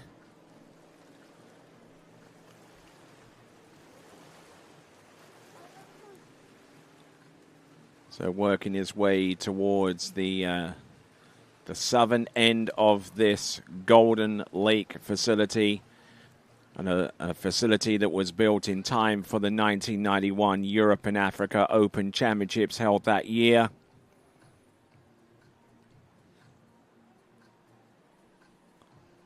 All right, and so here we go. We've got Vladimir coming in. He has a personal best of over 65 meters, but he hasn't done that, Tony, since 2021 at the Worlds at Jax. So be looking to get one of those here today. Here he comes. Put himself on the podium. Here he comes, opening attempt, digging in.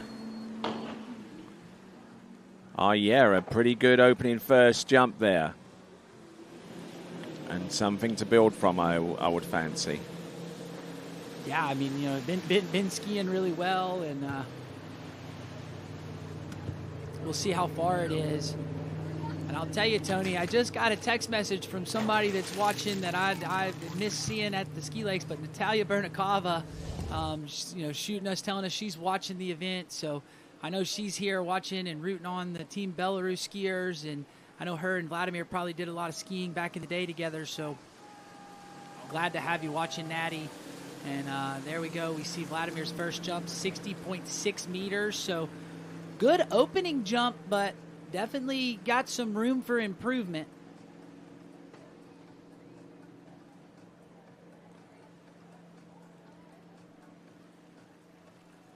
So a great jump there from Vladimir Jansen, something to build from.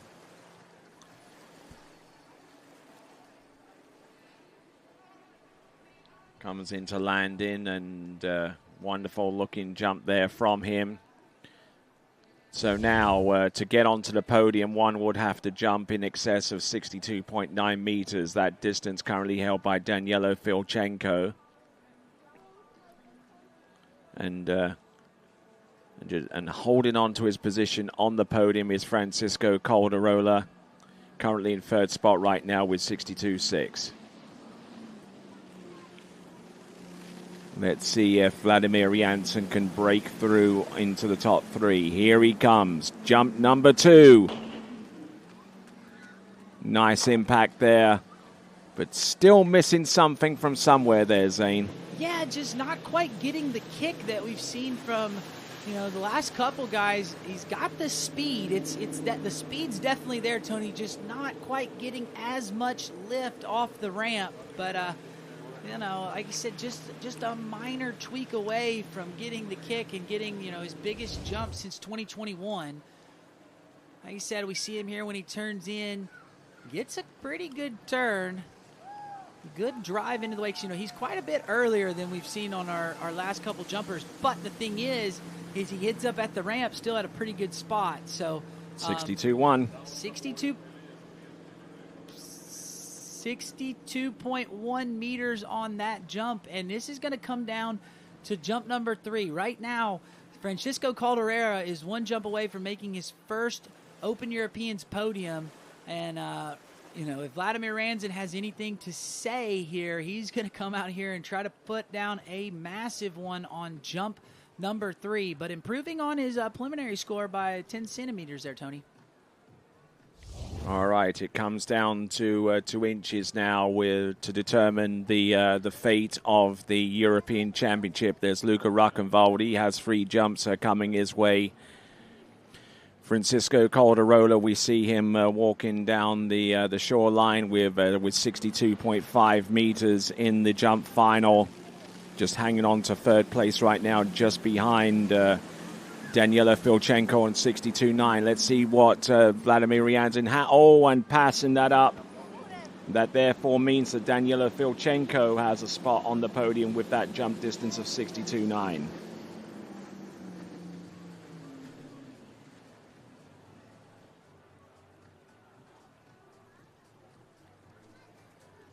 Yeah, and unfortunate there for Vladimir, just unable to take that third and final jump, but I still think he'll be pretty happy with his 62.1. It's like you said, last year he had his furthest jump going 61 meters, and then we got a year later and consistently going over 62 meters. So great job, and that's right now that's, and so right now that with that we've got.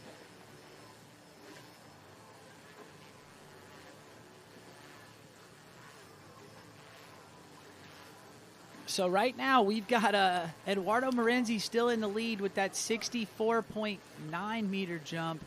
And then, you got Daniela Filchenko sitting there, going to see if it's going to be a silver medal or a bronze medal. But right now we've got on the dock, we've got Luca Rockenwald, Mr. Dr. Jumps. Coming off of, he's having a huge season, Tony. Got his, first pro win a few weeks ago, followed it up in Potsy Pro. Dare I say he might be dubbed the Flying Doctor. I mean, yeah, if once he gets that, finishes up that med school, I think that would be it. But, I mean, he is, I've said it all week, but, I mean, the jumper that I like to watch right now is Luca. I mean, he's just super consistent. It looks super good. If I was a young skier trying to, watch somebody to learn and replicate, this is the guy I would be watching. So he's on that Austrian team. And like we pointed out before, that Austrian team is really known for that jump event. So we'll see what he can do here for his 3 jumps. But went 67 meters in the preliminary round. And I know he had his first jump, well over that 230-foot mark. So we'd love to replicate that here for the local Georgian crowd. All right, he's been on an absolute tear this season. Absolutely no two ways about that. In the Podi Pro-Am, he jumped to 64.7 to qualify for the finals and subsequently jumped 64.2 for the win. Ricciardo Pro taking down one of the GOATs in water ski jumping, Ryan Dodd, to the tune of 71.1 meters. And he is he's looking right now to seal the deal. Yeah, and looking to defend his championship from last year. He won this event about a year ago in Austria. So yeah, that's right. If he's got anything to say for it, he's going to come out here and put out a big one. But Luca has been looking strong this season. Let's see what he's got here for us on jump number 1. Here he comes, letter Z, boat path split, 57K. Turns light. Oh, this is late. He's going to have to push to get on, and unfortunately a little bit too late for even a jumper as accomplished as Luca Rockenbald. Yeah, and that was there in the ballpark of Danny when he made that late turn on jump number 2. As we see Danny walk by us, I mean, that was pretty impressive of him to go put that ramp height up. Still sitting here waiting to see if he's going to get on the podium. I know he probably wanted a little bit more out of his jump set, but Luca right there bringing it down the lake. I think you might see him back it up just a hair, Tony. He was definitely going to be flirting with that right-hand corner, and, smart job on him to elect to pass. And, going to take another look at it here as we get him back up on the water and bring him in to jump number 2. So Luca Rockenwald, your champion of Europe last season, competed at the Masters Water Ski Tournament this past May, scored a second-place runner-up finish with a 219-foot jump, or 67 meters even. Proceeded that with a Masters qualified distance with a 66.9 in the World Championships last season. Scored a 4th place finish with 69 meters or 226 feet.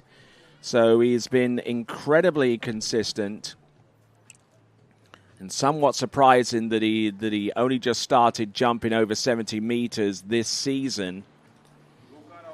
Yeah, but he had been chasing that 70-meter mark and finally uncapped it. So good for him, and let's see if he can put it together here, jump number 2. I do believe he's backed it up just a little bit there, Tony. We'll see. Yeah, he's definitely here he is. Ah, yes, and getting the crowd on their feet there. Yeah, and that was a big jump there for him. I don't know if it was enough to take the lead, but definitely a big one.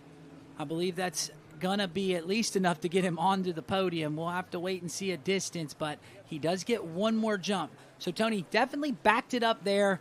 You could just see that the ramp was not in frame when he made this turn. So that just kind of shows you how late he was in that first jump. But much better spot there, able to get a better drive into the bottom. And that was not enough to take the lead, 63.6 meters. So it's all going to come down to this last jump. Will it be Luca Rockenwald on top of the podium, or will it be Eduardo Marinzi? All right, it comes down to one final jump. I mean, how many of these have we seen in recent years? I mean, for sure. I mean, even today, Tony, we've had a bunch of people coming down final jump and seeing if they could put it together. And Luca right here, like you said, he's got a really good jump technique.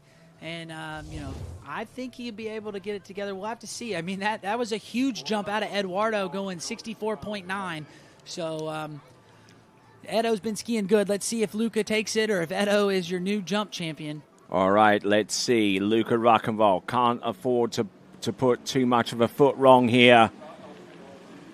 He's jumped 63.6, which is good enough for a podium spot, but he wants the win. Here he comes, defending his championship from last season.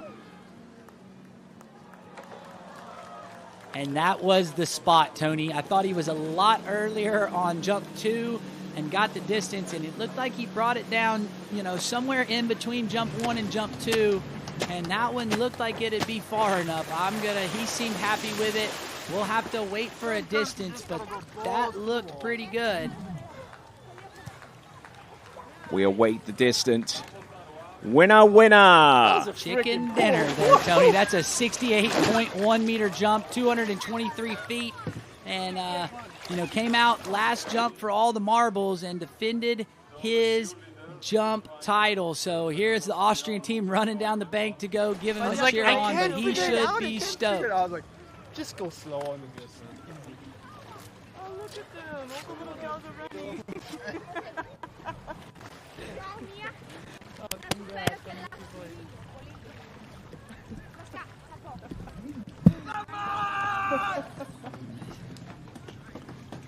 I want to see this first, though. Come on, baby! Come on! Yeah! And that's a good team captain there, Tony. He's absolutely stoked for him. Spicy language disclaimer. So, first time on the podium, Eduardo Morenzi in the runner-up spot. But here is your European Championship for the champion for the second time consecutively in Askin. Great jump in there, 68 meters. And in third place, Danielo Filchenko from Ukraine with his jump distance of 62.9 meters. Yeah, I mean, that's an awesome jump event. Tony, it has been an awesome day of skiing so far, and we still have more to go. I mean, look at that jump. That was the winning jump there from Luca Rockenwald. Huge jump. And with that, let's go check in with Sadie. Indeed. Okay, guys, we're down here dockside. I've got Carlo on my left and Luca on my right. Okay, so I'm here with the 2026 Open Men's European Jump Champion. I mean, that's a mouthful and a pretty incredible feat, so congratulations. Yeah, it was really tricky out there. Like, the wind pushed me a lot on the glide. I couldn't figure out on the first two. And then it's just one left to go, kind of, and you have to put it all on the line, and you can't mess it up. You can't mess the timeout. You can't mess the kick up. So I was kind of nervous, and then Carl just told me just put the ski down, brake, and turn easy and pull through. And I guess I did that and worked out really well. I mean, you've got a bit of experience. I mean, you've got 2 pro wins in your back pocket. You won Ricciotto and you run Proti here this week. So, I mean, it's all adding up for you. And we're all super proud to see you stand on the top of the podium once again. And, yeah, not going to lie, I was pretty nervous standing here on the dock. Leaving it till the last one isn't really fun. I imagine for you, you were just glad to be out there, get it done, and have it safe. Now, Carlo, how did you feel standing on the dock spotting for him? Honestly, I totally trust Luca. We have kind of a normal conversational coaching kind of style, so he gives me feedback. I tell him what I see. And I saw him struggle because he was getting pushed into the course pretty hard. And on the third one, I emphasized, I'm like, put that ski down right with the speed you have and start the turn earlier. He did it perfectly. I mean, you don't jump 68.1 if you don't jump perfect. So couldn't be prouder. That's my cousin. That's my dog. I'm back-to-back European champions. Let's go.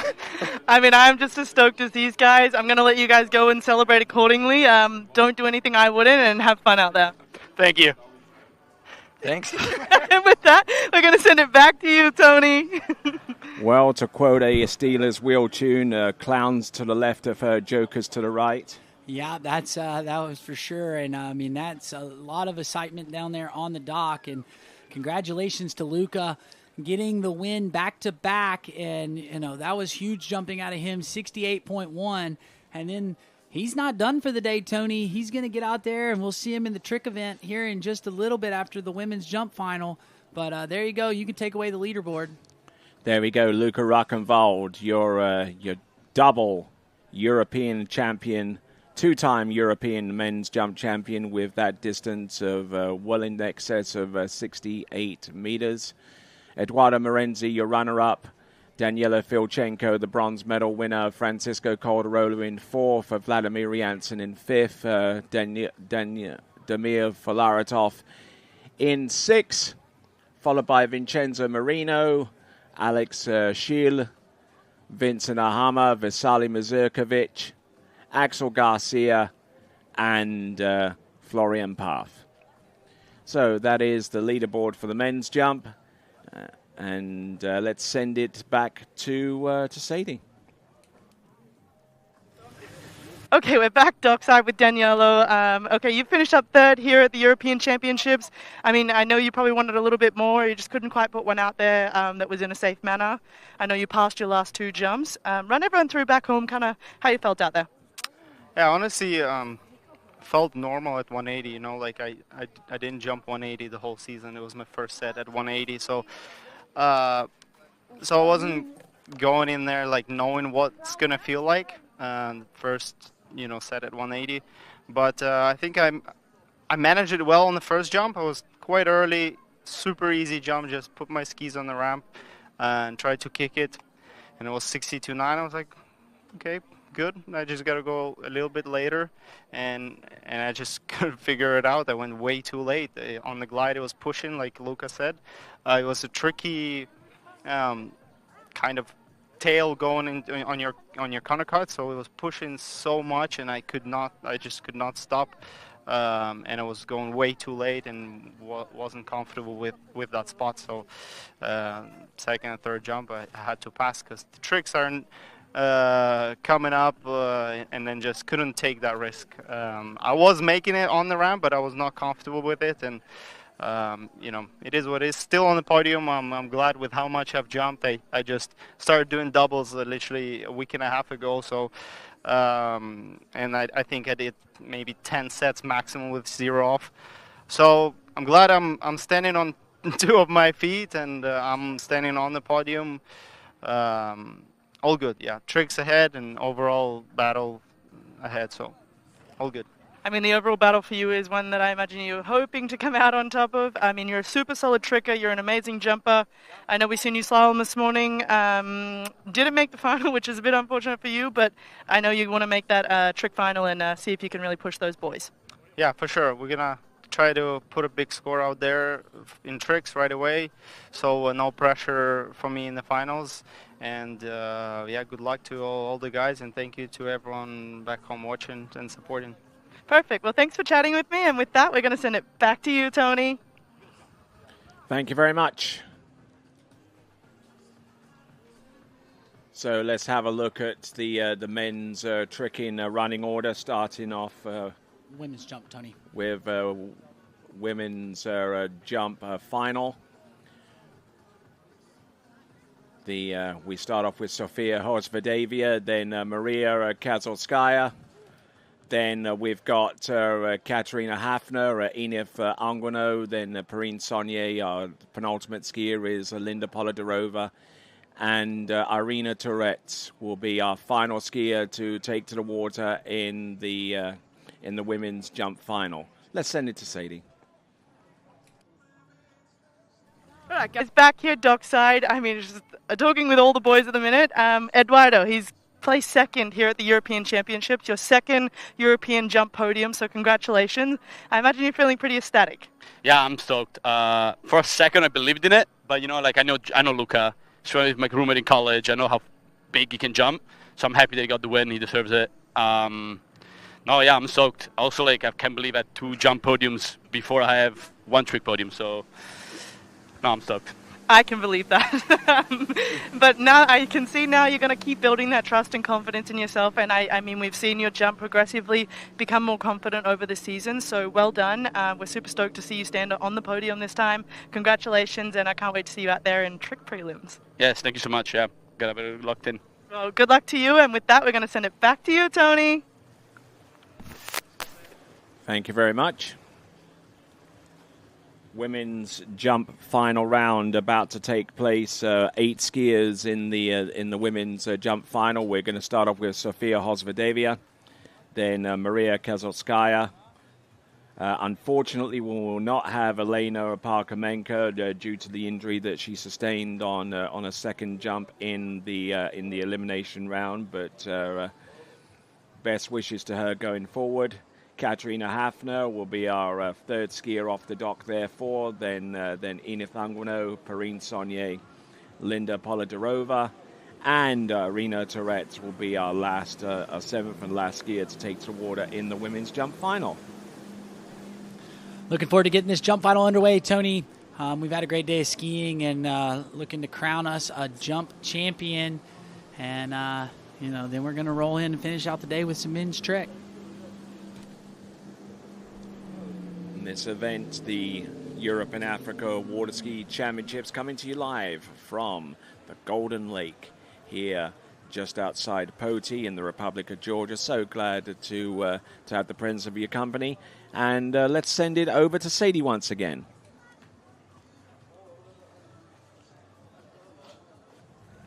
Okay, we're down here dockside. I mean, you just finished up your jump finals, so congratulations. I know you were in the final. You were, I think, third last off the dock or second last off the dock. Some big scores out there today. How did you feel going into this round? The ramp looks nice. The wind is finally cooperating. The boat driver is the best in the world, Francie. So everything was perfect. And the boys did good. I was to follow them, but it didn't happen. I mean, I imagine you wanted to definitely be on that podium along with those boys. Nonetheless, you showed up, you were in finals, you got yourself there. Unfortunately, just missed it this year, but I'm sure you'll be back next year to make some redemption. Yeah, we will be working on this. We need more that strong boats, that's better conditions, and we're going to do that. I like to hear it. Well, congratulations, and I can't wait to see you back here next year. Thank you. All right, with that, we're going to send it back to you, Tony. All right, so jump final. First skier about to take to the water, Sofia Hosvedevia.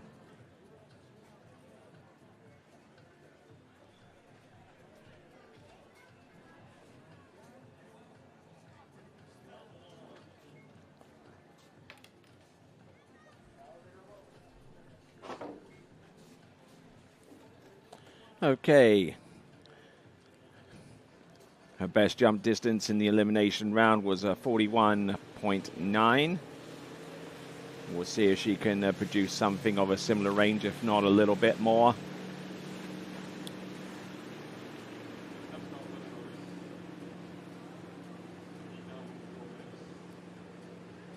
So this round of jumping will conclude the jump-in for the Europe and Africa Water Ski Championships for 2026.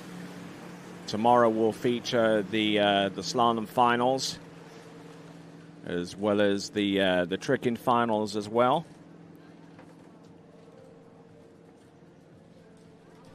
Yeah, and had to move these finals, Tony. We had some weather blowing in tomorrow. We're expecting some thunderstorms tomorrow, so that's why we had that schedule change. But it has added to the electricity of the water skiing today. I mean, it's been such an awesome event. Yesterday was fun, but today has been great. We had some awesome men's slalom skiing. And then, coming into this men's jump final, we had women's preliminary was great. Men's jump final was awesome. And then here we go. We're now here for the women's jump final coming up now. Here we go. Sofia Hosvedevia, representing Belarus, who themselves are being able to compete as a fully fledged national team for the first time in nearly a decade. Here we go. Launching one. Oh, and a little bit of a hard landing there for Sofia Hosvedevia. Now, had a lot of speed there, Tony. not quite the ramp work that we'd like to see, but had the speed into the bottom. Let's see if she can get that speed with a little bit better ramp work. But still, that's a pretty good opening jump. I'm going to give her some room to build. But we'll see here as she makes the turn here at the replay. Let's see if we can get it. I just think she might have hit the boat a little bit early, which causes her to not come off the ramp like she wants. Gets pulled up right there. See her slip out a little bit sitting back and pushing on the skis. So got up and over. As you said, a little bit of a hard landing, but got through it, and we'll wait for the distance. 44.8 meters, 44.8, which is already better than what she did earlier on today, to the tune of about 3.9 meters. 44.8 meters. Now, much of what she's done in the past results have normally surrounded cable skiing.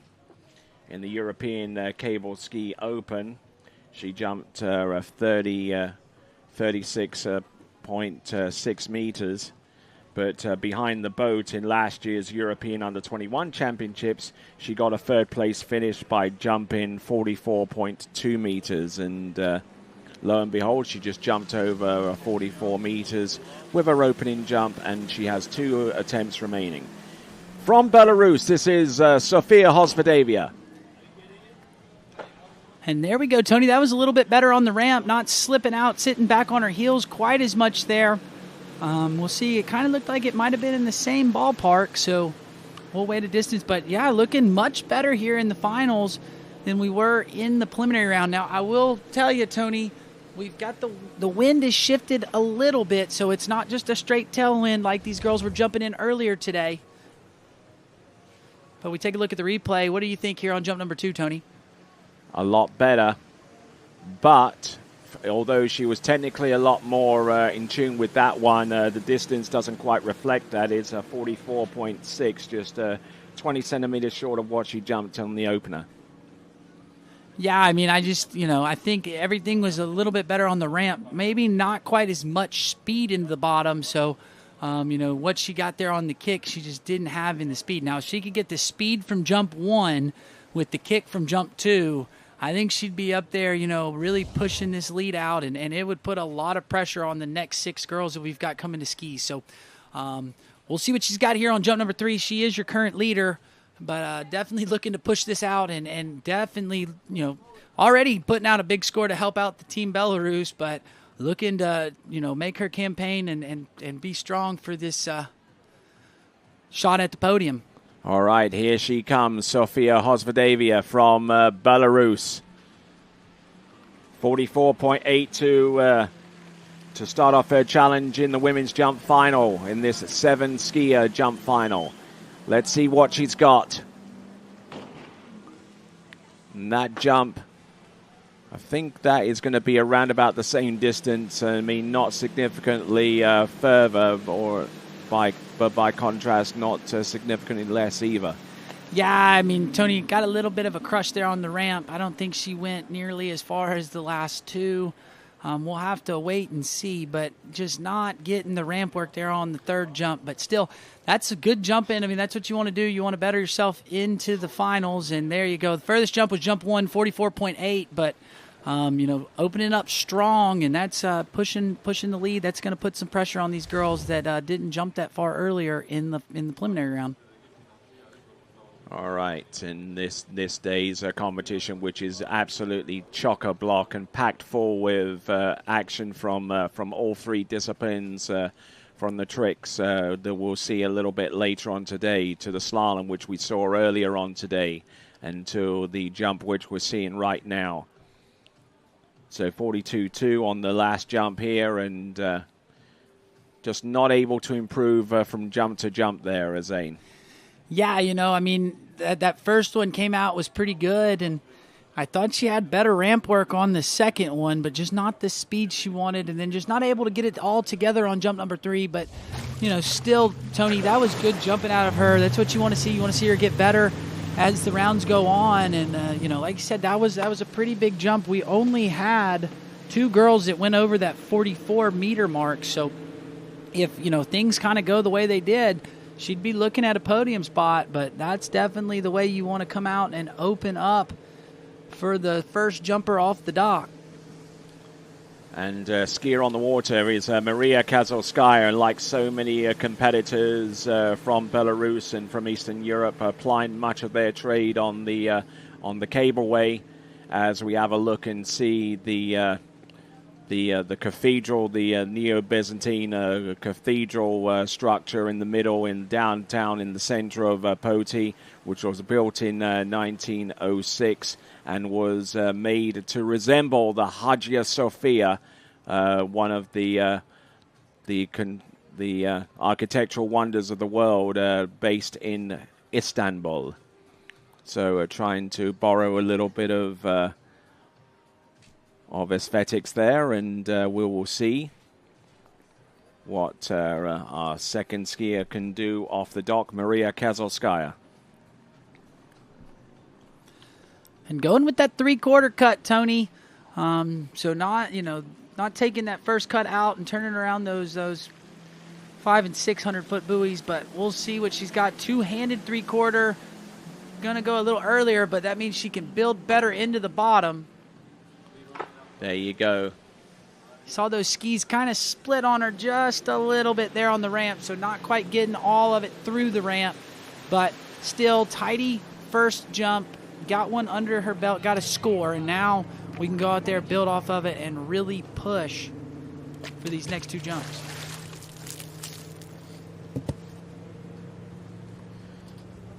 So, jumper about to take to the water as jumper number 3 is Katarina Hafner. Lena Parkmenka unable to jump due to the injury that she sustained on jump number 2 in the elimination round, and that jump for our current competitor Maria Kazalskaya with a 42.7, which is already 0.7 of a meter more than what she jumped in the round previous to this one. Yeah, and that's good from these Belarusian skiers that are out here, bettering their score, so that's going to help them with team points. Oh, getting pushed forwards well over that right ski coming off the top. Yeah, and I mean, you just saw the skis as you came through. They split on her a little bit on the ramp, had a little slip out, and able to, get up and over and land over the skis. But we'll see if maybe she can do a little bit better work through the ramp and get a better kick here. But, still, that's a good opening jump, Tony. That's better than the preliminary round. Again, I think conditions are better. The wind is not nearly as strong right now. So, you're seeing these jumpers feeling a little bit more confident with it like that. So let's see what she's got. We bring her in for this second jump. On letter N at 54 kilometers an hour, pointing those skis towards the jump and hitting the switch. Boom! Now, has that unique split in the air there, Tony. She kind of splits those skis and gets that way, but I thought she did better with the skis on the ramp. You didn't see her slip out nearly as much. We'll have to see if that was further. It kind of looked like it was somewhere in that same ballpark, 42, 43 meters. So as we take a look here at the replay, but, she's doing that two-handed 3/4, and, that way she builds more into the bottom and gets that load. But there you go. That was a 42.4, so not quite as far as jump number 1, but I thought she did better on the ramp. So let's see, maybe we can get it. I'd try to bring it down just a little bit if I were her, get a little bit later into the bottom and, have that switch working and get a little bit better kick. But, looking strong, very consistent jumping here. All right. So up and over, definitely a better constructed jump, certainly more stable this time around, but unfortunately not changing her fortunes in terms of getting better distance that time around.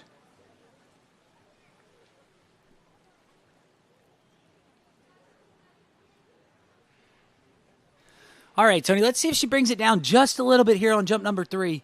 I mean, she's got a good score. She's put herself into second place right now, but I'd like to see her bring it down just a little bit, get a little bit more speed into the bottom of the ramp, see if we can't get her to, push further than this 42, get her over at least 43 meters. All right, here he comes. A little on the back of the skis, though. Whoa, and letting that one go. Yeah, and she brought it down, had more speed through the turn, but as you pointed out there, Tony, was kind of on the hills going behind the boat, had that big slip out on the ramp. So that one is not going to be the jump she was looking for. So her furthest jump will be just like Sophia, her first one, and 42.7 meters. And I'll give her a 3 on the dismount there out of 10. But still, she should be happy with that, bettering her score from the first round. And, we'll see where that stacks her up as we have 5 more skiers left in this event. All right, and just trying to hold a width out there against the towboat, which isn't always the best course of action, especially if you're looking to try and get free of the boat prior to the turn and allow the skis to come through and under the line. So there we go. That is Maria Keselskaya. And using technique in the turn, very reminiscent of cable park jumping, where the skiers actually have to turn almost a completely 180 degrees, going from right all the way through to left to keep the line tight and keep themselves on track for hitting the ramp.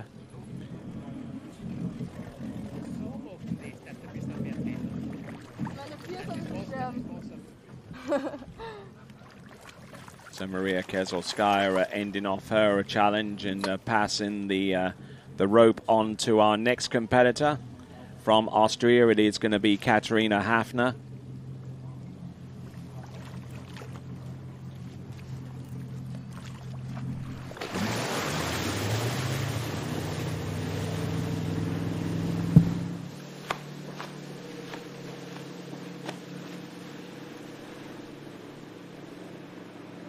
All right, skier on the water, Katharina Hafner. Now that we've got our finalists in the women's jump competition, now that all 3 of their events have been completed, at least so far as the first round is concerned, the elimination round, we get to the nitty-gritty, which is the women's overall. Sofia Hosvedavia is right now about 13 points ahead of Lena Parkamenka in the overall competition. The caveat with that is that Sofia Hosvedavia, with that point score, can only increase upon that because Elena Parkamenka is in no position to be out on the water to try and increase her point score. So then we have a look at the potential for points differential between herself and Maria Popova. And to that extent, there is about a 230-point differential between Sofia Hosvedavia and Maria Popova. Here we go. This is coming in, Katharina Hafner. Oh, taking in a lot of speed there, and the lift didn't look too bad either. No, I mean, carrying speed through there, got a good kick there. We'll have to see, kind of where she stacks up. But, I mean, look, kept her speed up here at the turn, had nice rope control, drives through the wakes. Could bring it down just a little bit there, Tony, if she wanted to get a little more distance. I don't think that'll be enough to take the lead. But there you go. That'll slot her into third place right now with 40.7. But giving her some room to build, giving her some room to work on. All right, just a little over 40 meters, 40.7 meters, I believe has been called. But a decent looking jump there technically. And with that, let's send it over to Sadie. Okay, guys, welcome back dockside. I'm here with Maria. So Maria's just come off the water, a PB of 42.7. So I imagine you'd be pretty happy. I don't think there's a better place to do a PB than here at the European Championships. So tell everyone back home kind of how you felt out there. Yeah, I'm really happy, but, as always, I wanted more. But it's okay. Yeah, I'm happy. I think, like I just said, I don't think anyone's ever really happy. They always want more, and if you don't want more, then you don't love it enough. So congratulations on being here in the final. How are you enjoying Georgia? I really like this country. It's like my 6th time. in Georgia. I really like it. Yeah. Okay, well, hopefully we can see you back here next year, and congratulations again. Anyone you want to say hello to? Yeah, I want to say hello to my mom and my sister. They're watching it, I know. So hello and thank you. Well, thank you for chatting with me, and with that, we're going to send it back to you, Tony and Zane. Katarina Hafner taking a bigger impact on the jump this time around and a better looking jump on the hole there, Zane. Yeah, that was definitely further. You could hear that boat.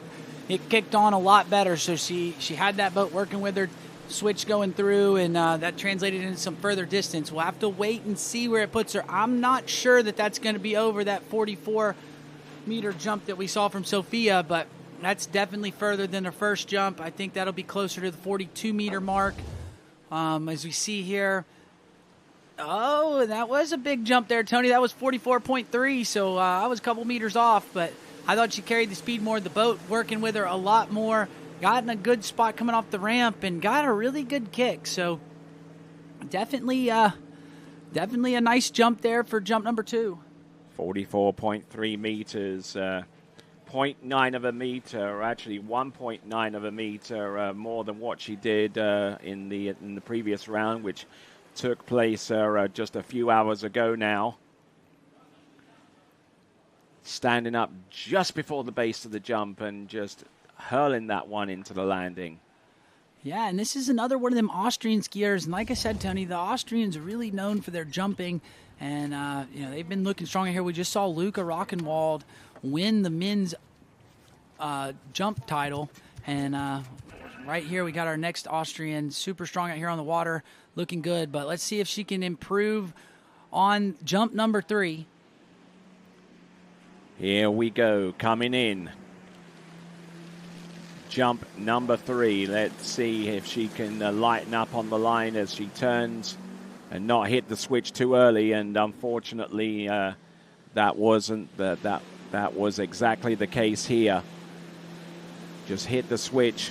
That brought her too close to the bottom right-hand corner and had no option but to pass up on the jump. Yeah, and Tony, you kind of saw there, she just didn't quite have the rope control that she did on the other 2 jumps and just not in the spot that she wanted to be in coming into the ramp. So she's going to end her campaign with 44.3, which is not enough to take the lead, but slots her into second.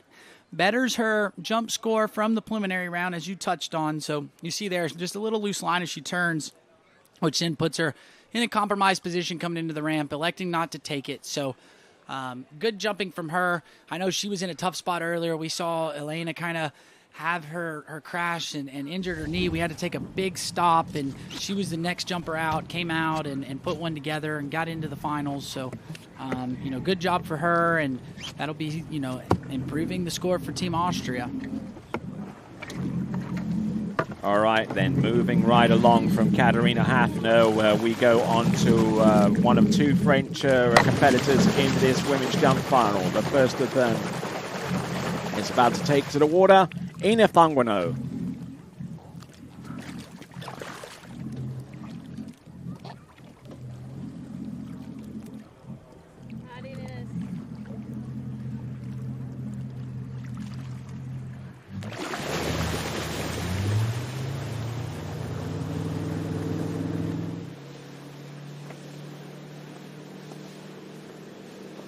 Right there, so Ina Thangwano so far this season has competed in the Poti Pro-Am. Scored a 44.2 meter jump on her way to a second place finish in that tournament that took place just a few days ago, and immediately before that competed in the French National Championship in U21 and Open, where she pocketed a jump of 43.7. And hasn't jumped too much this season. So those were the only 2 tournaments as far as I could see for Ina Thangwano, and looking to try and put something out there that would exceed the jump distance that she produced in the first round to make it this far, 43.3 meters. The current leader right now with a jump distance of 44.7 meters is Katarina Hafner.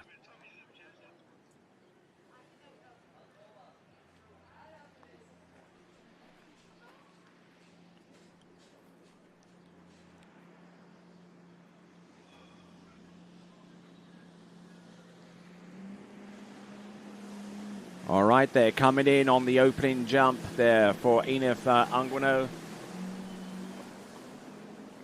Or early as you like there on jump number 1, and just couldn't deal with that on the opener.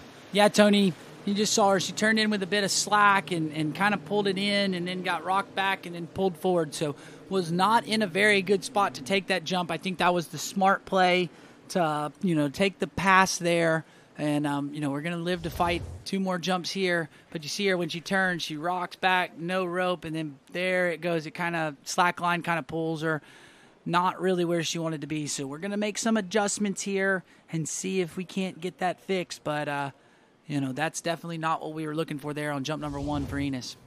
All right, and the current leader, as a matter of fact, is Sofia Hosvedavia with 44.8 meters, if I'm correct in saying that.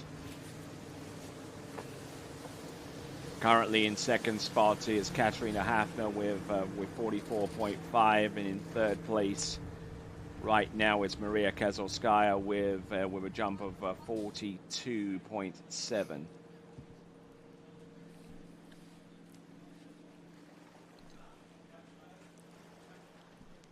So working up to a climax with this jump event. Passing up on jump number 1. 2 more attempts to go for Enif Ungwano. Skis at the Ski Nautique Club Annoncé Sevrier. Enjoys a snow skiing in the off season.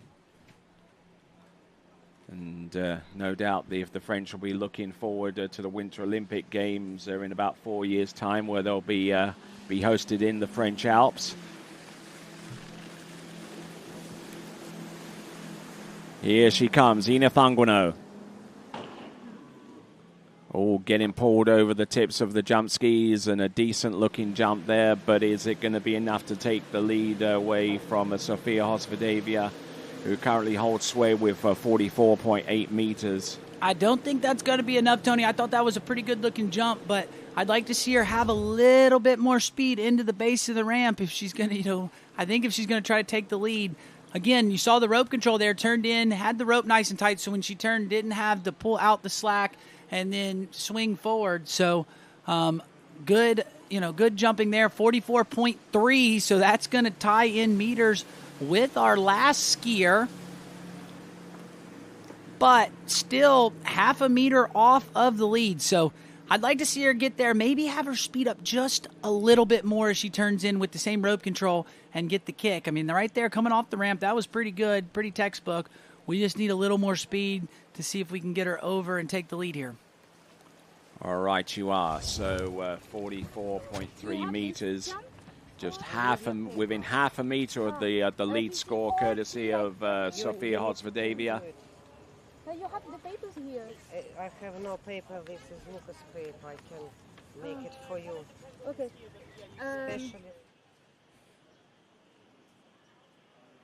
Not too sure what that was about, but we'll find out in the fullness of time.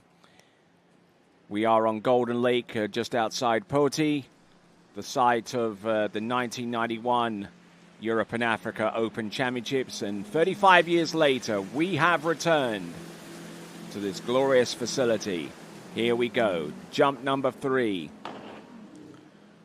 Oh, taking in a big old jump there and giving that ramp a big clout at the end.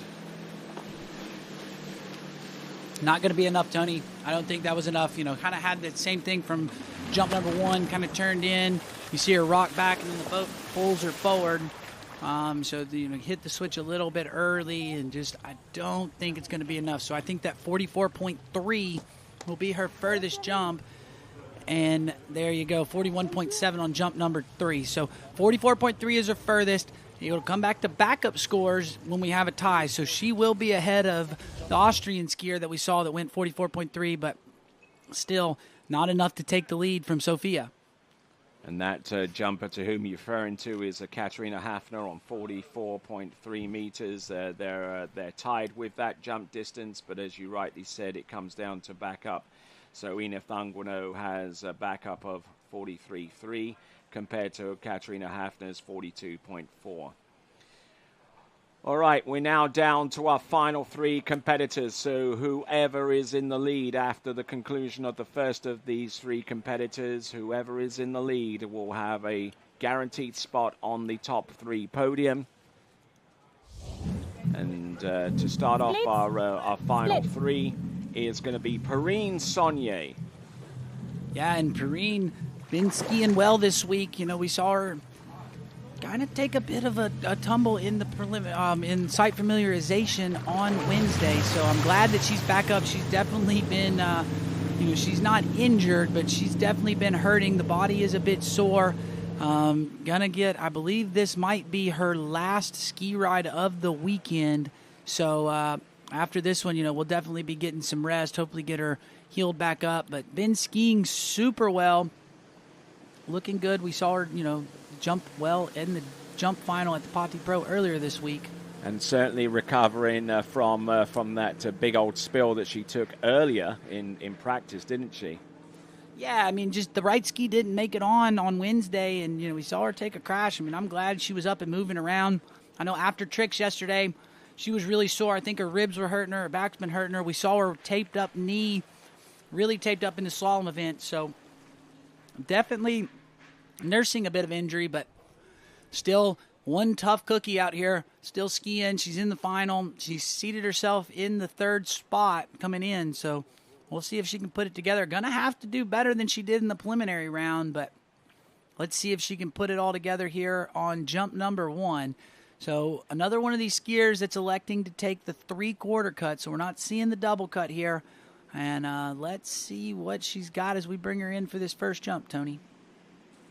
All right, here comes Perrine Saunier.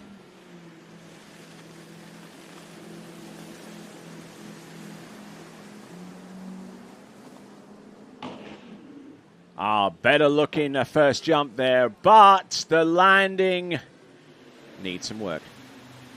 That's a bummer. I thought that looked like a pretty good jump. That was pretty far there, Tony. That's a bummer that she was unable to stay over her skis. You know, she was pushing it, trying to get everything out of it. You see this turn, nice looking turn, comes in, gets a good pull into the ramp, gets a good kick, but like you said, right here when she lands, just hits, and the skis kind of go on the edges and goes over the front. All right, then, and with that, let's send it to Sadie. Okay, guys, welcome back dockside. I'm here with Ines. She's just come off the water. Massive jump of 44.3, an improvement from first round, which I'm sure you're stoked about. I know you wanted a little bit more, but I know we're also going to see you in the slalom finals and the trick finals. You're an overall skier, so I'm sure you're really wanting to, you know, improve on all of your first round scores to try and get yourself up on that overall list. Yeah, I'm not happy with my score, but it's okay, and we'll see tomorrow what I can do. I will do my best, so that's all we can ask is for you to do your best. And now I do know we just had a conversation and you haven't done a whole lot of jump training prior to this event. So I do think 44.3 is it's a pretty solid jump. You know, you got yourself into finals and you put a nice score out there in finals. So congratulations. Well, I'm excited to see how the rest of this women's field plays out. I'm sure you are. But go and put your feet up, and can't wait to see you in the slalom and trick finals tomorrow. Yeah, thank you. See you tomorrow. With that, we'll send it back to you, Tony. All right, and we saw Ines right there. You know, she has a perfect tie with Katarina from Austria, but due to backup scores, she is going to be slotted herself into second. So kind of here, she's right there going to try to figure out if she's going to be able to make the podium or not. We've got two more skiers after Perrine right here on the water. I thought that was a pretty big jump there, Tony. That's a big bummer for Perrine that she was unable to ride that one out. Let's see if maybe we can get the same looking jump here on jump number 2 as we're working on getting those skis on. Everybody making sure she's okay. I know she is a bit sore from, site familiarization, but out here jumping and looking to push a big jump here and get herself onto the podium.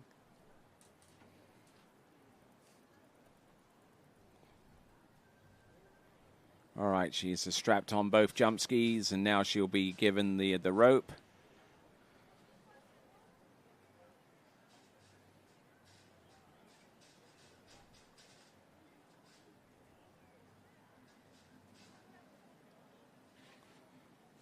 All right, just trying to figure out where she goes from here. I no doubt she's going to be offered tons of advice as she rides on by the French team group that is located somewhere along the spectator bank. Yeah, and while we're sitting here, just got some messages in from some French skiers. They are all excited. I know, shout out to the Headwind Water Ski crew. This is one of their skiers. You see her rocking that helmet, and you know, I know they're watching at home, rooting her on. You know, shout out to Oscar Bischoff-Bergier and his wife Maria that are running that you know, kind of new company. So if you need some water ski equipment, it's a place to check out. But right now we've got Perrine Saunier back up on the water, got those skis back on, soap washed out of the bindings, and you know, unfortunately not able to ride out jump one, but let's see if we can put her at the same spot. That was a good jump, Tony. So I think she's in a good spot. Just got to be able to ride it away.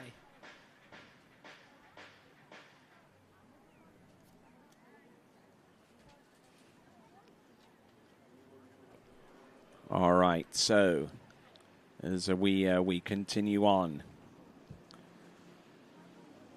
we have Perrine Saunier coming in on jump number 2.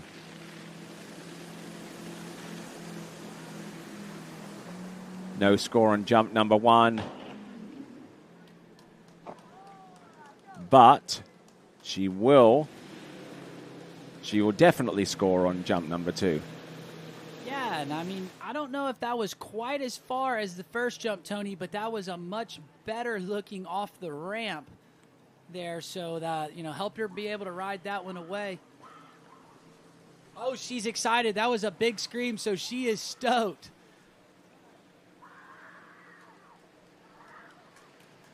And 45 meters. And Tony, that guarantees her a spot on the podium. I don't know if she's made it there before at the Open European Championships, but she is excited. Now, the big thing, Tony, is we got to get calmed down and go for jump number 3.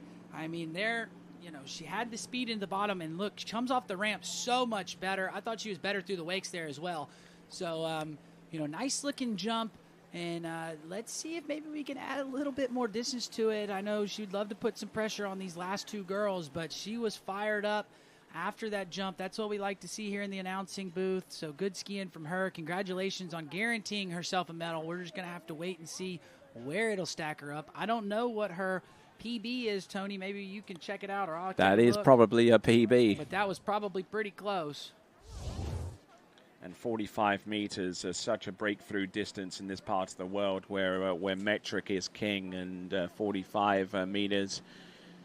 And Tony, if it's right here, that's ties her PB. Looks like she's gone 45.0 one other time last season. So pretty good jump. And let's see what she's got here. Jump number 3. Oh, that has the indications of being a little bit longer. That was in the same ballpark. I think you're right, Tony. I think she might have had a little more speed. We'll have to see, but I mean, she's stoked. That's a medal there. Shout out to her. I know the French team will be excited. She's definitely pumped up. I know she's had a tough weekend, so she'll be happy with that. Congratulations to her as we wait for the jump distance. But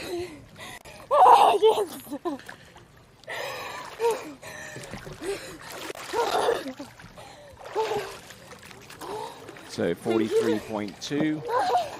Hell yeah, girl.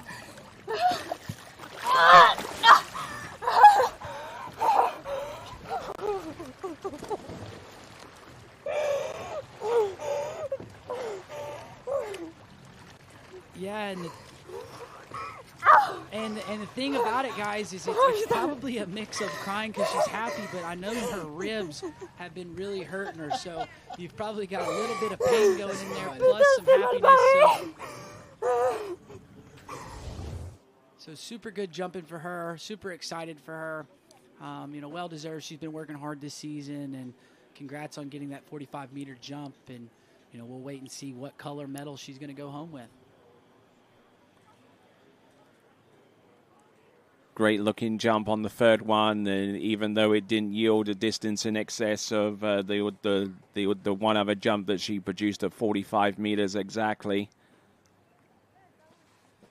So just so we know about the ribs, so she took a crash. She went out the front on site familiarization. So the knee was a bit sore, and, because of it, she's hurt her rib from that crash. So that's what you're seeing, the skiing. When you have a really bruised ribs or fractured ribs, it's hard to breathe, and there's really nothing you can do for it. It just hurts. So, that's kind of what she's been dealing with this week. So good job on her to get out there, get, a big jump. I mean, like I said, we've been talking about how tough she is all, from this event. Just to be, quite frankly, after I saw the crash in practice, I wasn't sure she was going to be able to ski the tournament, Tony, but she got up and was moving, and, good for her. A great skiing. She should be super happy. All right, so the skier on the water right now is Linda Polidarova as we take a look at the post celebration of that 45-meter jump there on the second attempt for Perrine Saunier, and a jump that's good enough to take the lead, and therefore with two competitors remaining puts her on the podium, and that's probably what she is celebrating for. Linda Polidarova on the water right now, the winner of the Poti Pro women's jump competition, which took place a few days ago. Her personal best is 47.1, which is Czechia national women's jump record that she produced at the Ricciotto Pro. And Tony, that was a pretty good looking jump. I like how she had her speed up here in the turn. She's doing a two-handed three-quarter, so she builds into the bottom a little bit better. But, nice looking turn. Got off the ramp, looked pretty good. I mean, that's going to be close to taking the lead. And there you go. That's into the lead. That's a 46.4 meter jump. So that puts her in the lead. And with 46.4 meters, it's actually her best jump here when you combine the scores of the Poti Pro in the women's jump competition and what she's produced right now. With that, let's send it over to Sadie. Okay, guys, welcome back, Dockside. I'm here with Perrine. She's just come off the water with quite a bit of joy and excitement. I know it's been a tough few days, maybe a week for you. You had a crash in practice, so, jumping 45 here in the final, you're over the moon. We could hear that with the screams of excitement. So congratulations. It is your first Open European podium, so again, another congratulations. I imagine there's a fair few fans back home that are pretty excited to get a phone call back from you. Anyone you want to say hello to? Anyone you want to thank? First, I want to thank the physio. I think I wouldn't have been able to do it without the physio, because I'm in pain. But I mean, I would have wanted more if I was physically 100% there. But I think this middle is my biggest win, because it was such a fight, myself against myself. Prelims 3 hours ago, I just could barely land a jump. Finals, front flip the landing for some reason. I was not there. Managed to keep the handle in hand for the second jump. And I was like, okay, you're done. It's over. Just enjoy the last jump. No need to kill yourself neither. But oh my God, it feels so good. I'm so excited for you. I can feel the joy radiating off of you. So congratulations. I'm going to let you go get dry, and we're going to see how this all places out with the last few girls that are on the water now. Another big congratulations to you. Go and enjoy this moment. Thank you. Thank you so much. And with that, we'll send it back to you, Tony. I think administering oxygen should be the thing coming up next for Perrine Saunier. Yeah, you can see she's not able to take that full big breath like she wants to, so that's kind of the ribs. But we see right here on the replay, we've got Linda Polidarova coming up and over, kind of getting pulled up over the skis a little bit, slipping out on the ramp, not getting the distance that she had on jump number 1. So let's see if we can make a little bit of adjustment here. She is your Czech national jump record holder for the women, so able to go over 47 meters. I think her furthest jump ever is 47.9. That's what that record is, and that's what she's chasing, the 48-meter jump. Looked good on jump number 1. Little bit shaky there on jump 2, but let's see what she's got here, Tony. Jump number 3. Jump number 3 with 46.4 on the opener. Here she comes, let her row. Ah, beauty of a jump there. Just absolutely sending it. Linda Polidarova. Yeah, Tony, I think that one was the longest one of the set. We'll have to wait and see, but definitely looked pretty good through the air. I really liked she carried the speed through the turn, built into the bottom of the ramp. So we'll wait a distance, but she's right now your leader with one skier left to go and looking strong out there. Absolutely. Huge jump coming up. 47.2 meters. That is a new Czechia women's national jump record. No, Tony, she had 47.9, so that 47.2 around is a about little that. short, but still, that's a big jump. The top seeded skier here, our last jumper, jumped 47 even in jump on her preliminary round, so that's putting the pressure out here for our top jumper. We'll have to see, if Linda's going to be your open jump champion or if it will be somebody else. But let's see. I mean, like here, I just thought she carried the speed really well through this turn, gets the skis around, gets a good drive into the bottom, and then right here, as you see her, when she gets the kick, comes off nice, holds onto that rope, lets the boat pull her up over her skis, and super strong, solid jumping there for Linda Polidarova. So great skiing there from her. Apologies there for Linda Polidarova. She jumped 47.9 for the Czechia women's national jump record over in Richedo. But I'll tell you what, not a bad jump there with 47.1. And that is now the target for our remaining skier, Irina Terets from Belarus, who jumped 47 meters in the preliminary round to make it into this section of the competition, but will need more than that to take the title. With the 3 jumps that she has at her disposal, Irina Terets, who is a multiple-time world champion on cable skiing and has excelled behind the boat as well.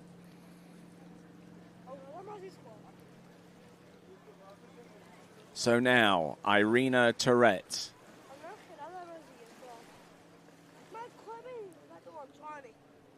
making the turn at the south end of this wonderful Golden Lake facility just outside the port city of Poti, here in the Republic of Georgia. The final 3 jumps of the jump event. Needing the distance of 47.2 to take the win here.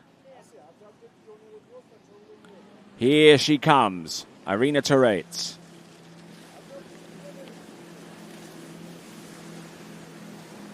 Sets herself up. Here's jump number 1. Oh, and hugging the bottom right-hand corner. I don't think she got much out of that jump. A well-seasoned campaigner, but now needing to draw upon that experience now more than ever as she is to usurp Linda Polidarova, who jumped 47.1 meters on the last jump. Yeah, Tony, and you just saw her kind of snow plowing there at the turn, so I think she might have been a little faster than she wanted when she turned. And then first jump, 42.9 meters, so not enough to put her in the lead and not enough to put her on the podium. But one thing to check out that we haven't seen from our other jumpers is she actually jumps the wakes, right? The other skiers have been cutting through the wakes into the bottom. She kind of hits the first one, jumps over the second one, and drives in. All right, then, and with that in mind, let's send it over to Sadie. Okay, guys, welcome back dockside. It's pretty exciting down here. I've got Linda here. She's just come off the water. 47.2 at worst, a second-place podium, so congratulations.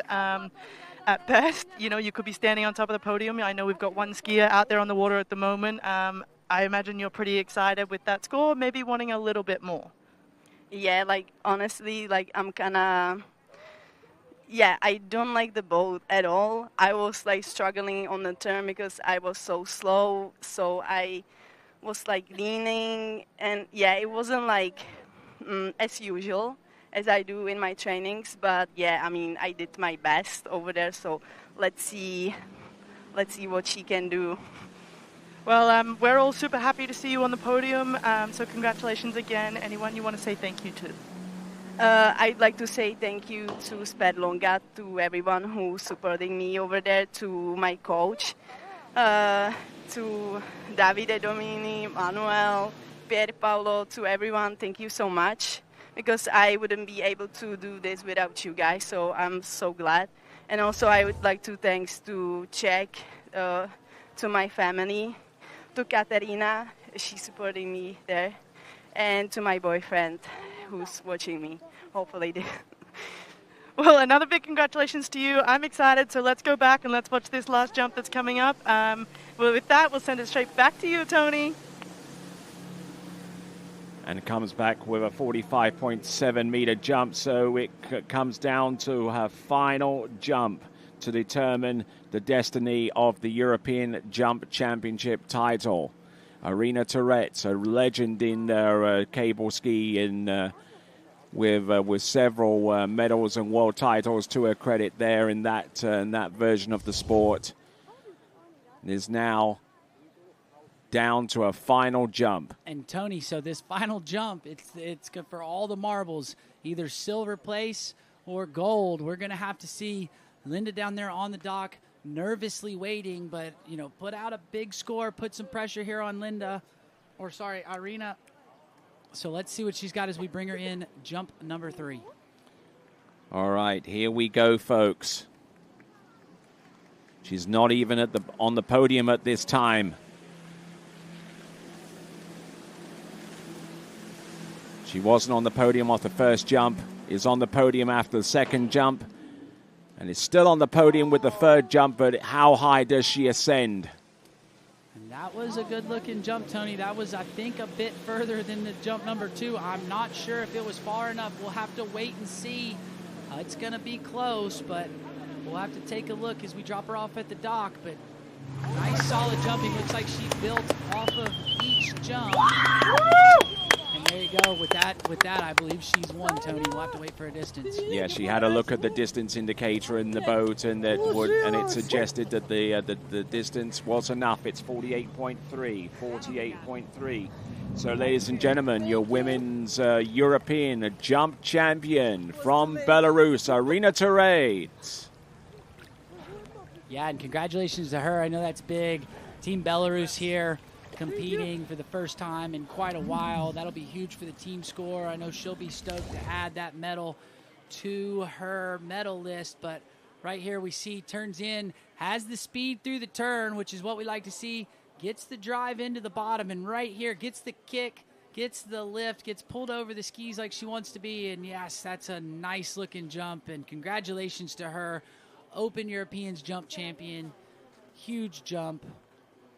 Awesome jump event from the men and the women, Tony. All right, and that concludes the jumping event in both the men's and the women's competition. One last attempt, and that was what was needed for Irina Toretz from Belarus, as she claims a European women's jump title. We'll get to talk to her in just a few moments, and we'll get to talk to her now. Guys, welcome back dockside. I'm here with Irina. Oop, just stood on your toes, I'm sorry. Congratulations, Open Women's European Champion, so incredible. Talk us through how you felt out there. I know you kind of waited till the last jump to get it done. The condition is pretty nice, but I was like too late from beginning. For me it's amazing because I just started skiing 3 weeks ago, so did it like 18 jumps. So really wants to show the result for the team, for Team Belarus, because we didn't ski under our national flag like last 5 years. So. Well, we're happy to have you here. 48.3, an absolutely massive jump to finish it out. Another big congratulations to you. How are you enjoying Georgia? You must love this side. I mean, you've just jumped big. It's amazing. Because first time I was here at the European 1991, just see the foreign skiers. Then was one competition in 1998. Yeah, and after break, 28, how much? 27 years. Yeah, really like here.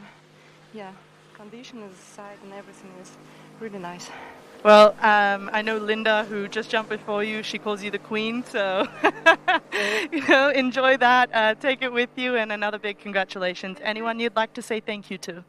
To everybody, to all my coaches, to my first coach Kudlic Sergey, to main coach Novozhilov, and the last head coach Maxim Simavin.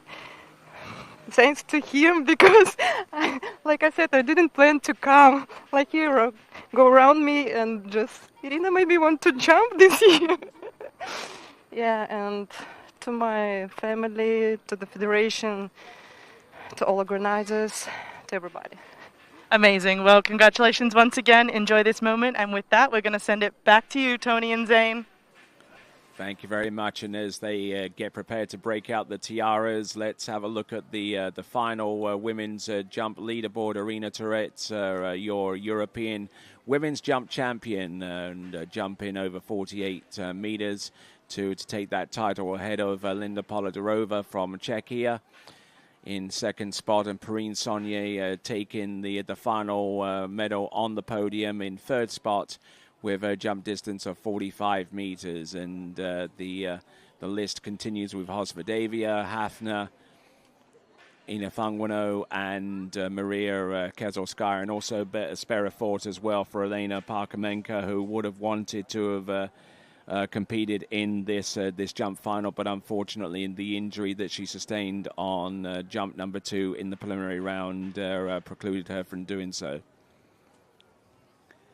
Yeah, Tony, that was awesome jumping. It's been quite a day with the skiing we've got, and we have a little bit more coming up here in about 15 minutes or so. You know, we're going to get underway with the men's trick preliminary round. I'm looking forward to it. Got a bunch of big names in it, and really excited to get out there and finish out the day with some strong skiing. All right, then, and that as it may, we've got about 15 minutes to go, a little less than 15 minutes, so puff up your pillows some more, why don't you, and grab yourself a refill of that drink, and get ready for some trick skiing in the men's trick elimination round. 2 series of tricks coming your way. All that as we continue on live and exclusive coverage of the IWWF Europe and Africa Open Water Ski Championships, coming to you live from Poti, the home of Golden Lake, here in the Republic of Georgia. And when we return, we've got men's tricks coming to you right after this. My name is Thibaut Dalen, and I'm the broker of Dalen Real Estate. And today, I want to show you some of our special listings located in Florida's world-famous water ski hotspots.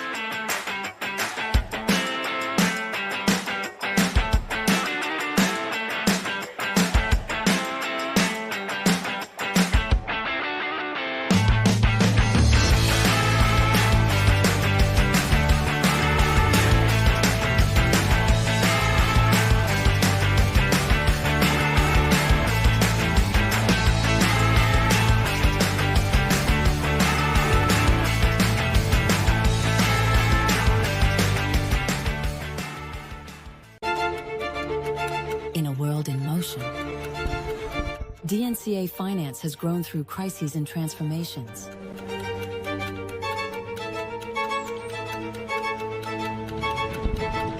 Times change, values remain.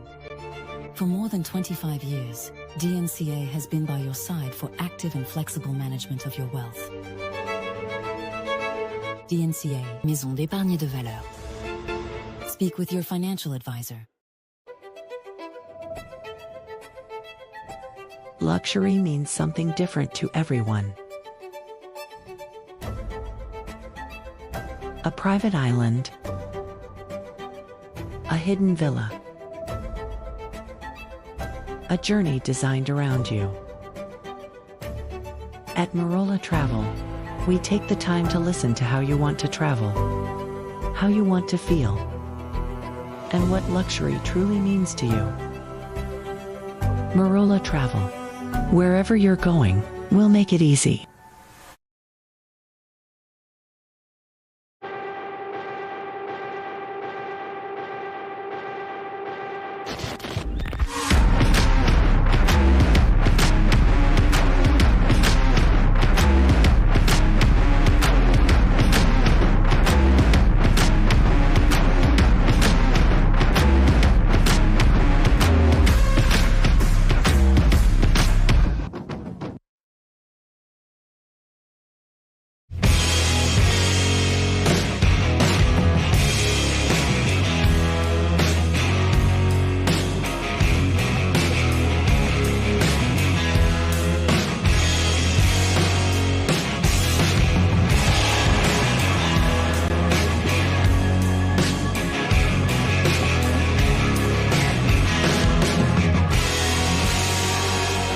Masterline.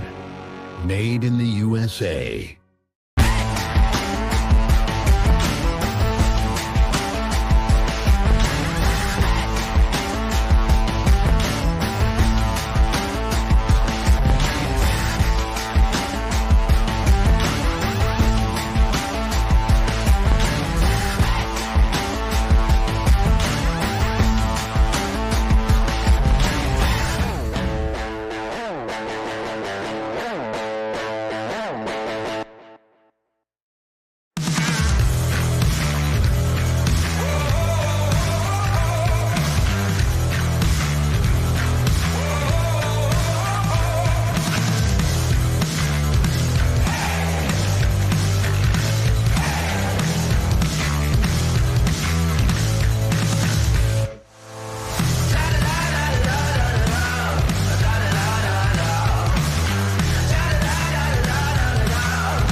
Thanks for calling Wake House. This is Brian. How can I help you?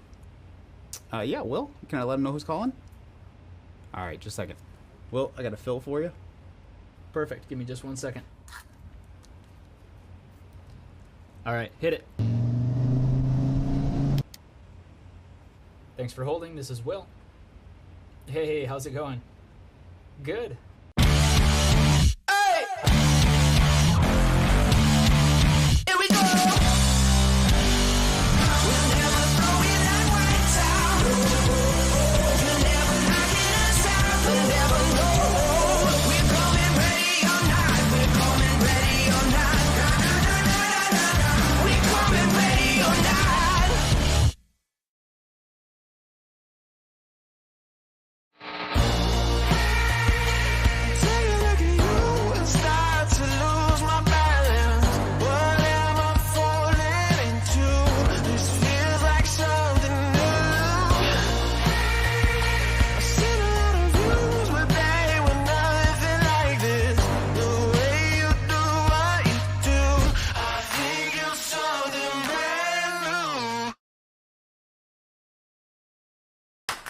What if I told you there was a place where the sounds of nature are only broken by the roar of a boat, a place where that summer feeling lasts all year long, a place where the Florida sun is only outshined by the smiles of the skiers, a place where first-time skiers can ski alongside world champions, and the world-class coaches work with all levels of skiers. What if I told you there was a place where life slows down, and your only job is to make lifelong memories? That place is Swiss Water Ski Resort. Book your trip at SwissWaterSkiResort.com.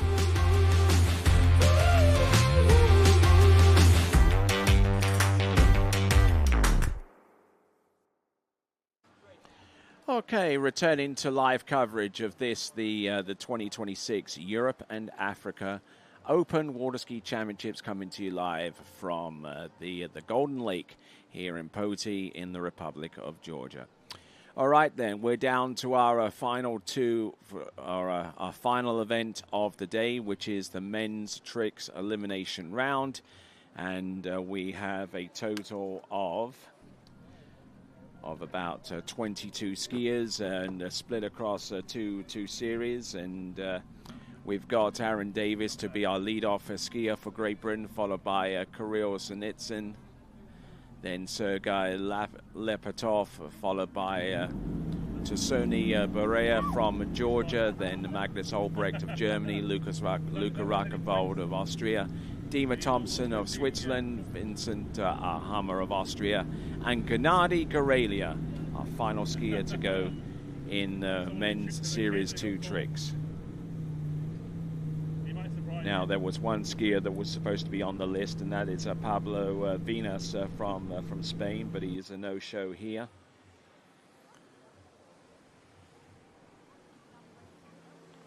So here we go, folks. We've got Aaron Davis. Now, fair to say that tricks isn't quite his bag, but he's prepared to go on out there and give it a go anyway. The ski line back, wake back to back, wake back to back reverse, surface back to back, wake 5 front, wake 5 front, reverse. He's struggling to stay inside the wake here, wake 5 back, jacking up the boat speed. There's one flip, and he gets a couple of side slides. He tries to get the second flip, and I'm sure that if you asked him what he prefers between tricks and slalom, he'll give you quite a swift and a very succinct answer. However, he does maintain a decent ability to trick, and here for the purposes of British team points is only too willing to oblige.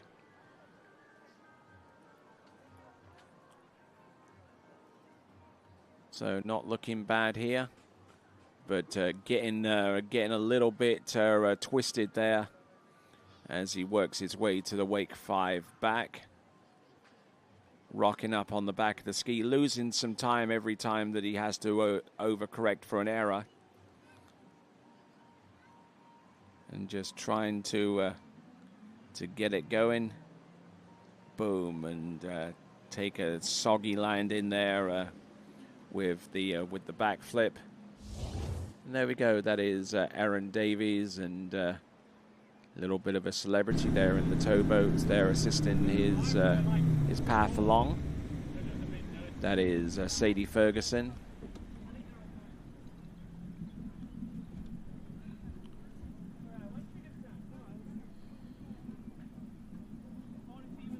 So we'll try and get some point scores coming up relatively soon. Some say his toes are better than his hands.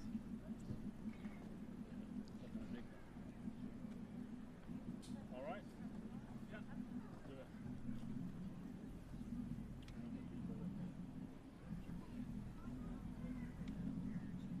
Yeah, it's not simple. Pick up the radio though.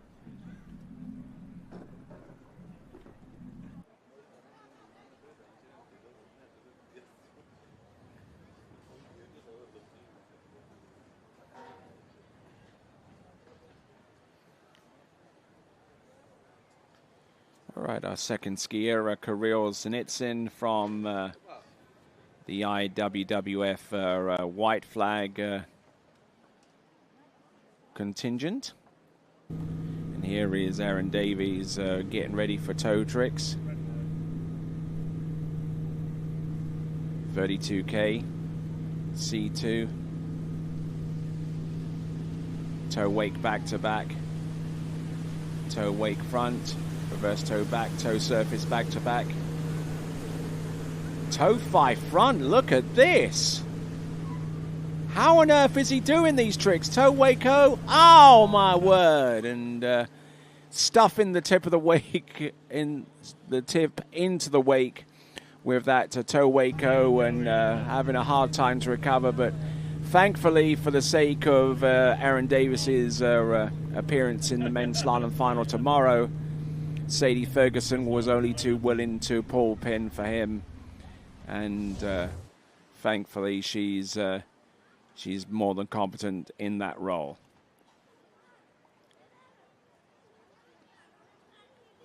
Quite a tall drink of water, especially where it relates to the tricks event.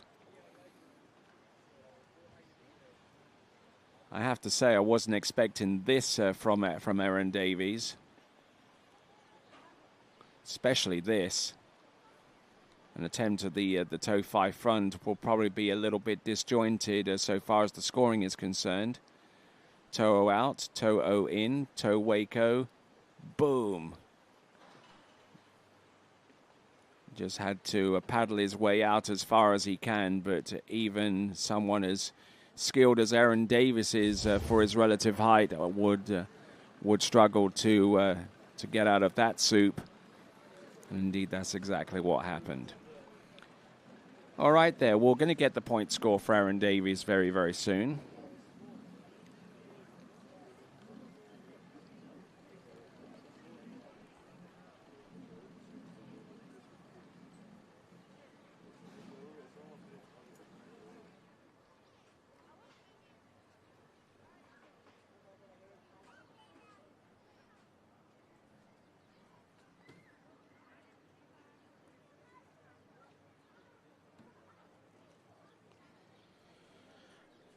All right, so we've got a total of 9 skiers in this series, and there's also a total of 11 in Series 1.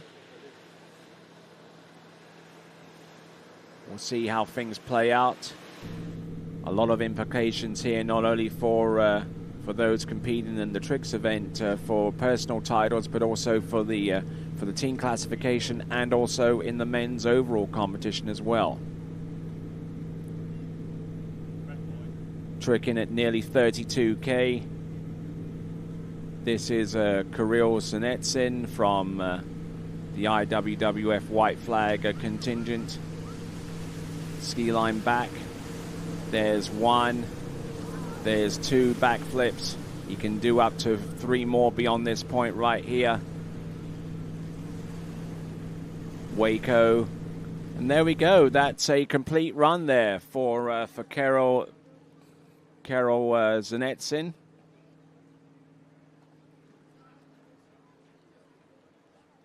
Skiing under the provision of the International Water Skiing Wakeboard Federation's White Flag rule, which means that for teams that are currently barred from competing under their national flag and colours, this is a way to allow competitors from suggested nation from competing in these championships.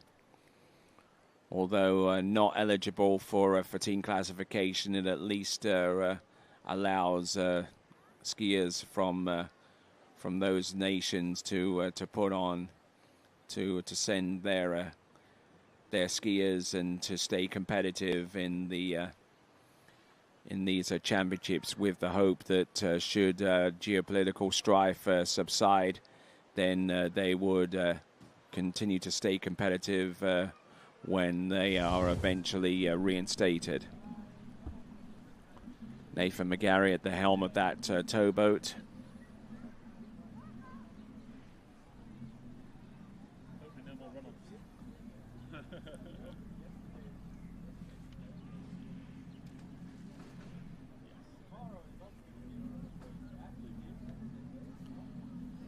Still waiting on the score for Aaron Davies.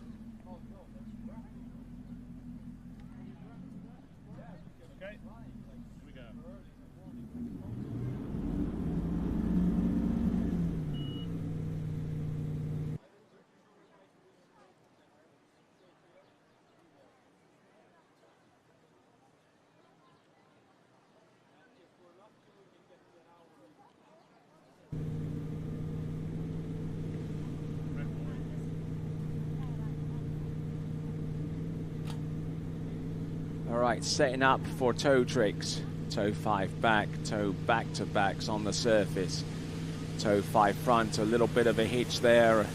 Toe into wrap, toe wake-o. Toe wake line-o. Toe wake back. Toe wake line back-to-back.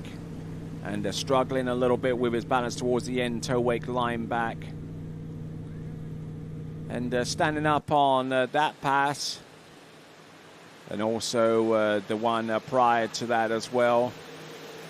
And setting himself up for a good trick point total as our second skier out on the water in the men's Series 2 tricks event. Kirill Zanetsin, who will now make way for our next competitor, Sergei Lapitov, also from the same contingent.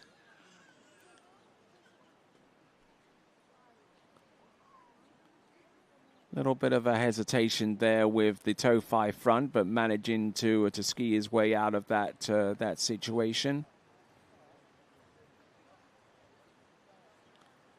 Getting good height, getting good carry. There, toe wake back. Toe wake line back to back, but struggling a little bit with his balance at that point. Would have maybe wanted to go with the toe wake line back to back reverse, but instead throws the toe wake line back to end off his effort there. So well done to him. Sergei Lapitov, or Lipitov, I should say. Don't worry about it. Don't worry about it. All good.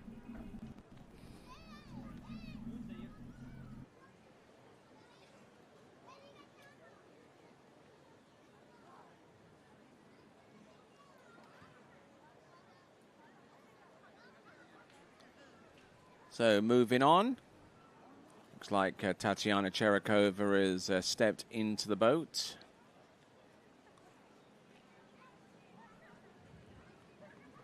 And getting ready for Sergei Lipitov as our next skier to go. And then afterwards, Sotny Boraya from the Republic of Georgia will take to the water. Not the only Georgian who will be out on the water in this tricks event. We'll have Gennady Gorelia round off Series 2. And then after Series 2, then we'll go on to Series 1, where we have some point scores coming through. Aaron Davies, it is 3240, 3,240 points.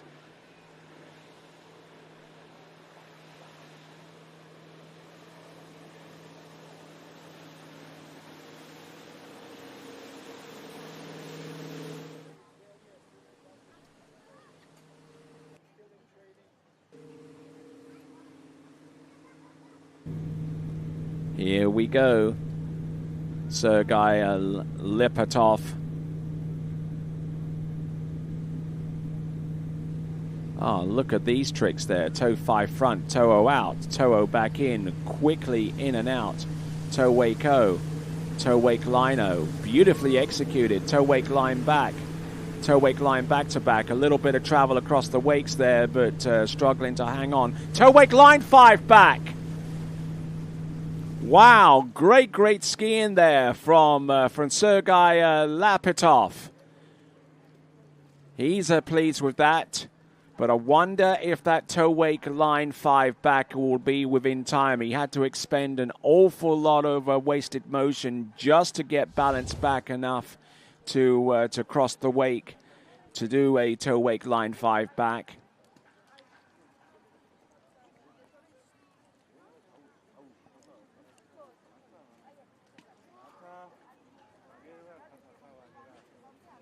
Such a great looking toe pass.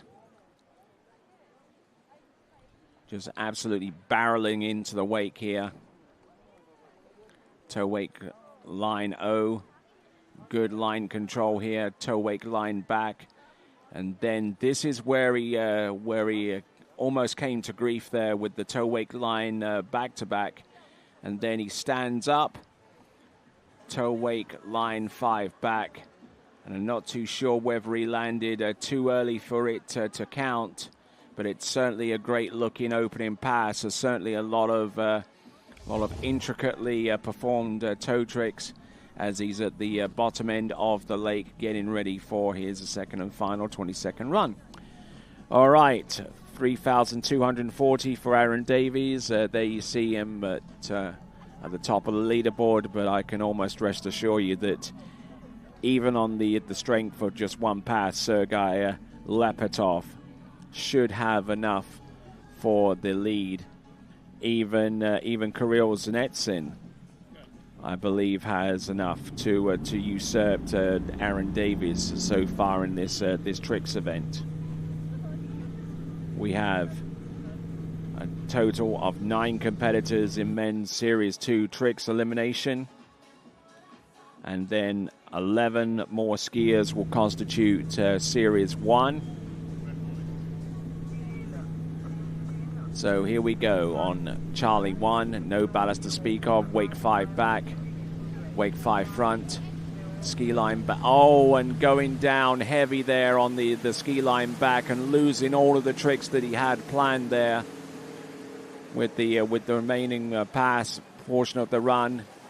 Kirill Zanetsin, it is 5,600 points, 5,600 points for Kirill Zanetsin.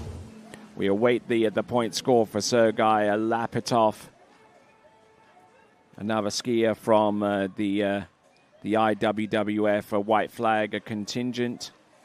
And now we're going to go on to one of 2 competitors from Georgia. It will be Zotny Baraya.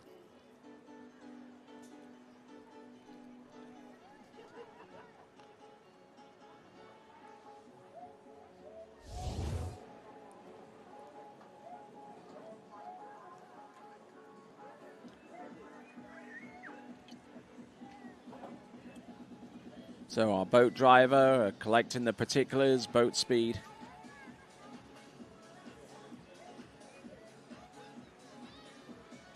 Boat speeds, boat path.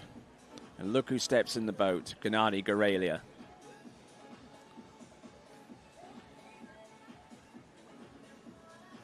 So let's see what occurs here with the 2 22nd runs for Zotny Baraya. Hopefully I pronounced that right.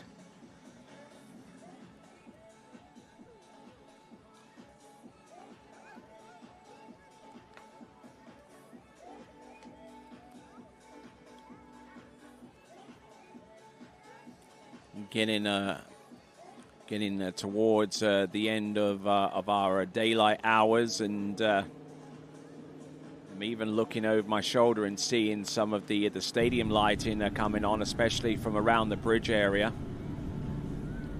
We might have to use the full set if we run behind time. Hopefully that won't be the case.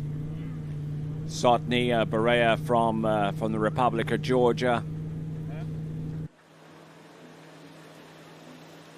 Setting up the boat speed. It was on that sheet of paper that Nathan took in, along with boat path and ballast and all the other particulars.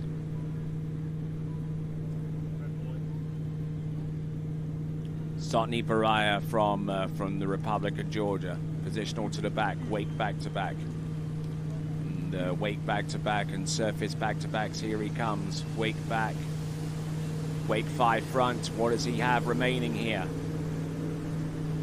Just going from one trick to the next. Not following any particular order. There we go. There's a surface O, a surface 5 back. And continuing to trick, even though 20 seconds probably ended 10 seconds back. But good to see him enthusiastically continuing to trick all the way through to the bitter end. He still has another 20-second pass of tricks to come.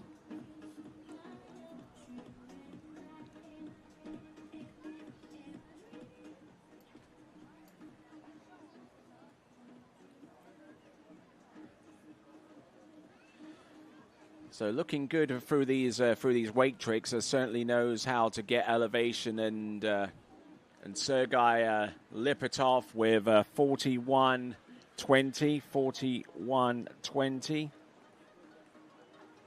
And Baraya Sotny becomes our latest athlete for whom we've yet to get a score from, which is going to be a little bit difficult considering he's only halfway through his performance. So, as we continue on, we've got Sotny Baraya from the Republic of Georgia, who's done with pass number 1, and he's been transported down towards the southern end of this lake facility. As we are joined here in the announcing booth there with Sadie Ferguson. How are you doing? Good, thanks, Tony. I'm happy to be here again, sitting beside you, and I'm excited to see these men trick today. Yes, indeed, and a few names that you probably won't see too often, likes of Magnus Albrecht from Germany coming up next, and Luca Rackenwald. I know that you know. I do know Luca. Yeah, I don't know a lot of the men tricking, but that's okay. I'm excited to learn about their abilities. Indeed, and right at the very end of men's Series 2 tricks, it's going to be Gennady Gorelia. I'm excited to see that, I won't lie. All right.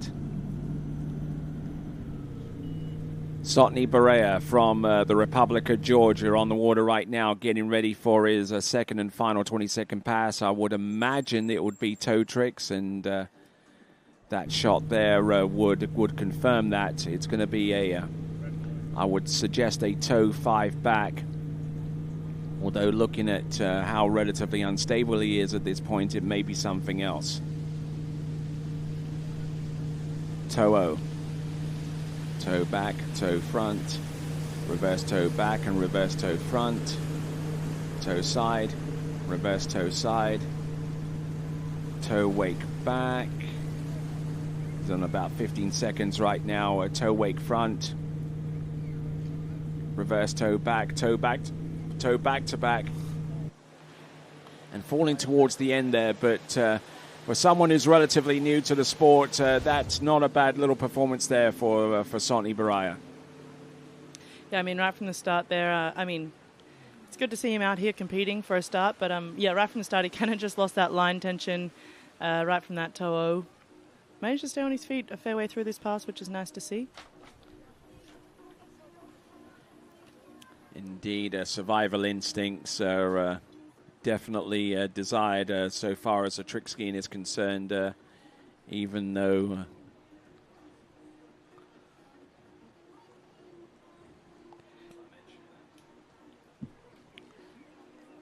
Sotny Baraya, as the sun continues to make its way towards the horizon.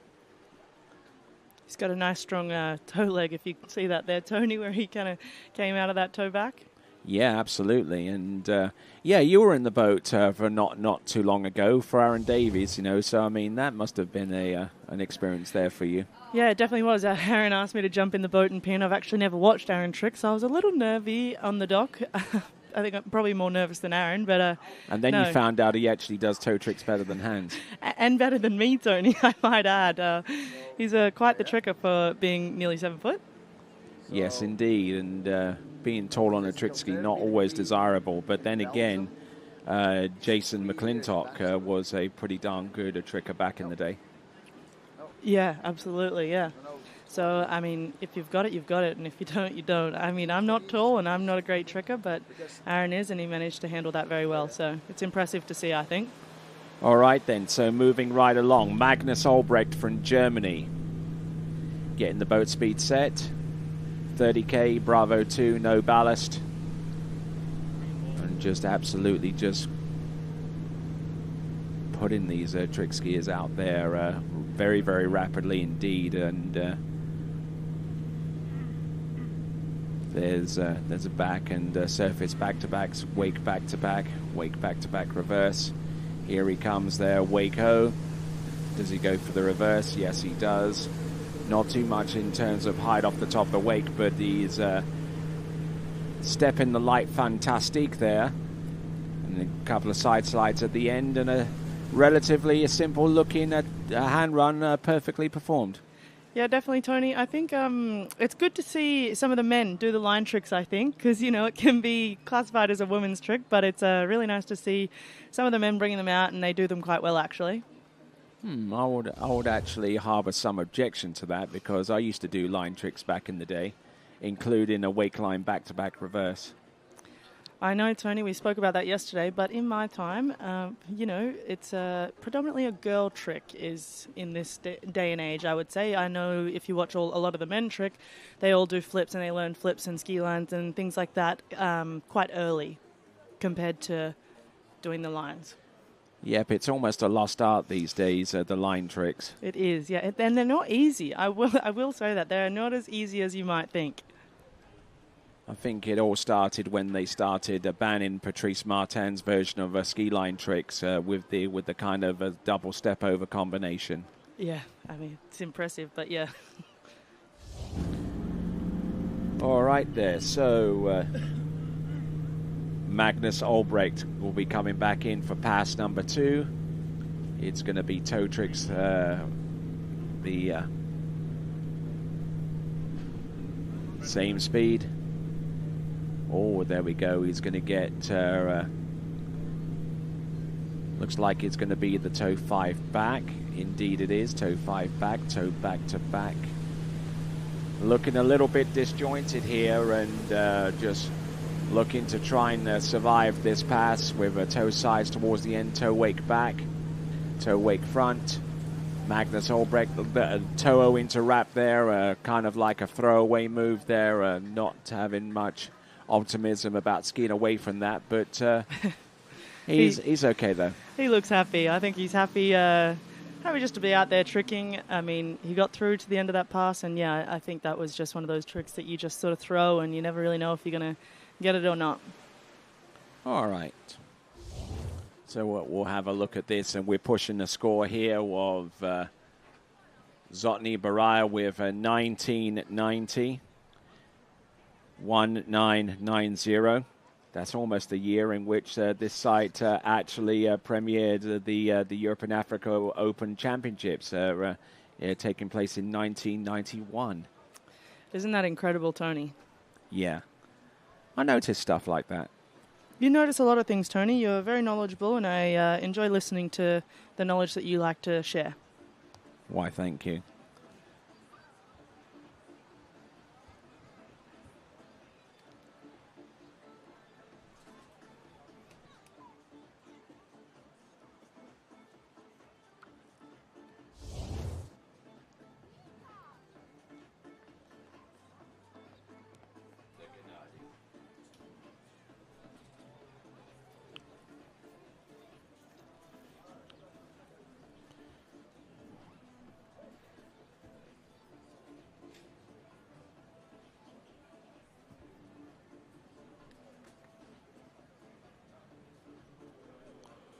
So working our way towards our next competitor, it is going to be Luca Rockenwald, the men's European jump champion, not once, but twice. I know. Watching him out there this morning take that jump was pretty awesome, and I imagine he's pretty stoked and still living on that high, but I am excited to see him in this trick event.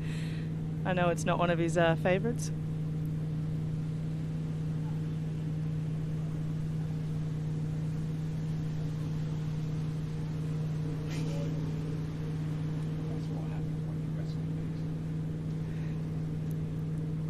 All right there, here comes Luca Rockenwald with the boat speed at 29.4, Alpha 2. Oh, toe wake back to back, toe wake front, toe side, now working his way through the remaining tricks, toe 5 front, little bit of a partition spin there, but unfortunately unable to get beyond that point. So there you go, that is Luca Rockenwald, and falling halfway down is toe pass, but he already has plenty to celebrate with the win in the jump event, and he's just trying his tricks just for S&Gs. Yeah, Yeah, I think a lot of these men, you know, they sort of trick. It might not be their best event, but they trick obviously because they're overall skiers. And Luca's an amazing jumper, pretty solid tricker, and he's a good slalomer as well. So, you know, it's good to see him in this trick event, back on the overall. I know he's been really focusing on his jump the last couple of years, so it's nice to see him here doing this. Indeed it is. Yeah, just on that toe in there, Tony, you can see he kind of just pulled, and he moved with his chest a whole lot more than, you know, using that line tension to move forwards into the boat.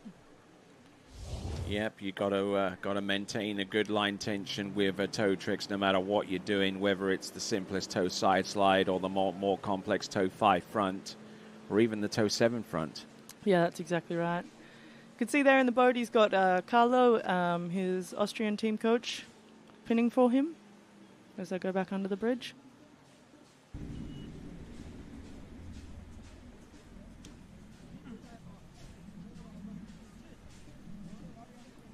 So Under the Bridge reminds me of a Red Hot Chili Peppers tune. Reminds me of Moomba, Tony. Oh, it does? Oh, yeah, the Swan Street Bridge. Hopefully I'll get to experience that one day. Well, you've never been, Tony. I know, I've never been to Australia. Oh, it's incredible. You have to come. And I think hopefully this year we'll see you over there. Fingers crossed, maybe, hopefully. Be very nice. I am quite intrigued to see Luca's hand run. I imagine he's got a few flips. Yep, I would imagine so. I mean, he's competed at collegiate level for the University of Louisiana at Lafayette and used his handle pass for collegiate purposes. In collegiate skiing, you only get one 20-second pass. Yeah, you mentioned that yesterday. So obviously, yeah, he's got a pretty strong hand pass if he chooses to do that. All right, there. So let's have a look and see what Luca has in store for us.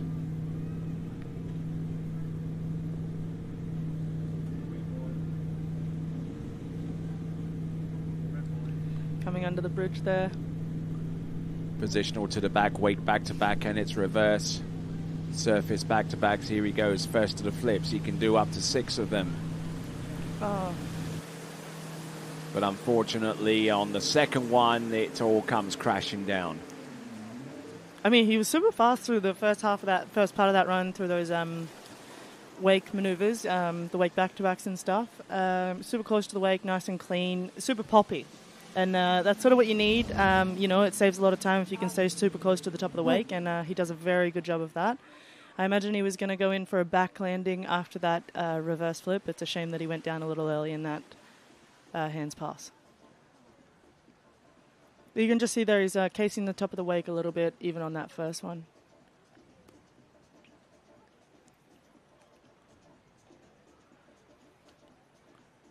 All right, there. So Luca Rockenwald a little bit frustrated with that, but he should temper his frustrations with the fact that he is a European men's jump champion twice over, and that added to the bronze medal that he snagged in 2024.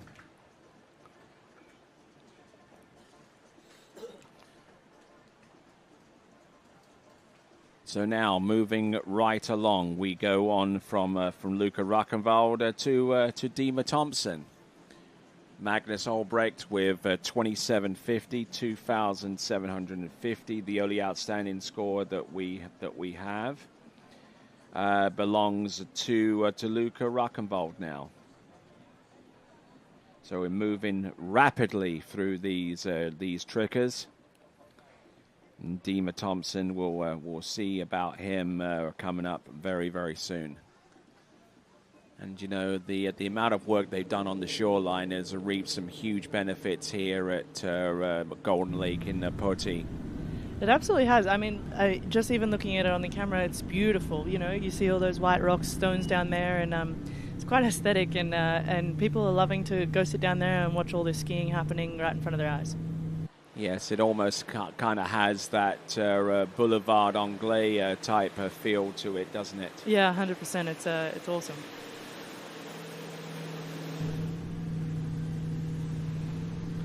Starting with a hands pass here. Yep. 30.6. C2. C2 and 25% ballast as well. So he means business. At least we think he does. Wake 5 front. Ski line back. What does he have remaining? There's the back flip. Handle up high. The reverse back flip. What has he got remaining? Flip twist to the back. All right, flip twist to the front. He can do 2 more flips. There he goes for the front flip. Oh my word, he gets out of that soup. Incredible. That was awesome. That might actually be within 20 seconds. And Kiersey Wolfersberg just absolutely... She's stoked for him. Yeah.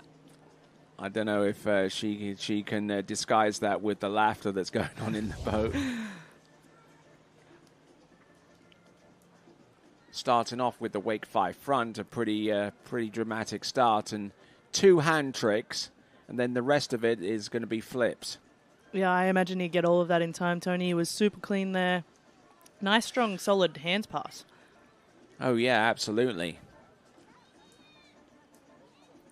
Managing to ski away from the line, providing a central point of rotation there. Coming in backwards, flip twist to the front. And then all the way towards the end, straight up front flip, boom. I mean, you can tell he's landed that a few times. Obviously, he knew exactly where he was going to have to be as soon as things sort of didn't pan out perfectly for him. Sort of leant away from the line and the line picked him up really nicely at the end there. So a decent crowd on hand. I think the Georgian community is loving watching this. Yeah, there you go. And so too is Nathan McGarry. I think if Kiersey was to answer the question who taught Dima the front flip, and I think Kiersey will claim that. I would agree with that, Tony. All right, so let's have a look and see what we've got. Toe tricks coming up next, but there have been a few skiers that have conjured up 2 handle passes back to back. Although in this instance, I would say that Dima Thompson will be coming back in with toes. We'll see what he's got there.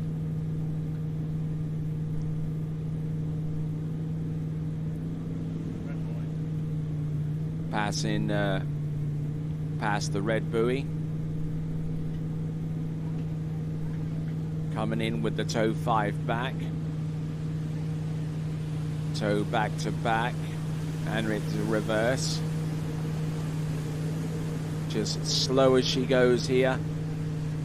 Oh, trying to grab onto the rope there for a toe wake-o, but unfortunately he's going to have to go to plan B. Toe wake line back to back. And unfortunately for Dima Thompson, there is no plan C. No, just going down there towards the end of that run. And I imagine he was kind of hoping for a little bit cleaner of a toes pass to go with that hands pass. But nonetheless, he stayed on his ski all the way to the end there, going down on that tail line back to back. Just waiting on the score for Luca Rackenwald as Dima Thompson swims into the shore. I'm sure when he meets the shoreline, he's going to get a warm welcome from all of our Georgian community sitting there supporting him. Yes, indeed, and especially after that front flip. It's incredible. Yeah.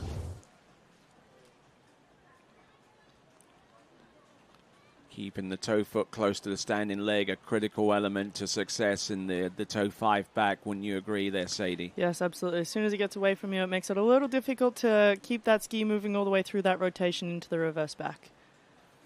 Oh, tried to go for the line there. Went for the line there, Yeah. but unfortunately unable to make contact with it, let alone grab it and send it over the wake for a toe wake-o.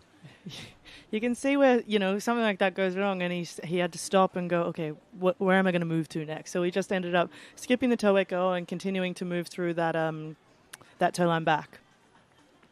All right, so that was Dima Thompson completing his effort out there. We're pushing a point score. This should be Luca Rackenwald, and it is 2630, 2,630. unfortunately, Tony, I imagine with Series 1 coming up after this, that's not going to cut it for finals if we know anything about men's tricking at the minute. Well, 12 skiers go through to the men's tricking final. There are 11 skiers in Series 1, so whoever has the lead out of Series 2 is going to have a pathway through to the final, which will take place tomorrow. Here comes Vincent Ahama.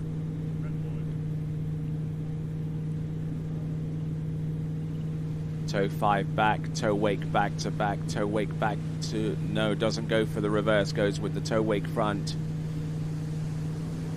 There's the toe 5 front, toe out, toe O back in, grabs the line, toe wake O.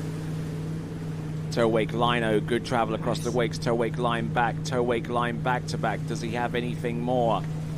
Well, he probably does, but unfortunately we won't be able to see it. However, he fell around about the 20-second mark anyway, so he wouldn't have lost very much as a result of that fall there, Sadie. I couldn't quite tell if he was going for a bit more after that or if he fell on a toe slide, Tony.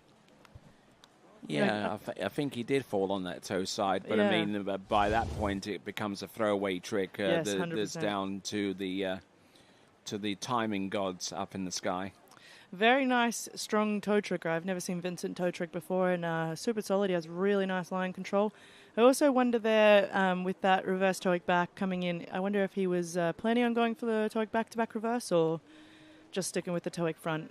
Probably a decision that he made just before he got out onto the water, and knowing that that if he can get out of this this section of tricks, which is Series 2, with the lead score, then that would only improve his chances of making it through to the 12 skier men's trick final. Yeah, that's exactly right, Tony. So a lot of gamesmanship at hand, especially now with Vincent Ahama in a good position to maybe take the top spot out of Series 2, notwithstanding the fact that that Georgia may have an ace in the hole in the form of Gennady Gorelia. And that's the thing about these trickers, Tony, is they have the ability to adjust their runs in accordance to sort of what they think finals cut is going to be or what they know finals cut is going to be. You know, he probably went for a safer run there just to get himself through. And yeah. Yep, and they each have the ability to do that, to make those kind of plans, not only before they actually get out onto the water and trick, but also on the fly sometimes as well. Yeah, that's exactly right. Especially in this day and age, we have live scoring and things of that caliber, so you sort of know what the skier's done before you prior to getting out on the water, or the skiers before you. So that knowledge on hand is definitely very beneficial for these athletes. So for those of you watching, as we continue to roll along, the looks like our live scoring connection is currently compromised right now. So we're unable to get any live results to complement what we're going, except for the leaderboard that you see up in front there. Zanet's in with his point score of just a little over 5,500 points. It's actually 56 points. Oh, getting in a little bit deep there and on that flip there. So now the stage is set for Gennady Gorelia to maybe come through with a decent trick score and maybe put himself through to the next round. Yeah, no, I agree with that, Tony. The door's been left open there, so I imagine if Gennady can just stay on his ski and get through two solid passes, it'll get him through to finals. All right, you are.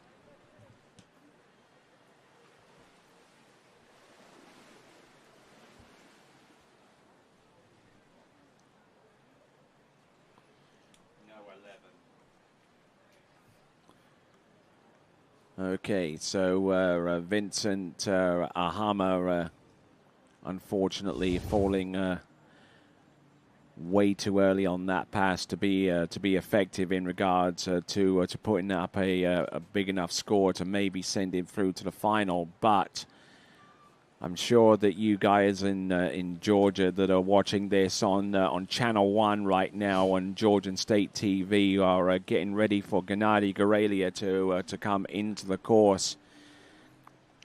Nation has his back, that's for sure, Tony. The nation awaits. Yeah. I think Gennadi's pretty impressive, and we've seen him in all three events. He's 54 years of age, if I'm correct. That's correct. And I think a lot of these athletes, Tony, they're not young, and they just prove that age is just a number. That's right.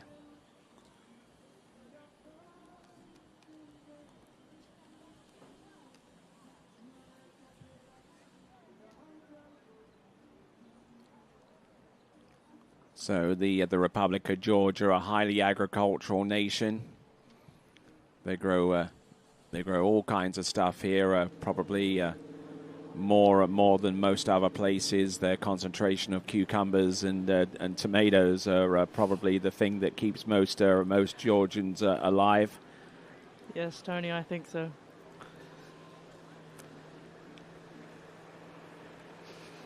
All right, then. So here we go. This is Gennady Gorelia.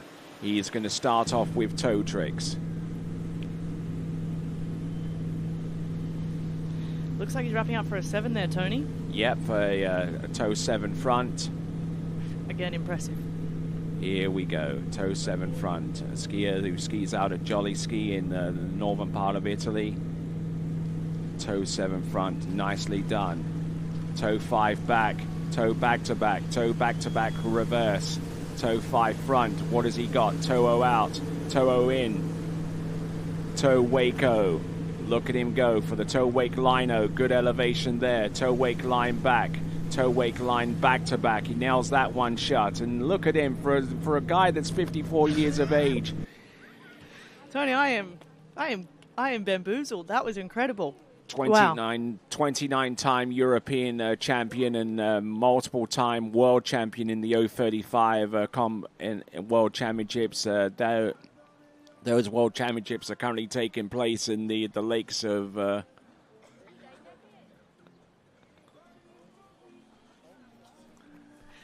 was incredible to watch. Yeah, wow, right from the start there, super. You can tell he's had a lot of experience in this... on this trick ski, and I think there towards the end of his run when he went in for that toe wrap in, he kind of almost missed the rope when he went to go grab it for that toe go. But nonetheless, he adapted and he finally grabbed the rope and he kept moving through the rest of his run. Quite impressive the air he actually got on that toe line back to back, Tony. Indeed, and grabbed once, unfortunately didn't grab instantly, and grabbed twice, and more successful with that. Toe wake line O, toe wake line back. And then the toe wake line back to back. Boom! Look at that. And started skiing in 1987, and when he first represented Georgia, it was still very much part of the Soviet Union at that time. I think the experience is showing there, almost missing the rope, it can make you lose your head a little sometimes. I know I get a little frazzled when something like that happens, but he stayed composed and he continued moving through the rest of that run. I don't know if you also heard, Tony, the community was cheering for him quite loud. That would have, yes. I imagine he would have heard that, and yeah, it was pretty cool. And look at them. They're all over the place. We've got spectators on the bridge. We've got spectators along the shoreline. They're all getting behind Gennady Gorelia from the Republic of Georgia. I imagine Gennady's going to have a lot of Instagram reshares on his phone when he comes back in. All right, I wouldn't doubt it. Of course, when he started skiing, Instagram wasn't even thought of at the time. Here he comes. Ski line O to get things up and running. And here he goes. Wake. Oh no! And he drops the handle on the Wake 5 front, and disaster, devastation there from Gennady Gorelia. But I'm sure he's going to get plenty of support from the folks along the shoreside, and hoping against hope that the points scored up to that point, plus what he produced on the toe pass, would be enough to maybe usurp to one of our previous skiers, Kirill Zanetsin. Yeah, it's super devastating for him there, Tony. Yeah, I imagine he wanted to get all the way through to the end of that pass and hopefully make finals. So it'll be kind of interesting to see where the bubble is. So we have 11 skiers remaining after Gennady Gorelia, and we'll have the list, the starting list of those 11 skiers momentarily. But as Gennady swims in, we're about ready to bring on Vincenzo Marino from Italia. Now, the unpredictable nature of the tricks event, you know, could still potentially mean that someone of the like of Gennady Gorelia could still make it into the tricking final. It looks like we're switching out drivers, we're switching out occupants in the passenger seat for the pin person. Yeah, it looks to me like Nathan's popping out, and we're going to have Vincenzo Marino.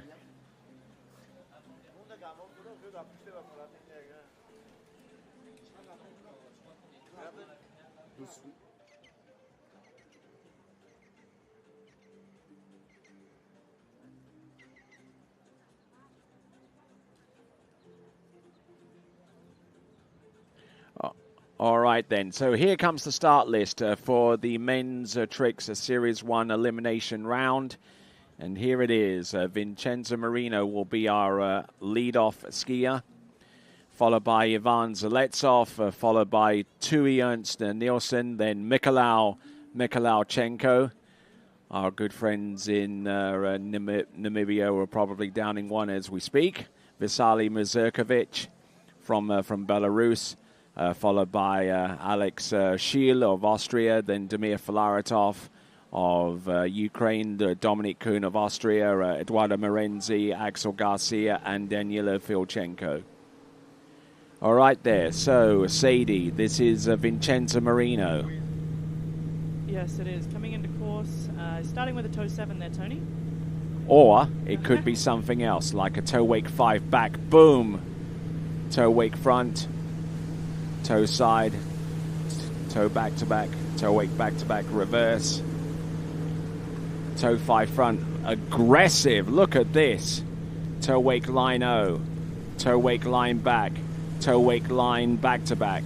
Now getting ready for the toe, and throwaway trick right at the very end, and Vincenzo Marino, a fine job produced there from him, but the task is only halfway done. It is, Tony. We're going to see him go down the other end, switch skis and ropes, and then come back in on a hands pass. Nice opening pass for him there, but. And a nice ripple of applause from our folks that are along the spectator bank here at Golden Lake.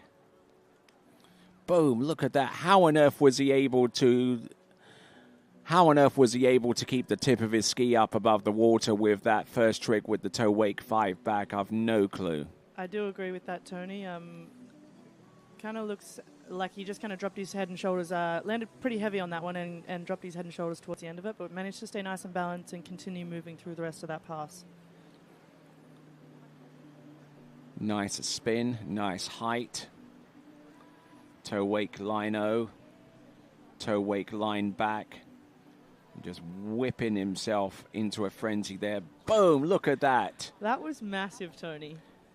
That was massive on a scale that we very rarely get to see nowadays. I mean, I remember the likes of Mike Hazelwood and Glenn Furlow producing toe wake line back-to-backs, and they actually had to hurl their bodies over the toe line. Yeah, you see a lot of people these days obviously getting enough air that it's credit, but not quite that much, so they can kind of land a little more balanced and continue moving into their next sequence of tricks. We're just waiting on scores from Dima Thompson and Vincent Ahama. And Gennady Gorelia, we should get those scores coming up very, very soon. But in the meantime, we get ready for Vincenzo Marino to come on back.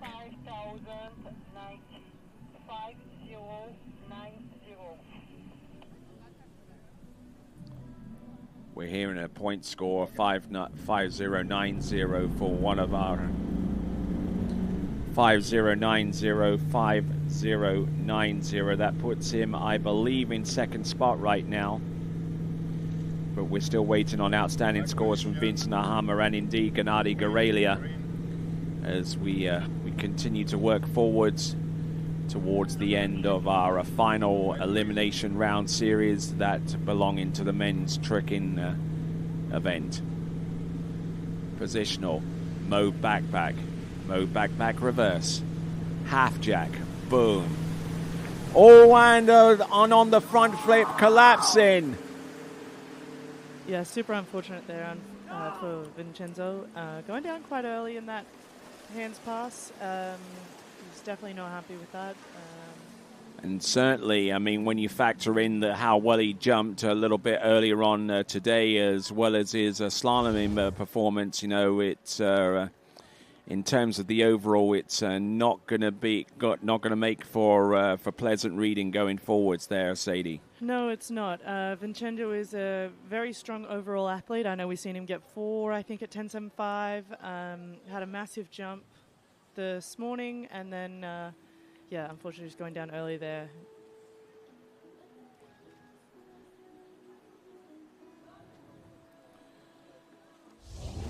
All right there. So looking at one of the trick sheets, not the actual trick scoring sheets, but actually the driver sheet for our next competitor, who is Ivan Zaletsov of Ukraine.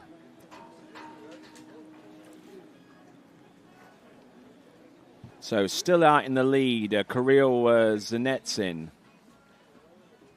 who represents the IWWF white flag.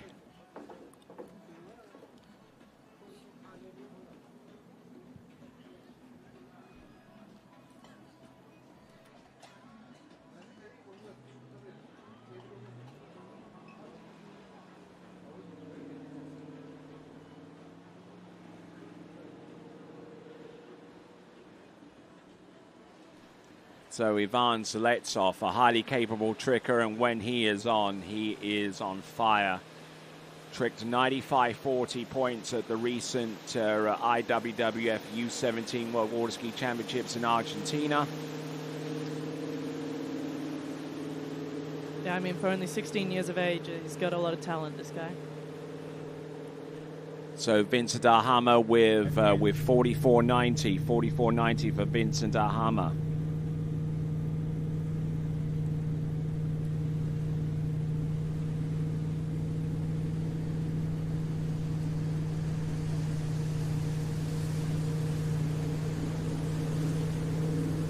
Moving into that toe-way go, toe-way climb O, toe-way climb back to the front. A little bit of a slide there. Toe wake line 5 back.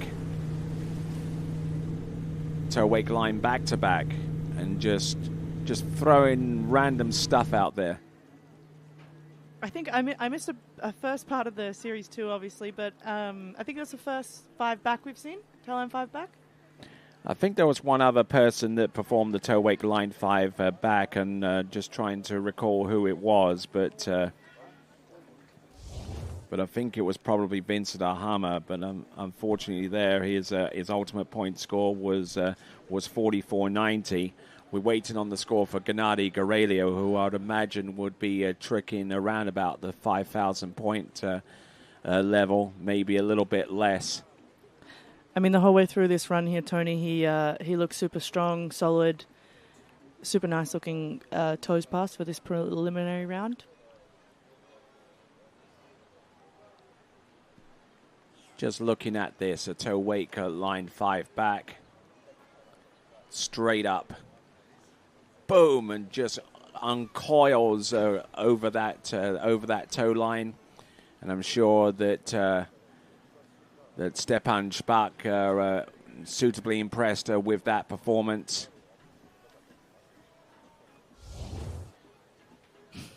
There is Artur with our tower cam, along with Leo, who has made his way through to a slalom final with the skier cam. These guys love being on camera. Yeah. How can you tell? So waiting on a score from Gennady Gorelia before we can make a provisional determination as to who's made it through already. That score of 5,600 points by Kirill Zanetsin earlier on in the series could be enough. We're pushing a point score for Gennady Gorelia. It is 2780, which means that Kirill Zanetsin is through to the next round of the competition. Yeah, so I think that puts Steamer on the bubble. Is that correct, Tony? That's correct, with 5,090. These trick scores are provisional until they've passed muster and the half-hour review period after the trick sheets become available for inspection. Here we go. Boom, half jack, front flip. Boom, front flip reverse. He's got 3 more that he can do. Flip twist to the back. Flip twist to the back reverse. He can do 1 more flip twist. There we go. That's a mode back-to-back. Ski line O. Ski line back-to-back. What else does he do? My good Lord. Wow. Yeah, Tony, he just started with a half jack. Yes, he did. It's quite and he almost ran out of lake, though. No, he did. He started quite late, and I imagine that's due to the bridge. Like we discussed yesterday, the bridge can surge the boat. So I imagine he started a little later just to make sure that the boat was all settled prior to him moving into the start of that run. But, wow, starting with a half jacket I think is quite a bold move. Yeah, it takes a certain type of fortitude to throw that, and the 2 front flips that came afterwards. Yeah, exactly. Like, half jack into both the front flips. Wow. And then moving into a back landing.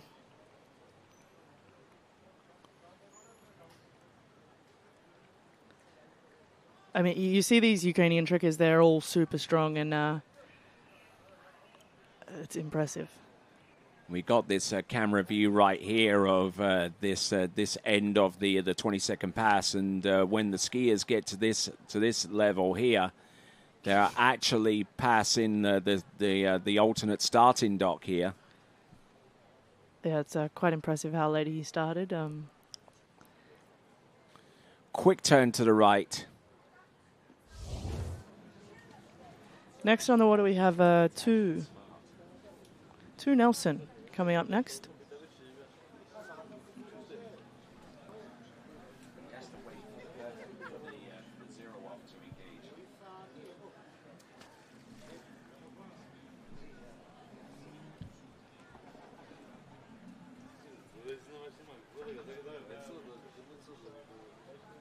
All right then. So we've had Ivan Seletsov.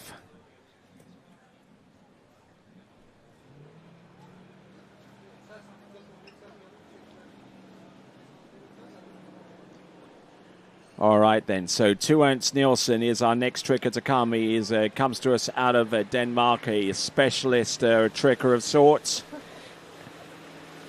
Dima is through to the next round of the competition. Vincenzo Marino with 5,030. And guess who is the bubble score now? Vincenzo. Oh, sorry, Tony. All right, coming into course, I mean, Dima's stoked. You can see him there on camera. He's super stoked to be in that final. Coming into course, we have 2 Nelson, rope on toe.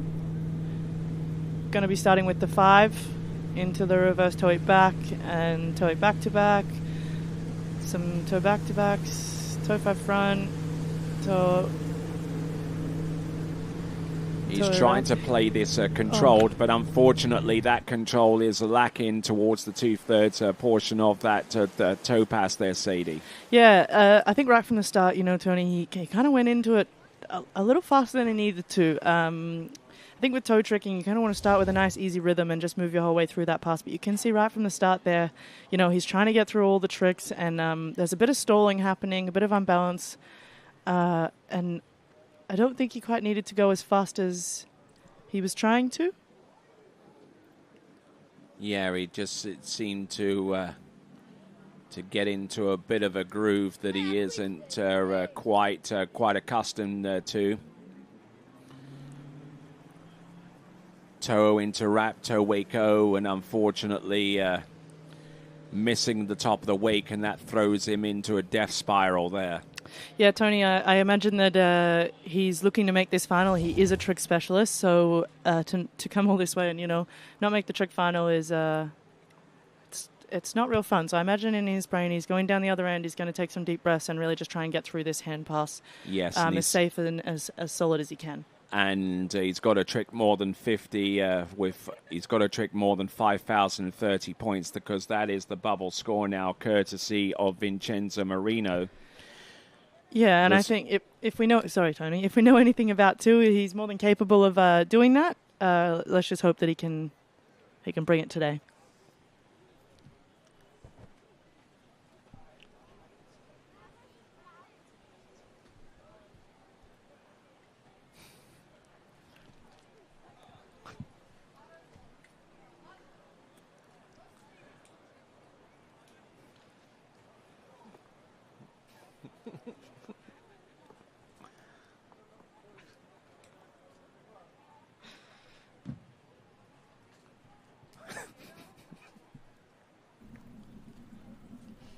All right, you see Tu down there on the back of the boat. Zane Nicholson's in the boat pinning for him. Zane is the coach in Denmark, team coach. That's right. I know you spend a lot of time in the booth with Zane. Yep.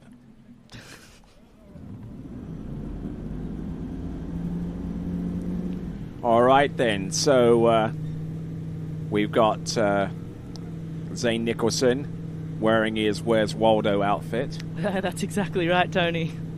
Back position. And he'll go into the back position to start off this next run, running a pretty high clip with 50% ballast. Bravo 2.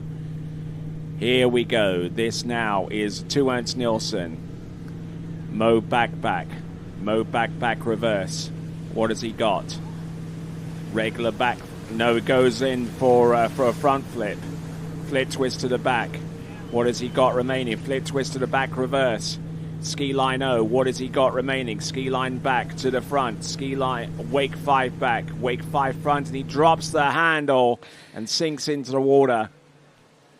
But that might well be enough to see him through to the next round of the competition. Yeah, I agree with that, Tony. I think that was enough to sort of put him up over that bubble spot. And I'm sure maybe in his head he kind of knows that. He's probably got a little bit of doubt in there after that toes pass. And we also have to factor in the potential score from Ivan Zaletsov as well, who we saw a few moments ago, as well as Tu Ernst Nielsen, to see if they ever made it through to the next round of the competition, each needing over 5,030 points to advance.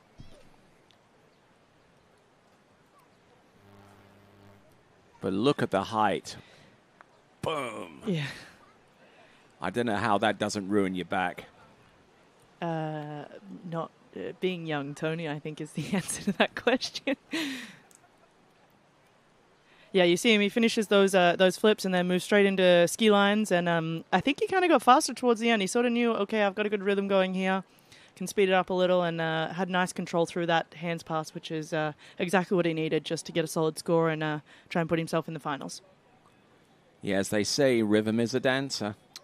It is. And we've got a good smattering of people along the shore side enjoying what they're seeing out there. They've come out in droves out here for the tricks event. The men's are tricking preliminary round. We're into the series 1, and our next skier to take to the water.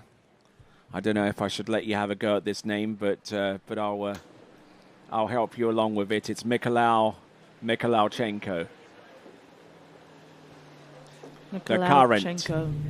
The current IWWF U17 World Boys Trick Champion, scoring over 10,000 points on his way to that title this past January in Argentina.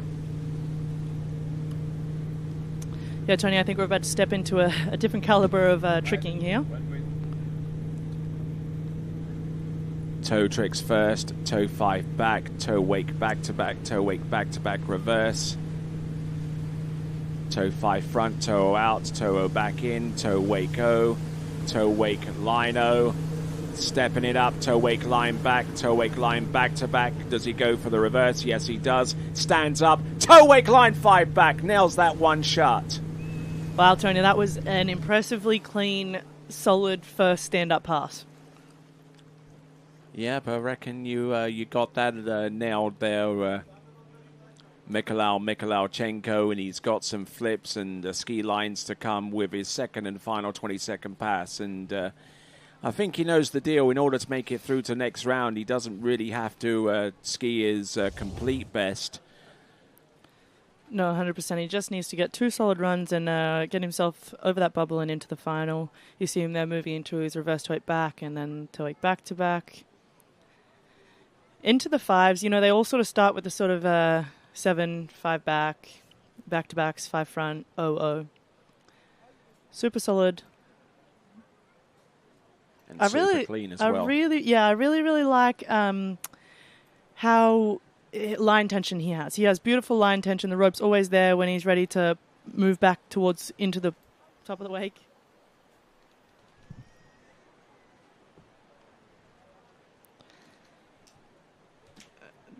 Even with that toe wake line 5 back.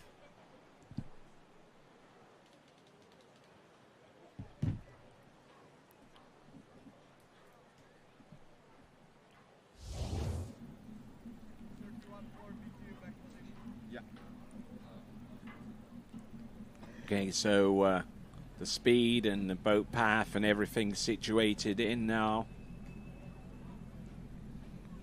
Still waiting on the score for Ivan Zaletsov.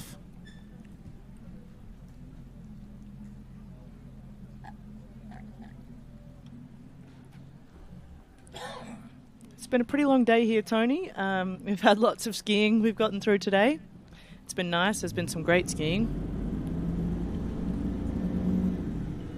All right then, folks, here we go. Mikhailovchenko coming in. Second and final 20-second run. Just getting nicely warmed up, feeling out the wakes. And I wonder if he's going to expend a little bit of real estate before he starts his second and final pass. Certainly appears to be the case. Positional to the back, Mo back, Mo back, reverse. Flip, no, and he goes down on a flip twist to the back. Now, probably the thing that will no doubt to save him, providing that it comes to pass, is maybe he'd done enough out of by doing the complete toe pass and however many tricks that he completes here. He may have done enough to advance. Anything over 5,030 points will do the trick for him, but no doubt he is incredibly frustrated with that effort. So with that, let's send it over to Zane. All right, hey guys, I'm here with Dima Thompson. Got your way into the final, so we'll get to see you ski tomorrow. Yeah, so it's my first finals, and I was really not expecting it. And I mean, I'm super happy. Honestly, I cannot believe it. Like, it's crazy. Well, I'm super stoked for you. I know TWBC is. You've been doing a lot of work with us, so not only just here to ski, but been hanging out at the lake doing a lot. So congratulations to you. Thank you so much. Yeah, I've been here since 6 a.m. And honestly, like, it's not easy to go out there and ski at the end of the day after working and everything. So I wasn't expecting too much. I was just going out there to ski and hope for the best, and I think I got lucky, and yeah, I'm super happy that I made it to the final. Well, cool, dude. Well, we'll let you get back on your job, get rolling, and right now we'll send it back to you guys.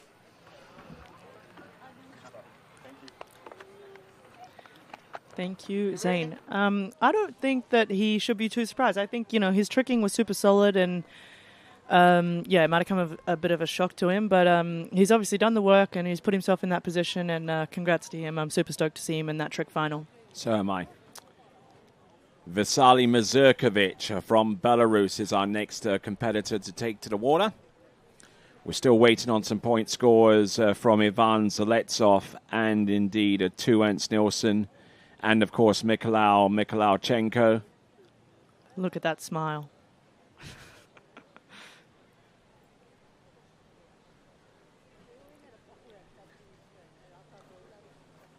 He's trying his best not to burst out laughing. All right, here we go. Skier on the water. This is Vitaly Mazurkovic from Belarus. Ivan Zaletsov, 84.50. He's through. Puts him into the final pretty safely. All right. Reverse toe back to back, back to back, back to back. Toe 5 front, toe out. Toe wrap in, grabs the rope. Oh, almost dips it. Toe wake line back, toe wake line back to back. And I don't know how he's staying upright, but the upright he stays. Yeah, he just sort of moving pretty quick, which I think is pretty normal for these guys. They're all very fast, but yeah, kind of moved with his upper body a bit, lost a bit of balance, managed to stay on his feet all the way through to the end of that pass. So well done to him. And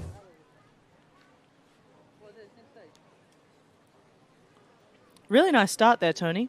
Yeah, absolutely. Getting off to a high tempo, and there is a marked difference between the skiers that decide to go with the toe 5 back as a start trick as opposed to a toe 7 front. Toe 7 front is regarded as a low tempo trick. Sure, you're going to get more points compared to a toe 5 back, but you lose a little bit of tempo at the start, whereas it's the opposite with the toe 5 back, where it's a simpler trick, but it is faster to execute, but you score less points right at the beginning. Yeah, that's exactly right, Tony. So Vitaly Mazurkovic and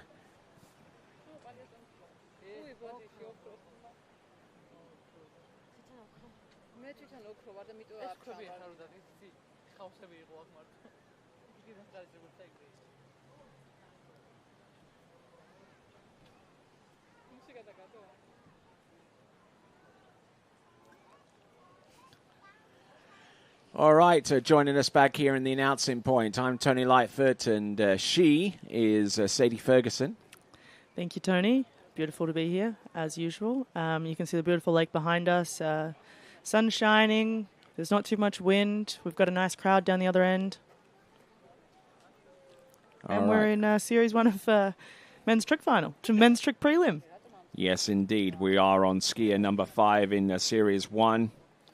We're taking 12 skiers through to the next round, and the bubble score is still that total from Vincenzo Marino of 5,030 points. We're still waiting on some outstanding scores from Tuens Nielsen, Mikhailovchenko, and indeed the second pass to constitute a total trick score for Vitaly Mazurkovic. There's Mo back-to-back. There's its reverse. Here he goes with the flip twist to the back. Now he's going for the flip twist to the back, reverse after the positional. There's the front flip. There's the reverse front flip. He's expended his flips. There we go. Ski line 5 back. Ski line 5 front. What has he got remaining? Ski line 0. Positional to the back. Ski line back to back.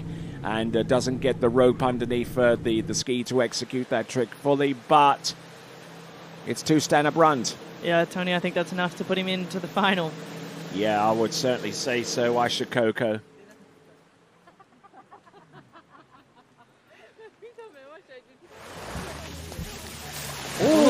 Ooh. There's a dock there. You know, I think I've seen a few people today. They come in with a bit of excitement, and they're not quite watching where they're going, and have nearly taken out the dock. Don't underestimate the effects of adrenaline. Yeah, that's exactly right. People get a bit excited, and they're looking at their friends and supporters on the dock, and yeah.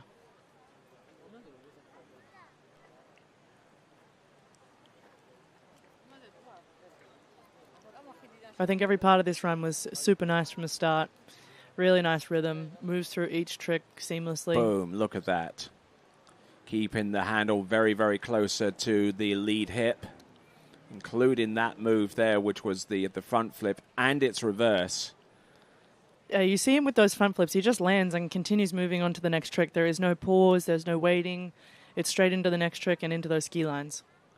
Yeah, it's certainly a lot easier to land a wake trick if you can keep moving on the landing instead of creating a hole for yourself and getting buried underneath it. Yeah, absolutely.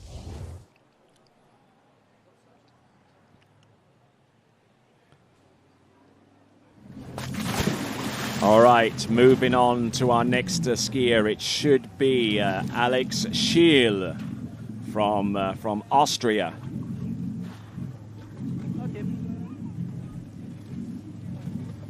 Pushing a trick score coming through, the latest one, 2 Ernst Nielsen 71.30, 7,130, and he's through.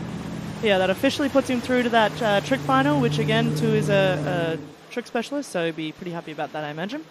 Yep, his one and only chance to excel in these European Championships, and he'll have a chance to be a force to be reckoned with in the tricking final. 71.30 for 2 Ernst Nielsen. We're still waiting on the score for Mikhailichenko and Vasily Mazurkovic. Alex Schiel from Austria. Toe wake back-to-back reverse. Keeping the toe foot close to the standing leg. Losing a little bit of balance there, but making good inroads now. Toe wake line O, toe wake line back, toe wake line back-to-back. Getting some good height. And he stands up all the way through, and that's exactly what is expected of him going forwards there, Sadie. Yeah, exactly. I think, again, he's one of those overall skiers, so he's really looking to make this trick final. We've seen him compete in the jump event this afternoon.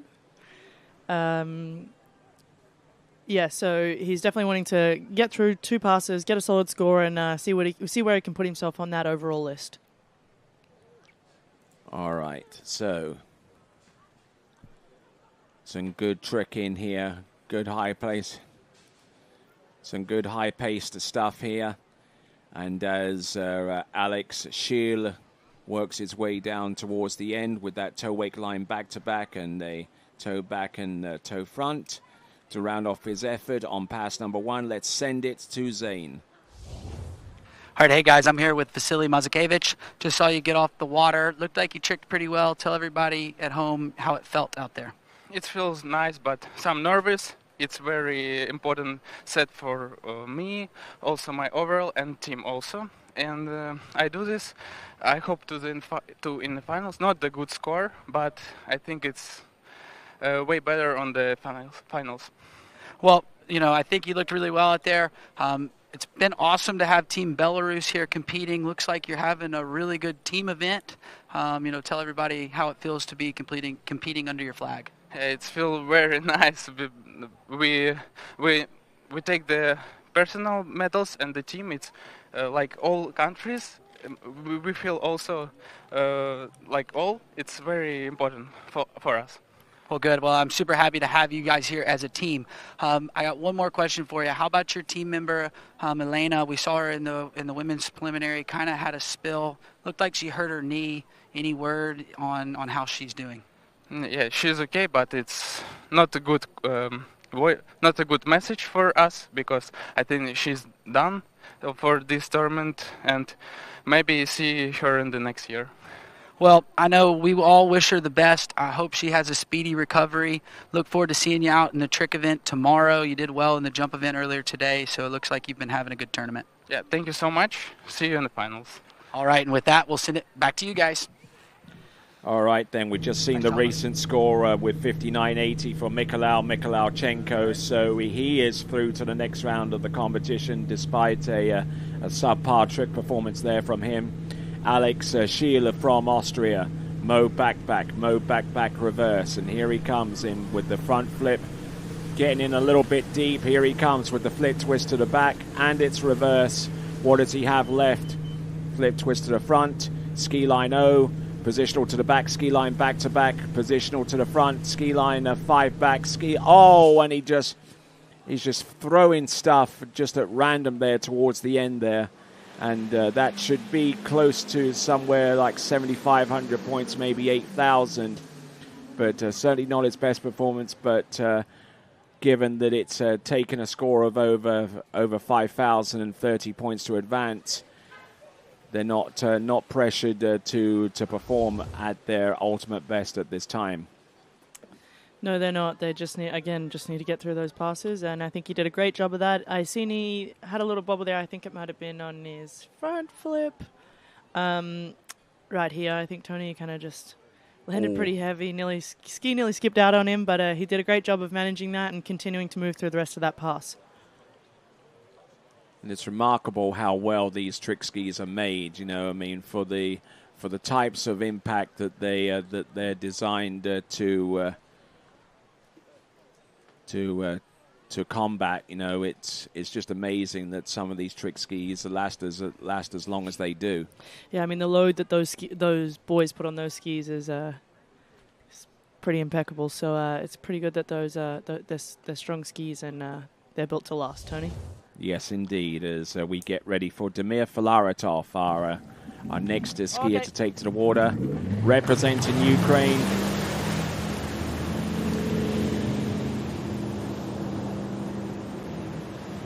The time is almost 7:30. In Australia, Tony, I would be in bed. You would be, huh? Yeah. Yeah, because you wake up at like 3:30 in the morning. Sunset, everyone's asleep. All right, we're seeing Damir come in for a hands pass. 31.4 C2 and 0% ballast. All right, here he comes, Damir Filaretov. Ski line O, positional to the back, ski line 5 front. Here he goes. There's the flip, twist to the back, flip, twist to the back. Oh no, and going down heavy and early. Damir Filaretov. Yeah, Tony, unfortunately with falling that early, he's going to have to do a bit of redemption in this toes pass he's got coming up. I mean, you know, he might even decide to do another hands pass. You never really know what these guys are going to come up with. But yeah, super unfortunate seeing him go down there on that hands pass. This has huge implications in the overall competition. You know, Damir Filaretov, one of the top overall skiers, but needing to come through with a score. And Vitaly Mazurkovic, 10,330, 10,330 for Vitaly Mazurkovic. Yeah, and you see him, that puts him back up at the top of the leaderboard there, Tony. 10,310, I should say. My bad. And we're still waiting on the score for Alex Schiel. And naturally, whatever score remains from Damir's Filaretov's second and final 20-second pass to constitute a total for him.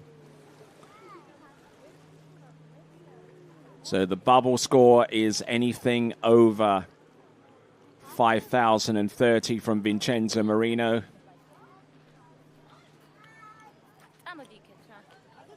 So Damir Filaretov, if he harbors any ambitions in the overall, he has got to get through this second and final 20-second pass relatively unscathed.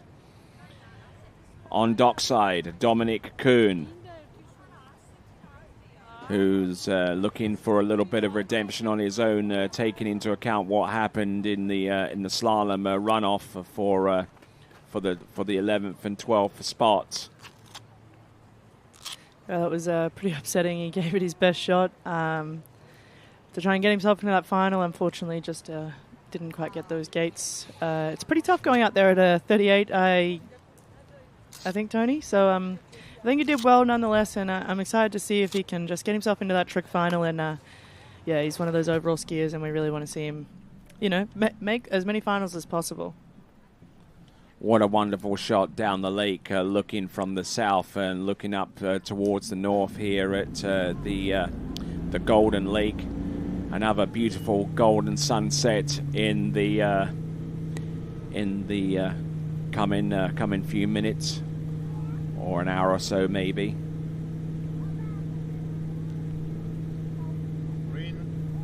Golden hour, some would say. Yeah, absolutely. For a golden lake. There we go.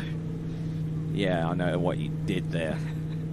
Here we go. Damir Filaretov, toe 5 back, toe wake back to back, and it's reverse.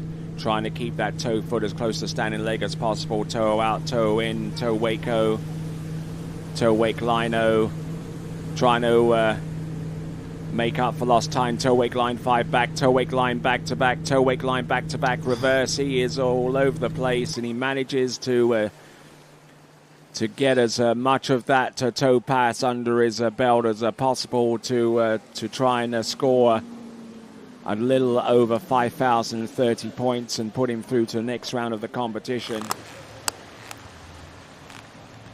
Yeah, I think he came out guns blazing in that toes pass, Tony. He knew what he had to do. He knew he had to stay on his ski, and it had to be quick to get as many points as he could in that second pass. And I think he did a wonderful job of handling that. You know, right from the start, he set a really good tempo, moving through every trick. There was no stopping. It was just one trick onto the next.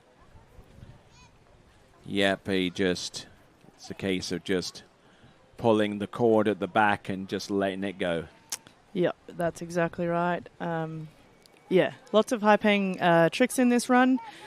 We hope to see them all get paid, and hopefully we'll get a score soon and see where that puts him. Current leader is Vasily Mazurkovic with 10,310 points. In second place right now, I believe, is Ivan Zaletsov with 84.50, if I'm reading this right.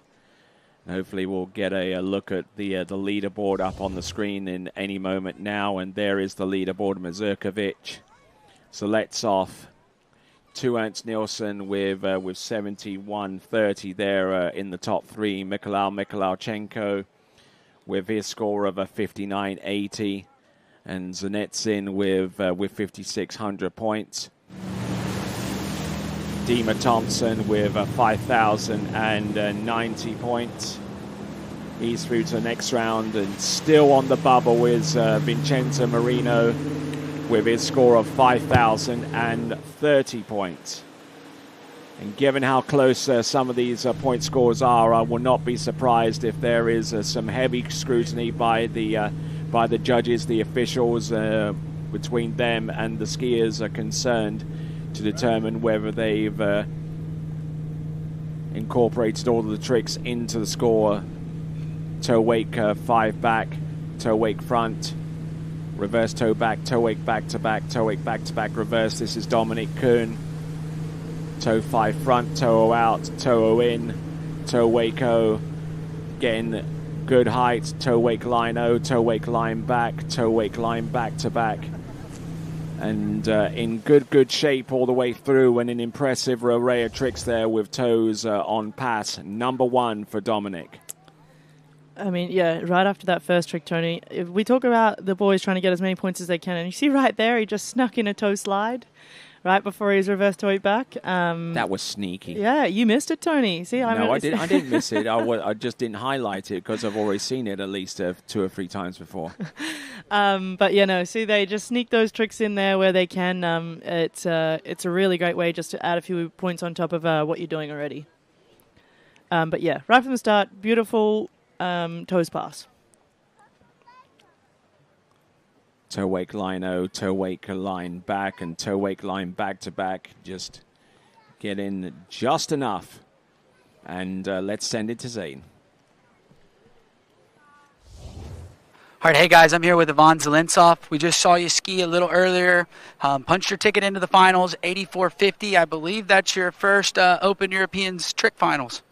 Yeah, my first trick finals at the Open Europeans last year. Also participated at this kind of event at the Open Europeans, but I didn't manage to go through the finals. So yeah, first time, and I'm pretty happy with it. Yeah, and I mean, you got to be happy too. We saw Mikhailichenko getting into the finals, kind of going down a little early, but made it in. But congratulations to you two. Yeah, great.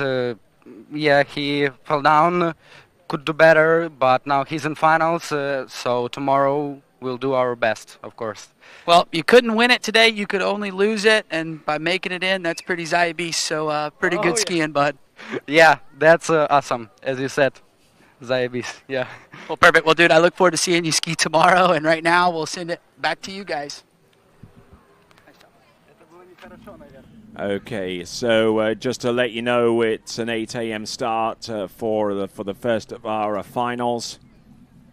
8 a.m. start tomorrow morning for the continuation of this event, which is the Europe and Africa Open Championships, coming to you live from Golden Lake, just outside Poti in the Republic of Georgia. And this event being brought to you by several entities, including which is the Ministry of Sport for the Republic of Georgia, and we thank them for their generous contribution in terms of making this event a reality. Dominic Kuhn, 31.7 kilometers an hour, C3, and here he comes. Nice height there, and bulking out from doing the reverse. Flip twist to the back, flip twist to the back reverse, dropping the boat speed, ski line O, positional ski line back to back. Knows exactly what he needs to do to make it through to the next round, and not prepared to compromise an opportunity to do just that. But bulking out on a few of the more difficult tricks at the beginning that he had planned, and that too, as I say, is rather sneaky. I mean, yeah. I'm sitting here looking at you a little bit funny because, yeah, this is the first time I've seen that. Yeah, he knew what he needed to do. Again, tactical tricking, trying to get himself through to that final, and then in finals he can just let everything go, lay it all on the table. Okay, Alex Gashil with, what is that, 92.30, 9,230. He is through to the next round as well. So the skiers that have confirmed spots through to the next round are Zeletsov, Nielsen, Mikhailichenko, Mazurkovic, Shil, alongside Kirill Zanetsin, and a rather surprising Dima Thompson. Tony, that's mean. I think that it's not surprising. It's not mean. At all. It is surprising. He even said so himself. Tony, I won't lie. When I first watched this pass, I actually wasn't even sure he passed the orange buoy just yet after his first flip. Because he stopped for a second and then did a wake jump and continued on. But after the first trick, I kind of had it all figured out. I just, I was a little confused. But again, very tactical tricking, got himself through. Well, we'll wait for an official score. But I imagine that would be enough to get him through to the men's trick final. And there we go. That is Dominic Kuhn. His mum in the towboat, making sure that everything was on the level. And they should be pretty pleased because I reckon that he's done enough to advance. In the meantime, we have Edoardo Marenzi from Italia. We're on to 3 skiers from last now. Yeah, we've seen Edoardo out there in the jump event this afternoon, taking home second. Yes, indeed. For the first time here at the European Championship, so well done to him, and can't wait to see him get through this toe set. Toe 5 back, toe wake back to back, and it's reverse. Working his way now. Toe 5 front, toe wake O, toe wake line O. What does he have remaining? Toe wake line back, toe wake line back to back. Does he have the reverse? Yes, he does. Now stands up. Toe wake line 5 back, nails that one. Toe wake line front. Ooh, and he had to overbalance at the end there with, I don't know what he was doing at the end there. I think that was a fist bump, Tony. I do think that was a fist bump because, I mean, we watched him in the slalom. He didn't make he's an overall skier. So looking at the score for Damir Filaretov, 66.40, 6,640 points. Carry on, Sadie. As we discussed earlier with the overall skiers, Edoardo is an overall skier. He didn't quite have so much success in the slalom event. Didn't make the slalom final, which is super unfortunate for him. He definitely would have loved to have been in that final. He did make the jump final and jumped super well, but I imagine that he's looking for some redemption here to get into that trick final and see where he can put himself. All right, then, and looking towards the end, and let's send it over to Zane. All right, hey guys, I'm here with Dominic Kuhn. We saw you get off the water. Looked like you did enough to get yourself into the final. Yeah, I mean, the mission was to make the final and kind of improvise on my second run. But yeah, that's it. .com. I would say that. Well, you've been having a pretty decent tournament. You know, I know you probably wanted a little bit more in slalom, but dude, you've been skiing super well this season. I'm really stoked with how you've been skiing. Yeah, I wanted more of the slalom today, but it was fun to do the runoff anyways, and yeah, I'm glad to be here. Well, cool. Well, shout out to your sister. I know she's probably sitting at home on the couch watching. She can put a sigh of relief in. I think she knows you're in the final, and we get to see you ski again tomorrow. Yeah, shout out to my sister Nikki and to my grandma. See you back home. Well, perfect. Well, shout out to those and everybody watching at home. And right now, we'll send it back to you guys at the desk. All right, fantastic. Shouting out grandma, I like that. Yeah, I love that too.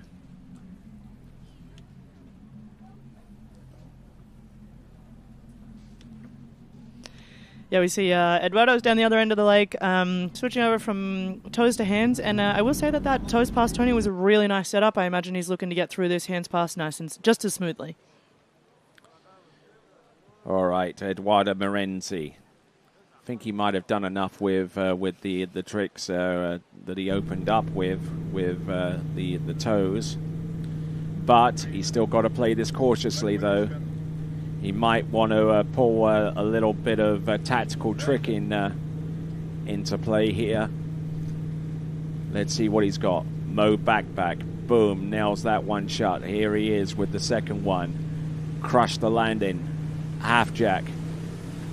Flip twist to the back. Oh, he recovered from a particular sticky situation there. There we go. 2 front flips. Ski line O. Ski line back. Oh, and now he's tricking tactically and managing to ride that one out. Should be about 8,500, maybe 9,000 points. See, no, Tony. Oh, that's tactical. You see, he's practicing. Yes. For next round. Which will be the final, which will be tomorrow sometime during the course of the event that we have scheduled.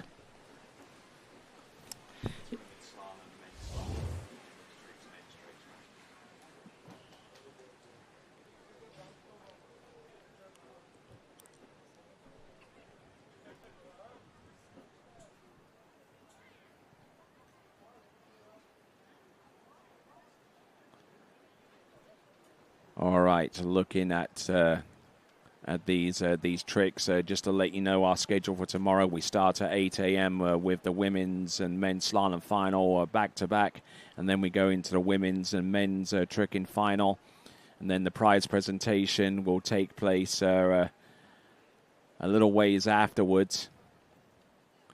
We kind of accelerated the schedule a little bit due to potential inclement weather coming through tomorrow, which is why we've done the jump finals already. We've already crowned our champions.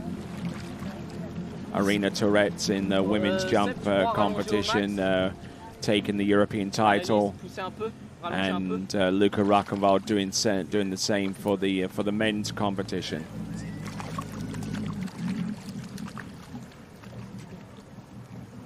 So now our next competitor, this is Axel Garcia, and already in his tow rope as he comes off the dock. So, Axel Garcia, our penultimate skier, the one before last. Yeah, we've seen him out there in the jump event this afternoon, Tony. Yes. One of our latest cutters towards that jump ramp. Passing by the red buoy, reverse toe wake back to back, and it's reverse. Needs to play this cautiously here. Toe wake O, toe wake line O. What has he got remaining? Toe wake line back to back, toe wake line back to back, reverse, stands up, toe wake line 5 back, nails that one shot too. Toe wake, not too sure what he was trying to produce there because he'd already expended one toe wake 5 back. That might have been the reverse, but Dominique Kuhn with 86.40, 8,640, he's through. Tony, I found that was super interesting. I don't know if you probably know a little bit more about Axel than I do. I've only just met him this event. I have seen him on Instagram. He's a super strong trekker. But yeah, no toe 5, no toe 7. No. Very unusual. No, he thinks that those tricks are old hat. He's French. Yeah, may we. All right then, just looking at that toe wake line 5 back.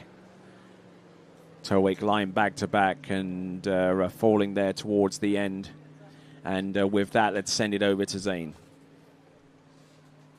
All right, hey guys. I'm here with Damir Flaretov, the third of the Ukrainian skiers to make it in. So right now we've got a quarter of you are going to make up the trick finals tomorrow.